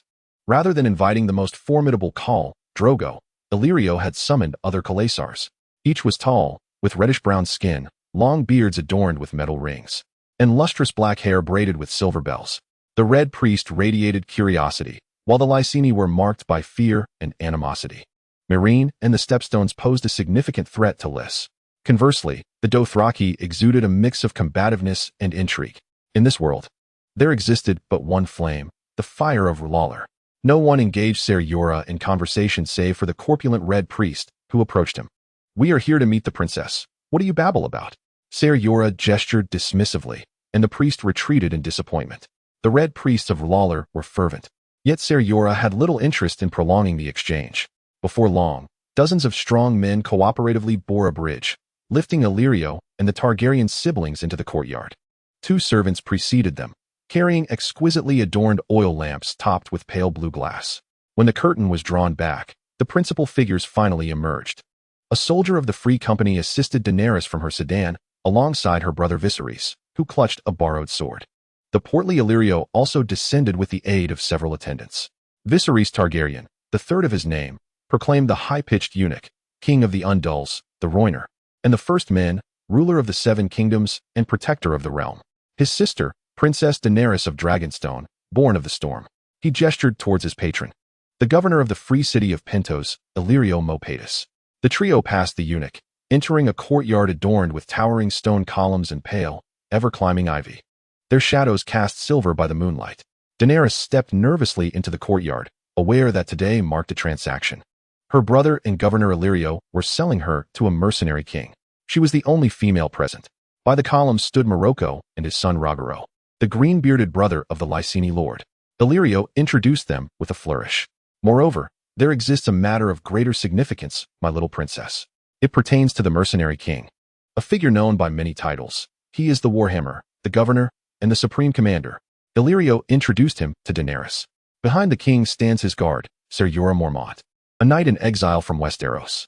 Aside from Ser Yura, the mercenary king's entourage consists of the Unsullied, clad in black leather armor. Daenerys found herself intrigued by Ser Yura, a knight hailing from her homeland of Westeros. Yet, her primary fascination lay with the mercenary king himself, as she timidly observed the man whom Viserys hoped to win over. A man who would demand her hand in marriage before the festivities concluded. The tales she had heard were indeed true. The mercenary king towered in stature, yet moved with a remarkable grace, his athletic form rivaling that of a cheetah in the hunting grounds. His short, coal-black hair resembled a long night, while his eyes shone a brilliant blue, akin to the sea, eyes that exuded strength and resilience. Regrettably, his visage was obscured by a crude iron mask, rendering his features a mystery. However, Daenerys surmised he could not be too old, for within those eyes perhaps lay a glimmer of hidden warmth, characteristic of youth. I shall convey our intentions, Illyrio declared. I will bring him forth. Indeed, the first beauty is undeniable, as Yura too regarded Daenerys. She was petite and exquisitely beautiful, with silver golden hair and violet eyes. She was the last scion of House Targaryen, a descendant of the true dragons. Jorah awaited Illyrio's arrival, the rotund figure trembling as he approached, extending his gem-laden, plump fingers. The alliance between the fat man and Varys must have known his true nature. Yet the fat man remained oblivious to the broader context, which was his advantage. Esteemed governor, please accompany me. I would be delighted to facilitate this union. I shall be most grateful. Jorah gazed at Illyrio, whose sweet smile suggested he might view the pairing of Robert's bastards and the remnants of House Targaryen as a cruel jest. Nonetheless, Jorah too owed a debt of gratitude to Illyrio, for Daenerys represented a certain destiny. He approached Daenerys, clad in black velvet adorned with the emblem of a white wolf pack. His hair was as dark as eternal night, and his eyes were as enchanting as the sea. He bore no crown, for honor was his companion. Jorah's rough, black iron mask led Daenerys to ponder the countenance that lay beneath it. Was it handsome or coarse? Marred by scars or blemished by pockmarks? What compelled him to don a mask? Chapter 61. The truth. Did you observe his stature? Viserys emphasized to Daenerys. Mercenaries live on the edge of a blade, and failure equates to death. The Wolf King has never known defeat. He is the liberator of the disputed lands, akin to Aegon the Conqueror. Thus, he ascends swiftly and high. But I am reluctant, Daenerys whispered in response. She gazed at Jorah, whose eyes were dark and bright, filled with strength and determination, occasionally reflecting warmth and passion, a gaze that captivated her. With a robust physique, the king possessed broad shoulders and the strong arms characteristic of a blacksmith. Daenerys surmised that even if he were an ugly creature, she would still be compelled to marry him. When Viserys stirred the wrath of the sleeping dragon, he would strike her. Yet he did not carry the same fierce demeanor as this man, who resembled a proud direwolf. Daenerys felt a sense of disarray. She understood this was a transaction, and from that moment, she would depart from this place, following a stranger into the unknown. Viserys, please, I implore you, let us return home. Brother, home. Viserys immediately erupted in anger, though he lowered his voice. Our home has long since vanished. How can we return? This is not a home for us. Our home is lost. Dragonstone, King's Landing, the Iron Throne. I do not know. Daenerys's eyes brimmed with tears. Is that truly my home? I demand you perform well in this play. Viserys retorted sharply. Marry the mercenary king. We need his army. Just secure a force, 20 to 30,000 soldiers, 200 warships, and I would gladly have you bed every one of those soldiers, even the horses and ships. For now, you are fortunate to merely share the king's bed. Get ready. Daenerys quickly wiped her tears away. The rotund governor beamed with delight as he accompanied the enigmatic king towards them. Viserys instructed his sister to hold her head high, for her modest bosom was indeed quite flat. Jandeli approached the two and then took Daenerys's hand. Daenerys, yet to set foot in Westeros, had no impression of war and usurpers. Tonight, no flower compares to your beauty, princess. Daenerys, though diminutive and delicate, had a beauty that rendered her imperfections inconsequential. After all, her singular beauty would become renowned across the known world. Jandri's voice echoed with the strength of steel, embodying a certain masculine allure. Daenerys hesitated momentarily before timidly acquiescing. The jovial governor was elated. This union seemed a success. Governor, I believe our agreement requires some amendments. I greatly admire the splendid arrangement you have facilitated, Jandeli remarked, casting a glance at Illyrio. Illyrio's countenance stiffened, taken aback by the unexpected turn of events. I hold great affection for Princess Daenerys, but I wish to wait until she reaches maturity before we wed. Until then, I shall act as her guardian. Buzzing filled the air as Illyrio felt as if his head were being struck repeatedly by a great bell, leaving him dizzy. The timeline had extended, and the cunning mercenary would not mobilize his forces now that Daenerys was merely 13. Let the regent do as he pleases. Illyrio, suppressing his frustration, spoke graciously. These Westlanders proved to be more cunning than the horse lords. Since this young lad was not friendly, I shall unveil all secrets. Then I may take my fiancée, for a stroll. Jandeli disregarded Illyrio and Viserys, leading Daenerys to the other side of the estate. This cannot stand. The usurper sits upon my father's throne. How much longer must I wait? Viserys halted, unable to bear another moment. Had he known this would come to pass, he would have preferred to offer his sister to the king of the mountain. Illyrio's demeanor was of little concern to Dany. The cheese merchant and the spider thrived on the advantage of information. Their greatest weakness lay in their lack of military might. Like beggars scheming to leverage their power, they would find it no easy task. The unsullied guards, with their cold, iron-like gaze, stared intently at Viserys, who finally learned to restrain his vitriol. Illyrio shrugged his broad shoulders. Great king, you have waited for the better part of your life. What does it matter to wait a few more months or even years? Sir Yura added, the commander will not forget your friendship. He will reward you, but everything must align with his wishes. Those of lower station must tread carefully when beseeching the powerful, adjusting their tone and posture rather than adopting an air of superiority. Viserys retorted angrily, Mormont, mind your words. Lest I take your tongue. I am no lowly subject. I am the rightful king of the Seven Kingdoms. A true dragon does not grovel. Yura cast a disdainful glance at Viserys before Illyrio interjected with a conciliatory smile, urging Viserys to temper his anger. For the sake of your rough northern lineage, the true dragon will not stoop to your level. Yet remember, the true dragon never forgets. Viserys declared fiercely. Dany and her betrothed retreated to a more secluded garden, where the soldiers of the Free Company dismissed all personnel, including the unsullied stewards sent by the corpulent merchant, as Dany harbored doubts about their trustworthiness. Gently, Dany was invited by Yura to sit upon a garden bench. Though the night was adorned with many blossoms, none could rival the beauty of a rose. The evening air was frigid, akin to icy waters, prompting Yura to remove his cloak and drape it over Dany's silken attire. Though shy, she steeled herself against her fears, reminding herself, I am Daenerys, born of the storm, the princess of Dragonstone, with the blood of Aegon the Conqueror coursing through my veins. Dany pondered the king's urgency, wondering why his affections were so coarse and impetuous. After all, he could choose to wed her now rather than waiting for her maturity. I shall present you with a splendid gift, my princess, Yura proclaimed, presenting her with a treasure. It was a delicate crown, shaped like a dragon. The body of the dragon was crafted from gold, suitable for a woman to wear, adorned with red gemstones representing the colors of House Targaryen, serving as the dragon's eyes. The crown of Queen Riella. Yura smiled, acknowledging the considerable expense incurred for this gift. He had toiled immensely to procure it, aware that merchants were wary of offending the ascendant mercenary king. Yura understood Dany's current plight. She was merely a 13-year-old exiled princess, far from the formidable dragon queen she would later become, having endured the deaths of her husband and children and faced numerous betrayals. She remained a fragile princess yearning for the strength to protect her. Jaime possesses power, charm, and a mastery of language and etiquette that renders him far more adept at captivating a wayward princess than a brutish warlord. I express my gratitude. Daenerys cradles the crown as though she has recovered her long-lost dignity. I yearn to behold you. Jaime removes his mask, revealing a flawless, handsome visage, radiant, virile, and striking. His hair is thick and coarse, as dark as ink, complemented by a pair of stunning blue eyes, strikingly azure. Do you wish to know my past, Daenerys? Jaime inquires. Daenerys nods. It is a secret I shall share only with you. Like you, I am a homeless soul, having fled from King's South Landing to this place. Once, I forged iron in King's Landing before becoming a mercenary in the disputed lands. Daenerys' eyes widen, perceiving the exile of a king as a tale steeped in legend. And what of your family? Daenerys tentatively probes. I am a bastard, my mother has passed.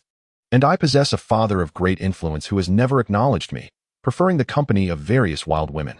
His wife seeks to kill me. Should I remain, I would meet the same fate as my bastard siblings, assassinated in the shadows. Daenerys' mind buzzes, the truth stinging as she contemplates a dreadful conjecture. Rumor has it that usurpers are as strong as bulls, mercilessly bloodthirsty. I am the bastard of an usurper, an abandoned soul. Like you, I harbor a deep-seated hatred for the Lannister clan. Daenerys' heart thunders. She struggles to confront this reality. She is drawn to Jaime, finding strength and security in him as he painstakingly reclaims his crown. Yet, why must fate be so cruel? We are the Forsaken, and I am grateful to the Divine for our meeting. Jaime gently holds Daenerys' hand, and she does not withdraw. I shall provide you with a home. Daenerys contemplates before kissing Jaime. Her kiss is somewhat cold. I am the descendant of conquerors. I am fire, a bastard of an usurper who has endured hardships to escape. At least in his attitude toward the Iron Throne and himself, he remains sincere, devoid of self-deception. Daenerys first persuades herself. She now exhibits a pleasing personality, having never encountered such a robust man who treats her so kindly. Unlike Viserys, Daenerys is more malleable. The stories she knows are not her lived experiences. Until faced with true assassination, she lacks a sense of purpose. Chapter 62. Scandal that harlot has entangled herself with the mercenary chief from Myr. King Robert's fist struck the council table with a thunderous crash. Despite his corpulence and brutish demeanor, he remains king. It won't be long before that harlot bears a brood of bastards seeking vengeance upon us from across the narrow sea. And that fool Viserys.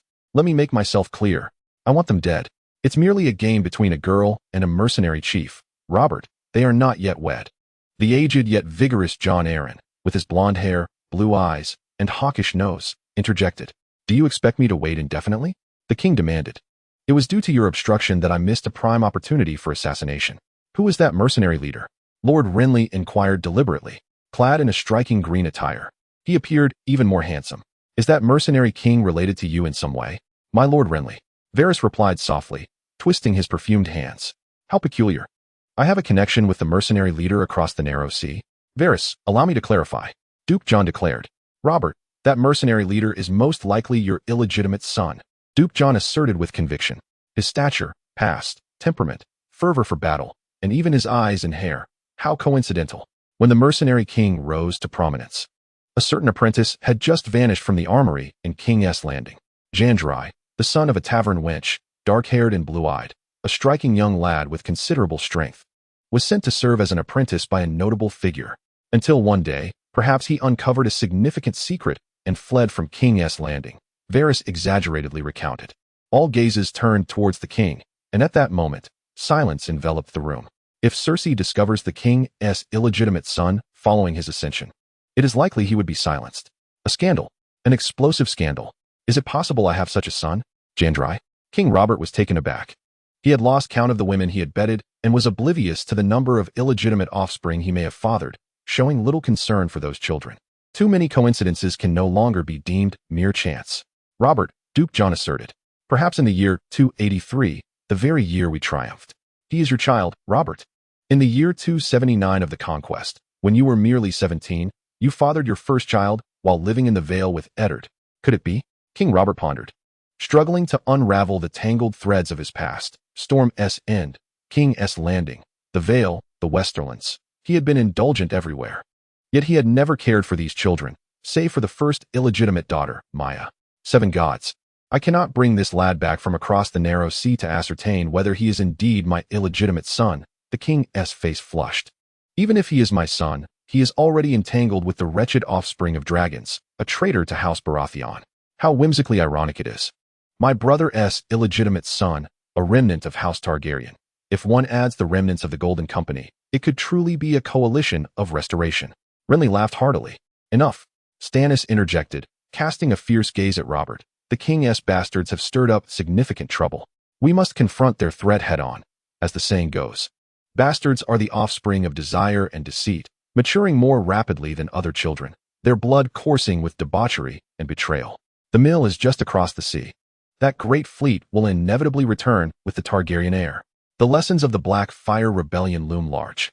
It seems House Baratheon may also face a threat from a bastard uprising, especially in conjunction with remnants of House Targaryen. I cannot await their landing, leaving behind these troubles for Little Joe, and those remnants of the Loyalists. Who knows how many are waiting for the return of the dragon's vile offspring? King Robert exclaimed. Oh, let us keep this news secret from Cersei for the time being. I have no desire to endure the incessant chattering of that foolish woman. Duke John glanced at the magnanimous king, hesitating to speak. Stannis had imparted a secret that robbed him of sleep. Should we strike against them? Stannis insisted. For he had no intention of deploying troops just yet. The chaos originated in King's Landing, within the Red Keep itself, while a fleet was at hand. Training them would require time, and moreover, I cannot take action myself. Regicide is a grave sin.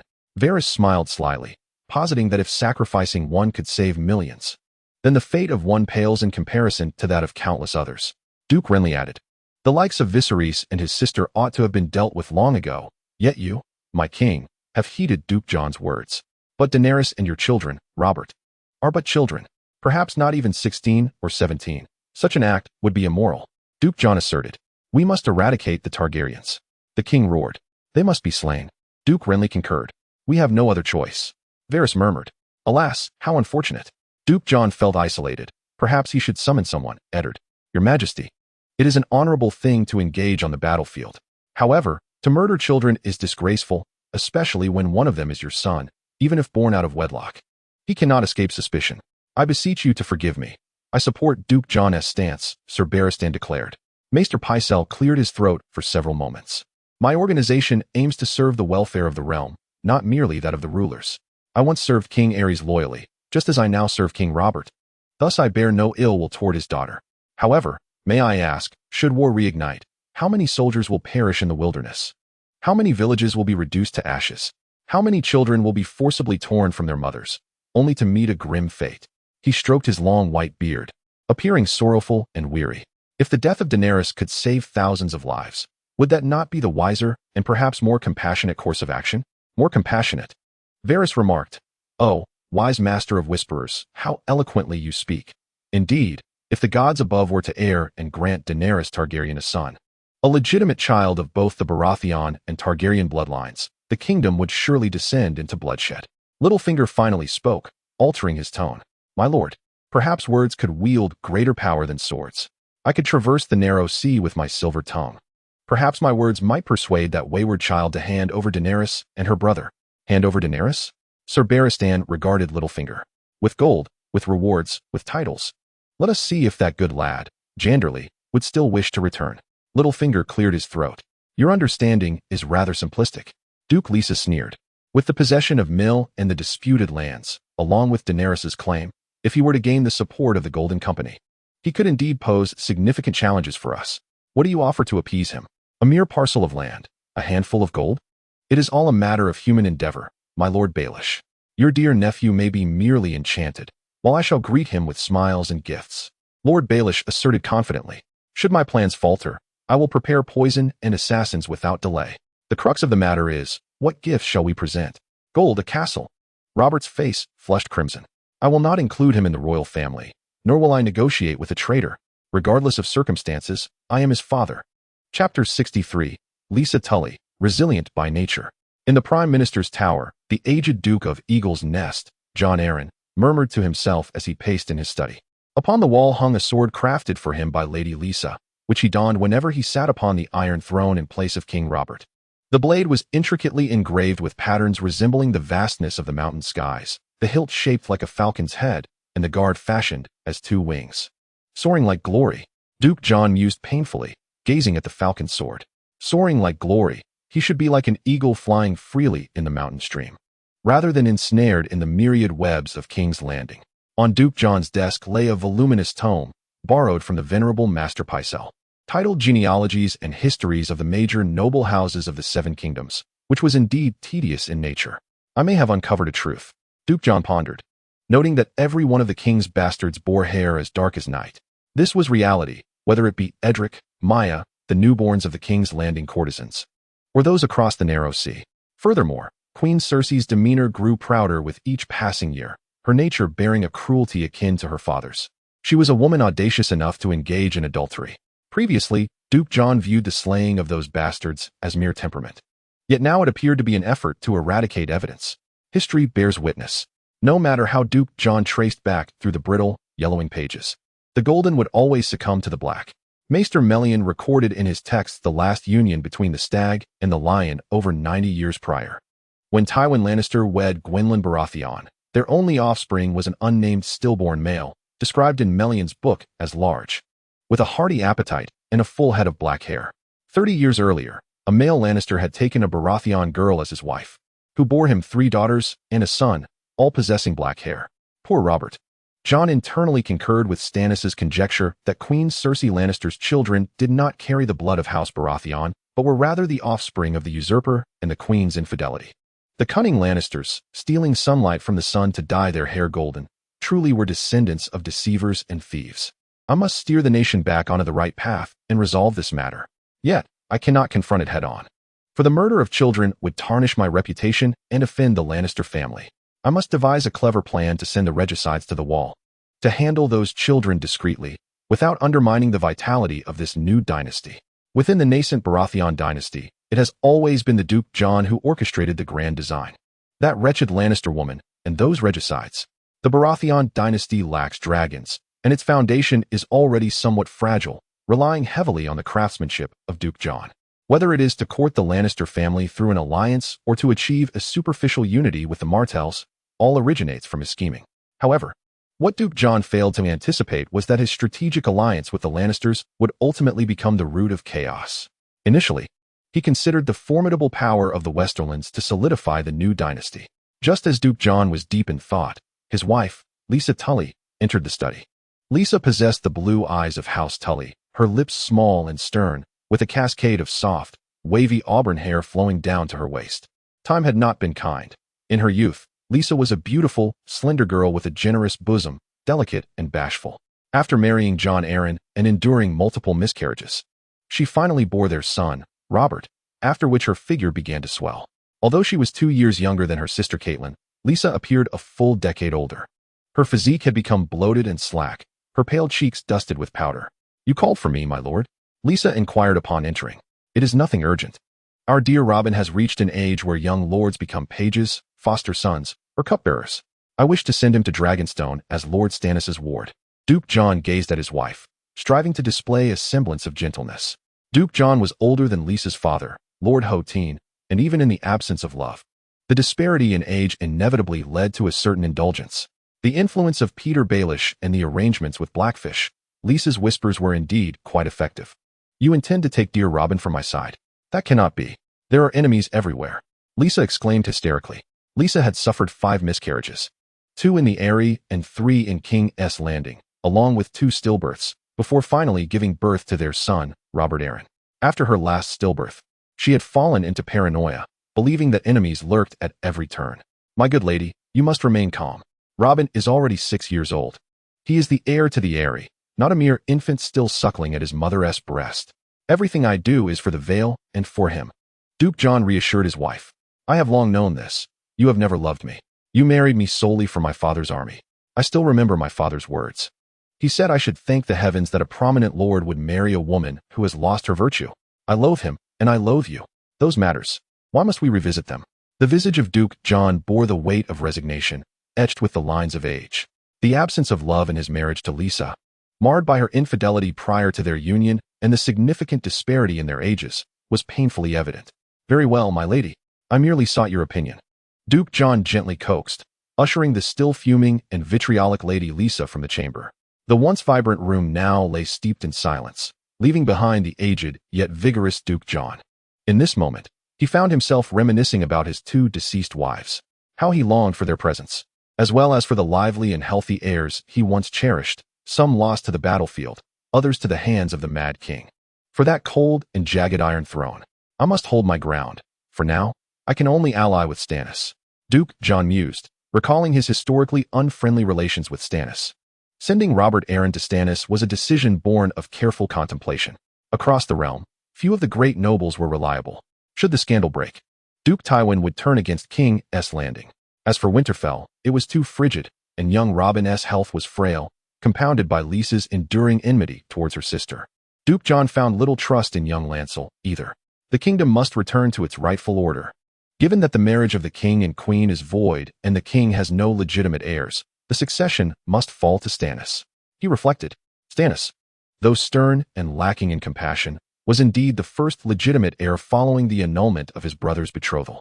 Only when Robert produced a new heir would Stannis be relegated. In a sense, both Jon and Stannis were aligned in their unwavering beliefs. What would happen to Robert's claim should the line of succession falter? This thought troubled Duke Jon further.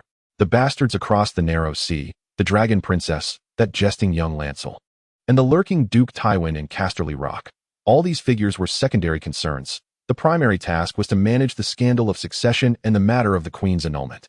I must endure, Duke Jon resolved. To live healthily was essential for navigating this precarious situation, not merely for Robert's sake, but for his own son's as well. Lisa will understand my intentions once I clarify, he reassured himself. Chapter 64. The fossilized dragon egg in the contested lands. A newly erected gray-white castle stood tall, its banners fluttering in the skies, the sigil of the gray-white wolf, the flag of the free folk breaking their chains, and now, an additional banner of a red dragon on a black field. As the wolves and the free folk dominated the majority of the disputed territory and the Vale, Jandeli had grown accustomed to life near the former gunpowder manor. After renovations and relocations, a brand new wolf's den had been constructed, surrounded by a moat bristling with sharp stakes. Its interior fortified with robust walls and white towers. Illyrio had declared these to be dragon eggs from the shadowy lands east of Ass High, transformed into fossils over millennia, yet still resplendent. In the garden of the wolf's den, Daenerys remarked to Jandeli, "This truly is a treasure beyond measure, though the hefty fellow does not come without a price." The rotund figure relinquished the siblings of Daenerys, also receiving gifts from Jandeli, including gold and goods from Meereen. Jandeli gazed upon the dragon eggs, or rather, fossils.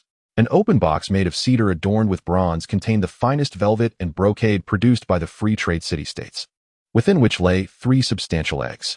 Daenerys regarded the dragon eggs with unbridled curiosity. They were the most exquisite objects she had ever encountered. Each of the 3 eggs was distinct in appearance, their intricate patterns so lavish they appeared as if encrusted with jewels, and she could only cradle one in both hands. As Daenerys gingerly lifted one, she initially assumed it was crafted from fine porcelain, glazed pottery, or glass, but was astonished to find it weighed significantly more, as though hewn from solid stone. The surface of the eggshell was covered in minuscule scales that reflected the dying rays of the sunset, emitting a metallic sheen as she touched them. One egg was deep green, revealing various bronze-like spots as Daenerys adjusted its angle. Another was a pale milky white adorned with golden stripes. The last was black, reminiscent of a midnight ocean, yet alive with dark red waves and whirlpools. Vermithrax, Valyrian, regal. Jandeli mused, the wheels of Daenerys' fate beginning to turn. I shall forever cherish them. Daenerys had heard numerous tales of dragon eggs, but had never witnessed one firsthand. Nor did she expect to have such an opportunity. May I approach for a closer look? Bachelor Cobain was the first to speak. As a scholar and advisor, Cobain was considered a mentor to Jandeli and thus entitled to observe the dragon eggs. These are the creations of magic, the very essence of the true dragon lineage. The Targaryens have always guarded them with utmost vigilance. Even dragon egg fossils are worth their weight in gold. Cobain circled the 3 dragon eggs, examining them repeatedly.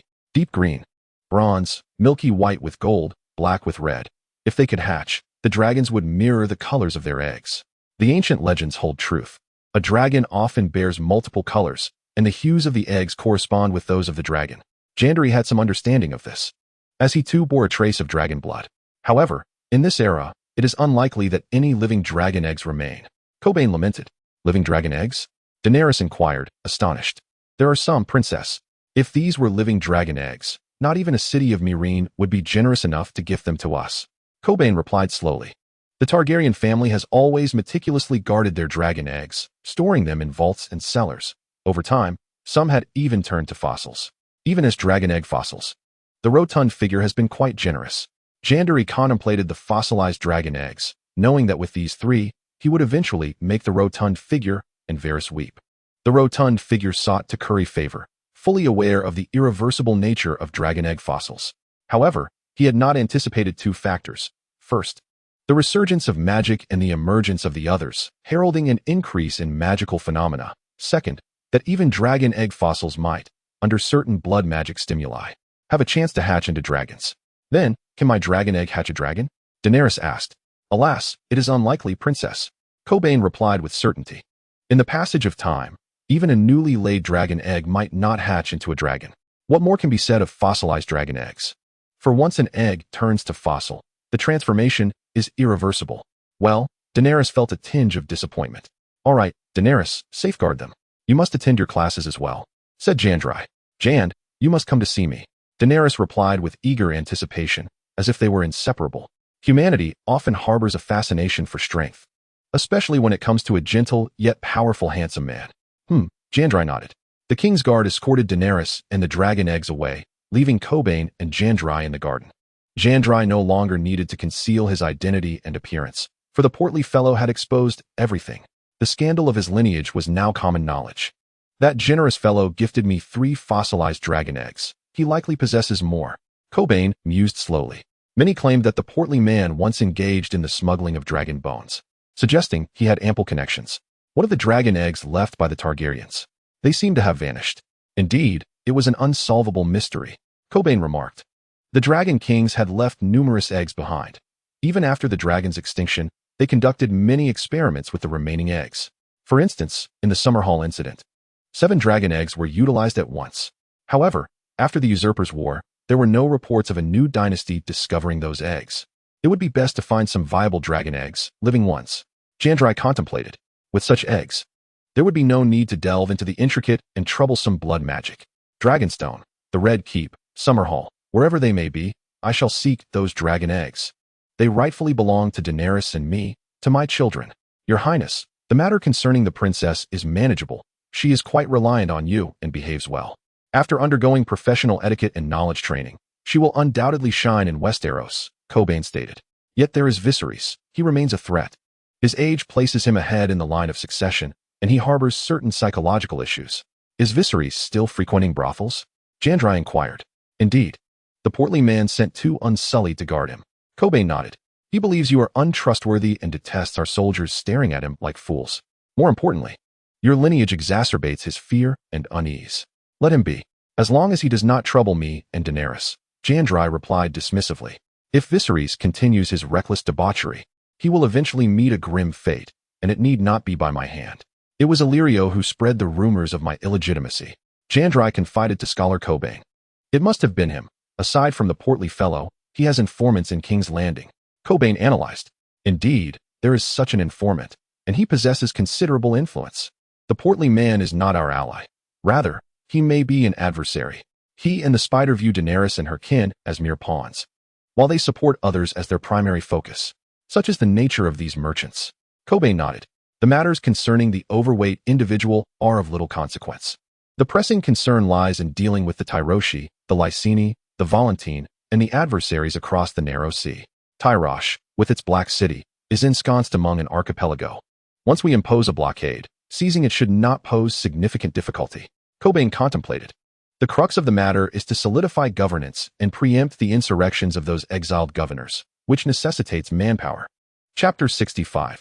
The messenger Littlefinger had initially intended to step into the pristine, elegant mill. Yet the customs envoy informed him that the regent awaited in the newly erected Wolf's Den in the disputed territory. The Wolf's Den evokes thoughts of wolves. Littlefinger experienced a psychological discomfort at the recollection. The shadow of House Stark still haunted him. The wound inflicted decades ago seemed to resurface from memory, continuing to torment him. Littlefinger journeyed through numerous checkpoints and inspections, finally arriving at the Wolf's Den, the heart of the new kingdom, resembling a vast military encampment. It is a pleasure to see you, Lord Peter, greeted a middle-aged man with distinctly northern features, who was evidently Yora, clad in grayish-white leather armor, adorned with the sigil of the Great Bear upon his chest. Yora welcomed Littlefinger into the military camp outside the Wolf's Den. The regent awaits you. Esteemed envoy of the Iron Throne. If I am not mistaken, you are Lord Yora, correct? I still remember your heroic deeds from years past. Littlefinger remarked. Those are but bygone days. Now I am merely the loyal servant of the regent, Yora replied, casting a glance at Littlefinger, having heard of his various exploits, which elicited disdain among the northerners, including his audacious challenge to the wildling Brandon and his ascent through Lady Lysa's machinations. Nonetheless, Littlefinger maintained his beaming smile. These stubborn northerners were perpetually obstinate, yet lacked finesse.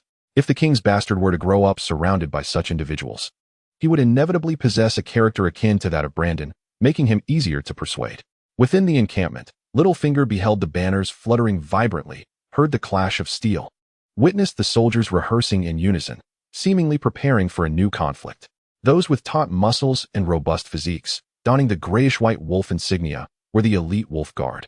In contrast, those clad in lighter chainmail, leather armor, or scale armor, appearing somewhat less imposing and hailing from various corners of the world, were likely the reformed freedmen. Regardless, this formidable army of tens of thousands, combined with Mill's financial resources, would undoubtedly incite considerable alarm at the Iron Throne. Especially since the free city-states engaged in commerce were generally affluent. Their organized forces, bolstered by powerful leaders, indeed posed a grave threat to the Iron Throne. This game was already chaotic enough.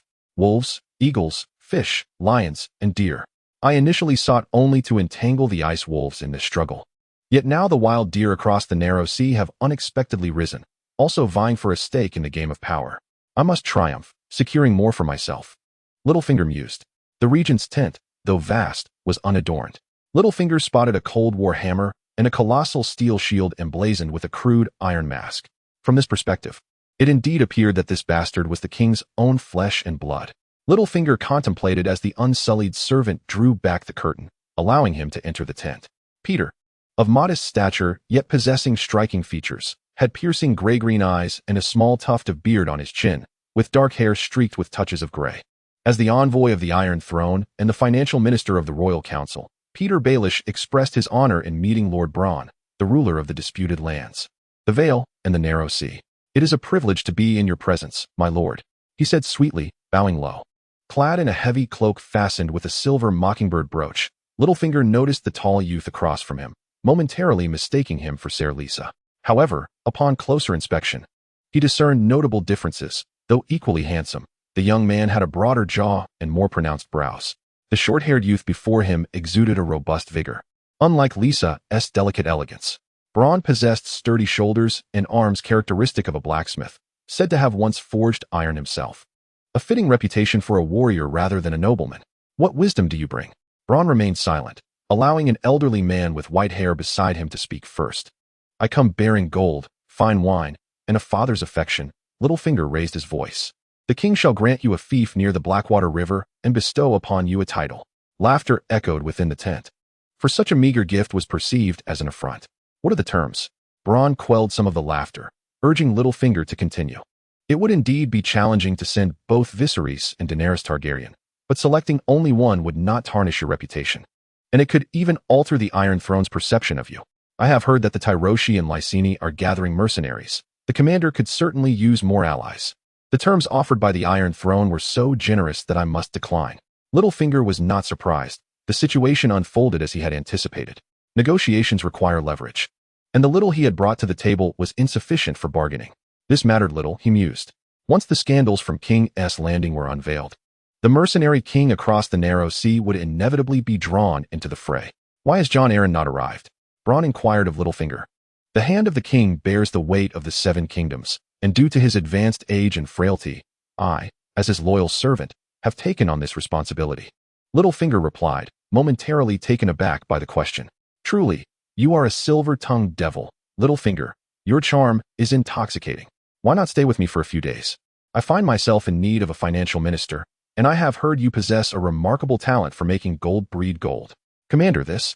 Are you to reject my generous offer, Lord Baelish?" Bronn rose, fixing his gaze upon Littlefinger. A chill enveloped Littlefinger as he felt the eyes of the strong officers and the cold, unsullied guards upon him. Remaining across the narrow sea, his influence and connections lay in the Vale and King's Landing. Being forcibly brought here would indeed spell disaster. "Your Highness, I am grateful for your kindness. However, your esteemed father, King Robert, still requires my fervent dedication and loyalty. I remain the master of coin. Indeed, you are truly a devoted subject of King Robert. Yura, present a gift to Lord Peter, would you?" Yura approached brusquely, then seized Littlefinger by the arm. The guards surrounding Littlefinger, hailing from the Red Keep or the King's Landing garrison, were simultaneously subdued outside the tent. Littlefinger was brought before 3 colossal trebuchets, which had not been employed in the bombardment of Meereen and were presumably reserved for Tyrosh. In the past, this was referred to as the 3 Whores of Meereen. Yura declared, "What are you planning?" "I have come to negotiate peace," Littlefinger shouted, only to be bound and placed beside the trebuchet by the soldiers of the pack. The massive machines began to rumble ominously, their sound akin to cold steel.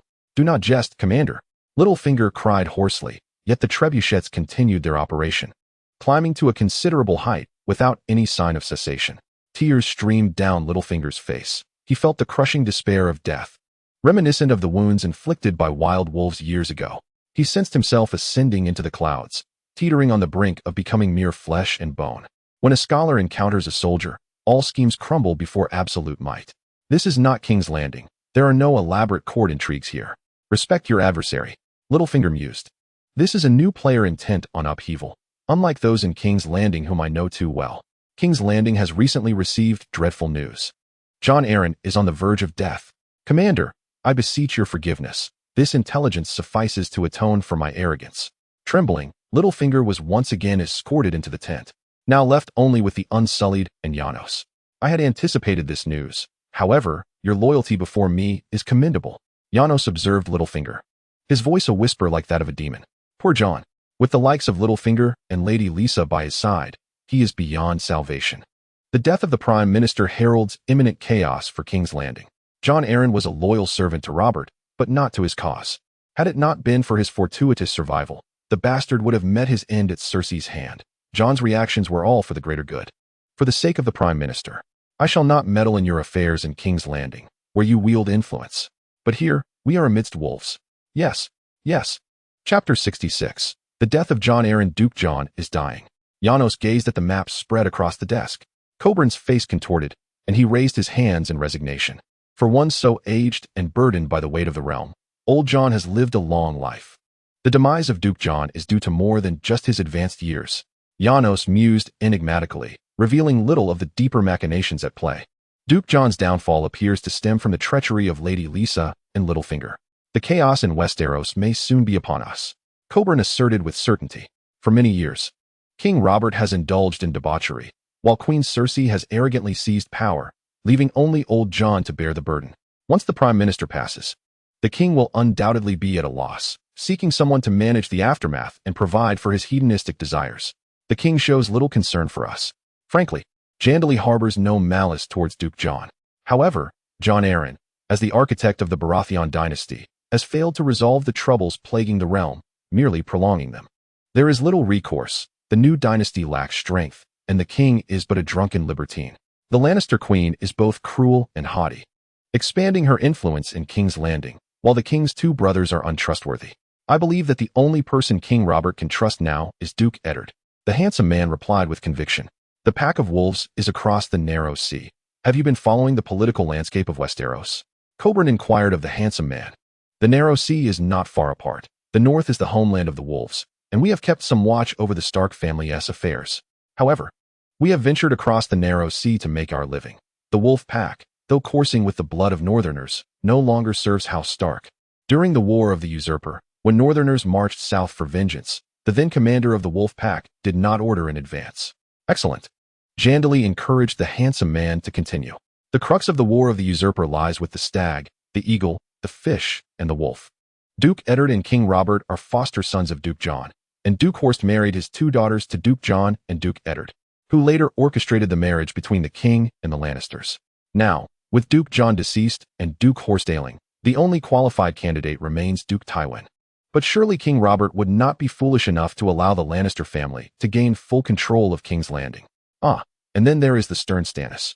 Though the king does not trust his brother, with Duke John's death, it seems the direwolves must now enter the fray. Jandeli felt a sense of fate's wheel turning. The Game of Thrones is about to unfold. Let them wreak havoc in Westeros. Otherwise, if we apply pressure, these fragmented factions might coalesce once more. With Duke John gone, our opportunity has arrived. The handsome man replied, though he wished to clarify that they did not intend to wage war on the Iron Throne, but rather to strike at Tyro. It is indeed a fortuitous opportunity. Tyro is still reliant on Lys, Volantis, and the support of the Iron Throne. The fleet of the wolves must be removed from Stone Steps Island to Mill Bay, and as a major island of the Stone Steps, Tyro must also be taken down. Tyro has returned some of the fleeing ships from Mill and the governor to us. If not, this will mark the beginning of war. While King's Landing may be in disarray due to the Prime Minister's death, will Pentos, Lys, and Volantis refrain from entering the fray? And what of the formidable Bravos? Bravos opposes slavery, while Lys and Volantis are slow to act, and Pentos has wealth but lacks manpower. The window of opportunity is fleeting. The fleets from across the narrow sea will not arrive. Jandeli predicts the pressure will expand towards Tyro. We must meet with various envoys to stall them. The Red Keep. Within the throne room, the coffin of Jon Arryn lay in repose. The deceased, approximately 80 years of age, could be considered the oldest prime minister. For knights clad in white stood vigil on either side, a gesture of honor, though regrettably, the elder could no longer witness it. Jon possessed striking blue eyes, golden hair, and a prominent aquiline nose, yet most of his teeth had succumbed to time, having lost half during his marriage to Lisa Tully. This venerable man, who had rendered invaluable service to the Baratheon dynasty, represented a tremendous loss to the king and the realm alike. In his final moments, Jon fervently called out for Robert, repeatedly uttering his last words concerning the resilience of his wife Lisa Tully and King Robert. Soon, his speech became slurred, and by the following morn, he had departed from this world. My dear foster father, how I wish you could return. We could share in conversation and revelry. Perhaps my company would have been a comfort to you. King Robert gazed solemnly upon the remains of his guardian. Robert, Robert. Jon's last utterance was of my Robin. Your Majesty, Lisa Tully exclaimed nervously to the king. He shall grow into a healthy adult, inheriting the Eyrie. Madam, your dear Robin is indeed destined to inherit the Eyrie. Though I believe it would be far more advantageous for him to journey to the Westerlands and become the ward of Tywin Lannister. Robert suggested. Tywin has never taken a ward. You should feel honored. My sweet Robin cannot leave me. No one can. Lisa cried out, her frantic exclamations disrupting the king's contemplation. King's Landing is filled with scoundrels. They are responsible for my Jon's demise. Madwoman. It was Jon's own frailty that led to his end, Robert thought to himself, feeling a pang of sorrow as he regarded Jon Arryn's lifeless form. Oh, how I wish you could return to assist your unfortunate foster son, Your Majesty. While the news of Jon Arryn's death is indeed grievous, the most pressing matter remains the selection of a new hand of the king. Varys spoke in a syrupy tone. Indeed, this is of utmost importance. Robert mused, realizing he had long relied on Jon, having been a negligent ruler for far too long. It was time he took the reins.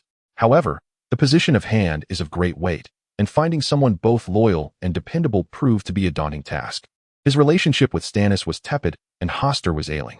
The enmity between Prince Daeron and King's Landing ran deep, while Tywin Lannister's arrogance was a considerable obstacle. Eddard. Robert turned his thoughts back to his time in the Eyrie, contemplating those he could trust. He intended for Eddard to govern the realm and command the armies, while he indulged himself in pleasures and merriment. Your Majesty. Robert noticed Cersei, the golden-haired woman clad in red. Cersei's relationship with Jon Arryn could only be described as moderate. Her presence now was indeed curious. I have come to mourn the passing of a prime minister, given the current tribulations of the realm. I believe you require a strong and loyal hand. Cersei proposed. In terms of capability and loyalty, my father, Tywin Lannister, is wholly qualified. Enough, woman. I am the king. I have my own designs. Robert roared in anger. As long as I wield the warhammer, I shall conquer all. The current predicament arises from the offspring of your indiscretions and the remnants of the Targaryen lineage. You must resolve it yourself. Chapter 67, The Era of Chaos. The year 298 of conquest marks the dawn of a new age. Two significant events at the beginning of this year include the rise of a new power across the Narrow Sea and the untimely demise of Prime Minister Jon Arryn, who had governed Westeros for 15 years. Following Jon Arryn's death, his widow Lisa Tully fled the Vale with her son, Robert Arryn, under the cover of night, while the hand of the king, Stannis Baratheon, retreated to his stronghold on Dragonstone. King Robert found himself perplexed and powerless regarding their escape, as he was largely indifferent to the political machinations of King's Landing. The Red Keep, the court, and the gilded robes were as permeable as a sieve. In the Westerlands, at Casterly Rock, the Hall of Heroes displayed the illustrious armors of countless knights, lords, and kings of House Lannister. This hall is renowned throughout the Seven Kingdoms and even across the Narrow Sea. Those of the Lannister family and their kin who have met valorous ends may find their final resting place here. Poor old Jon, he departed too swiftly, too unexpectedly, remarked Tywin to his brother, Ser Kevan. Tywin, tall and broad-shouldered, had just passed his 50th year. Since the onset of his baldness, he had shaved his head entirely, save for a thick golden beard at his temples, and his pale green eyes sparkled with flecks of gold. Since the death of his wife, smiles had become a rarity for the Duke. After all, for Tywin, fear proved more dependable than mirth. Now that Lord Jon is deceased, as the father-in-law of King Robert, the crown owes us a considerable debt of gold dragons. Moreover, in these tumultuous times, the king's illegitimate offspring and the remnants of House Targaryen may yet conspire to return. Ser Kevan expressed with hopeful urgency. For many years, Ser Kevan had served as Tywin's most trusted aide, his loyalty and reliability well known. Slightly overweight and balding, with a fleshy chin and a neatly trimmed beard, he bore a rounded shoulder and robust waist, his skin refined and his hair golden. Such a possibility is utterly unfathomable. Kevan, Tywin retorted. That war was instigated by the eagles, wolves, stags, and fish. Robert lacked the courage to summon me to court. He placed greater trust in the late Jon and his youthful companions. Despite this, your capabilities and talents during your tenure as prime minister are evident, as the gods bear witness. Yet the king seeks distant aid instead of relying on those close at hand. Poor Robert is not entirely daft. Tywin scoffed. The gods will not permit anyone to be exalted above the king. Cersei's missive states that Lisa Tully, that corpulent woman, and Stannis have fled, Kevan reported. This is indeed the most troublesome aspect. With Jon's death, we have become the targets of scorn.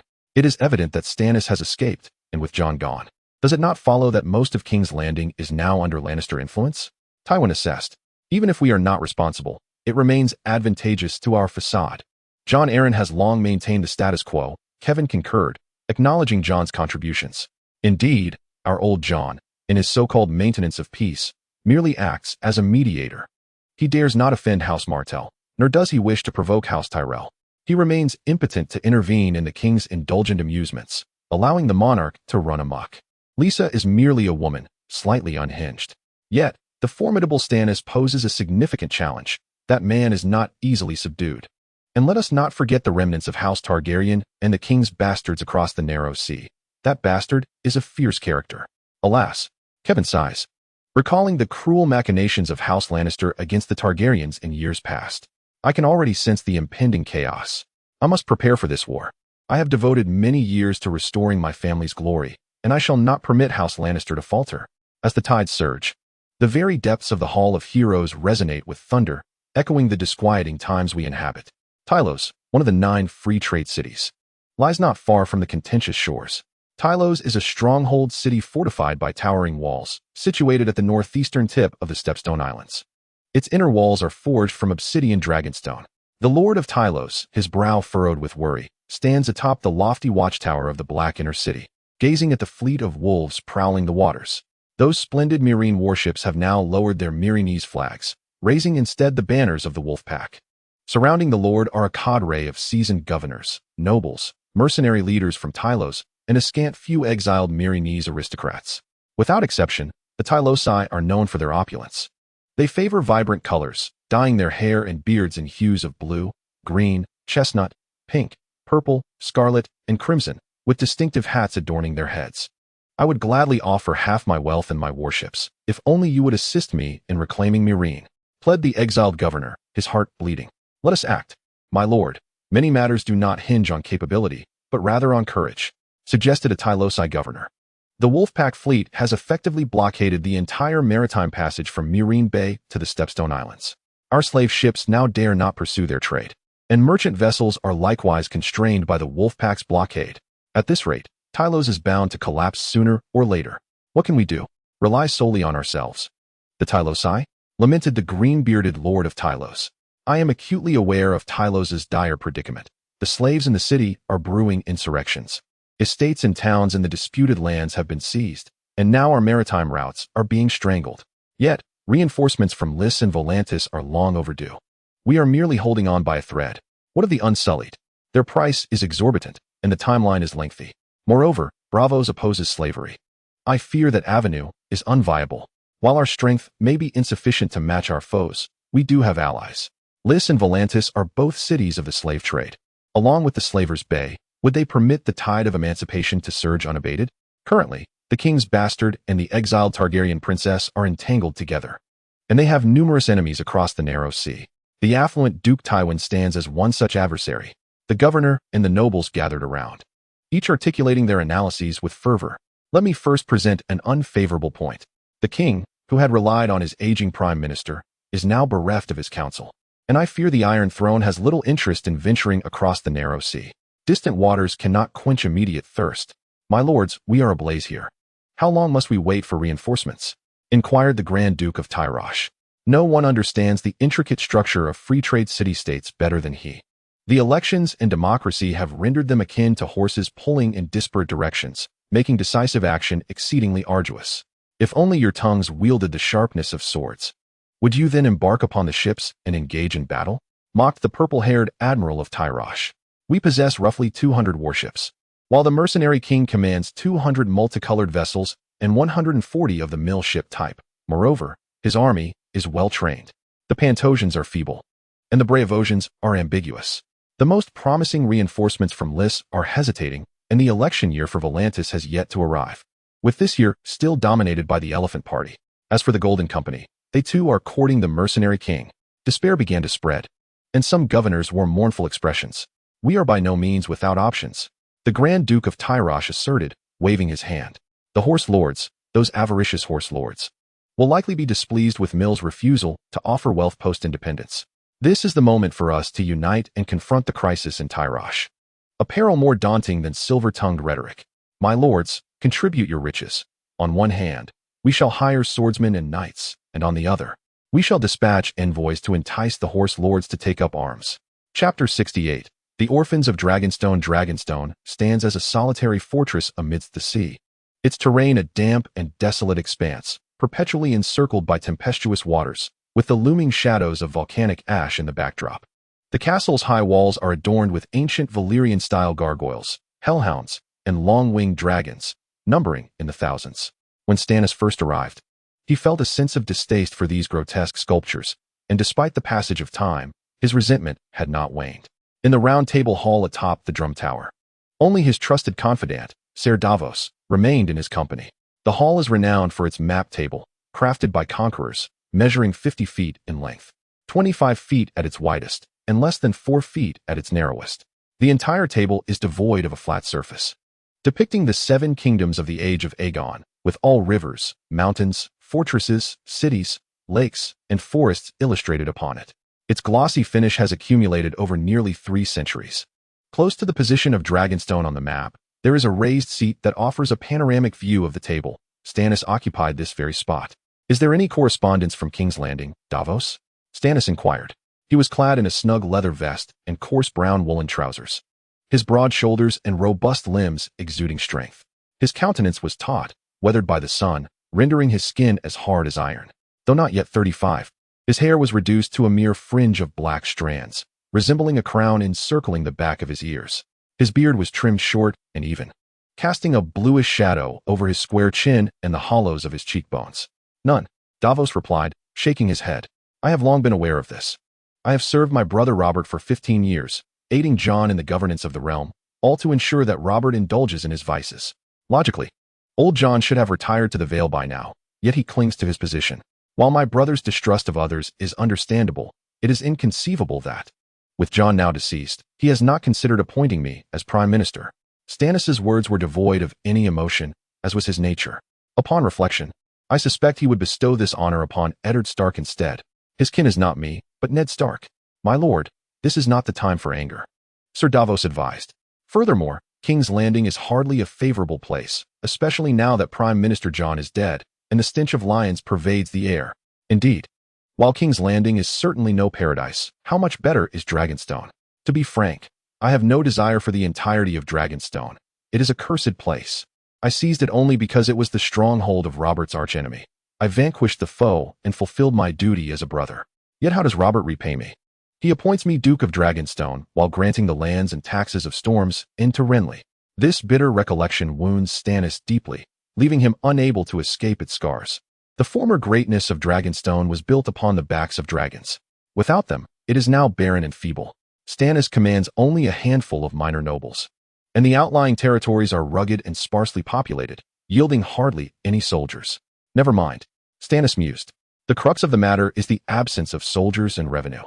I lack even the means for self-preservation.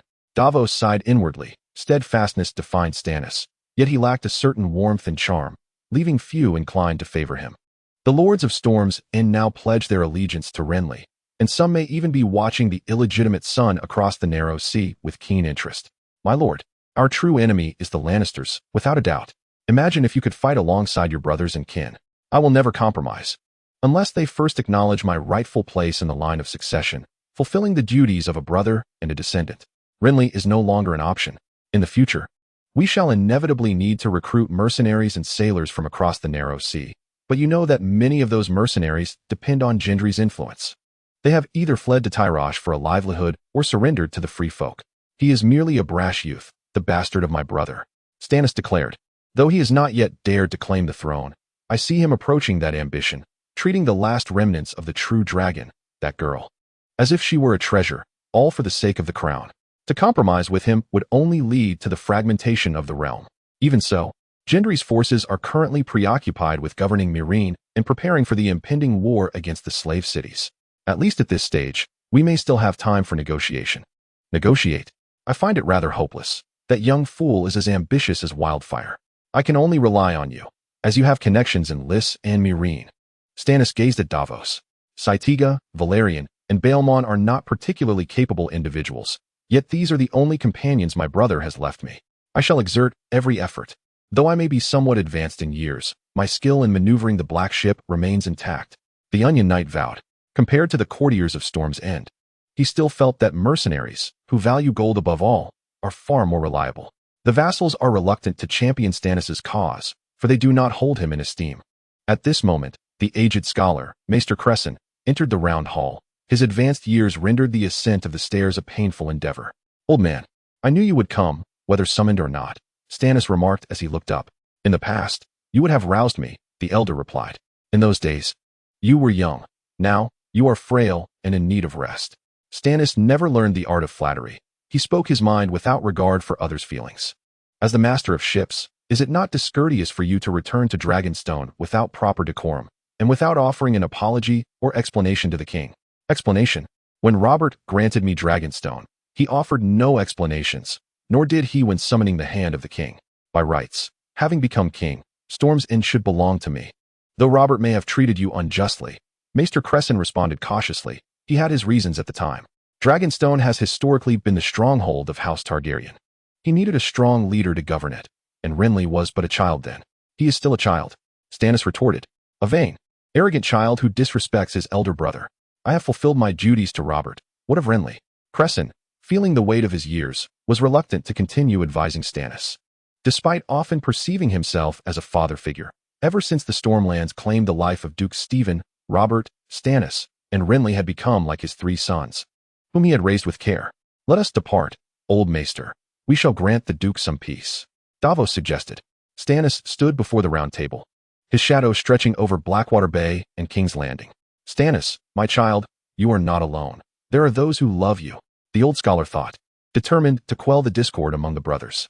As Davos and the aged maester descended the stairs, they encountered Shireen and her jester, Patchface, in the courtyard. Young Shireen appeared as shy as ever, while behind her, the peculiar Patchface pranced about. He donned a worn toy helmet crafted from a tin bucket, adorned with 2 antlers and cowbells, which jingled in various rhythms with every awkward step he took. Clink, clank, jingle, clatter. Meeting this child deepened the old maester's sorrow, marking Stannis's second tragedy. Poor, melancholic son of mine. In her tender years, the little girl had been afflicted by a grievous ailment, nearly losing her life. Although she narrowly escaped death, a horrifying mark remained. The skin on one side of her face, extending down to her neck, had become rigid and necrotic. Its surface cracked and peeling, interspersed with dark gray spots, and felt as unyielding as stone to the touch. Have you seen my father? Asked Master Sheelan. Indeed, replied the elder. The Duke is presently occupied with certain matters. At that moment, the patch-faced man suddenly shouted. The jester rang his bell. Every day beneath the sea is summer. He chanted, the mermaid's hair adorned with seaweed, silver seaweed woven into gowns. I know. Oh. Chapter 69. The peace proposal of Tylos. The city of Wolf's Den welcomed the envoy from Tylos, a young governor named Aquito, characterized by his striking red hair and beard, crowned with the distinctive pointed hat of Tylos. Accompanying him were 30 boisterous and flamboyant mercenaries from Tylos, along with 3 noblemen and attendants bearing supplies. After enduring a thorough inquiry from the scouts, Governor Aquito finally entered the encampment adjacent to Wolf's Den. He observed soldiers of various kinds, gunmen, swordsmen, and attendants clad in armor, who were all diligently engaged in their tasks. Forgive my intrusion, esteemed consul, declared Sir Jorah, ushering Aquito into the grand tent. It is my honor to present to you Governor Aquito, the envoy from Tylos. You share the name Aquito? Inquired Jandeli, gazing down at the young nobleman kneeling before him. Indeed, the Tylosians trembled under his pressure, having dispatched an envoy seeking peace. Tylos and Mill were teetering on the brink of war, largely due to Tylos's harboring of exiled governors and nobles from Mill, who had hired mercenaries to prepare for battle against the slave uprisings within the city. Yes, Commander, Aquito replied, unashamed of his lineage. Aquito Adris, the silver-tongued, is my ancestor. Aquito discreetly glanced around and beheld the striking and robust mercenary king seated behind a desk. A handsome youth with black hair and blue eyes, possessing a physique as powerful as that of a cheetah. A venerable scholar sat in a leather chair, accompanied by several untainted guards. Jorah, who had led them in, stood to one side. It is astonishing to see the descendant of the silver-tongued still among us, remarked one of those present, expressing surprise. I serve as one of the governors of Tylos, though I am a far cry from my illustrious ancestor. Aquito replied candidly. Governor Aquito, you represent Tylos in discussing matters of urgency. Indeed, Aquito felt a tightening in his chest, aware that each subsequent word could determine the fate of Tylos. Before I reveal my intentions, allow me to present the gifts Tylos has prepared for you. Governor Aquito then announced with clarity, 100,000 golden rhombuses from Tylos, 100 barrels of fine pear brandy, and 100 exquisite silver and gold wolf-headed armors crafted by Tylosian artisans. Additionally, I bring a gift that you will surely appreciate, the heads of 3 exiled governors from Mill. Thank you for your generosity, great lord, Jandeli exclaimed. These gifts sound quite splendid. What is it that the great lord desires in return? The Tyroshi possess a remarkable adaptability, despite being a commercial city-state. It serves as a frontline military bastion for Valyria.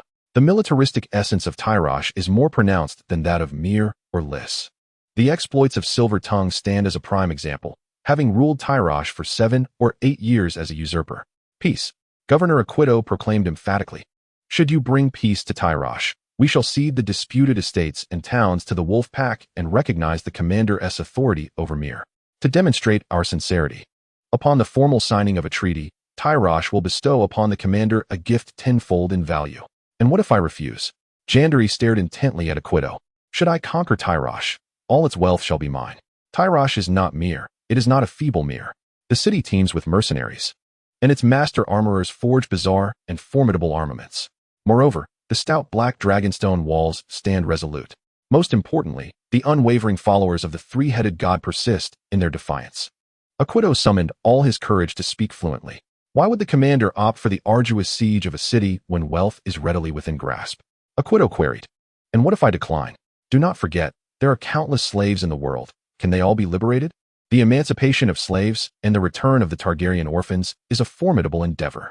To achieve both simultaneously, akin to the revival of Valyria, is but a mirage. Why not choose multiple allies instead?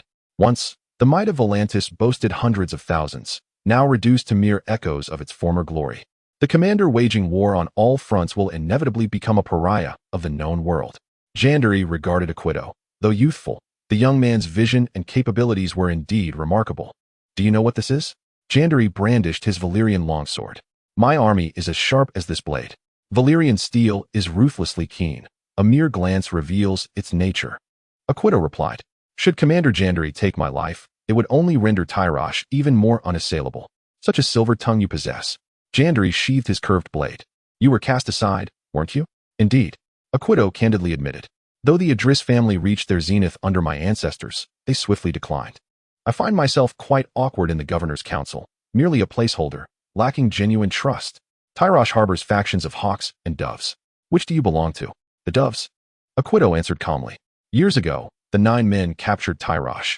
Now, the commander's strength rivals or even surpasses that of the 9 men. I admire you. Should you find yourself with nowhere to turn one day, seek refuge with me. Thank you for your generosity, Commander. However, I hope to avoid such a day. Very well. Lord Aquito, I concede that the gifts you propose are somewhat enticing, yet they have yet to sway my heart. I shall convey this message to the great lord and ensure he prepares an even more bountiful offering. Aquito rejoiced. Since you are willing to nod in agreement, it seems we have established the grounds for a discussion. One could certainly deduce this. You have traveled far and endured much. Please take some rest. Jandeli instructed Governor Aquito to take his leave. The soldiers escorted the envoy from Tyrosi to a more secluded location. Summon all military commanders. Jandeli commanded. Our time to seize Tyrosi has come. At your command, Commander, replied Corbin. A clandestine military meeting of the Wolfpack and the Free Army convened. The handsome finance officer, Jandeli's advisor. The archer craftsman, Dick, Jandeli's advisor. Corbin, the scholar and intelligence officer, Jandeli's mentor. Long Spear, commander of the Wolfpack cavalry. Iron Fist, commander of the Wolfpack infantry. Black Billy, commander of the Wolfpack archers. Jaloria, captain of the Long Spear regiment. Grey Wolf, leader of the Unsullied, commander of the guards and captain of the Free Army. Sir Yura, commander of the guards. The moment for a full-scale assault has arrived. The envoy from Tyrosi has brought numerous gifts and messages of reconciliation. Jandeli addressed the assembly. The Tyrosi are notorious for their greed. Were it not for their desperate circumstances, they would not resort to such theatrics. Then let us turn their ruse to our advantage. The handsome officer interjected. The Tyrosi are merely stalling for time with gifts, waiting for reinforcements from Lys and Volantis. They will surely counterattack Mel. It is possible the Tyrosi's aid will not come from Lys or Volantis, but from the Horse Lords. The elderly yet spirited scholar Corbin remarked. Horse Lords? Indeed. The salvation of Tyrosi rests solely with them. Corbin affirmed. The Lyseni have also sheltered the exiles of Mil, yet the governor of Lys remains indecisive. An assault from the sea on Mil is fraught with difficulty, and on land, the Lyseni dare not confront the Free Army. Volantis is unlikely to intervene before the election day. As for the Iron Throne, with Old John dead and Stannis departed from King's Landing, It is probable that the realm is in disarray. This is indeed a possibility. For many years, the governor of Mill has paid tribute to the Dothraki to avert plunder. Jaloria nodded. Should the Tyrosi embellish their tales, it is quite conceivable that these horsemen might indeed charge forth. Noble lords, while the horsemen are undeniably ferocious, the free army, under my command, need not fear their incursions as long as we maintain the formation of the Unsullied, Grey Wolf calmly asserted. The Unsullied are most renowned for their valor in the great battle against the horsemen in the city of Black Goat. Lords, I have reached a conclusion. To avoid ensnaring ourselves in a quagmire of three-front warfare, we must expedite our assault on Tyrosi. Jandeli announced. Harris's fleet will blockade Tyrosi, while Grey Wolf and Iron Fist lead the Free Army and a portion of the Wolf Pack to prepare for the Horse Lord's incursions.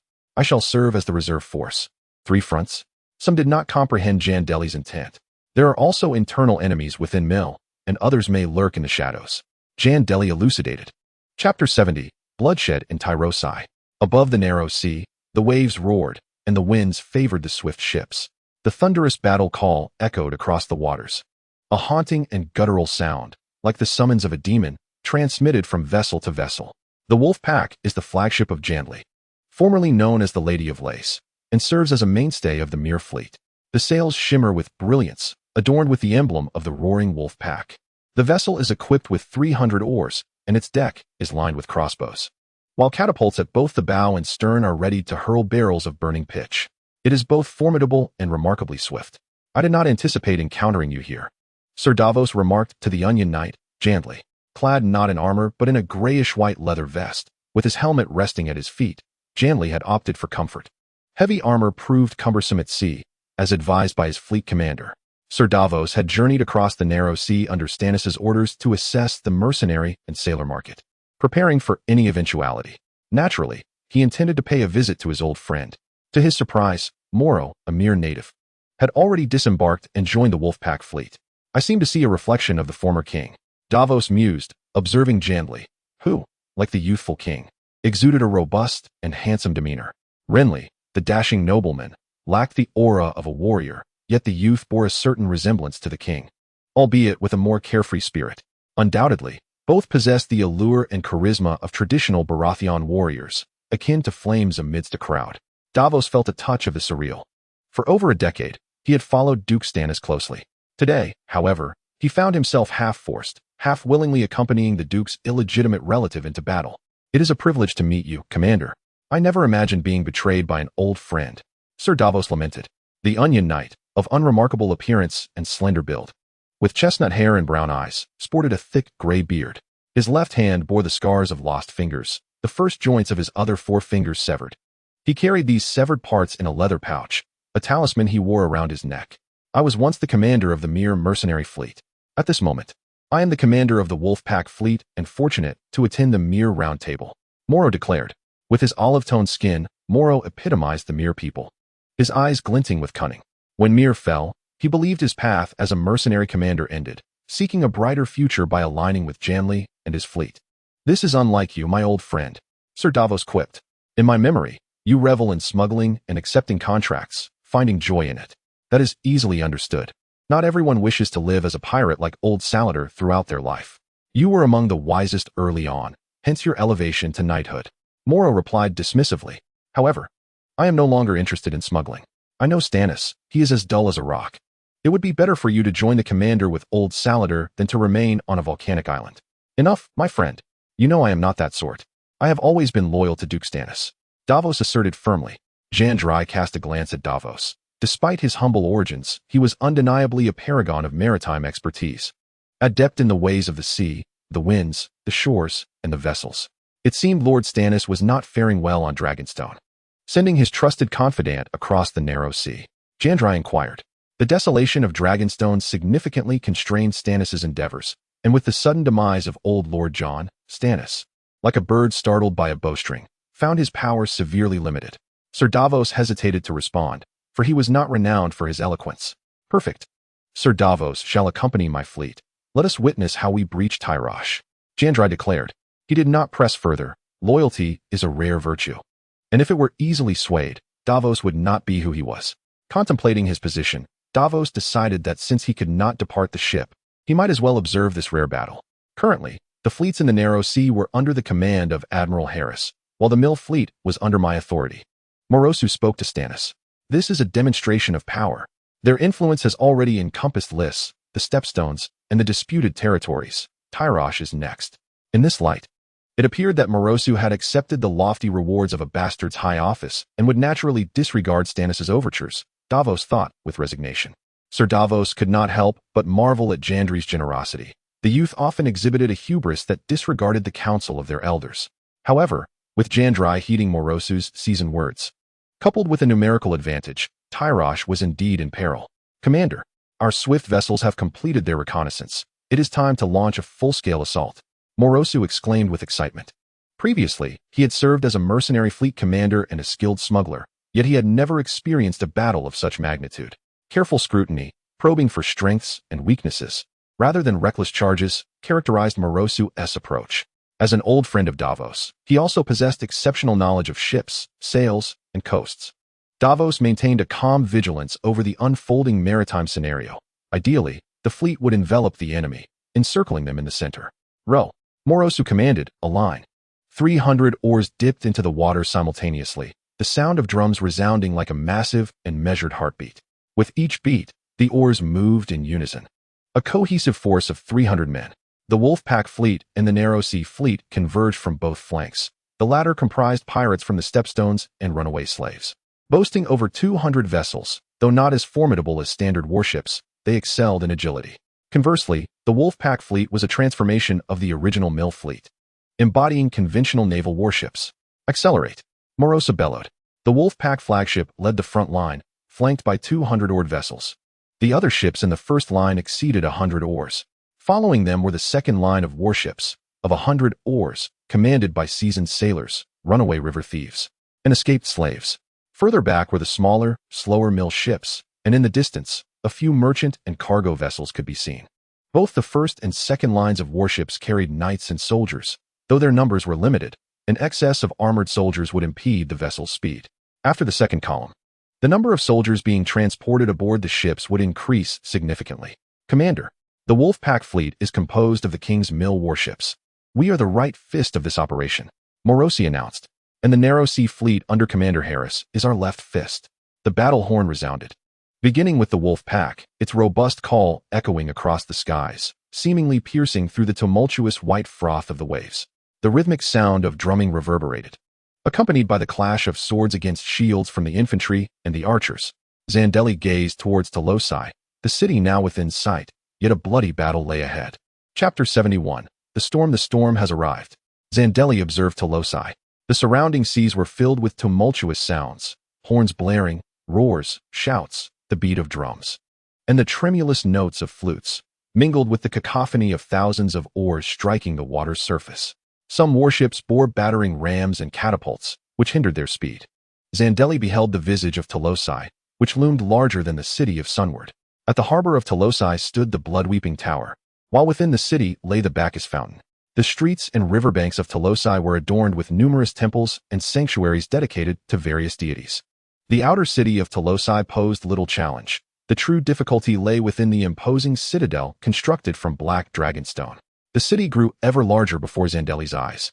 It was imperative that the fleet secured Telosai's harbor and commenced an assault on the city. Even if the inner city could not be breached, the outer city must be claimed. On the waters near Telosai, ships from both sides began to engage in fierce combat. Telosai's grand fleet boasted over 220 vessels, accompanied by 20 exiled mill warships, all emerging in full force. Our fleet holds a numerical advantage. This time I have chosen the most capable captains to seize Telosai. Jandeli contemplated. The Narrow Sea fleet and the Wolfpack fleet encircled the Telosai warships. The battlefield transformed into a chaotic vortex. Jandeli witnessed the light of Mill narrowly stow its oars just before being struck, while the port side of the gunpowder grass was toppled by a Telosai warship that collided with it like a matchstick. Fire! Morosi commanded, unleashing a deadly rain of arrows from his crossbowmen. The purple-haired captain of Telosai fell, yet his name remained unknown. Grappling hooks whirled, and iron hammers smashed against wooden hulls. Amidst the swirling smoke, arrows fell like rain, causing many warriors to succumb. Advance, Morosi ordered. As the Wolfpack and Hammer of War simultaneously crashed into a large Telosai warship, utterly demolishing it from bow to stern. The force of the impact was so tremendous that even those aboard a Tolosi ship several vessels away were thrown into the water. "Retreat," Morosi commanded.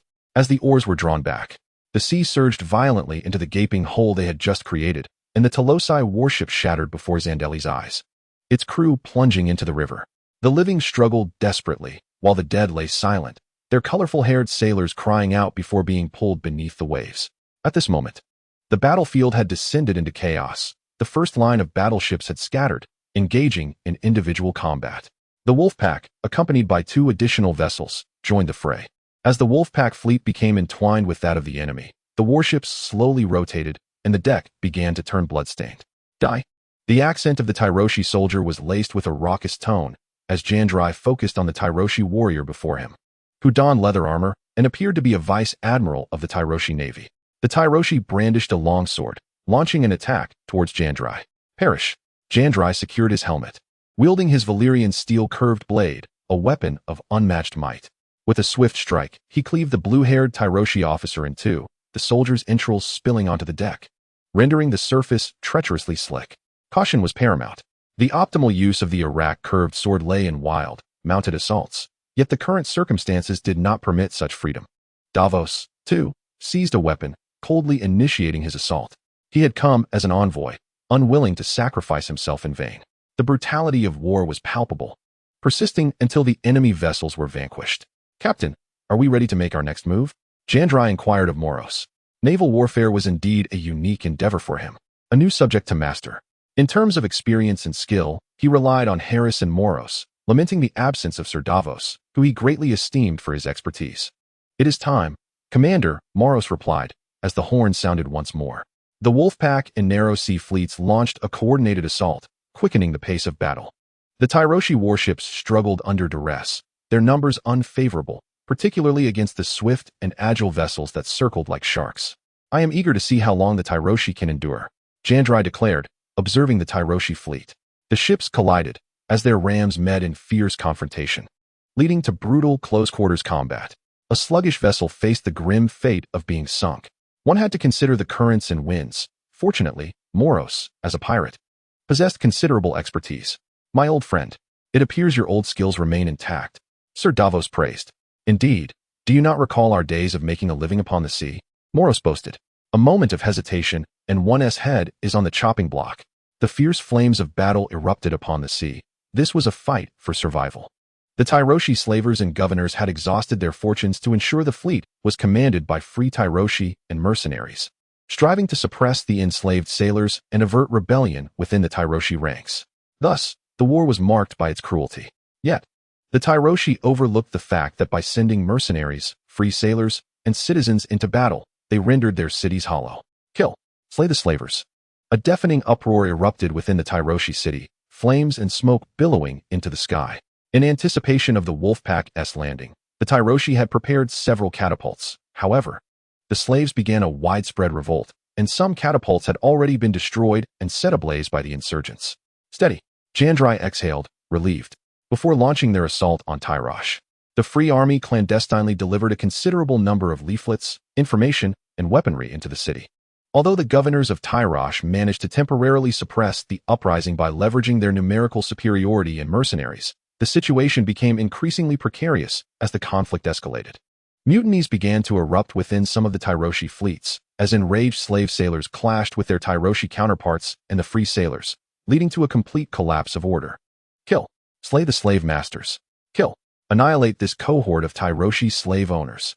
As the Tyroshi fleet witnessed chaos in their rear, the city of Tyro seemed to descend into utter disarray. The once indomitable Tyroshi fleet, a force outfitted with considerable resources, began to crumble gradually. Numerous vessels set their course toward Tyro, while others desperately sought refuge from the impending assault. "Surrender! Surrender!" Some helpless Tyroshi ships raised white flags in capitulation.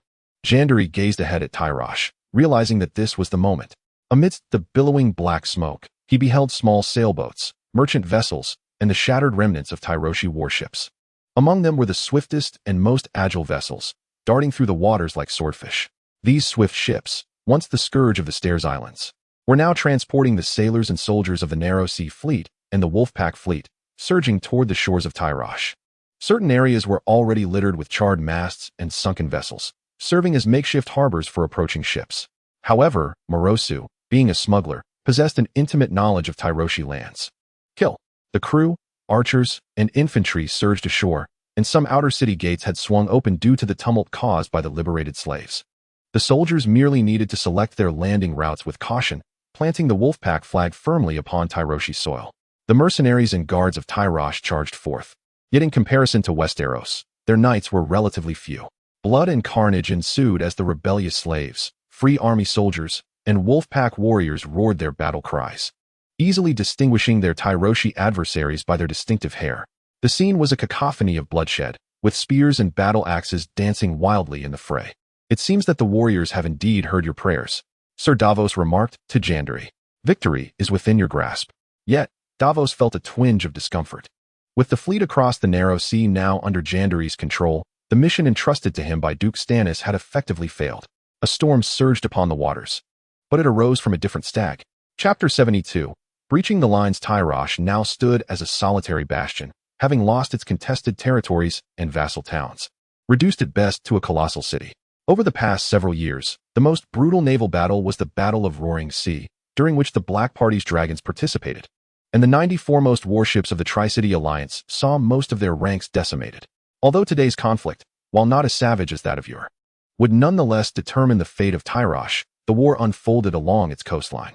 The Tyroshi fleet, aside from those destroyed or surrendered, faced the inevitable conclusion for the few defiant vessels that remained. The three banners of the Divine fell one after another, leaving only the banner of the wolf pack roaring defiantly. Crash, crash. The arms of the trebuchets at the edge of Tyrosh lifted. 1, 2, 3. Countless stones ascended into the crimson sky, each as large as a human head. The stones plummeted, either splashing into colossal waves or shattering oak decks, reducing men to mere fragments, flesh, and liver paste. However, the might of the trebuchets did not endure for long.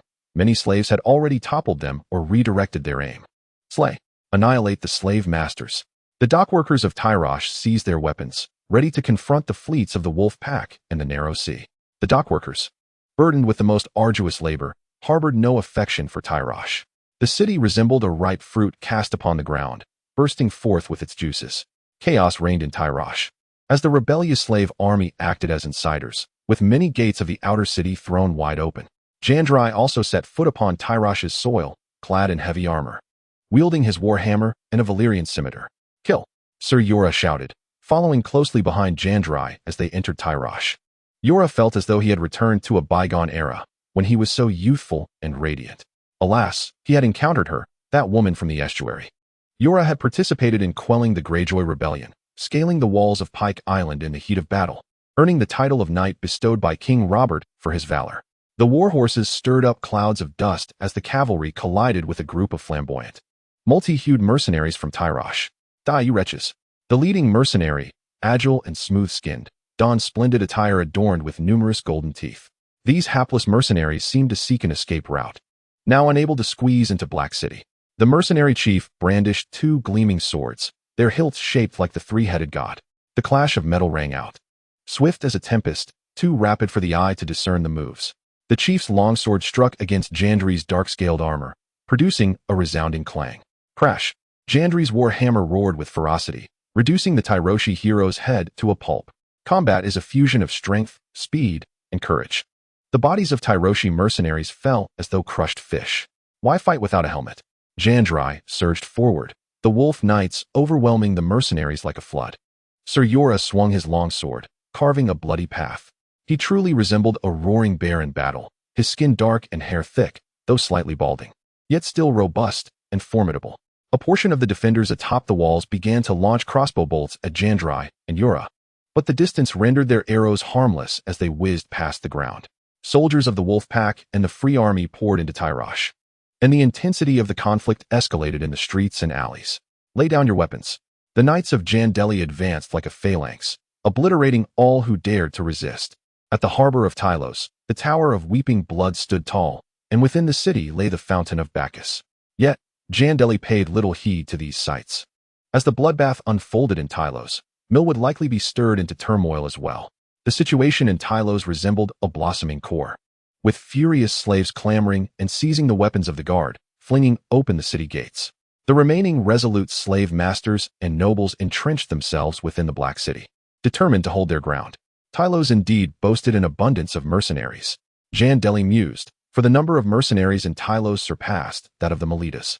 Furthermore, with the division of contested lands, many resentful mercenaries fled to Lys and Tylos.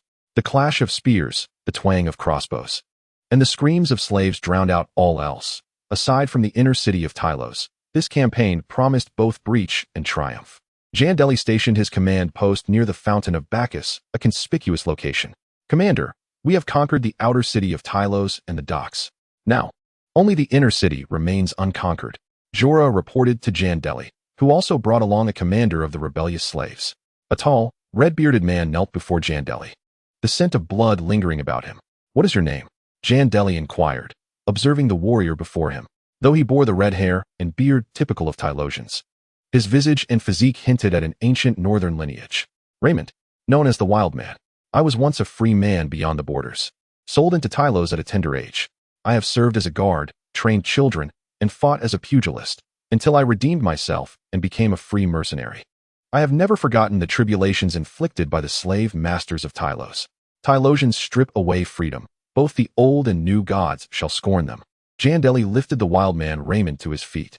The ferocity of Tylosian slave raiding was unmatched, and their rebellion now posed the most terrifying threat.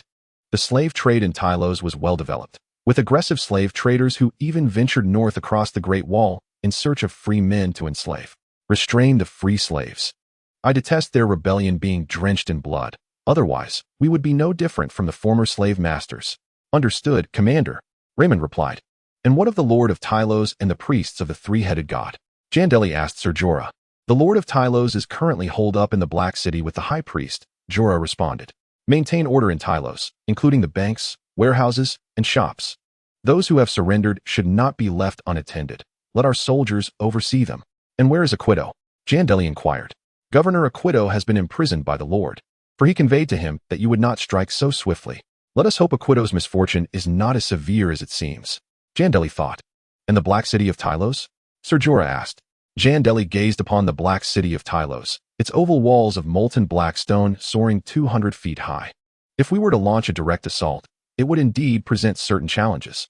First, we must lay siege, sever their supply lines and water sources, and also bring the remaining catapults into play." "Understood. Now, let us clear the fortifications left by the Tyroshi, along with those obstinate slave leaders. Furthermore, I fear we may need to await news from Mel." Chapter 73, The Red Viper Liberator. "Father," the slaves cried out as Jandeli rode his black steed through the city of Tyrosh. Aside from the inner city, Tyrosh had already fallen to the wolves and the free army. The gray-white banners of the wolves and the free army flew proudly, rather than the traditional tri-headed god banners of Tyrosh. "No slaves, no slaughter."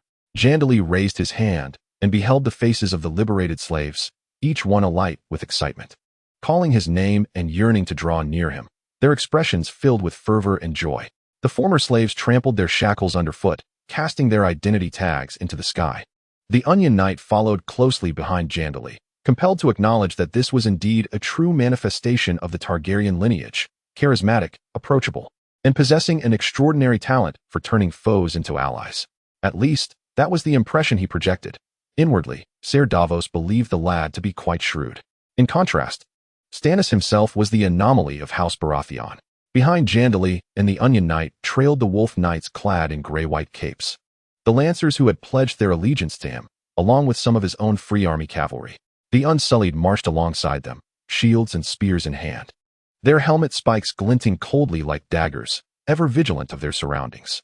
Jandeli arrived at the grandest hall of the Triad of Gods, where the deities resided in a tower adorned with 3 turrets. The first head devoured the dead, while the third head birthed new life. Beside the great doors of the Triad's temple stood a massive statue of the 3-headed figure, and before the temple lay a square. The knights beheld the lifeless bodies of the hanged slaves in the square, a profound silence and unspoken sorrow enveloping the scene. These souls had perished before dawn. Their corpses resembled a dark thicket, executed by the Tyroshi governors due to the insurrections and defiance. The tides of Tyroshi had shifted dramatically, and these slaves now found themselves in a far better place. They had died for freedom, Jandeli proclaimed, as he personally led the effort to drape them in burial shrouds. "We shall remember them, burn the shackles, and cleanse ourselves." "Understood," the Grey Wolf affirmed. Within the temple of Tyro, there were also nuns dedicated to purifying the deceased and offering prayers. Fearless of noble or slave, these nuns would accompany the fallen on their final journey. The bodies of the slain required prompt attention to prevent the stench of decay and the onset of plague. "Commander, there are indeed instances of looting and violence within the city. Most of it is not perpetrated by our forces, but rather by those liberated slaves who have allied with us." Ser Jorah and the wildling, Raymond, hurriedly approached. "After the city fell, I had already proclaimed order. The Northerners have measures for dealing with criminals." Jandeli addressed Ser Jorah and Raymond, who nodded in agreement. Talent is indeed scarce. Even as Jandeli's forces stabilized and restored order, he required the appropriate manpower to fortify the region. The Grand Commander, the Raven of Koban. The Black Raven of Koban was brought by the Unsullied, led by Grey Wolf. Upon reading Koban's message, Jandeli realized that greater difficulties lay ahead. As anticipated, unrest erupted in Meereen, with rioters attacking both the Free Army soldiers and the liberated slaves. The Brown Men could have decisively quelled the chaos. Yet, the Dothraki seemed to have crossed the Lorne River, not choosing to ravage the disputed lands, but rather advancing towards Meereen. However, judging by the size of the horsemen, they did not appear to be the most formidable call, Drogo. "The predicament I face mirrors that of Daenerys in the days to come," Jandeli pondered. As a harbinger of change and liberation, those old noblemen and slave masters would undoubtedly incite rebellion. The only distinction lay in his identity as a male warrior, capable of better addressing these tribulations with a larger and more elite force at his disposal. The current hardship stemmed from the unrelenting battles. In addition to the siege of Tyro, he must also quell the turmoil in Meereen and confront the Dothraki horse lords. Such grueling and blood-soaked warfare would typically be eschewed by cunning mercenaries, hence the necessity for regular soldiers. Which call could it be? Jandeli mused, assessing the scale. It should not be Drogo. Yet, even if it were another call, those roaring warriors on open ground would be anything but ordinary. A rare opportunity. Even with the Dothraki assaulting, if I could secure this victory, it would not only greatly bolster my reputation, but also shift the blame for Meereen's betrayal squarely onto the Tyroshi and the governors of Meereen. A dual triumph. Summon all commanders immediately, Jandeli instructed Grey Wolf. At once, Commander. Grey Wolf dutifully noted the order. The tents near the wine goddess fountain were now brimming with individuals. The Unsullied Guard stood in a circular formation, brandishing shields and spears. Only their leader, Grey Wolf, and Jandeli were permitted to draw closer. "Ladies and gentlemen, a bloodbath is inevitable. We must not squander our precious time on Black City," Jandeli declared. "The fleeing governors of Tyro and Meereen have conspired with the Dothraki to launch an assault against us." "What? Are you abandoning us?" the wildling Ramon hastily inquired as he, being the commander of the Tyroshi slave uprising, was particularly fearful of a counterattack from the Tyroshi. "Abandoning? No, Ramon," Jandeli replied. "The Dothraki horsemen have crossed the Great River, intent on annihilating Meereen. I must first conquer them.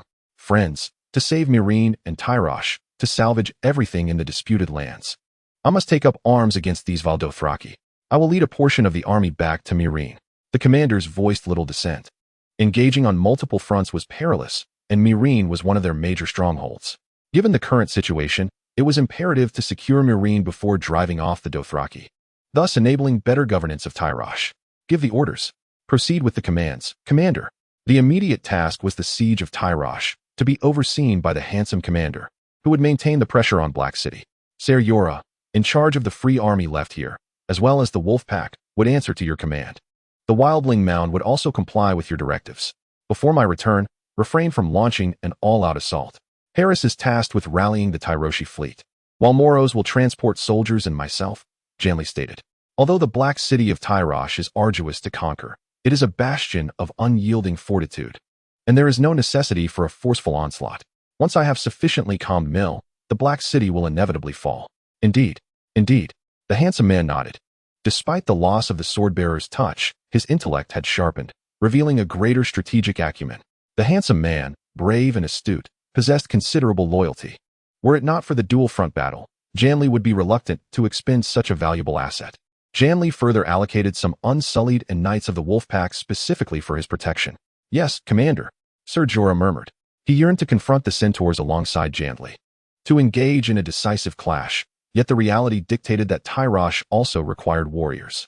By the way, Sir Davos, Mill is a perilous battlefield, and your mission is nearing its conclusion.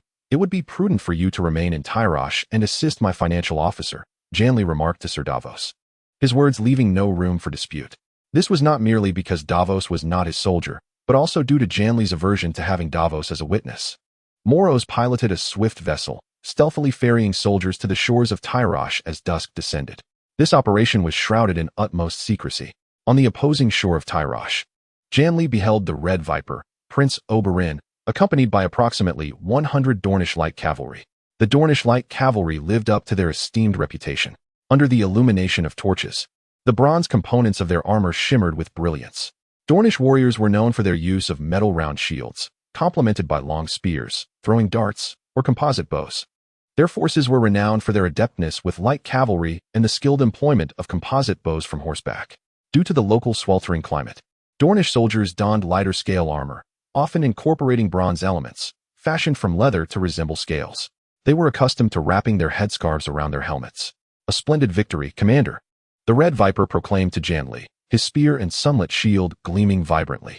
The Red Viper witnessed the tumultuous battles at sea, where the fleets clashed with fervor. Amidst splintered wood, lifeless bodies, flames, and the cacophony of battle cries. Following this, the flames of war ignited within the city of Tyro, which, like Mill, could not escape defeat. Your presence here is not merely to revel in the spectacle of the Tyroshi, Jandeli remarked, gazing at the Red Viper. The two galloped forward, and as the truth unfolded, the Red Viper, despite his admiration for Jandeli, felt an undeniable discomfort. The mercenary king he sought to align with was, in fact, a scion of House Targaryen. Nevertheless, Jandeli, who had the support of the Targaryen heir, remained aligned with the Red Viper in their quest for vengeance against House Lannister and the prevailing order. It is not merely for the spectacle. I aspire to fight alongside the commander. An opportunity presents itself, Commander, the Red Viper declared. I have heard those strange rumors, peculiar whispers of impending centaur attacks and insurrections from Mill. Tyro also represents an opportunity. Why does the prince not aid me in assaulting Tyro? Jandeli inquired of the Red Viper. I will not assist you in attacking the Tyrells, Oberyn asserted. The Tyrells are our closest neighbors, and the lords generally maintain amicable relations with Dorne. Many of these lords spent their childhoods in the water gardens. Are you not afraid of the Iron Throne holding you accountable? Jandeli inquired. It is merely Oberyn who has come, unrelated to Dorne. My brothers have not visited King's Landing in many years. The Red Viper replied nonchalantly. Moreover, the Dornishmen and the Meereenese bear a striking resemblance. Who could discern from whence my knights hail? Oberyn has always acted according to his own whims. Occasionally gaining honor on the battlefield is hardly objectionable. Chapter 74. The past is unretrievable. Seek continuation. Jandeli and the Red Viper advanced along the coastline, and upon reaching level ground, they hastened towards Meereen. A contingent of the army was being transported to Meereen aboard the ships of Moros. There exists an unspoken understanding. It suffices to be aware. The Martell family lacks allies, and a legitimized bastard with an army holds significant value for alliances. How will the commander address that band of horsemen? The Red Viper queried. The Red Viper possessed a long, melancholic visage, with large, coal-black eyes glistening beneath delicately arched brows, a sharp forehead and nose. And his lustrous black hair bore but a few silver strands, truly a man of salt. In contrast, Jandeli was a quintessential Baratheon. With hair resembling obsidian and eyes as deep as the ocean, a tall and vigorous youth exuding bravery. With soldiers and the defenses of Meereen. I have no desire to pillage wealth from Meereen for the horsemen. That is the trade of merchants, Jandeli declared. The free trade city-states are predominantly flat, making them susceptible to horsemen's assaults. To shatter the bones of the horsemen, one must engage them head-on. In years past, the horsemen were not invulnerable beneath the walls of Kohor. Furthermore, we now have your assistance, my prince, Jandeli emphasized. The tactics commonly employed by Dorne involve avoiding large-scale frontal engagements, relying on lightly armored warriors and the renowned steeds of Dorne for swift strikes, while exploiting the harsh local climate to wear down the enemy. In disputed territories, such tactics may prove ill-suited, as this land is largely comprised of vast plains. You shall serve as our support. The wolfpack and the free folk can confront the horsemen directly, Jandeli asserted confidently. Should the Dothraki strike hard, they will return to Meereen seeking alms. Then I shall await the opportunity to celebrate our victory with the commander. The Red Viper chuckled.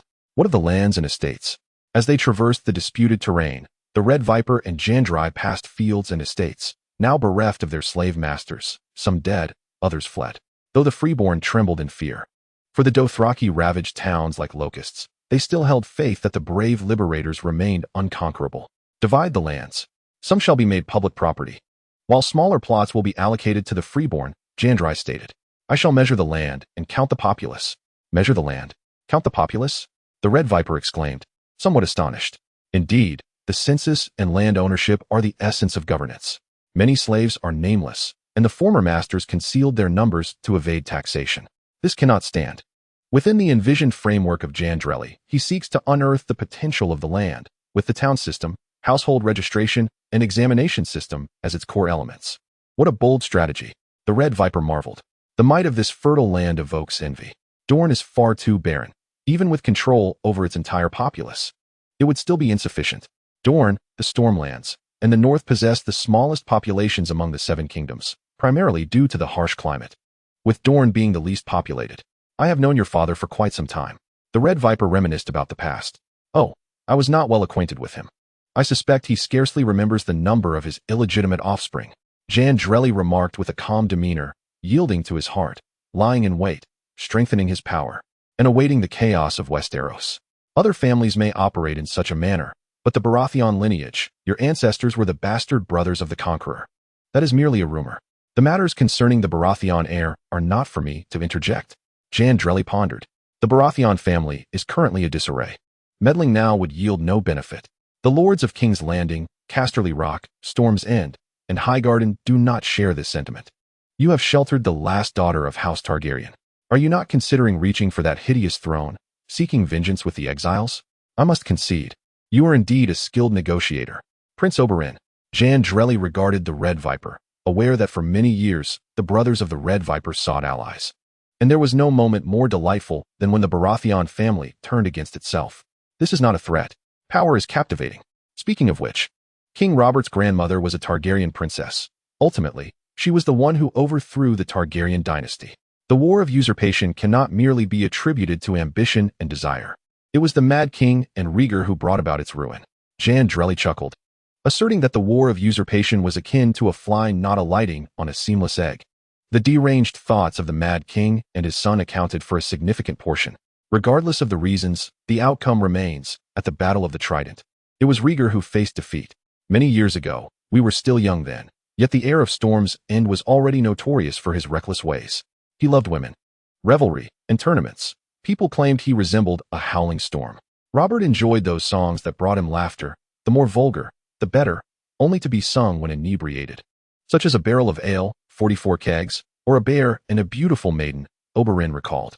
The Silver Prince and he are indeed two extremes. Jandeli considered. My bachelor spoke to me of Rhaegar's stories and of Daenerys. He was born in the Hall of Summer, imbued with a sense of sorrow and melancholy. He cherished music, adored the Hall of Summer, relished sleeping beneath the stars in the derelict halls, and then strummed that silver-stringed harp, lamenting the dawn, tears, and the fallen kings. Yet he should not have bestowed that crown upon the wolf girl of the north. He destroyed himself, as well as my sister and Robert. The Red Viper sighed. That was many, many years ago. Jandeli was aware that the tournament took place at Harrenhal in a misguided spring. The past remained shrouded in mist. If not for the capriciousness of the gods, I would have been the firstborn, while Dowling would have been the third. You have seen how I am driven by an insatiable thirst for blood. In truth, I have longed to fight in King's Landing for over a decade. Yet, despite my fervent desires, I sense that you will still yield to Prince Dowling. There is no remedy. The Red Viper managed a bitter smile. You ought to recall that disgraceful and calamitous defeat, where the valiant 10,000 of Dorne fell, along with Prince Lewin. Jandeli understood that during the War of Usurpers, the Mad King had taken Princess Elia Martell, niece of Prince Lewin, hostage, compelling him to lead over 10,000 Dornish soldiers into Rhaegar's army to combat the rebels led by Robert. The Dornish suffered grievously, and Prince Lewin met his demise. There will be an opportunity to contend with the Lannisters, Jandeli declared. At least regarding Tywin, we share some common ground. Those days are behind us. Yet now, I finally perceive a glimmer of hope in you. I seek vengeance for my sister and her children, starting with the dim-witted giant, Gregor Clegane, and if fortune allows, slaying this vile hound's master as well. The Red Viper spurred his steed onward. For now, let us first vanquish those sheep-scented horsemen. Chapter 75. The Savior of Meereen. The morning breeze was refreshing, and Meereen stood by the sea, the air laden with the briny scent of the ocean. Alongside the salt, there lingered a metallic tang of blood. Sunlight glistened upon the sea's surface, casting its warmth upon Meereen's walls, towers, and halls. As naval battles raged in Tyro, Meereen, weakened by the depletion of military forces nearby, erupted into chaos. Some discontented slave masters, unwilling to accept defeat, fancied a restoration. Yet their attempts were met with a tempestuous counterattack. Brown Ben stood atop the battlements of Meereen. The city was embroiled in a fierce civil war. Yet the forces of the restoration seemed to be on their last legs. The free folk and the Second Sons continued to occupy the walls and high ground of Meereen, asserting control over most regions. The freemen and the Second Sons upheld the current order in Meereen, while the majority of its citizens chose to shutter their doors. Observing this scenario, we have indeed triumphed. Brown Ben widened his dark almond-shaped eyes, a gift from his Dothraki mother. He exhaled in relief as banners appeared on the horizon, not the triad of the gods from Tyrosh that they had longed for, but the gray-white standard of a howling pack of wolves, the very sight of which seemed to resonate with ferocity. The standard-bearer dashed at the forefront of the ranks, as if the gray-white wolves had returned, ushering in a tide of steel-pawed knights. The knights marched along the broad avenue, a stretch of Valyrian road extending from Meereen. Those who delivered the news proclaimed that the savior of Meereen had returned. Brown Ben shouted aloud. The ancient sound of the war horn echoed once more throughout the city, the notes quickening in urgency. The clarion call rang sharp, accompanied by the cheers of the Second Sons and the free folk soldiers, as those on the walls rejoiced. The savior of Meereen has returned. Commander Jandeli has come back. Tyrosh has been conquered. In the city of Mill, the pale-faced supporters of the Mill restoration, led by a former governor now idling at home, continue their chaotic resistance. Discontented with the abolition of slavery and the confiscation of estates, many citizens of Mill view the counteroffensive from Tylosai as a rare opportunity, eagerly launching a coup. The silent knights gallop forward, halting just shy of the city gates. The seasoned Brown Ben rushes down from the walls, leading a score of knights to stand before Jandeli. Commander. Brown Ben dismounts and kneels before Jandeli. Upon hearing news of the war from Tylosai, certain governors and slave owners in Mill have indeed incited a rebellion. Fortunately, we are well prepared. We currently hold the city's walls and high ground, leaving the restorationists to resist in vain. The port and city hall. They are also under our control. Excellent. Achieving this is commendable. Jandeli responds to Brown Ben, who commands only 500 knights from the Second Sons and a handful of soldiers from the Free Army. Occupying advantageous terrain is no small feat, however. The Dothraki are soon to arrive, and I cannot afford to squander time with the rebellious slave owners. I have already compiled a rough list of these restorationists. Brown Ben whispers, presenting the list of conspirators to Jandeli. Very well.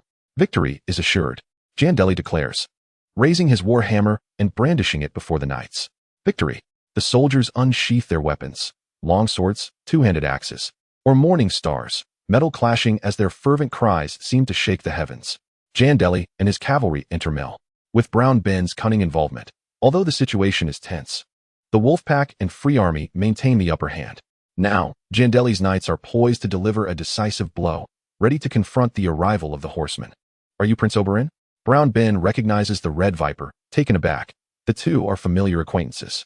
During the Red Viper's earlier travels, he had served a year with the Second Sons. It has been a long time, Brown Ben. You seem to have aged a bit. The Red Viper greets with a smile. And you as well, my prince. Brown Ben refrains from inquiring why Oberyn and Jandeli are intertwined, focusing instead on resolving the current conflict. My prince, once we quell these traitors, I shall reminisce with you. A multitude of knights floods into the city of Mill, their gray-white cloaks billowing as they battle at the forefront, with the armored knights of the Wolfpack leading the charge, while the Free Army's lightly armored cavalry flanks them. This day is destined to sever many bloodlines of the old noble families of Mill. Jandeli's knights unleash a tempest of death, silently slaughtering the traitors of Mill through the slits of their half-helmets. With pikes, great axes, morning stars, steel hammers, or long swords, blood drips from the knights' pikes. They have no patience to waste on the most obstinate of Mill's traitors. The traitors of Mill are armed with formidable weaponry, including a distinctive crossbow capable of rapid fire and finely crafted armor. However, they have failed to seize the high ground of Mill and lack larger artillery, such as ballistae. More importantly, the Millians have always been woeful warriors. In the face of such direct confrontation, the Mill traitors are easily torn apart like mere paper. The scales of war have shifted towards the defeat of the mill restorationists, yet the Knights of the Second Sons are insufficient in number. The arrival of the elite cavalry led by Jandeli significantly accelerates this grim process. Kill! Jandeli bellows, brandishing his warhammer. Before him stands a Millian youth with olive skin, black hair, and dark eyes, adorned in splendid Millian armor, presumably the scion of a noble. Yet his combat prowess is decidedly feeble. Jandeli's warhammer crashes into the young man's chest, causing the ornate breastplate to cave in. Another crushing blow follows, shattering bones and rendering the youth incapable of withstanding such a grievous assault. He collapses limply, bloodied froth escaping his lips. Devil! The Millians cry. Yet their speed pales in comparison to their fervent shouts. Jandeli's warhammer descends like a tempest, dispatching the young man's attendants with ruthless efficiency. The Red Viper silently trails behind Jandeli, acutely aware that this is a one-sided massacre. The Millians perceive an opportunity, yet it is merely a trap laid to lure them into a deeper conflict. The liberators have returned. A handful of observant freemen and a few brave Millian citizens open their doors, joining the assault against the mill restorationists. The traitors now openly oppose Jandeli, slaughtering the freemen and threatening the Millian citizens from uniting. The cries of slaughter reverberate throughout Mill, from south to north, east to west. The cavalry decimates the mill traitors, disposing of their corpses in the central square. The last bastion of the mill restorationists is breached. In despair, Governor Casa takes his own life along with his family in his opulent mansion. The veterans dismantle the doors of the governor's residence, dragging out the traitors' lifeless bodies one by one. Jandeli gazes upon these ashen corpses. The will of power is chillingly absolute, and the order he has forged is destined to attract immense hatred. Yet the crown and power, aren't they the inevitable path? Next, you know what to do. Jandeli instructs Bronwyn. Understood. Bronwyn replies gravely. Those on the traitors list will be deemed public enemies. Those who remain silent will be summoned to the town hall. Excellent. Hasten to it. The horsemen should be arriving soon. This will be our true battle. Chapter 76. A lone rider against thousands. The iron hooves of the horses tread steadily and deliberately upon the gentle hills east of Mill, with the vast Dothraki horde visible across the river, advancing towards the water's edge. The Dothraki have crossed the Lorne River and are now traversing another waterway. Jandeli peers through the Millian telescope, admiring the renowned craftsmanship of Mill, celebrated throughout the known world. The Dothraki knights advance ahead, flanked by the elderly and the weak of their kind, while the nomadic tribe is referred to as the Khalasar. The binoculars in Jandri's possession resembled a sleek tube, adept at rendering distant objects into clarity. The ends are fashioned with glass lenses, connected by a series of bronze tubes, artfully assembled to retract to the length of a dagger. Unlike traditional nomadic peoples, the Dothraki are distinct, Jandri mused. Typically, nomads are constrained by calamities and food scarcity, impeding their nutritional intake. However, the bountiful resources of the Dothraki Sea allow them to thrive, and their formidable warriors possess both strength and stature. The Dothraki riders, akin to bear warriors, display exposed chests adorned only with painted leather vests, bound with horsehair leg wraps and cinched with bronze belts, which may even bear silver and gold among the wealthier Dothraki. At this pace, Jandri predicted that by midday tomorrow, the Dothraki would launch their assault on Myr. He conveyed this to Prince Oberyn, while clad in black scale armor, equipped with a spiked mace and a recurved bow. His knights donned armor marked by the scars of battle, yet they glimmered in the morning sun. Should this momentum persist, the Dothraki cavalry would have arrived by now had they not been encumbered by the Khalasar. Prince Oberyn surveyed the distant throng, recalling his participation in numerous skirmishes in disputed lands, yet the prospect of confronting an intact Khalasar remained formidable. The Dornish knights of the Red Viper donned a different attire, their flowing silks and shirts embellished with layers of gleaming copper plates, appearing as if a myriad of bright new coins shimmered in the sun as they galloped. The Dornish cavalry, relatively lightly equipped, employed tactics distinct from other regions. Both Jandri and the Red Viper commanded 10 knights each, poised to observe the enemy formations before the Dothraki's arrival. Despite the enemy's overwhelming numbers, their reliance on Dornish steeds and superior equipment offered them a tactical advantage. Moreover, not far off, he had stationed ambush troops, ensuring the Dothraki would be beset with trepidation, valuing cavalry, scrutinizing formations, and identifying weaknesses in the enemy. These were the tenets of strategy Jandri contemplated, for mastering these elements would grant them the upper hand. According to my intelligence, this Khalasar should belong to Ziko Cal. Ziko Cal. I did not anticipate this cunning individual. The mood among the Red Viper lightened somewhat. It was said he visited Koer every 3 to 4 years to collect gold and then bypassed the city. It appears the allure offered by the Tyroshi was too enticing. And now Zico Kao seeks a new target.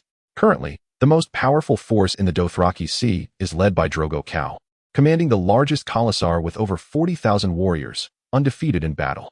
Zico Kao's Khalasar comprises at most 20 to 30,000, with perhaps 6 to 7,000 roaring warriors. Concentrating their forces to vanquish a single Khalasar would deter these horsemen from crossing the river. The Red Viper declared as he rode forth, asserting that Zico was not so formidable. This reflects the thoughts of the people of Westeros. Yet the cheese and butter merchants of the free trade city-states hold a different perspective. The archer remarked, likely one of the foremost marksmen of the age, also drawn in by Jandeli. In truth, the commander's scouts may not necessarily have brought me along. Your archery skills have now reached an extraordinary level, the archer quipped, all the while remaining vigilant to the unfolding situation. It would indeed be a pity not to showcase the old man's prowess to the Dothraki. This sentiment was quite valid. The archer declared with delight, carrying his purple-wood bow alongside his recurved bow. On horseback, the recurved bow proved far more manageable. The archer's arrows were tipped with broadheads, capable of piercing even plate armor, let alone the nearly bare Dothraki. Let the Dothraki witness our might. The Red Viper's gaze blazed with intensity.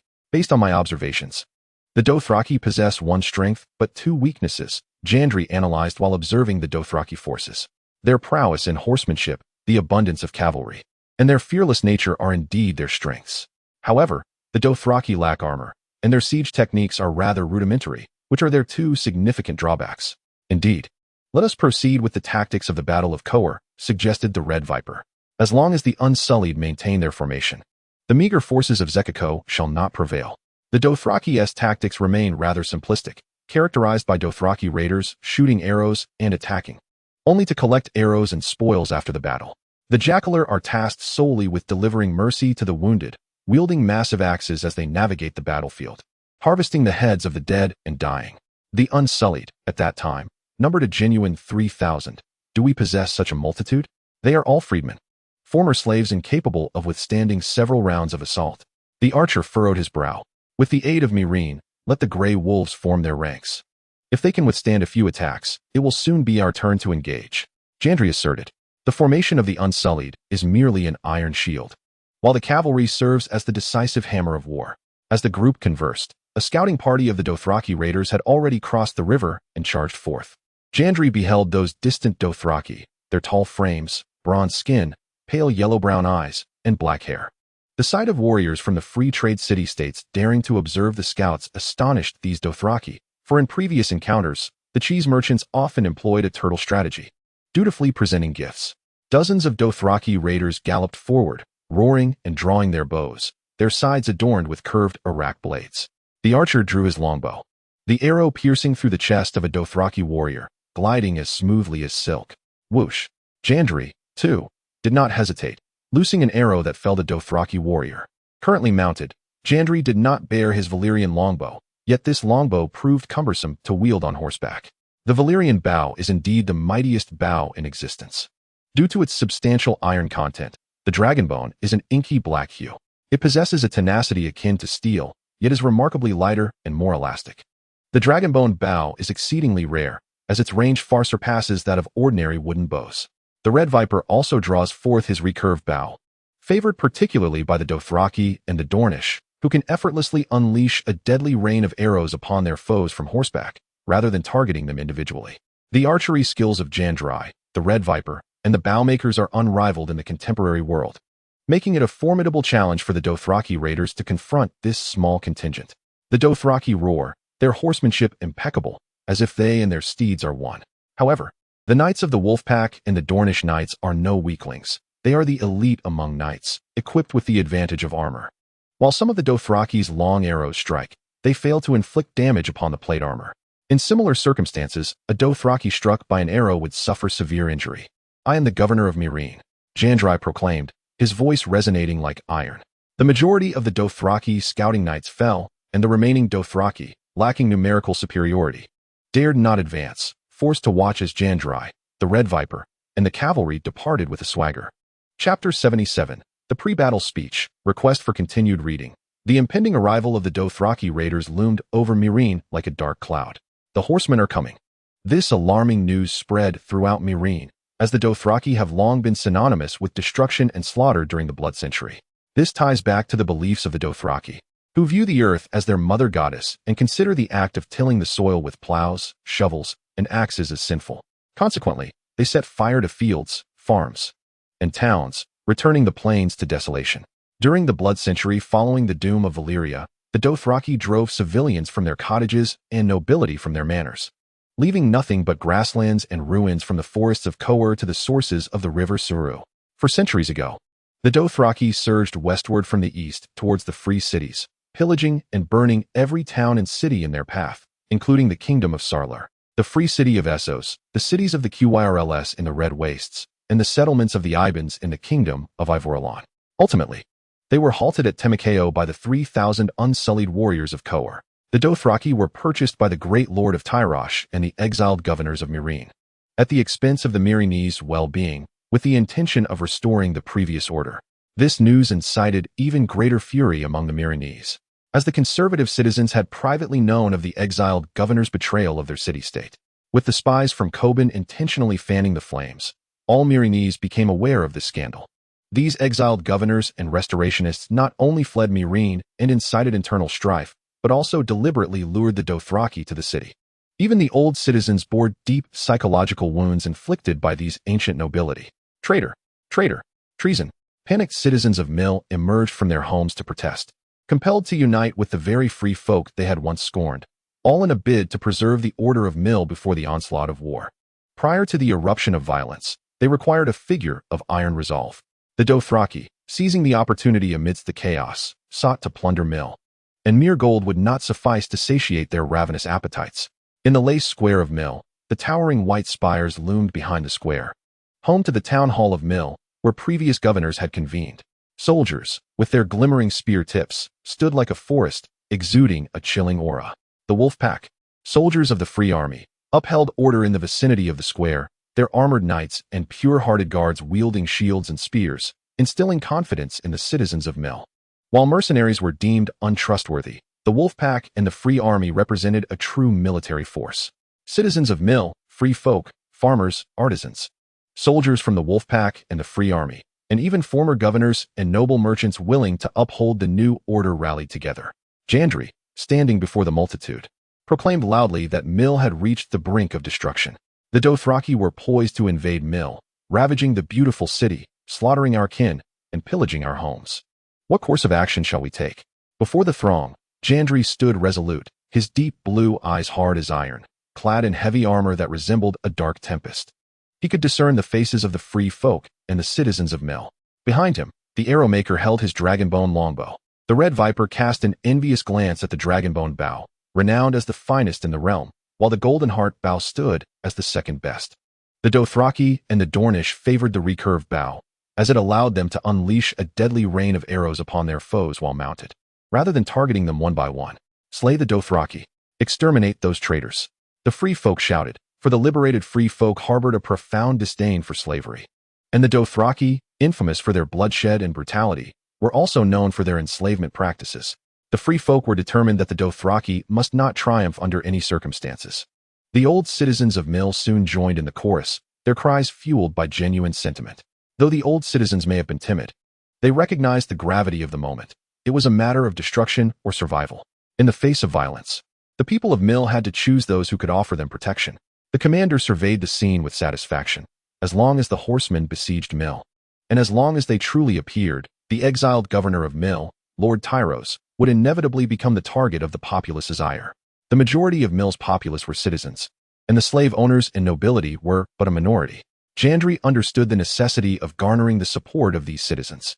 Defeating the Dothraki would win the hearts of the people of Mill and simultaneously display strength, an opportunity for multiple victories. In this critical hour of survival, you shall be the shield and sword for all citizens of Mill, Commander.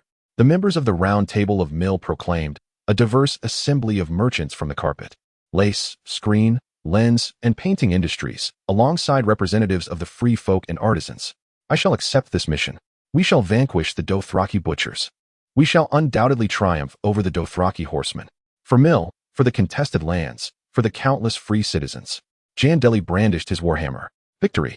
Victory! The soldiers raised their pikes and swords. The crystalline and resounding clash echoed. The cheers grew ever louder, transforming into a river of fervor, a river of steel. Even those millions who had previously hesitated to enlist in the military found themselves swept up in the fervor of this life-and-death moment. There was an enchantment, a loyalty to the city-state and its people, a fervent defense of their homeland. The tremors of patriotism, the love for Mill, and the desire to protect it ignited a courage within all. The free citizens willingly volunteered for military service, while Mill's citizens donated their wealth, with some even joining the Mill garrison, eager to take their place atop the walls to safeguard Mill. The Red Viper lingered in the shadows, perhaps possessing a charm that could turn enemies into allies. These millions would soon become his loyal followers. Am I truly growing old? Is it now the era for the youth to shine? Next, Brownben spoke, a figure well known to the millions as the commander of the Mill garrison. In light of the traitors' actions during the Mill uprising and their financial inducements to incite Dothraki attacks on their homeland, they have forsaken Mill, even resorting to treason. In the name of Jandeli, the governor of Mill, the contested lands, Tyros, the Narrow Sea, and the Stone Steps Islands, I hereby announce the list of traitors, stripping them of their past honors and seizing their properties.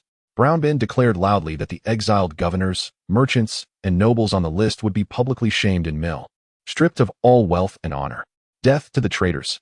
Death to the traitors! Death to the Dothraki!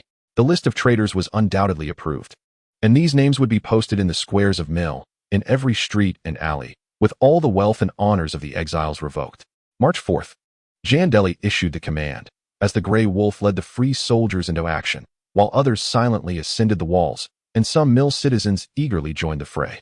The army formed ranks, 1,000 banners fluttering. Before the Dothraki's arrival, the Grey Wolf and the soldiers of the Wolfpack would position themselves, serving as a form of bait. Knights. The armored knights envisioned by Jandeli would be the decisive force in this conflict. The formation of the Unsullied was excessively rigid, and moreover, most of them were not true Unsullied. Chapter 78. A fight to the death. Please follow up, as the sky gradually brightened. The gray-white banners of the wolf pack rose high. Jandeli, the Red Viper, Brownben, Coben, and the Arrow Maker observed the surging sea of Dothraki warriors from Mill's battlements. The Dothraki were poised to launch their assault at dawn. On the surface of Mill Bay, the towering ships led by Moros were still patrolling the waters. The Dothraki feared the sea, and these vessels carried soldiers and archers. We must rely on our fortified city for defense and counterattack. After all, the Dothraki's tactics are rather simplistic, and the western Essos is almost devoid of defensible terrain. Jandeli designed a formidable multi-layered defensive structure for Mill. Outside the city, the Unsullied formed a shield wall, while archers were positioned atop the walls, and catapults were stationed within the gates of Mill. A fleet prowled the waters, vigilant and ready. The tactics of the Dothraki were quite fixed. As Khalasar advanced, scouts invariably patrolled ahead, tasked with observing various prey and the movements of enemies, while the vanguard secured the flanks. After the battle, the formidable Jakaro would harvest countless heads from the fallen and dying, while young girls collected arrows from the corpses, placing them into baskets for future use. The residences surrounding the gates of Mill had been dismantled, and the infantry, now arrayed in formation, stood resolutely before the western gate. The leading Unsullied struck their shields with long spears, producing a resounding clang. Thud, thud, clad in spiked helmets and wielding polearms and shields. The Unsullied rallied the soldiers with fervent shouts. Jandeli had equipped the Unsullied with more robust and convenient armor, a task easily managed by Mill's artisans. However, their numbers were merely in the dozens. Behind the Grey Wolf were the soldiers of the Wolf Pack, trained free men, while the infantry of the Wolf Pack donned plate and chainmail, standing ready with weapons and shields, their demeanor as solid as iron. Despite the soldiers forming a disciplined array, they had not partaken of the courage-inducing wine, nor endured the brutal training necessary to withstand the onslaught of the Dothraki, which could exceed dozens of waves. Lady of the Spear, bless us, and grant our liberator victory, prayed the Grey Wolf. On the western side of Mill Bay, the earth had been torn asunder by the iron hooves of the Dothraki, with rye and lentils trampled into the mud, as the Dothraki warriors roared with wild fervor. The cavalry surged forward like a dark cloud, their long braids adorned with small bells that jingled softly with their movements. Here comes Jekko, Jandeli observed, spotting the figure of Jekko Ko, a middle-aged man atop a black stallion, likely in his 40s. Jekko bore bronze-hued skin, with dark eyes and hair. He was tall and had an elegant physique, sporting a long beard and intricately braided hair that cascaded down to his thighs, accented with small golden bells. Time had left its mark on him, as evidenced by the wrinkles on his face and the strands of gray in his hair. Approximately 7,000 roaring warriors, declared the Red Viper. Jekko has staked all his possessions here, I see. Jandeli deduced, understanding the insatiable greed of the Dothraki, having accepted the gifts from the Tyroshi. They would undoubtedly seek to claim even greater spoils. Jandeli had gathered all his cavalry, including the wolfpack, the spear regiment, the knights of the Free Company, and 100 Dornish light cavalry brought by the Red Viper. The second sons were technically knights as well, but their slippery nature rendered them unsuitable for a direct confrontation with the people of Mel. Let us see who shall be the first to slay this savage of the Dothraki Sea. The Red Viper smiled, his attendant wielding a spear with a leaf-shaped head that appeared exceedingly sinister. This spear measured 8 feet in length, its shaft crafted from smooth, thick, and weighty cedar, with the final 2 feet forged from steel. It was originally intended for another brute, the Mountain. Sandor Clegane was quite certain of the Red Viper's intentions. The Mountain stood nearly 8 feet tall, weighing 30 stone, his physique a testament to sheer muscle. He could wield a massive two-handed sword with one hand, cleaving a man in two with a single strike. The Mountain's armor was so burdensome that none could don it, let alone move in it, except for him. Indeed, a spear is a prudent choice against such a colossal adversary, but I shan't allow that swine to meet his end too swiftly, the Red Viper declared with unshakable confidence. Such overconfidence, however, was not without its perils, mused Sandor Clegane, though he refrained from disrupting the Red Viper's certainty. When facing a behemoth like the Mountain, caution was the wisest approach. The battlefield echoed with the roars of the Dothraki, as Jekko Ko and his Dothraki warriors approached the formation. Yet he refrained from initiating an assault. Run, quickly.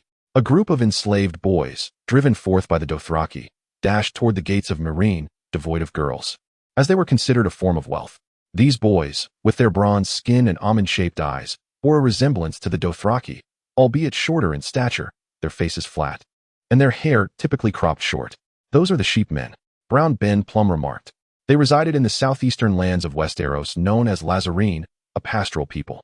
The Dothraki referred to the Lazarene as Hesli, meaning sheep men, due to their meek disposition and reliance on herding for sustenance. It appears the Dothraki intend to show us a little spectacle, Sandor Clegane observed. The small slaves sprinted, yet their speed paled in comparison to that of the swift horses. The Dothraki warriors fanned out, compelling the children to scatter in various directions, their whips cracking against the backs of the fleeing slaves. One unfortunate boy, caught and overwhelmed, cried out in agony as blood stained his back. The outer circle of Dothraki grew somewhat bored. Several boys, injured, collapsed to the ground, only able to crawl. The Dothraki drew their bows, and soon an arrow pierced the back of a sheep boy. Moments later, all the sheep boys lay dead upon the battlefield. Sandor Clegane witnessed this bloody scene, realizing that violence was not the solution, merely intensifying the hatred and fear the Meereenese harbored for the Dothraki. Once the cavalry moves out, I shall leave them to you. Sandor Clegane addressed Brown Ben, the learned maester, and the arrow maker. Fear not, I still wish to fell a few more horsemen. The arrow maker retorted defiantly. It was rumored that these horsemen were unmatched in archery. The slaughter was merely an appetizer presented by the Dothraki to the Meereenese. Yet it perplexed the horse lord that the Meereenese did not waver, steadfastly maintaining their unsullied formation. The scouts of the horsemen soon discerned the truth.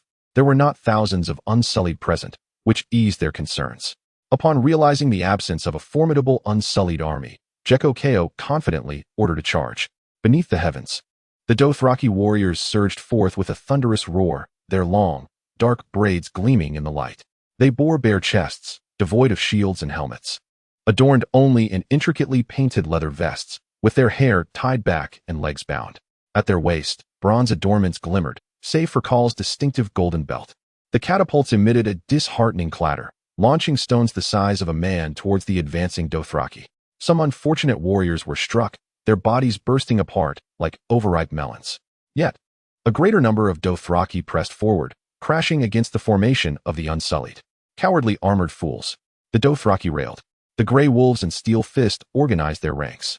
At the forefront, the outer circle of Unsullied and 1,000 fierce soldiers of the Wolfpack stood resolute, while the following 2,000 free infantry merely needed to hold their ground. With a resounding thud, some horsemen were toppled to the earth, yet the shield wall remained unyielding. They had received their first gift.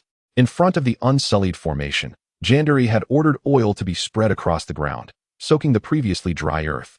rendering it unfavorable for the knight's charge. My victory hinges upon how long the gray wolves and steel fist can endure. Jandeli surveyed the battlefield below, feeling akin to an arrow drawn taut on a bowstring, poised to be unleashed.